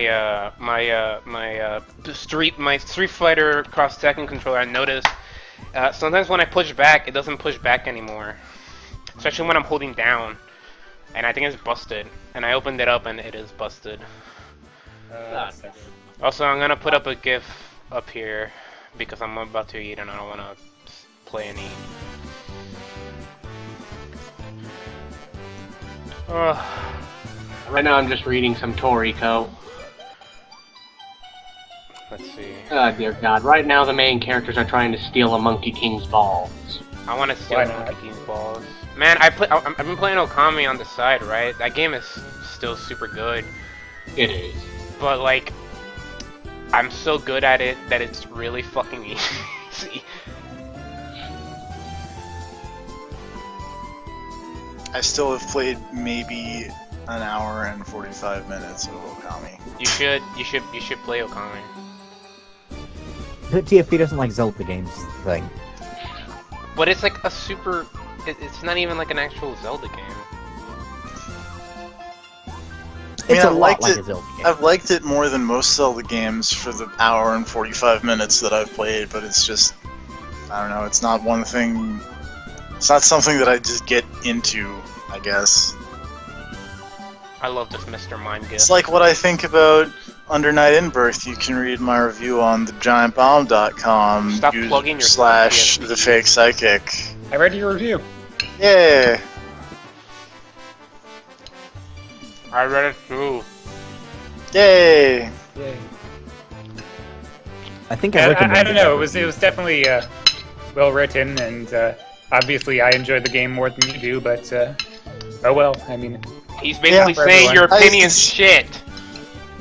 Exactly. Yeah. Go to hell, TFP. Oh. He's already there. That's true. How else would he be talking to all of us? Yeah, exactly. So I have to be reminded of Young Lightning every 4 days, apparently. Sitting in here talking about Bleach and Eye Magic and Young Lightning. Dreaming of death. I do dream of death. I don't know, that's the thing, is that, like, I don't have a problem with certain parts of the part where Lightning is a character that exists. It's just the part where it just went to shit really fast. Yeah. Really fast? Really? Well, there was well, potential in the beginning of 13. Yeah, like the setting of the 13 world wasn't total shit. It's just like everything they could do to make it terrible happened. Yeah. And then also, like, 13 was boring because nothing ever happened in it. And then 13-2 happened, and they were like, oh, people said nothing happened in 13, so let's just kill Sarah, I guess? I don't know. My only real problem with your statement was just that I wouldn't describe anything that happens in any of the 13 games as fast. Well, I mean, sure. Well, it's just like this long, drawn out, way too drawn out thing, and it was briefly good. Like there was parts of it that could have been good, but I don't. The word "fast" just never comes to mind when I'm thinking of 13 or anything about it. So you're saying that it was a slow, painful death? Yeah. Yeah, that just kept going on. It's one of those things. It was just like watching a train wreck in slow motion. Of just they're like, no, it was doing so well over there, and now like 7 hours later, you can just see the other train coming into view, and they're about to have a head-on collision, and there's nothing you can do about it. Oh, and now it's gonna keep gravity longer on the train, like. Oh, right, yeah. Gravity's gonna get stuck in San Mateo for like 2 hours. Oh man, fucking trains. God. And that was like one of the better times I got stuck. There are 2 train tracks that like surround the building that I live in. So like all hours of the day, just walking around university campus, just hear train whistles all the time. I can hear trains when I'm like asleep in my room at night. Just hear them blaring across. I can hear like the high school when they're having like a sports event. I can hear them in my house. Yeah, I had that back home in Minnesota anyway. Thankfully, I never lived close enough to a school for that. None of it was really ever as bad as like say or LA, because even if you don't live by something, those places are noisy as hell. I mean, it's just like period. The worst part about it was that I lived so close to a school that teachers would always just come to my house and like, if I did something wrong, they just go in and be like, oh yeah, your son did this. If I didn't get like a progress report signed or something. So I can never get away with anything. I'll never understand. I get along better with my teachers than I do with people my own age. It sucks. Because, quite literally, any adult I seem to get along just fine with. Every single friend I have, their parents absolutely love me, and they respect me, and they think I'm a good influence. Despite the fact I'm literally the laziest out of the 3 of us. 4 of us.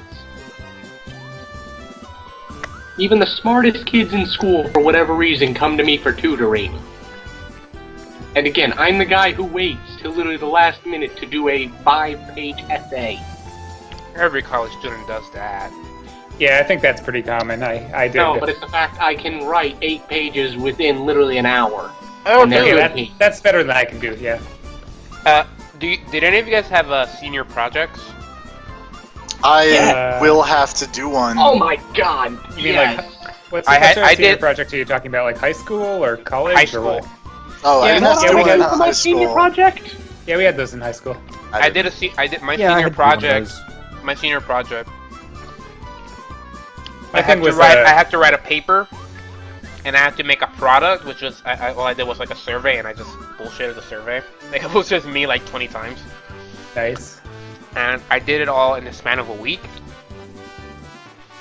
And then like I went in there, and they were like, "Wow, yeah, yours was like so well done. Like you're one of the best ones." And I was like, "Oh yeah, totally." Cool. Yeah. Thanks. 2 years of hard work. I put in that shit. Yes, ma'am. Sounds like mine. I had to make something that didn't already basically exist, and it had to be something that helped.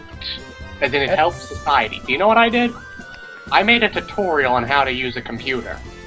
Mine was pretty similar. I didn't have like as stringent requirements, but I made a computer and basically documented the process because I hadn't made any desktops before that point. But do you know what else I had to do earlier in there? I had to do a makeshift version of that.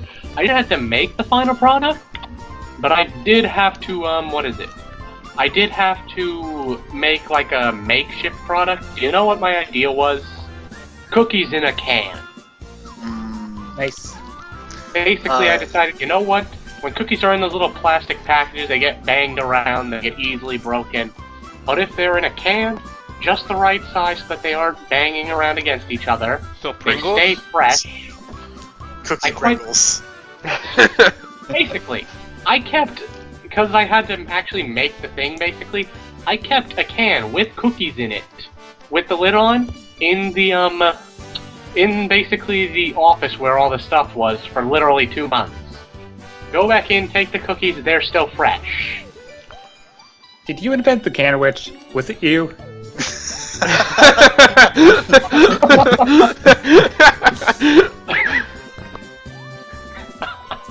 But seriously, I just, for whatever reason, it somehow worked, and it actually was a good idea. I felt bad when I got like the award for one of the best ones. Like they picked like 5 of them out of like the 40 of us that were in my graduating class. And because I felt bad because one of them the guy build a fucking deck for this lady who couldn't walk, and he somehow didn't get in, and this one girl taught an entire class and she didn't get in. And she was like number 10 in like all of North Carolina, and she didn't get in either. And then there was Jorge, and like they all hated me because I had like this reputation of just being this lazy fucker who somehow slid along and got a 4.0 when he graduated. Sounds basically like me, but I think mine was a 3.7 or a 3.5. Never studied, yet I got A's and B's on quizzes. Never did anything, yet I managed to somehow get into the National Honor Society. Nice. Not gonna lie, throughout that last English class that I had to take before I graduated high school, all I did was I was on my computer, and all I did was play League of Legends every class. You know what I did? Because and then the last day of class, right before we went to take our finals, for some reason she just got up and she was like, she looked at my computer screen and she saw that I was playing League, and she was like, "Is this what you've been doing all semester?" I was like, "Yeah, pretty much." And she was like, if I could fail you, I would." And then I got suspended for a day. Nice. For my high school, or no, rather I should say for my program, you actually have to do an internship over a summer. You have to do an internship. 120 hours. Do you know what I did for my internship? I looked at trees. Alright. I was literally looking at the position of trees and matching them to a map. Any time that I wasn't doing that, I was allowed to play Mega Man and Toho in the classroom. Nice. It was great. I beat 2 Toho games and Mega Man Unlimited. Just Mega Man Unlimited? It's a fan game of Mega Man with the only qualm is the stages are very long. But it was a good game. Maybe I'll play that at that point.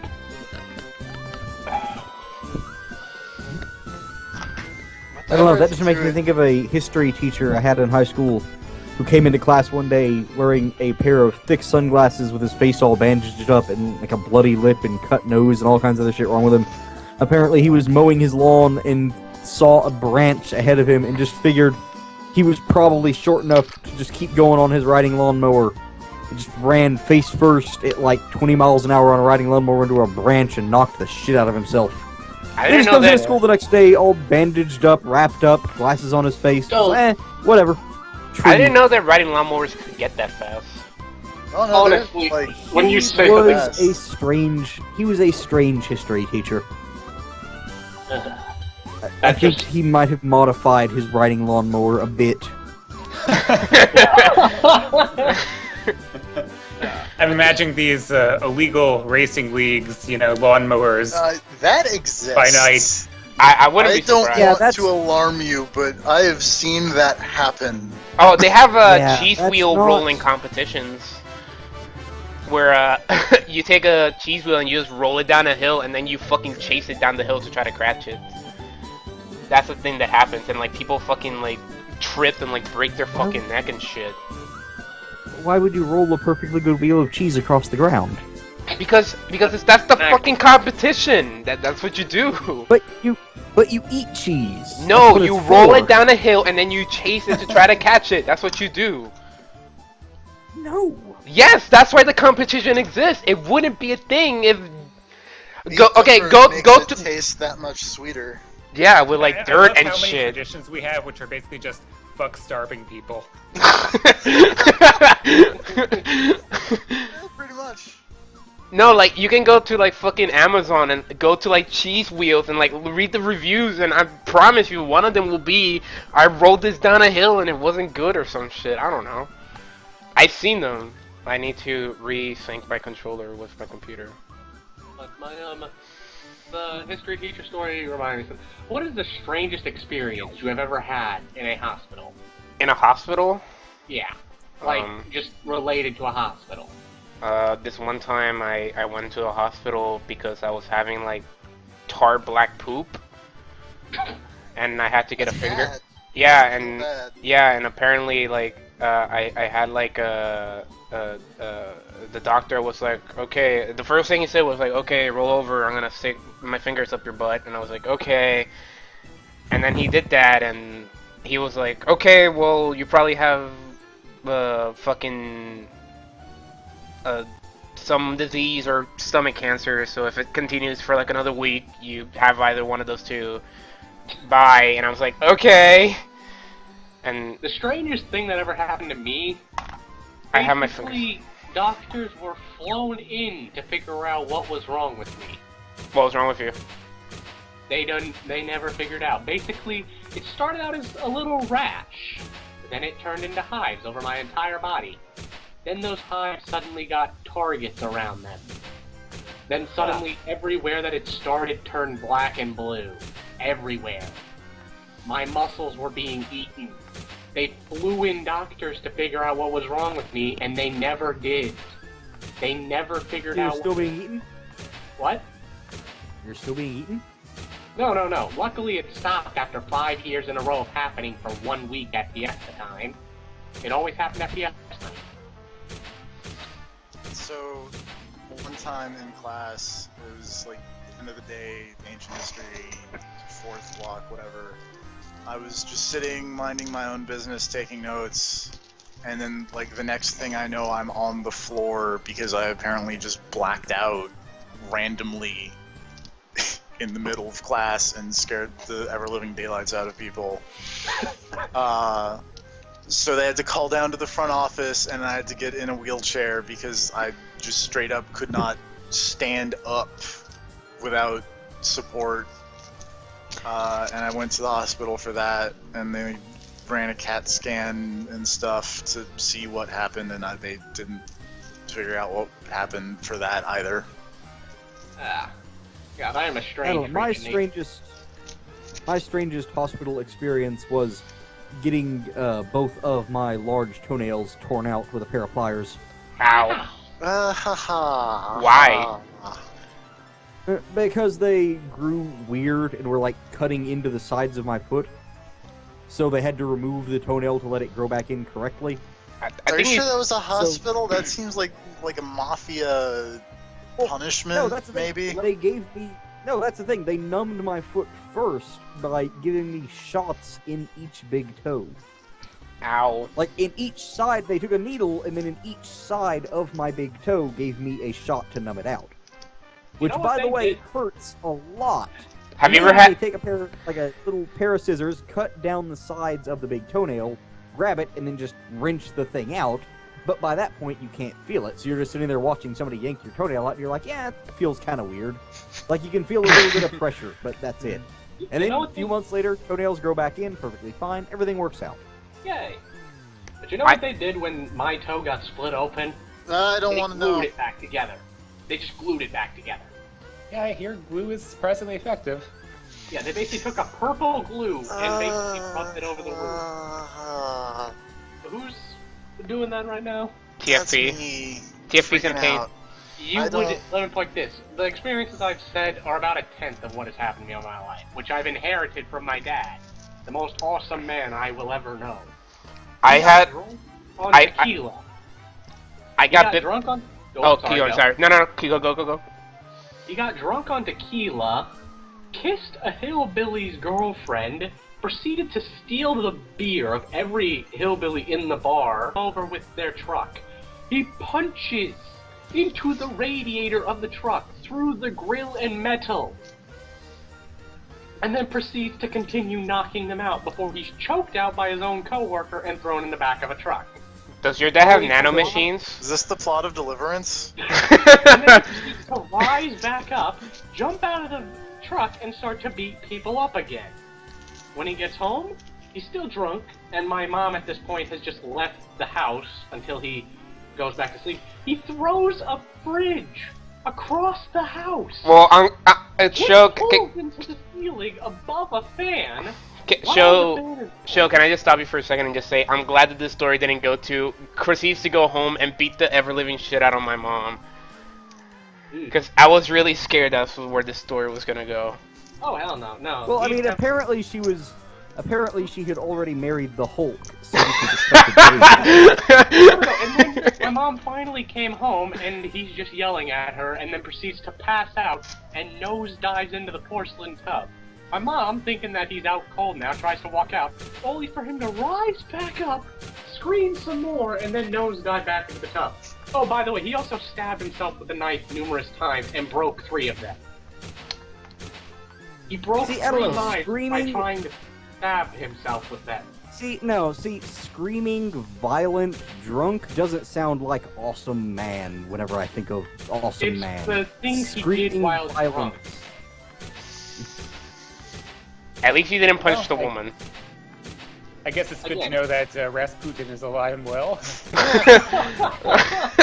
But then, when he was finally sober the next morning, the police came in, basically saying, "We heard something happened." His only response was, "Yeah, were you there for it? No? Then it doesn't matter to you. Now get off my lawn," and just shuts the door in their face. My dad does not take shit from anybody, and still doesn't. Well, anyone who can punch through the grill and radiator of a moving truck that is attempting to run him down, I imagine it would be pretty hard to take shit from anyone. Being fictional. There are police records of all this. All of this is real. I'm going to try something moderately dangerous. Bear with me here. Oh dear. TFP, no. Evangelion should not be watched by anybody. No, I'm plugging my headset into my cell phone charger because they use the same type of USB. And I don't want to sit at my computer desk so I'm comfortable. I have my cell phone charger like by my bed. So, I suppose, actually going back to the game, you can now do that next stage. I don't know, I just kind of been standing here jumping around because I've been interested in the fancy stories that you guys have been telling. Has anybody here ever had a rabies shot? No, actually. Yeah, I think you have to get those. Like, yeah. I thought those. No. Like, you have been bit by an animal. We now have to give you a rabies shot in the area that you've been bit. That fucking sucks, dude. Because like your hand, it's like this stick jelly stuff. It happened to me in my hand. So they have to go around all my palm area, like by where your thumb is, and just inject it, and your hand swells up because it's like this thick jelly shit that gets in there. And then every day and then like every week for like 4 weeks, you have to go back there to get a shot. And what's funny is that they did it in my arm, so every time they did it, they would inject it, and then like after they pulled the needle out, blood would just shoot out of my arm because my blood pressure was fucking high. Oh, God. When I went to the religious school, one of the people there was going on a mission trip to somewhere, and they had to get shots, and she described one of the shots she had to get as that weird, thick, jelly type of shot that made her arm swell up gigantically. It was probably the same shit that I got. Probably. And you know what's funny? You know how doctors sometimes will tell you like, oh, this isn't gonna hurt at all? They're lying. No, I know. But here's the funny thing is that I was sitting there. I already knew it was gonna hurt, so I didn't get care. But I was there with my mom. My mom was like worried, And my mom was like, so this isn't gonna hurt at all, right? And the doctor looks at him and he looks at me, and we have like this kindred connection, like we both know what we're thinking. He's like, no, it's gonna hurt. It's gonna hurt a lot. And I was like, okay, whatever. And my mom found out that when I'm in very intense pain, my first reaction is to just start laughing. So I have to. It's to just start laughing. So as this man is injecting my hand, I'm just fucking laughing my ass off because somehow it makes everything better. So you're the Joker. I guess so. Laughter is a very common pain response. Is it? No, my pain response is sadist would love you. Swearing. A sadist would love you. My response to pain has always just been swear a lot until the pain goes away. At this point, I Seems to work. honestly... I've gone through so much pain, just physical pain, in anything that isn't dodgeball, that at this point I don't really even care. My mom actually did not realize that I was burned until she turned her head and looked at me. Only because I sounded so freaking calm. I actually have a pretty high pain tolerance. Like, if I, like, hurt myself, I normally would just, I mean, like, if I hurt myself, I'm gonna be like, oh god, that hurt, but I'm not gonna be like, oh my god, I'm dying, or anything like that. People always tell me that I have, like, a really high pain tolerance, but I always feel like I don't. But maybe it's just because I don't react to a lot of things. Yeah. Sounds like me. My assumption was always just that everyone else was babies. Well, look, the kid, the niece, always ends up, like, bumps her head into a door and then just sits there and cries about it for, like, 5 minutes. I'm like, you're 10. By the time I was your age, I had, like, scraped my knees up, stepped on broken glass, all kinds of crap. Oh, fuck, knee scraping? That sucks. Glad I haven't done that in a long time. Sure, just imagine just literally sliding for about a foot across, like, one of those green blacktop things. Yeah. Basically, I got nailed in the head by a kickball and just skidded across the ground on my knee. That sucked. I'm trying to think of what the most painful physical experience I've ever had, and it's probably breaking my ankle. Breaking an ankle sucks dick, man. And the thing is, it happened during gym class, and I broke my ankle. There was a very loud pop noise. Everybody heard it. Everybody was like, oh, he fucking broke his ankle. And then the teacher was like, oh, you broke your ankle? Let's go play soccer, everybody. And he just fucking left me there, like, in the middle of this field where I broke my ankle, and to go play soccer. And then they all walked by, and I'm still sitting there like, okay, someone's gonna come get me, right? No. So I had to stand up, walk on my broken ankle all the way to, like, this office. To the office here, be like, yeah, I broke my ankle, and the teacher just abandoned me there, and they're like, oh, okay, well, I guess we'll call your mom. Don't walk on your ankle because the doctors will yell at you for walking on your ankle. Yeah. Glad everyone was a responsible adult in that situation. Yes. My 3 weird pain things of that nature is I've broken one of my fingers playing basketball, and that was a terrible experience. I sprained a hip playing soccer, and then I slammed my head into the side of a pool because I was using an inner tube inappropriately, and it flipped over. Hey, stop fucking that inner tube. I was not that kind of inappropriate. Alright. I was sitting on it, like, I had my legs in the middle, I was sitting on the edge, and then it flipped up, and I just slammed my head into the back, and I was like, wow, that really hurt. Am I bleeding? And I put my hand back to my head, and I was like, well, it's wet, I don't see any blood, I think I'm okay. And then I turn around, and my sister just shrieks because now she sees, like, that I have blood just running down my back, apparently. Joke. And it's just like, yep, okay, that's not good. I'm only mostly hurt. Honestly, to go through all my painful experiences just would take a very long time, just because it seems that I am severely accident-prone. I have a great immune system, like, I very rarely get sick, or get bitten by something that would make me sick. But when it comes to just accidents, I backward somersaulted down 2 flights of stairs. The only... That sounds like an accident. That sounds more like of the reckless. stairs. I slipped at the How do top you of the slip stairs. into a backflip? I slipped backwards, as in I fell backwards and started rolling. I saw the feet of my friend, and it went right up to the head of the friend, then feet, then head, then feet, then head. And then I somehow make a turn, because it's a corner. It literally takes a corner of the staircase, so I turned somehow and just completed. And I was completely unscathed somehow. Also, I was not luckily old enough to remember this, but apparently I was in a car, and somehow my pinky toe got caught in a string, a loop of string, on the bottom of the car. Oh. And somehow it managed to... It sliced to the bone. Ew. I thank the God that I wasn't old enough to remember that. And, let me think. Oh yes, I've also burnt both hands.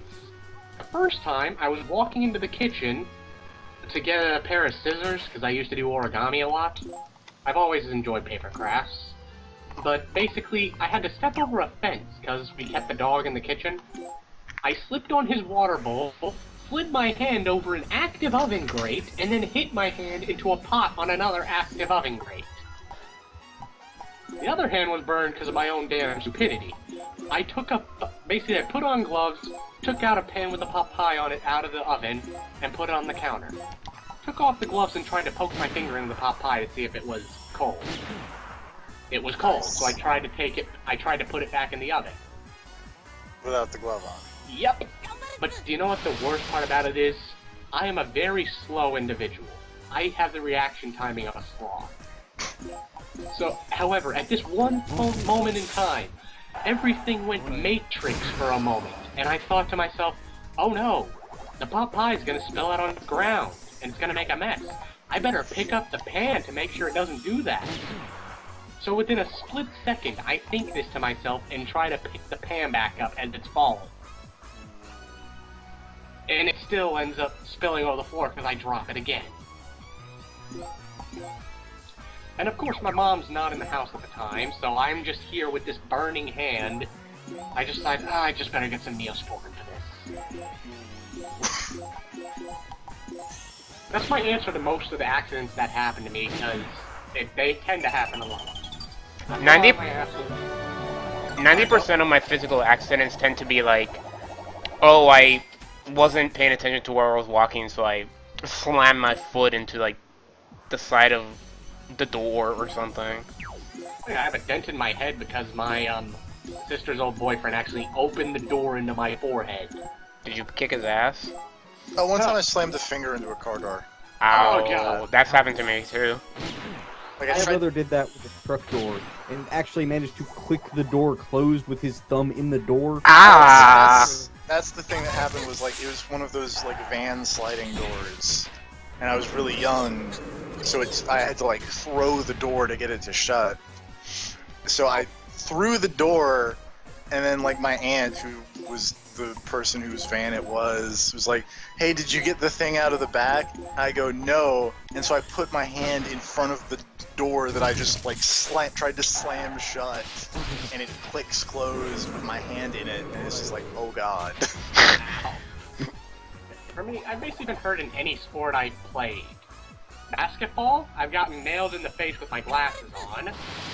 Football, I've of course been hit by a football, it's actually pretty tame. Volleyball, I've been hit by a football. What?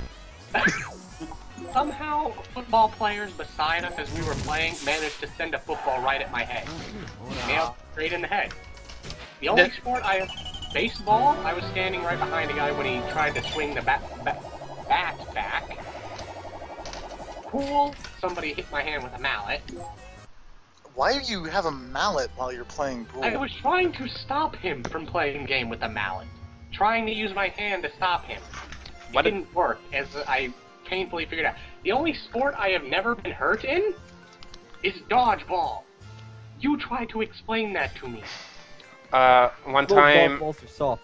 One time, yeah, you think they're soft, right? It said one time during high school, my PE teacher decided, you know what, you guys are in high school now, You're all resilient. Let's just play with basketballs because he couldn't find dodgeballs. So we play dodgeball with basketballs. I somehow survived that because my big plan was that instead of being like most people who stand like near the front or like the middle, I was gonna be one of the two smart people that was like, I'm just gonna stand in the back. So I just stood in the back, just like standing behind people the whole time, and I did not get hurt. Our team ended up winning that day.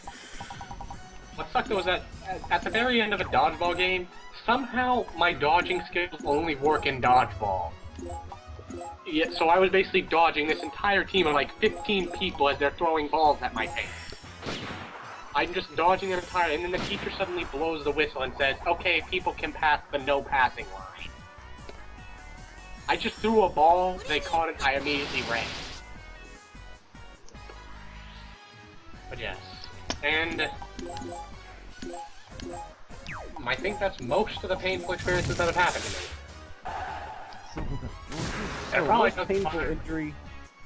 Most painful injury I ever had was in high school. I had this anti-acne medication that applied to arms and face and that kind of thing.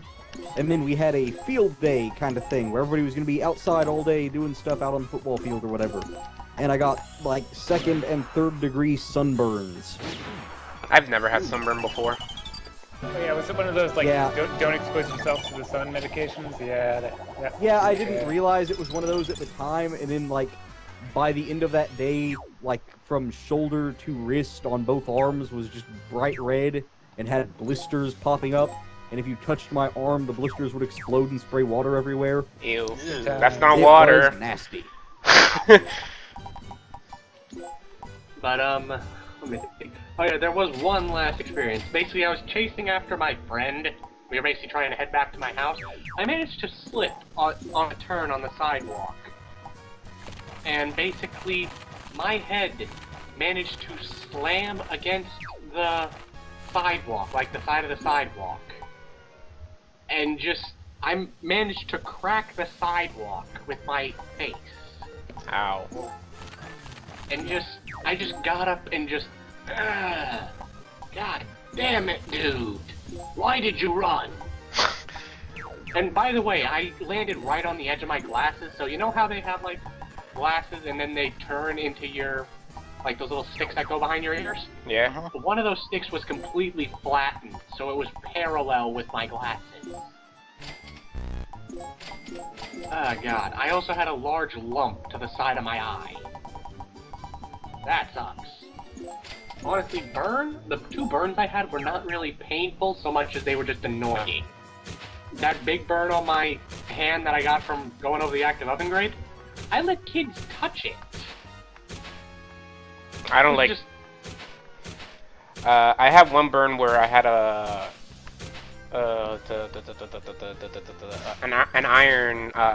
iron that was on fell on my hand. Ooh. And it singed my skin pretty well. I still have like a scar, but it was so bad that you could like lift the skin up and like look under it or something like that. But I never actually did anything for it. I think we ended up just wrapping it up in like some cloth and it just healed on its own. That sounds like the time I was basically sitting in my mother's bathroom waiting her to finish up, basically. And just somehow a metal bar on the light fixture in her bathroom somehow fell off and fell right on my toe. Ow. We had to keep it cold using ice pops till I got to the hospital. Just really. Also, you know those like giant bulbous lights, like the dome covers that are screwed onto the ceiling? For no apparent reason, one of those fell from the ceiling onto my shoulder. These things are screwed onto the ceiling. I swear to God, some higher being is out to get me. And yet some lower being is keeping me alive to watch me in pain. It's the anime, it's keeping you alive. I would not doubt it. I quite literally... I blame Aizen. I totally agree. No. Oh, so TFP wants to talk more about Bleach. Okay, so what's your favorite Bleach episode? No. My favorite What's your Bleach episode. Bankai? Huh? What? Your Bankai. What's your Bankai? What does that mean? You know what it means. You're an anime fan. No. Yes. Okay, that's a good Bankai. Oh. Yo, who's got 2 thumbs and doesn't know what his Bankai is? Disgaea? Disgaea.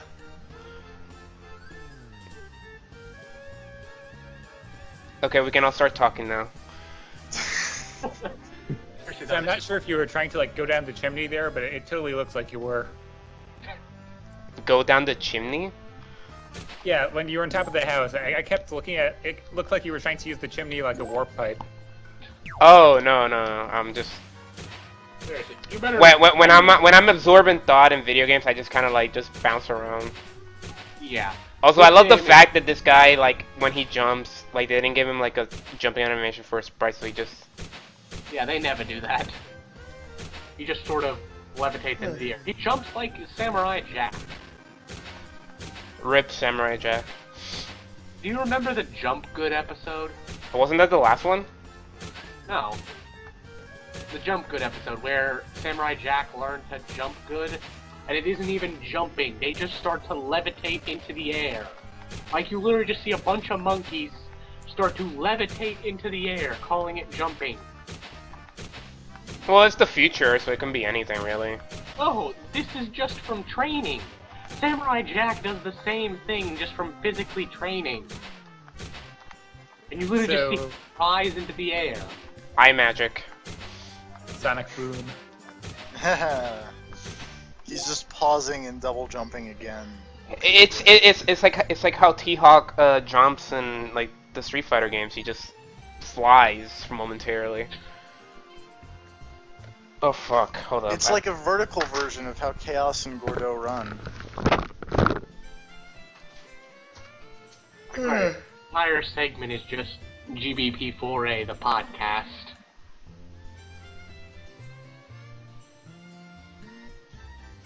It's been like that for a while. Now more so than ever.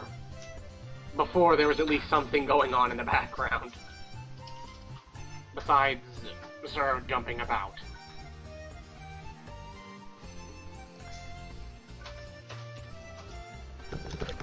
I refuse to believe that we've run out of information to talk about, so what's going on? It's snowing here. Is it? Yeah. It's just icy here. It's just frozen here. Yesterday it was 80 degrees. Today it's snowing. Checkmate global warming. So GDC is this week, which means I see like 200% more white people on my commute than I usually do. How many white people do you normally not see on your commute? Nah, I don't really quantify it, but actually I see an awful lot just because, you know, I ride Caltrain and I go the same route as everyone else who does the tech stuff, so you know, it's white people and Asians and Indians, so... All I see around my neighborhood are white people. Like, everybody on my street is white, and it makes me feel kind of awkward.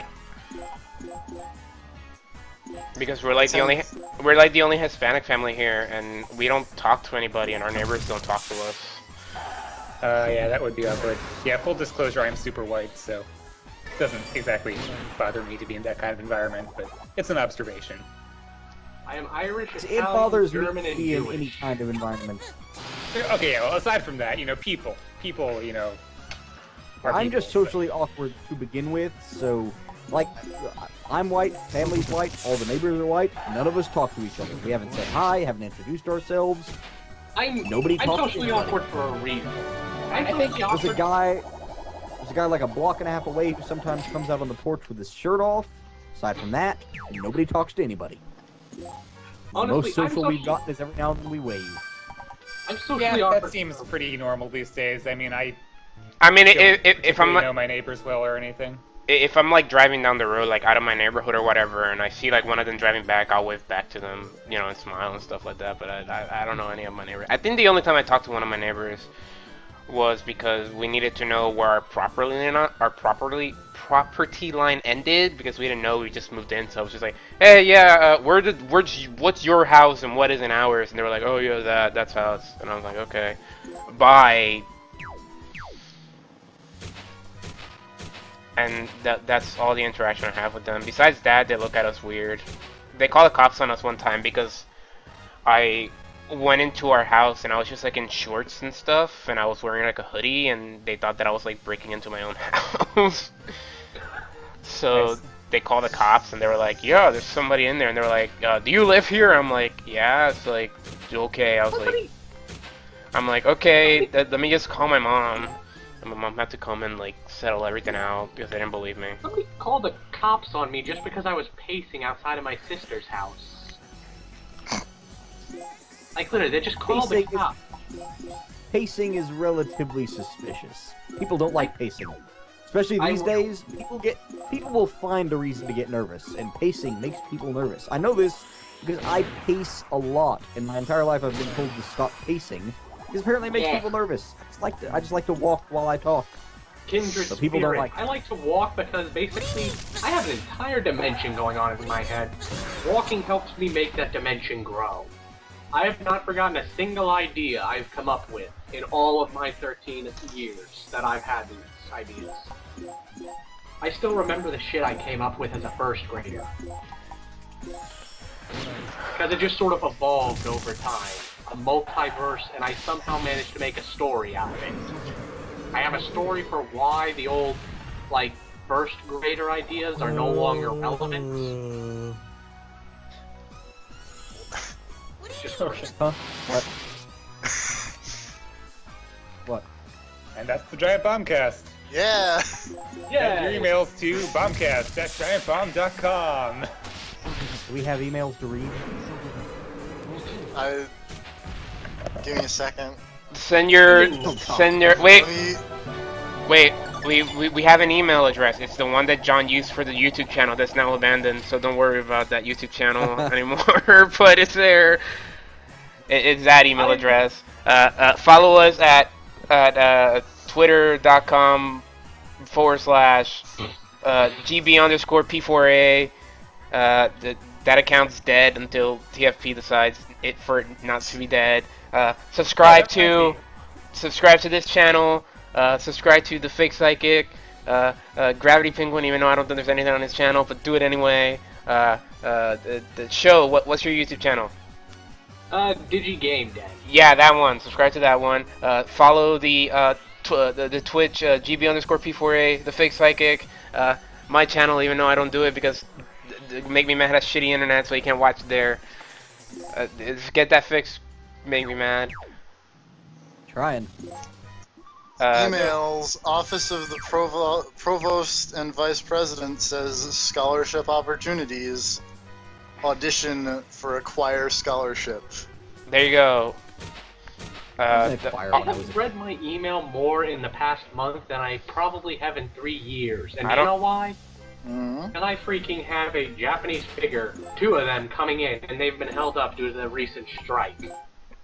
I don't read any of my emails anymore, mostly because work emails are bullshit. It's just people going like, "Hey, my mouse lags," and I'm like, I don't give a fuck. That's why I never get my Maxon and the Foundry present The Making of Hellyfish by Patrick Longstreth at South by Southwest 2015. Most of those words were made up. You know what? Oh, that was an email. Longstreth is not a name. I refuse to believe that. How long have I been? Last name. I've been streaming for 10 hours. What? Doing Longstreth. Yeah. What? It's been 10 hours since I started streaming. I think this is my longest stream yet. I can't believe it's been 10 hours. Well, no, we haven't been in the Skype call for 10 hours. It's only been 5. Well, I know that, but what I'm saying is I don't think you started at like 2. I started around 4. I don't know. Oh my god, you're right. Yeah, Rob, join us. Come back into the... Oh god. Go back to the rotating flame. We will He's have fresh now. The GVP4A cast is now over. Now join us for the Rob Hour. For the after party. and then join us again for the irrelevant cast starring Irrelevant John and whoever the fuck is still away. And then after that will be another GVP4A cast featuring Cervanti and whoever the fuck wants to be in that too, with more Disgaea too. And then after that, just the interview dump goat with MMM. And then after that, join us for a very special TFP Watches Anime Corner. What? Shut up, we're not doing that. Donate $1,000 and TFP will play Later Frame. No, well, if you donate it to charity, then yes, but don't do I was going to say, about the Twitter thing, I think we can actually set that up now so that we can all use it. They have like some new system for Twitter accounts which multiple people use. Let's do look that. into that. I'll have to look into that. Yeah, we'll make it our business Twitter. I'm already on the mailing list for business Twitter, and it's weird. I thought you got off that, or did they like put you back on? They put me back on it. I very blatantly unsubscribed and went through all of that process, but then it's just like, no, you can't unsubscribe. Your destiny is to become a small businessman. No. TFC. Actually, hang on. I'm gonna go peek in the business dashboard because I'm in that. Oh yeah. Where is it? There we go.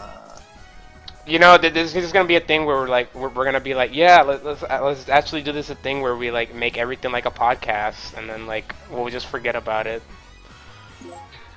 and then it'll never actually become a thing. Hey, we did the bot. Well, I did the bot. Oh, you did the bot. I've got a 2.5% engagement rate over the last month. What does that mean? 59 link clicks. How many are them are from us? I don't know. Not TFP. 51 replies. My tweets have earned 10.8 thousand impressions over this 28-day period. But none of them are actual like money dollars. No. So it's all bullshit info. So, because this is not the money dollars that like I get paid to tweet. This is like the section for if I wanted to pay Twitter to promote my tweets so people would see them. Hey guys, did you know that TFP is Althena? What? What? No, I was just riffing on that horrible promoted tweet that kept showing up in my feed all the time with Kate Upton. Oh, the fucking Game of War or whatever? Yeah. Oh. Look at that. I hate like ads like that on YouTube are the reason I use ad blocker, because I just don't want to watch fucking iPhone ads anymore. Like I'm tired of it. Every once in a while, I'll like install the new browser and like start browsing the internet, and they'll be like, "Oh fuck, this is what the internet's like without ad block, isn't it?" Remember Ebony? Yeah.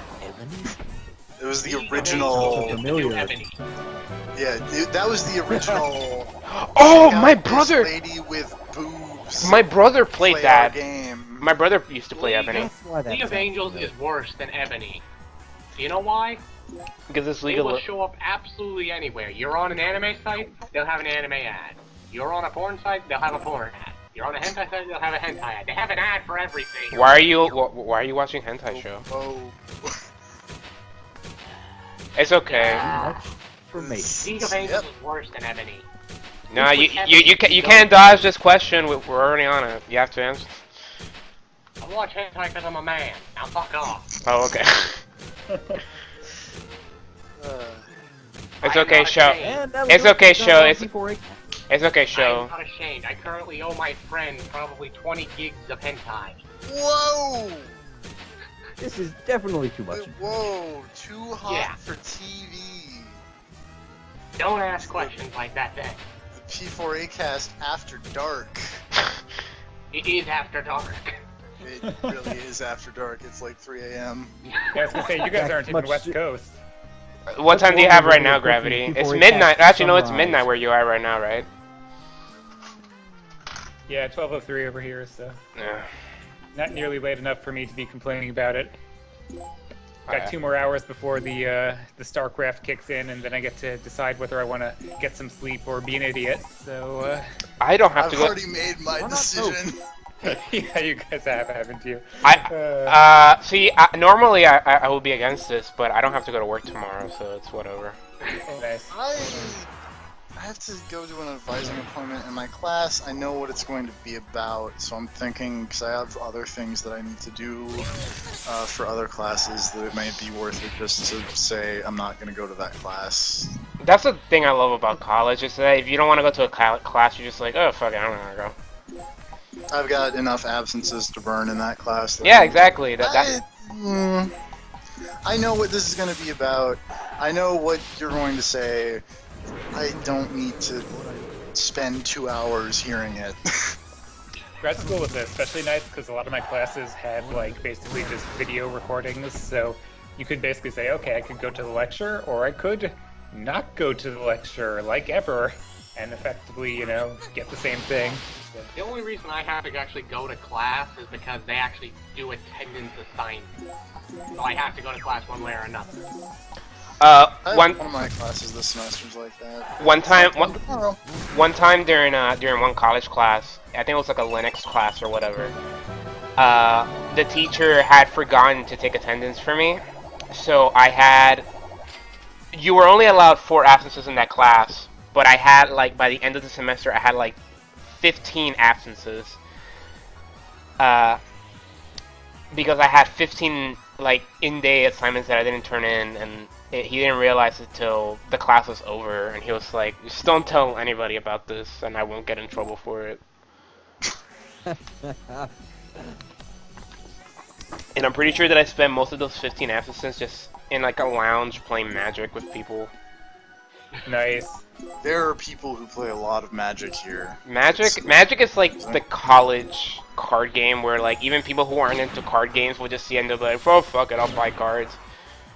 I missed Magic during high school. We played during lunch, and eventually it just got to the point where like anytime we weren't required to be in class, we were, you know, just down playing Magic in the stairwells. I wasn't technically, you know, it was banned by the school, so they tried to crack down at one point. We just kept on doing it. And, okay. In my school, you would get charged with gambling in the class if you played card games, so you would be expelled. Right. There was a general card game ban because of gambling, and we were just like, whatever. We're gonna keep doing it anyway. We actually did not have a ban on card games in my school. You were unable to do it during class, but you were able to play card games. Like we had a Yu-Gi-Oh room in the library, right next to a Magic. Like literally one table away from a Magic room.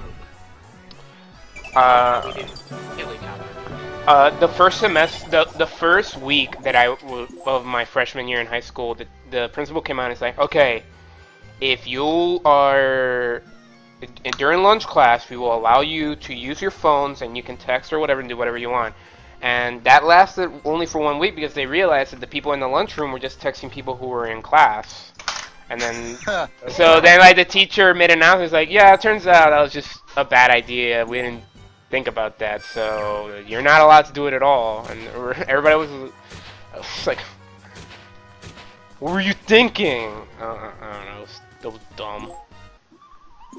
At least not for me, because I rarely text. Texting ain't my thing. Oh fuck, I almost dropped my phone. That's why I said that. Yeah, texting requires friends, so. I hate texting just in general. I much prefer talking to people. Right. The only thing I use texting for is like if I need to like tell somebody like, hey, I'm gonna be there soon, they'll be like, okay, and then I just text them.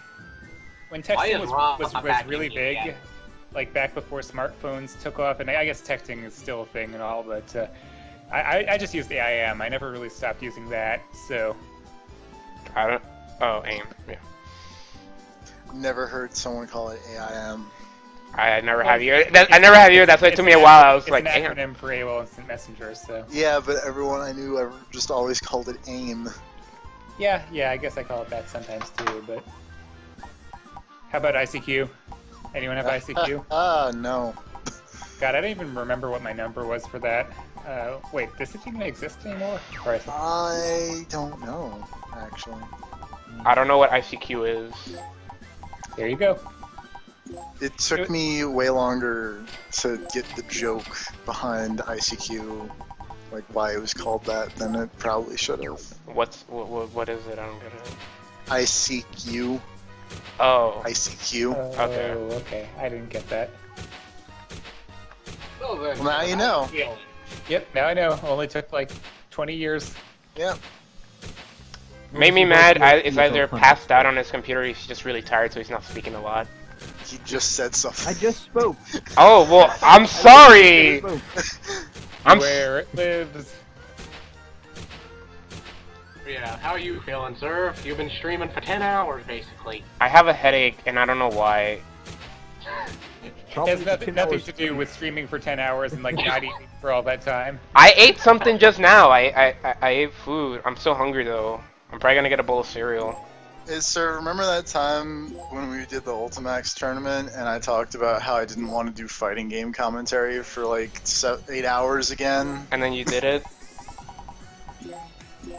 No, I'm just saying that, like... I remember that. I remember that. So are you never gonna be feeling it in the morning? Marathon streaming is like... I find it hard to stream regularly, but when I do stream, like, I find it easy to marathon stream. Like, there was that one day I did Castlevania for like 10 plus hours. And Yeah, but you took breaks. I haven't taken a break. I've been doing it nonstop. That's true. Yeah, you're on a whole other level. So. See, I don't know. I tend to stick to like 2 hours or less for when I stream, just because I get bored of doing the same thing for that long and talking about it at the same time. Except for when I do like Extra Life, because that's, I don't know. That's fun because I just rotate. But like lately I've been doing the thing that other people have been doing and just like sticking to one game and playing through all of it. I don't mind like, you know, because even when I stream, I'm not like, oh, I'm streaming so I have to beat this game. I'm pretty much just casually playing this game as I would if I was just doing Not it streaming? Yeah. So I'm just, this is me playing a game at my most relaxed, just kind of going at it. I guess the only exception will be like when I did Symphony of the Night, but that was because I was trying to beat it at a timely manner. But then my computer crashed and I was really upset. Most of the times I stop because like other people tell me like, oh, the internet's slow, so can you please stop? And I'm like, yeah, sure, that's fine, whatever. I'm able to stream now more because my brother doesn't come around as much, and he always complained that when I streamed or did anything on the internet, it would slow down Netflix or whatever. But I don't know. I'm just, I am relaxed, I am streaming, I just have a headache. Totally unrelated for streaming for 10 hours. I do miss MMM having good internet. Trust me, I do too.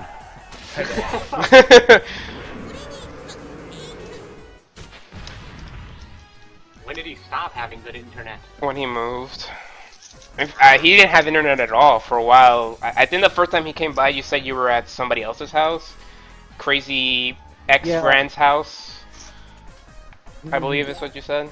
I had to walk 10 miles or 8 to 10 miles to get to town to visit someone else's house to use the internet to check in on the IRC room.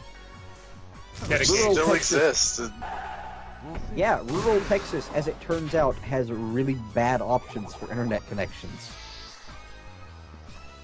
Go figure. I went to the website for American Internet, and the advertisement said there that the internet that they serve is great for gaming. I mean, they have some kids holding some generic-ass controllers, and... Yeah, but you also go to their website, and the picture has a giant hay bale on it.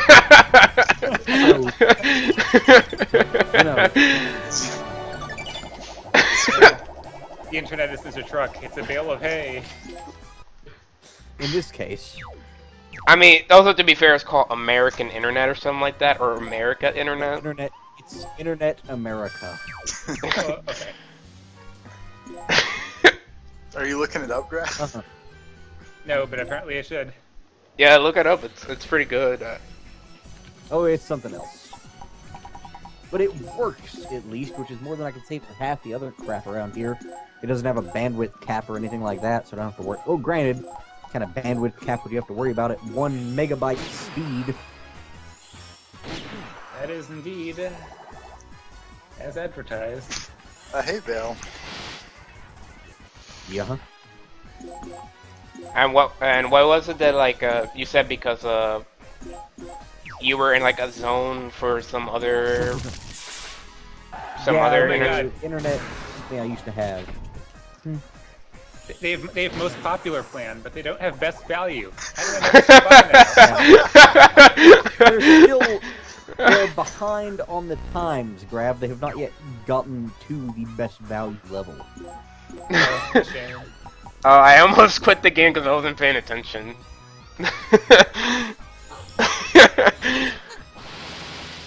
Sir, couldn't you grind on stage 2 now? Probably. I don't know, dude. I just kind of killing the random level 1 enemies for probably an hour. I'm in automatic mode right now. Yeah.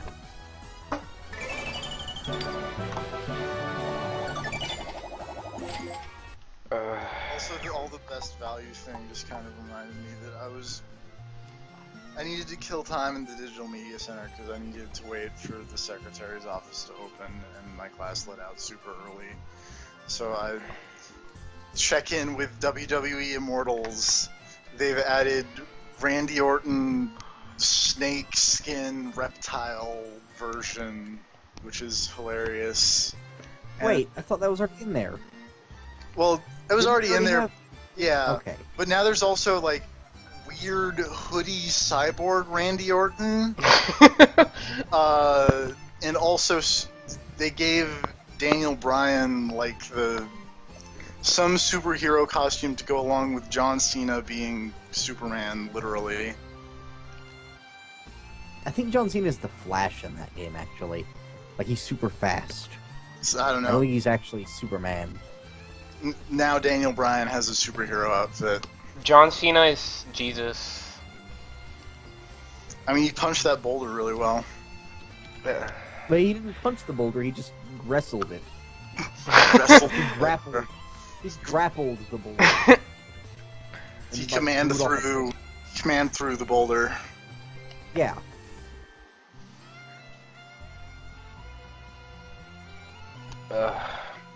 Also, one of the boost cards for Randy Orton is just the weird shrug that Randy Orton does, but it's the reptile version of Randy Orton doing it.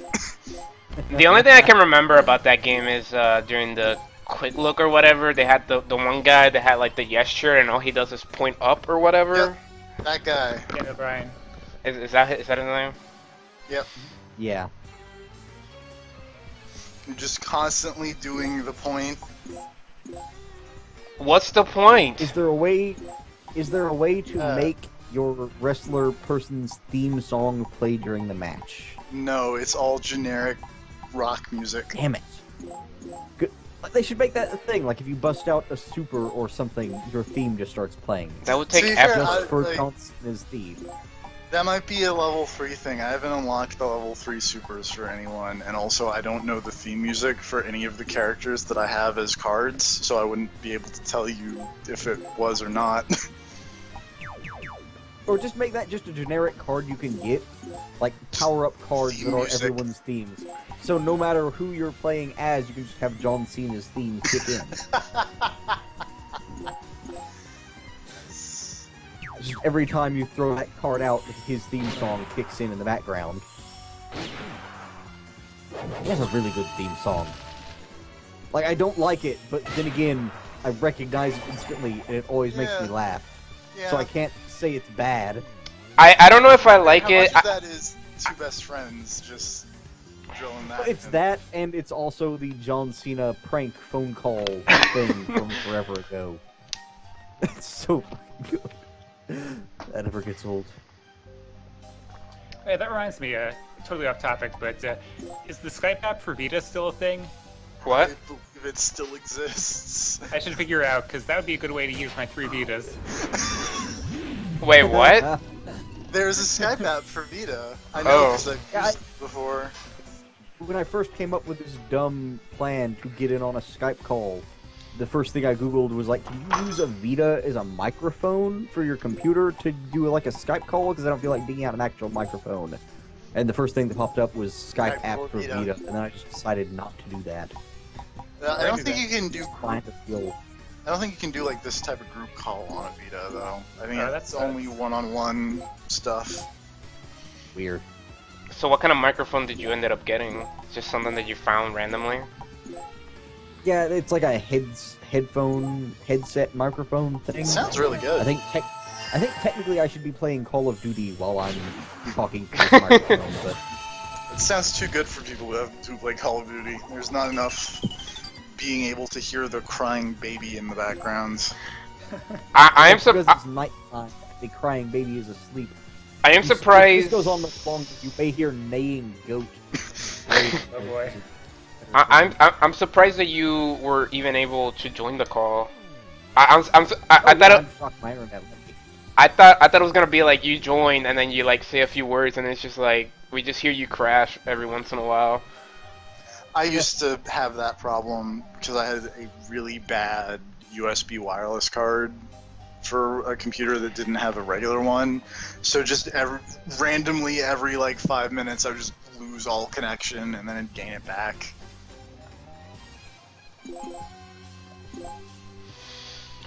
But at least if you can't play Ultimax, you can at least chat with us. Just fucking join the P4A podcast. Yeah. we'll play verbal Ultimax. We'll just yell out commands. I'm gonna lay a trap. I don't know okay. the names of any of Kanji's moves. I just know what I'm gonna hit you with a chair. Swing, jump, swing, chair. Okay, TFB. Wake up, Dragon Punch, super cancel.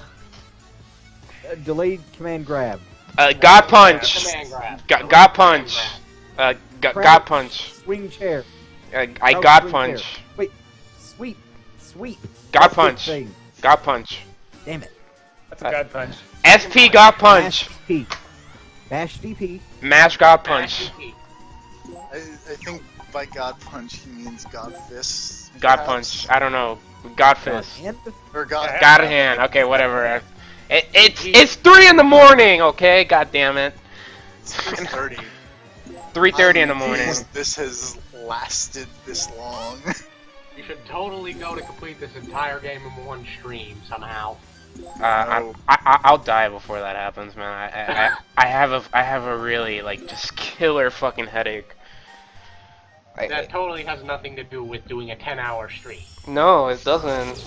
I used to be a kid. I used to be able to do this just exponentially, just play video games for hours and not get a headache. I'm still young. I'm young and beautiful. You're the young and the restless. You're happy, right? You didn't know what I look like.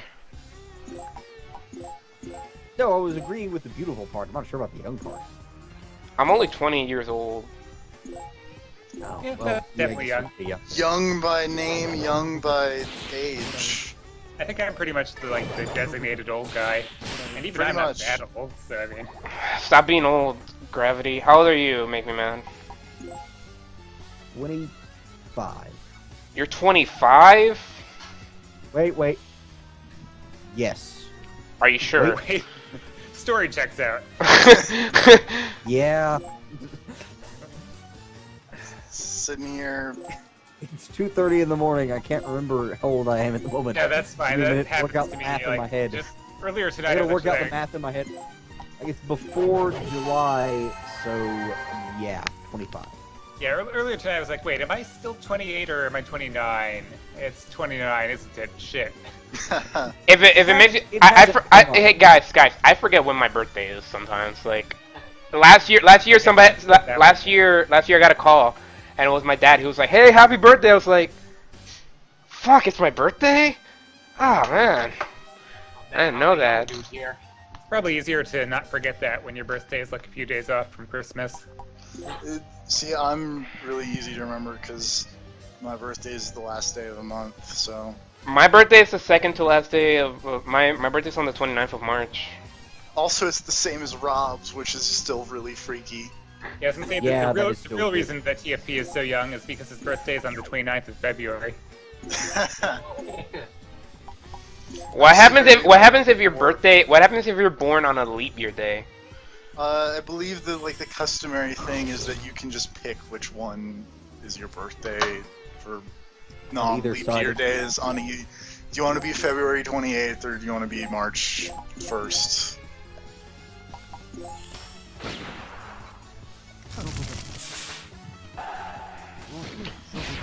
We should just do what Gundam does and go Universal Century. Hey, do you guys want to talk about Gundam again? Universal Century. I've said it before, and I'll say it again. Swatch internet time. That doesn't fix the day part. That just fixes time zones. Ah, fuck, you're right. Okay, so now we need some sort of metric Swatch calendar. internet calendar. Yes. No, I agree with how many beats are there in a year? Yes, exactly. I agree with the Swatch internet time thing, even if it doesn't fix all the days and stuff, just because I hate time zones that much. I don't care about all the chaos that we caused from switching, we just need to go ahead and get the switch over with. I hate that PSO2 doesn't have Swatch internet time. Yeah, it uses JST or whatever. I'm You know sure what I hate about PS2? that it's not in America. Yes, that. Just play it. You can just play it. Yeah, I can, but then I'm losing.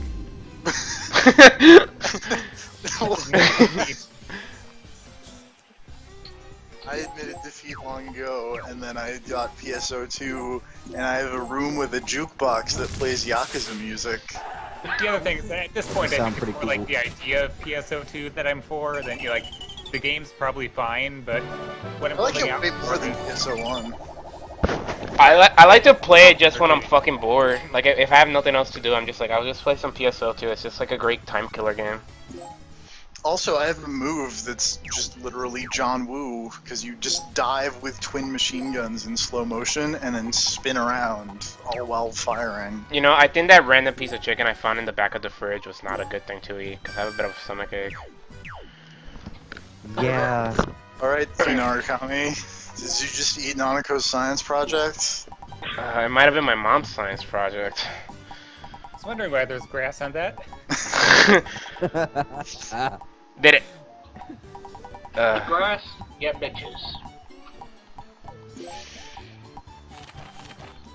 I hear some people just romance every character, but I never done that before. Nah. No. She is my only girl. I do that, but it just makes February suck in Golden. It makes it Boy, suck so does much. it. Why? What happens in February in Golden? It's almost like being a scumbag has terrible repercussions.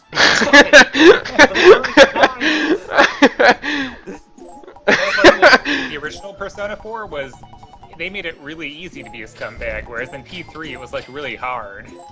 Oh yeah, because you had negative. Really difficult to I remember the first time that I played P3P, and I freaked out because it was dude, if you social link more than one girl at one time, then the world will break. I feel was one of the tutorial messages, and I was like, oh Christ. You know, there is actually times when that can happen even in Persona 4, but not nearly as many. No, I think the only breaks there are I and Naoto. So I mean that they can still catch you when you're out on a date with another girl if you haven't maxed out their social link. They can? Yeah. One of those happened in the Very endurance runs. Oh. Yeah, that can happen. Rarely happened. That's never happened to me. There's a day, I forget what it is, there's a day that I will call you to hang out if you're in the middle of her social link, and you run into Rise, and then it's just her and Rise bitching at each other, and that's pretty good. I know who I'd side with in that fight. Rise, right? Because Rise is your favorite character. No. You main Rise in Ultimax just because you love Rise. No.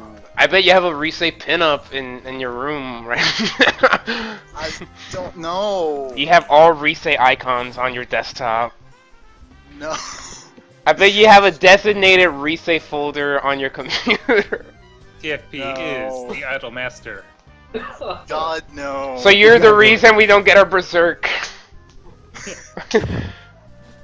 TFP just has a Risei. TFP just has a Risei soundboard on his desktop at all times. So you just get all those choice quotes.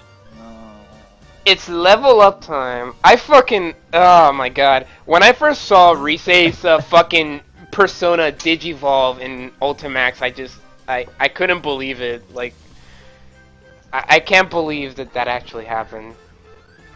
Well, I can because they wrote themselves sort of into a corner with the story stuff where they had all the shadows come back. Because the shadows come back and fight, and it wouldn't make any sense for Risei's shadow not to be able to fight.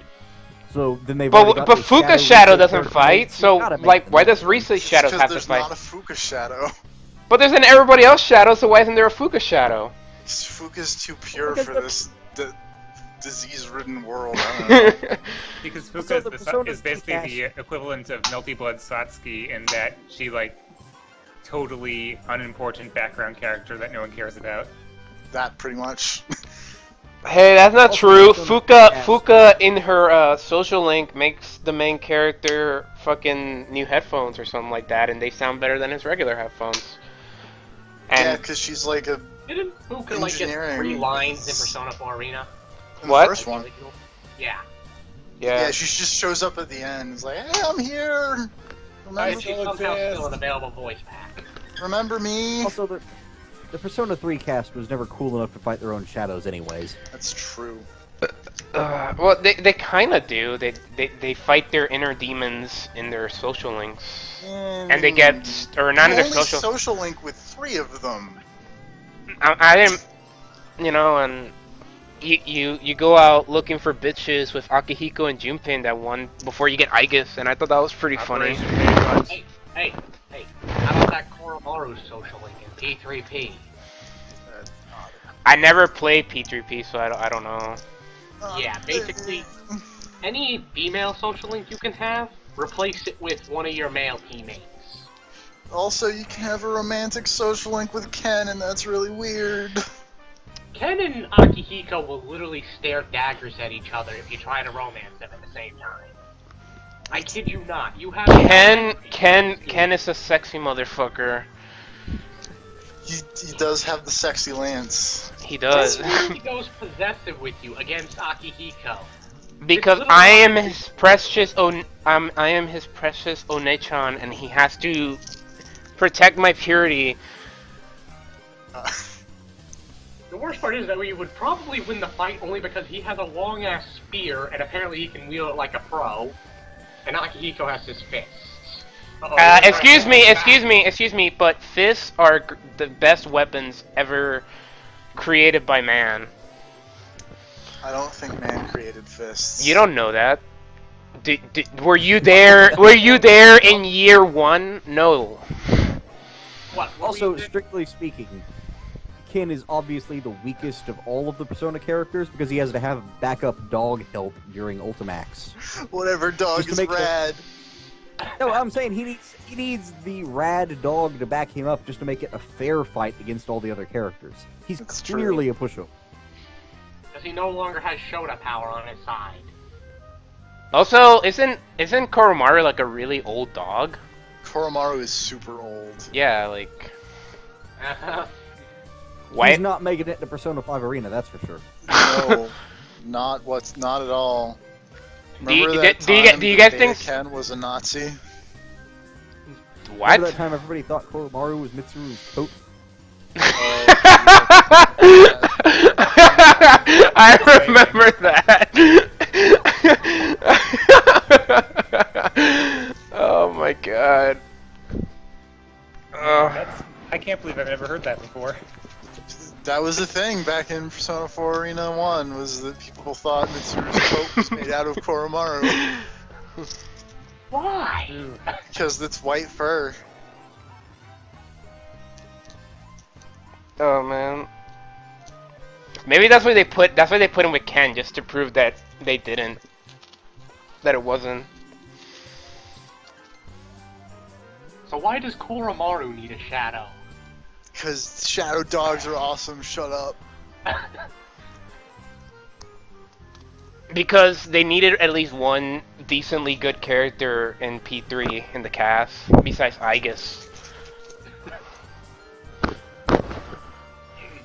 So forget about boring stuff like Persona. Who's hyped for new Blaze Blue? Let's talk more. The sentence that you just said.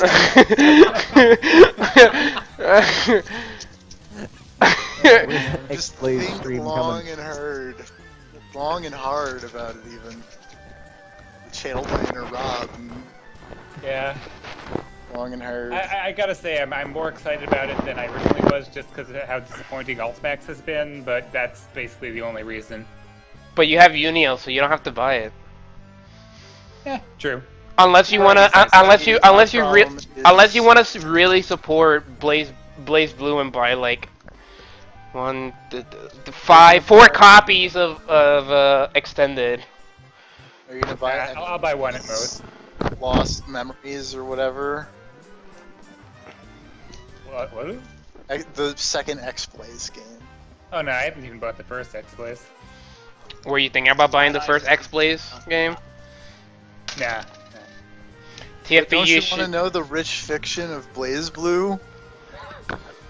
I do. There's time loops, and then there's more time loops and travel, and there's the and everyone's either a Noel or a Jin. TFP. Jin have sex with a 3-year-old? No, I think that's Guilty Gear. No, but it's still funny. At least Dizzy looks not like a 3-year-old. It's true. I don't know. You know how old May, the girl with the giant anchor, is? Totally 18. She's definitely older than everybody expected. Because everybody's reaction to her actual age is something actually pretty funny. Totally 18? Like 20. 21, I think. Okay. She's totally 18. She's 21, TFP. What do you think? Do you think she's okay. a fighter? She's totally a fighter, though. Because you know what? Are you a fighter? I'm a fighter. You know who's a fighter? TFP, is your costume banned in tournaments? I find it funny that one of Marie Rose's costumes is just her in like a ninja costume, but it got banned because she has no other costumes they could ban. But no, seriously, do you know who's a fighter? Who? Disgaea. God damn it. I have expected it, but like it's been too long, I forgot that. Forgot about it. See it coming. He isn't gonna let us forget about it. I saw it coming, but I knew I couldn't stop it. You can't stop the pun train. Unblockable. Unblockable pun. Nerf puns. Option select puns. I still don't understand. I remember one time I was like, I want to learn how to play Ultra Street Fighter 4, and I was like, I need to learn option selects, and I didn't understand what option selects were. Yeah, Street Fighter 4 has so much like stupid system stuff you need to memorize. Hey, I mean, if you want to be good. Thinking? TFP, tell me how much you love Street Fighter.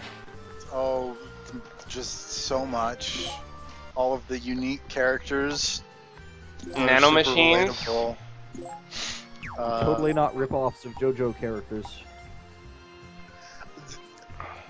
People get so mad at me in the other Skype call when I called what's his face from JoJo's Bizarre Adventure Robo-Guile. Oh, what's wrong with that? Because they were so insistent that that guy came first, so it should be Guile was human, that guy. Whatever. Yeah. I got into an argument with a Sonic fan because he was convinced that Dragon Ball Z stole the Super Saiyan. Dude, I have had that same argument with one of my friends, and I was like, I had to like break out the Wikipedia on him. I'm glad I'm not the only one. See, I just thought it was one of those things where like they came to the same conclusion independently of each other. No. I don't know what would be the water in Japan if people independently came to that conclusion. Well, the thing was I didn't realize that because I thought Dragon Ball Z was like also a late '90s thing. I did not realize it was like from the '80s. Well, late '80s, or I just like '90s actually, just early '90s, right? Anyway, Yeah, they're both early '90s. Either way, I thought Dragon Ball Z was. By the time the Super Saiyan debut, there was already a year between Sonic and DBZ. Yeah, that was the moment where I went, oh wow, this is older than I thought it was. And then you watch Dragon Ball Evolution, and then you love everything Dragon Ball. Literally the only Dragon Ball related thing I've seen is Dragon Ball Evolution. I'm sorry. And like all of the quick looks where I learn about the Cybermen's revenge because that apparently just constantly is happening. I'm sorry to have soured you on the excellent franchise of Dragon Ball. And I only say that half sarcastically, because I mean there is a lot of fun Dragon Ball stuff, even though it's all bad in its own way. I love Dragon Ball only because when I was a kid, me and my mom and my brother would all watch it together. So I have very happy Dragon Ball related memories. But the Cybermen have revenge. Are you very interested in the Dragon Cybermen Ball- revenge? No, because I don't even know what a Cyberman... Because Cyberman just makes me think of Kaibaman from Yu-Gi-Oh! There was a Kaibaman? There was a Kaibaman. It was both a card and a God. character in Yu-Gi-Oh! GX who like stole Kaiba's deck from a museum, and so he's a dude who wears a Blue Eyes White Dragon mask and has Kaiba's like white coat from late Yu-Gi-Oh! That reminds me of Sonic Man from Sonic 06. I was about to say the same thing. Jesus. I was gonna say, I kinda wish that it was just a dude, like, I don't know, dressed up as Kaiba. I mean, it kinda is, Like, it's not just... really- Wait, wasn't that the same guy that dressed up like Yugi? Here's Kaiba Man. A little big mask that looks like Kaiba or something. Oh, no. Just look at Kaiba Man. I've seen him, I looked. He looks like Griffith, actually, from Berserk. It's the helmet. I'm talking to people who haven't seen him. I think I'm gonna throw up. That's not good. That is not good. Yeah, But I'll keep going. I'm gonna keep going. And we should probably call this at some point. Yeah, I really should go to bed, and I should have done it It's a like while ago. 3 in the morning. It's like 3:45 in the morning. I'll call it after I finish this fight, because I'm gonna throw up and I want to go to bed and feel bad in bed. That would probably be a good idea. Yeah. Hopefully this will be how we end all our podcasts. Just us feeling really bad, just like regretting our decision to just keep going, just like, oh, we should have stopped like 4 hours ago, like, what the fuck were we thinking? Someone needs to throw up and do the science project, yeah. Every single one. Hey, Every I don't single give a fuck what you vomiting say. directly into their microphone. You're gonna have to repeat that, I didn't hear you, made me mad. To say we end every single one with the sound of someone vomiting directly into their microphone. That's the gimmick. That's what Fade gets. out. That's what gets Fade the out. clicks. That's what gets the ad money. So then, we just resume this tomorrow, once I get back, like around 3. I'll stream tomorrow whenever the fuck I wake up. I'll just start. Yeah. And That's perfectly fine. Provided Get he some is sleep. still alive. you. Well, you apparently survived Armageddon yesterday, so I think I'll survive not throwing up. Because didn't you say like you heard like some really loud wind or whatever? Oh yeah, Oh, it yeah. got windy as hell. Big chunks of ice flying around. Well, since it's snowing where TFP's at, maybe it'll snow over here and I won't have to go to work for like another couple of weeks or whatever, a couple of days, and that'll be really cool. I'll stream more. And we can resume the GVP4A Totally on Impulse podcast. Totally planned. Just because I needed to actually be able to talk with you to help. I remember making a joke about this like a week ago, and everyone laughed at it. Like, that's never gonna happen. And here we just are. Had, like a 10-hour podcast. Because, you know, that's what people want to listen to. Is like 6 people they've never heard of talking about completely random things for 10 hours. To be fair, TFP, if they're on my channel, then it's probably that one guy, Travis, whoever the fuck, who subscribed to my channel, who's like the only actual subscriber who's not like a friend of mine. So, yo, He's quality entertainment, and we are going to provide it. Yeah. Tell your friends all about. Join the conversation. Hashtag join the hashtag conversation. GVP4A, the future of entertainment. We're gonna put Giant Bomb out of business. Yep. I mean, there are 3 to 4 hour podcast has nothing on this. Yeah. That's right. Giant Bomb, GameBomb.ru. We'll take them all out. Double the length, double the fun. Double the bullshit of just us making references to you that you don't know about, and just talking about shit that you probably don't care about. Twice as much bullshit, way less talk about video games, or anything that matters. Really, we can't lose. Yeah. Okay, I finished the match. I'm gonna save now. Awesome. How much of this quick, podcast has actually been about video games? Like none. Okay, no, that's not true. There was the part where I was streaming, and then where Sho was helping me, and then you guys joined in, and then everything just got ruined. Everything just got fucking derailed. Me, Matt, and Rob just joined in, and we were talking about nonsense. We talked about While letting you two were trying to talk about Disgaea. And then Make Me Mad made the joke about TFP going to the hyperbolic time chamber, coming up with puns, and I just fucking lost it. And I could never talk about video games again. And that's right. So basically, it's all TFP's fault. Yeah, pretty much. Good job, TFP. You and your fucking puns, you Nazi. You need to feel some team. Let me ask you something, Serv. Uh-huh. Did you not see that coming? I did not see that coming. Join us next time, tomorrow, I guess, and then maybe we'll do this again when TFP streams Silent Hill 3, and we'll make that horror game not scary at all. Because it'll just... Okay, I would love to join in on a Skype call while TFP is doing Silent Hill 3. I would as well. I would love to. I never actually seen Silent Hill 3. Well, although the only problem is that would probably render me incapable of watching TFP. Well, it's okay. It's okay. You don't have to help him at all. You just have to like fucking ruin his concentration, and it will be moral support, so TFP doesn't get scared because we'll be right there with him, supporting him and not making him scared. Yep. That's what you guys will be doing. That sounds like the kind of that sounds like what we'll be doing while that's happening. Yeah, and then when he does get scared, we'll be right there for you, TFP, to laugh at your face when you get scared.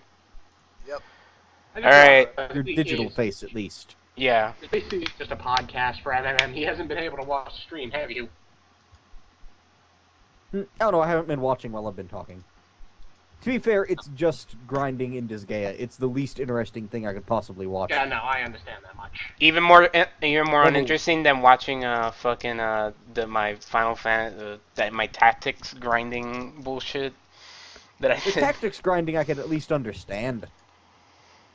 I guess. The Disgaea grinding is just punch crystals, explode the ground. Shoot the penguins.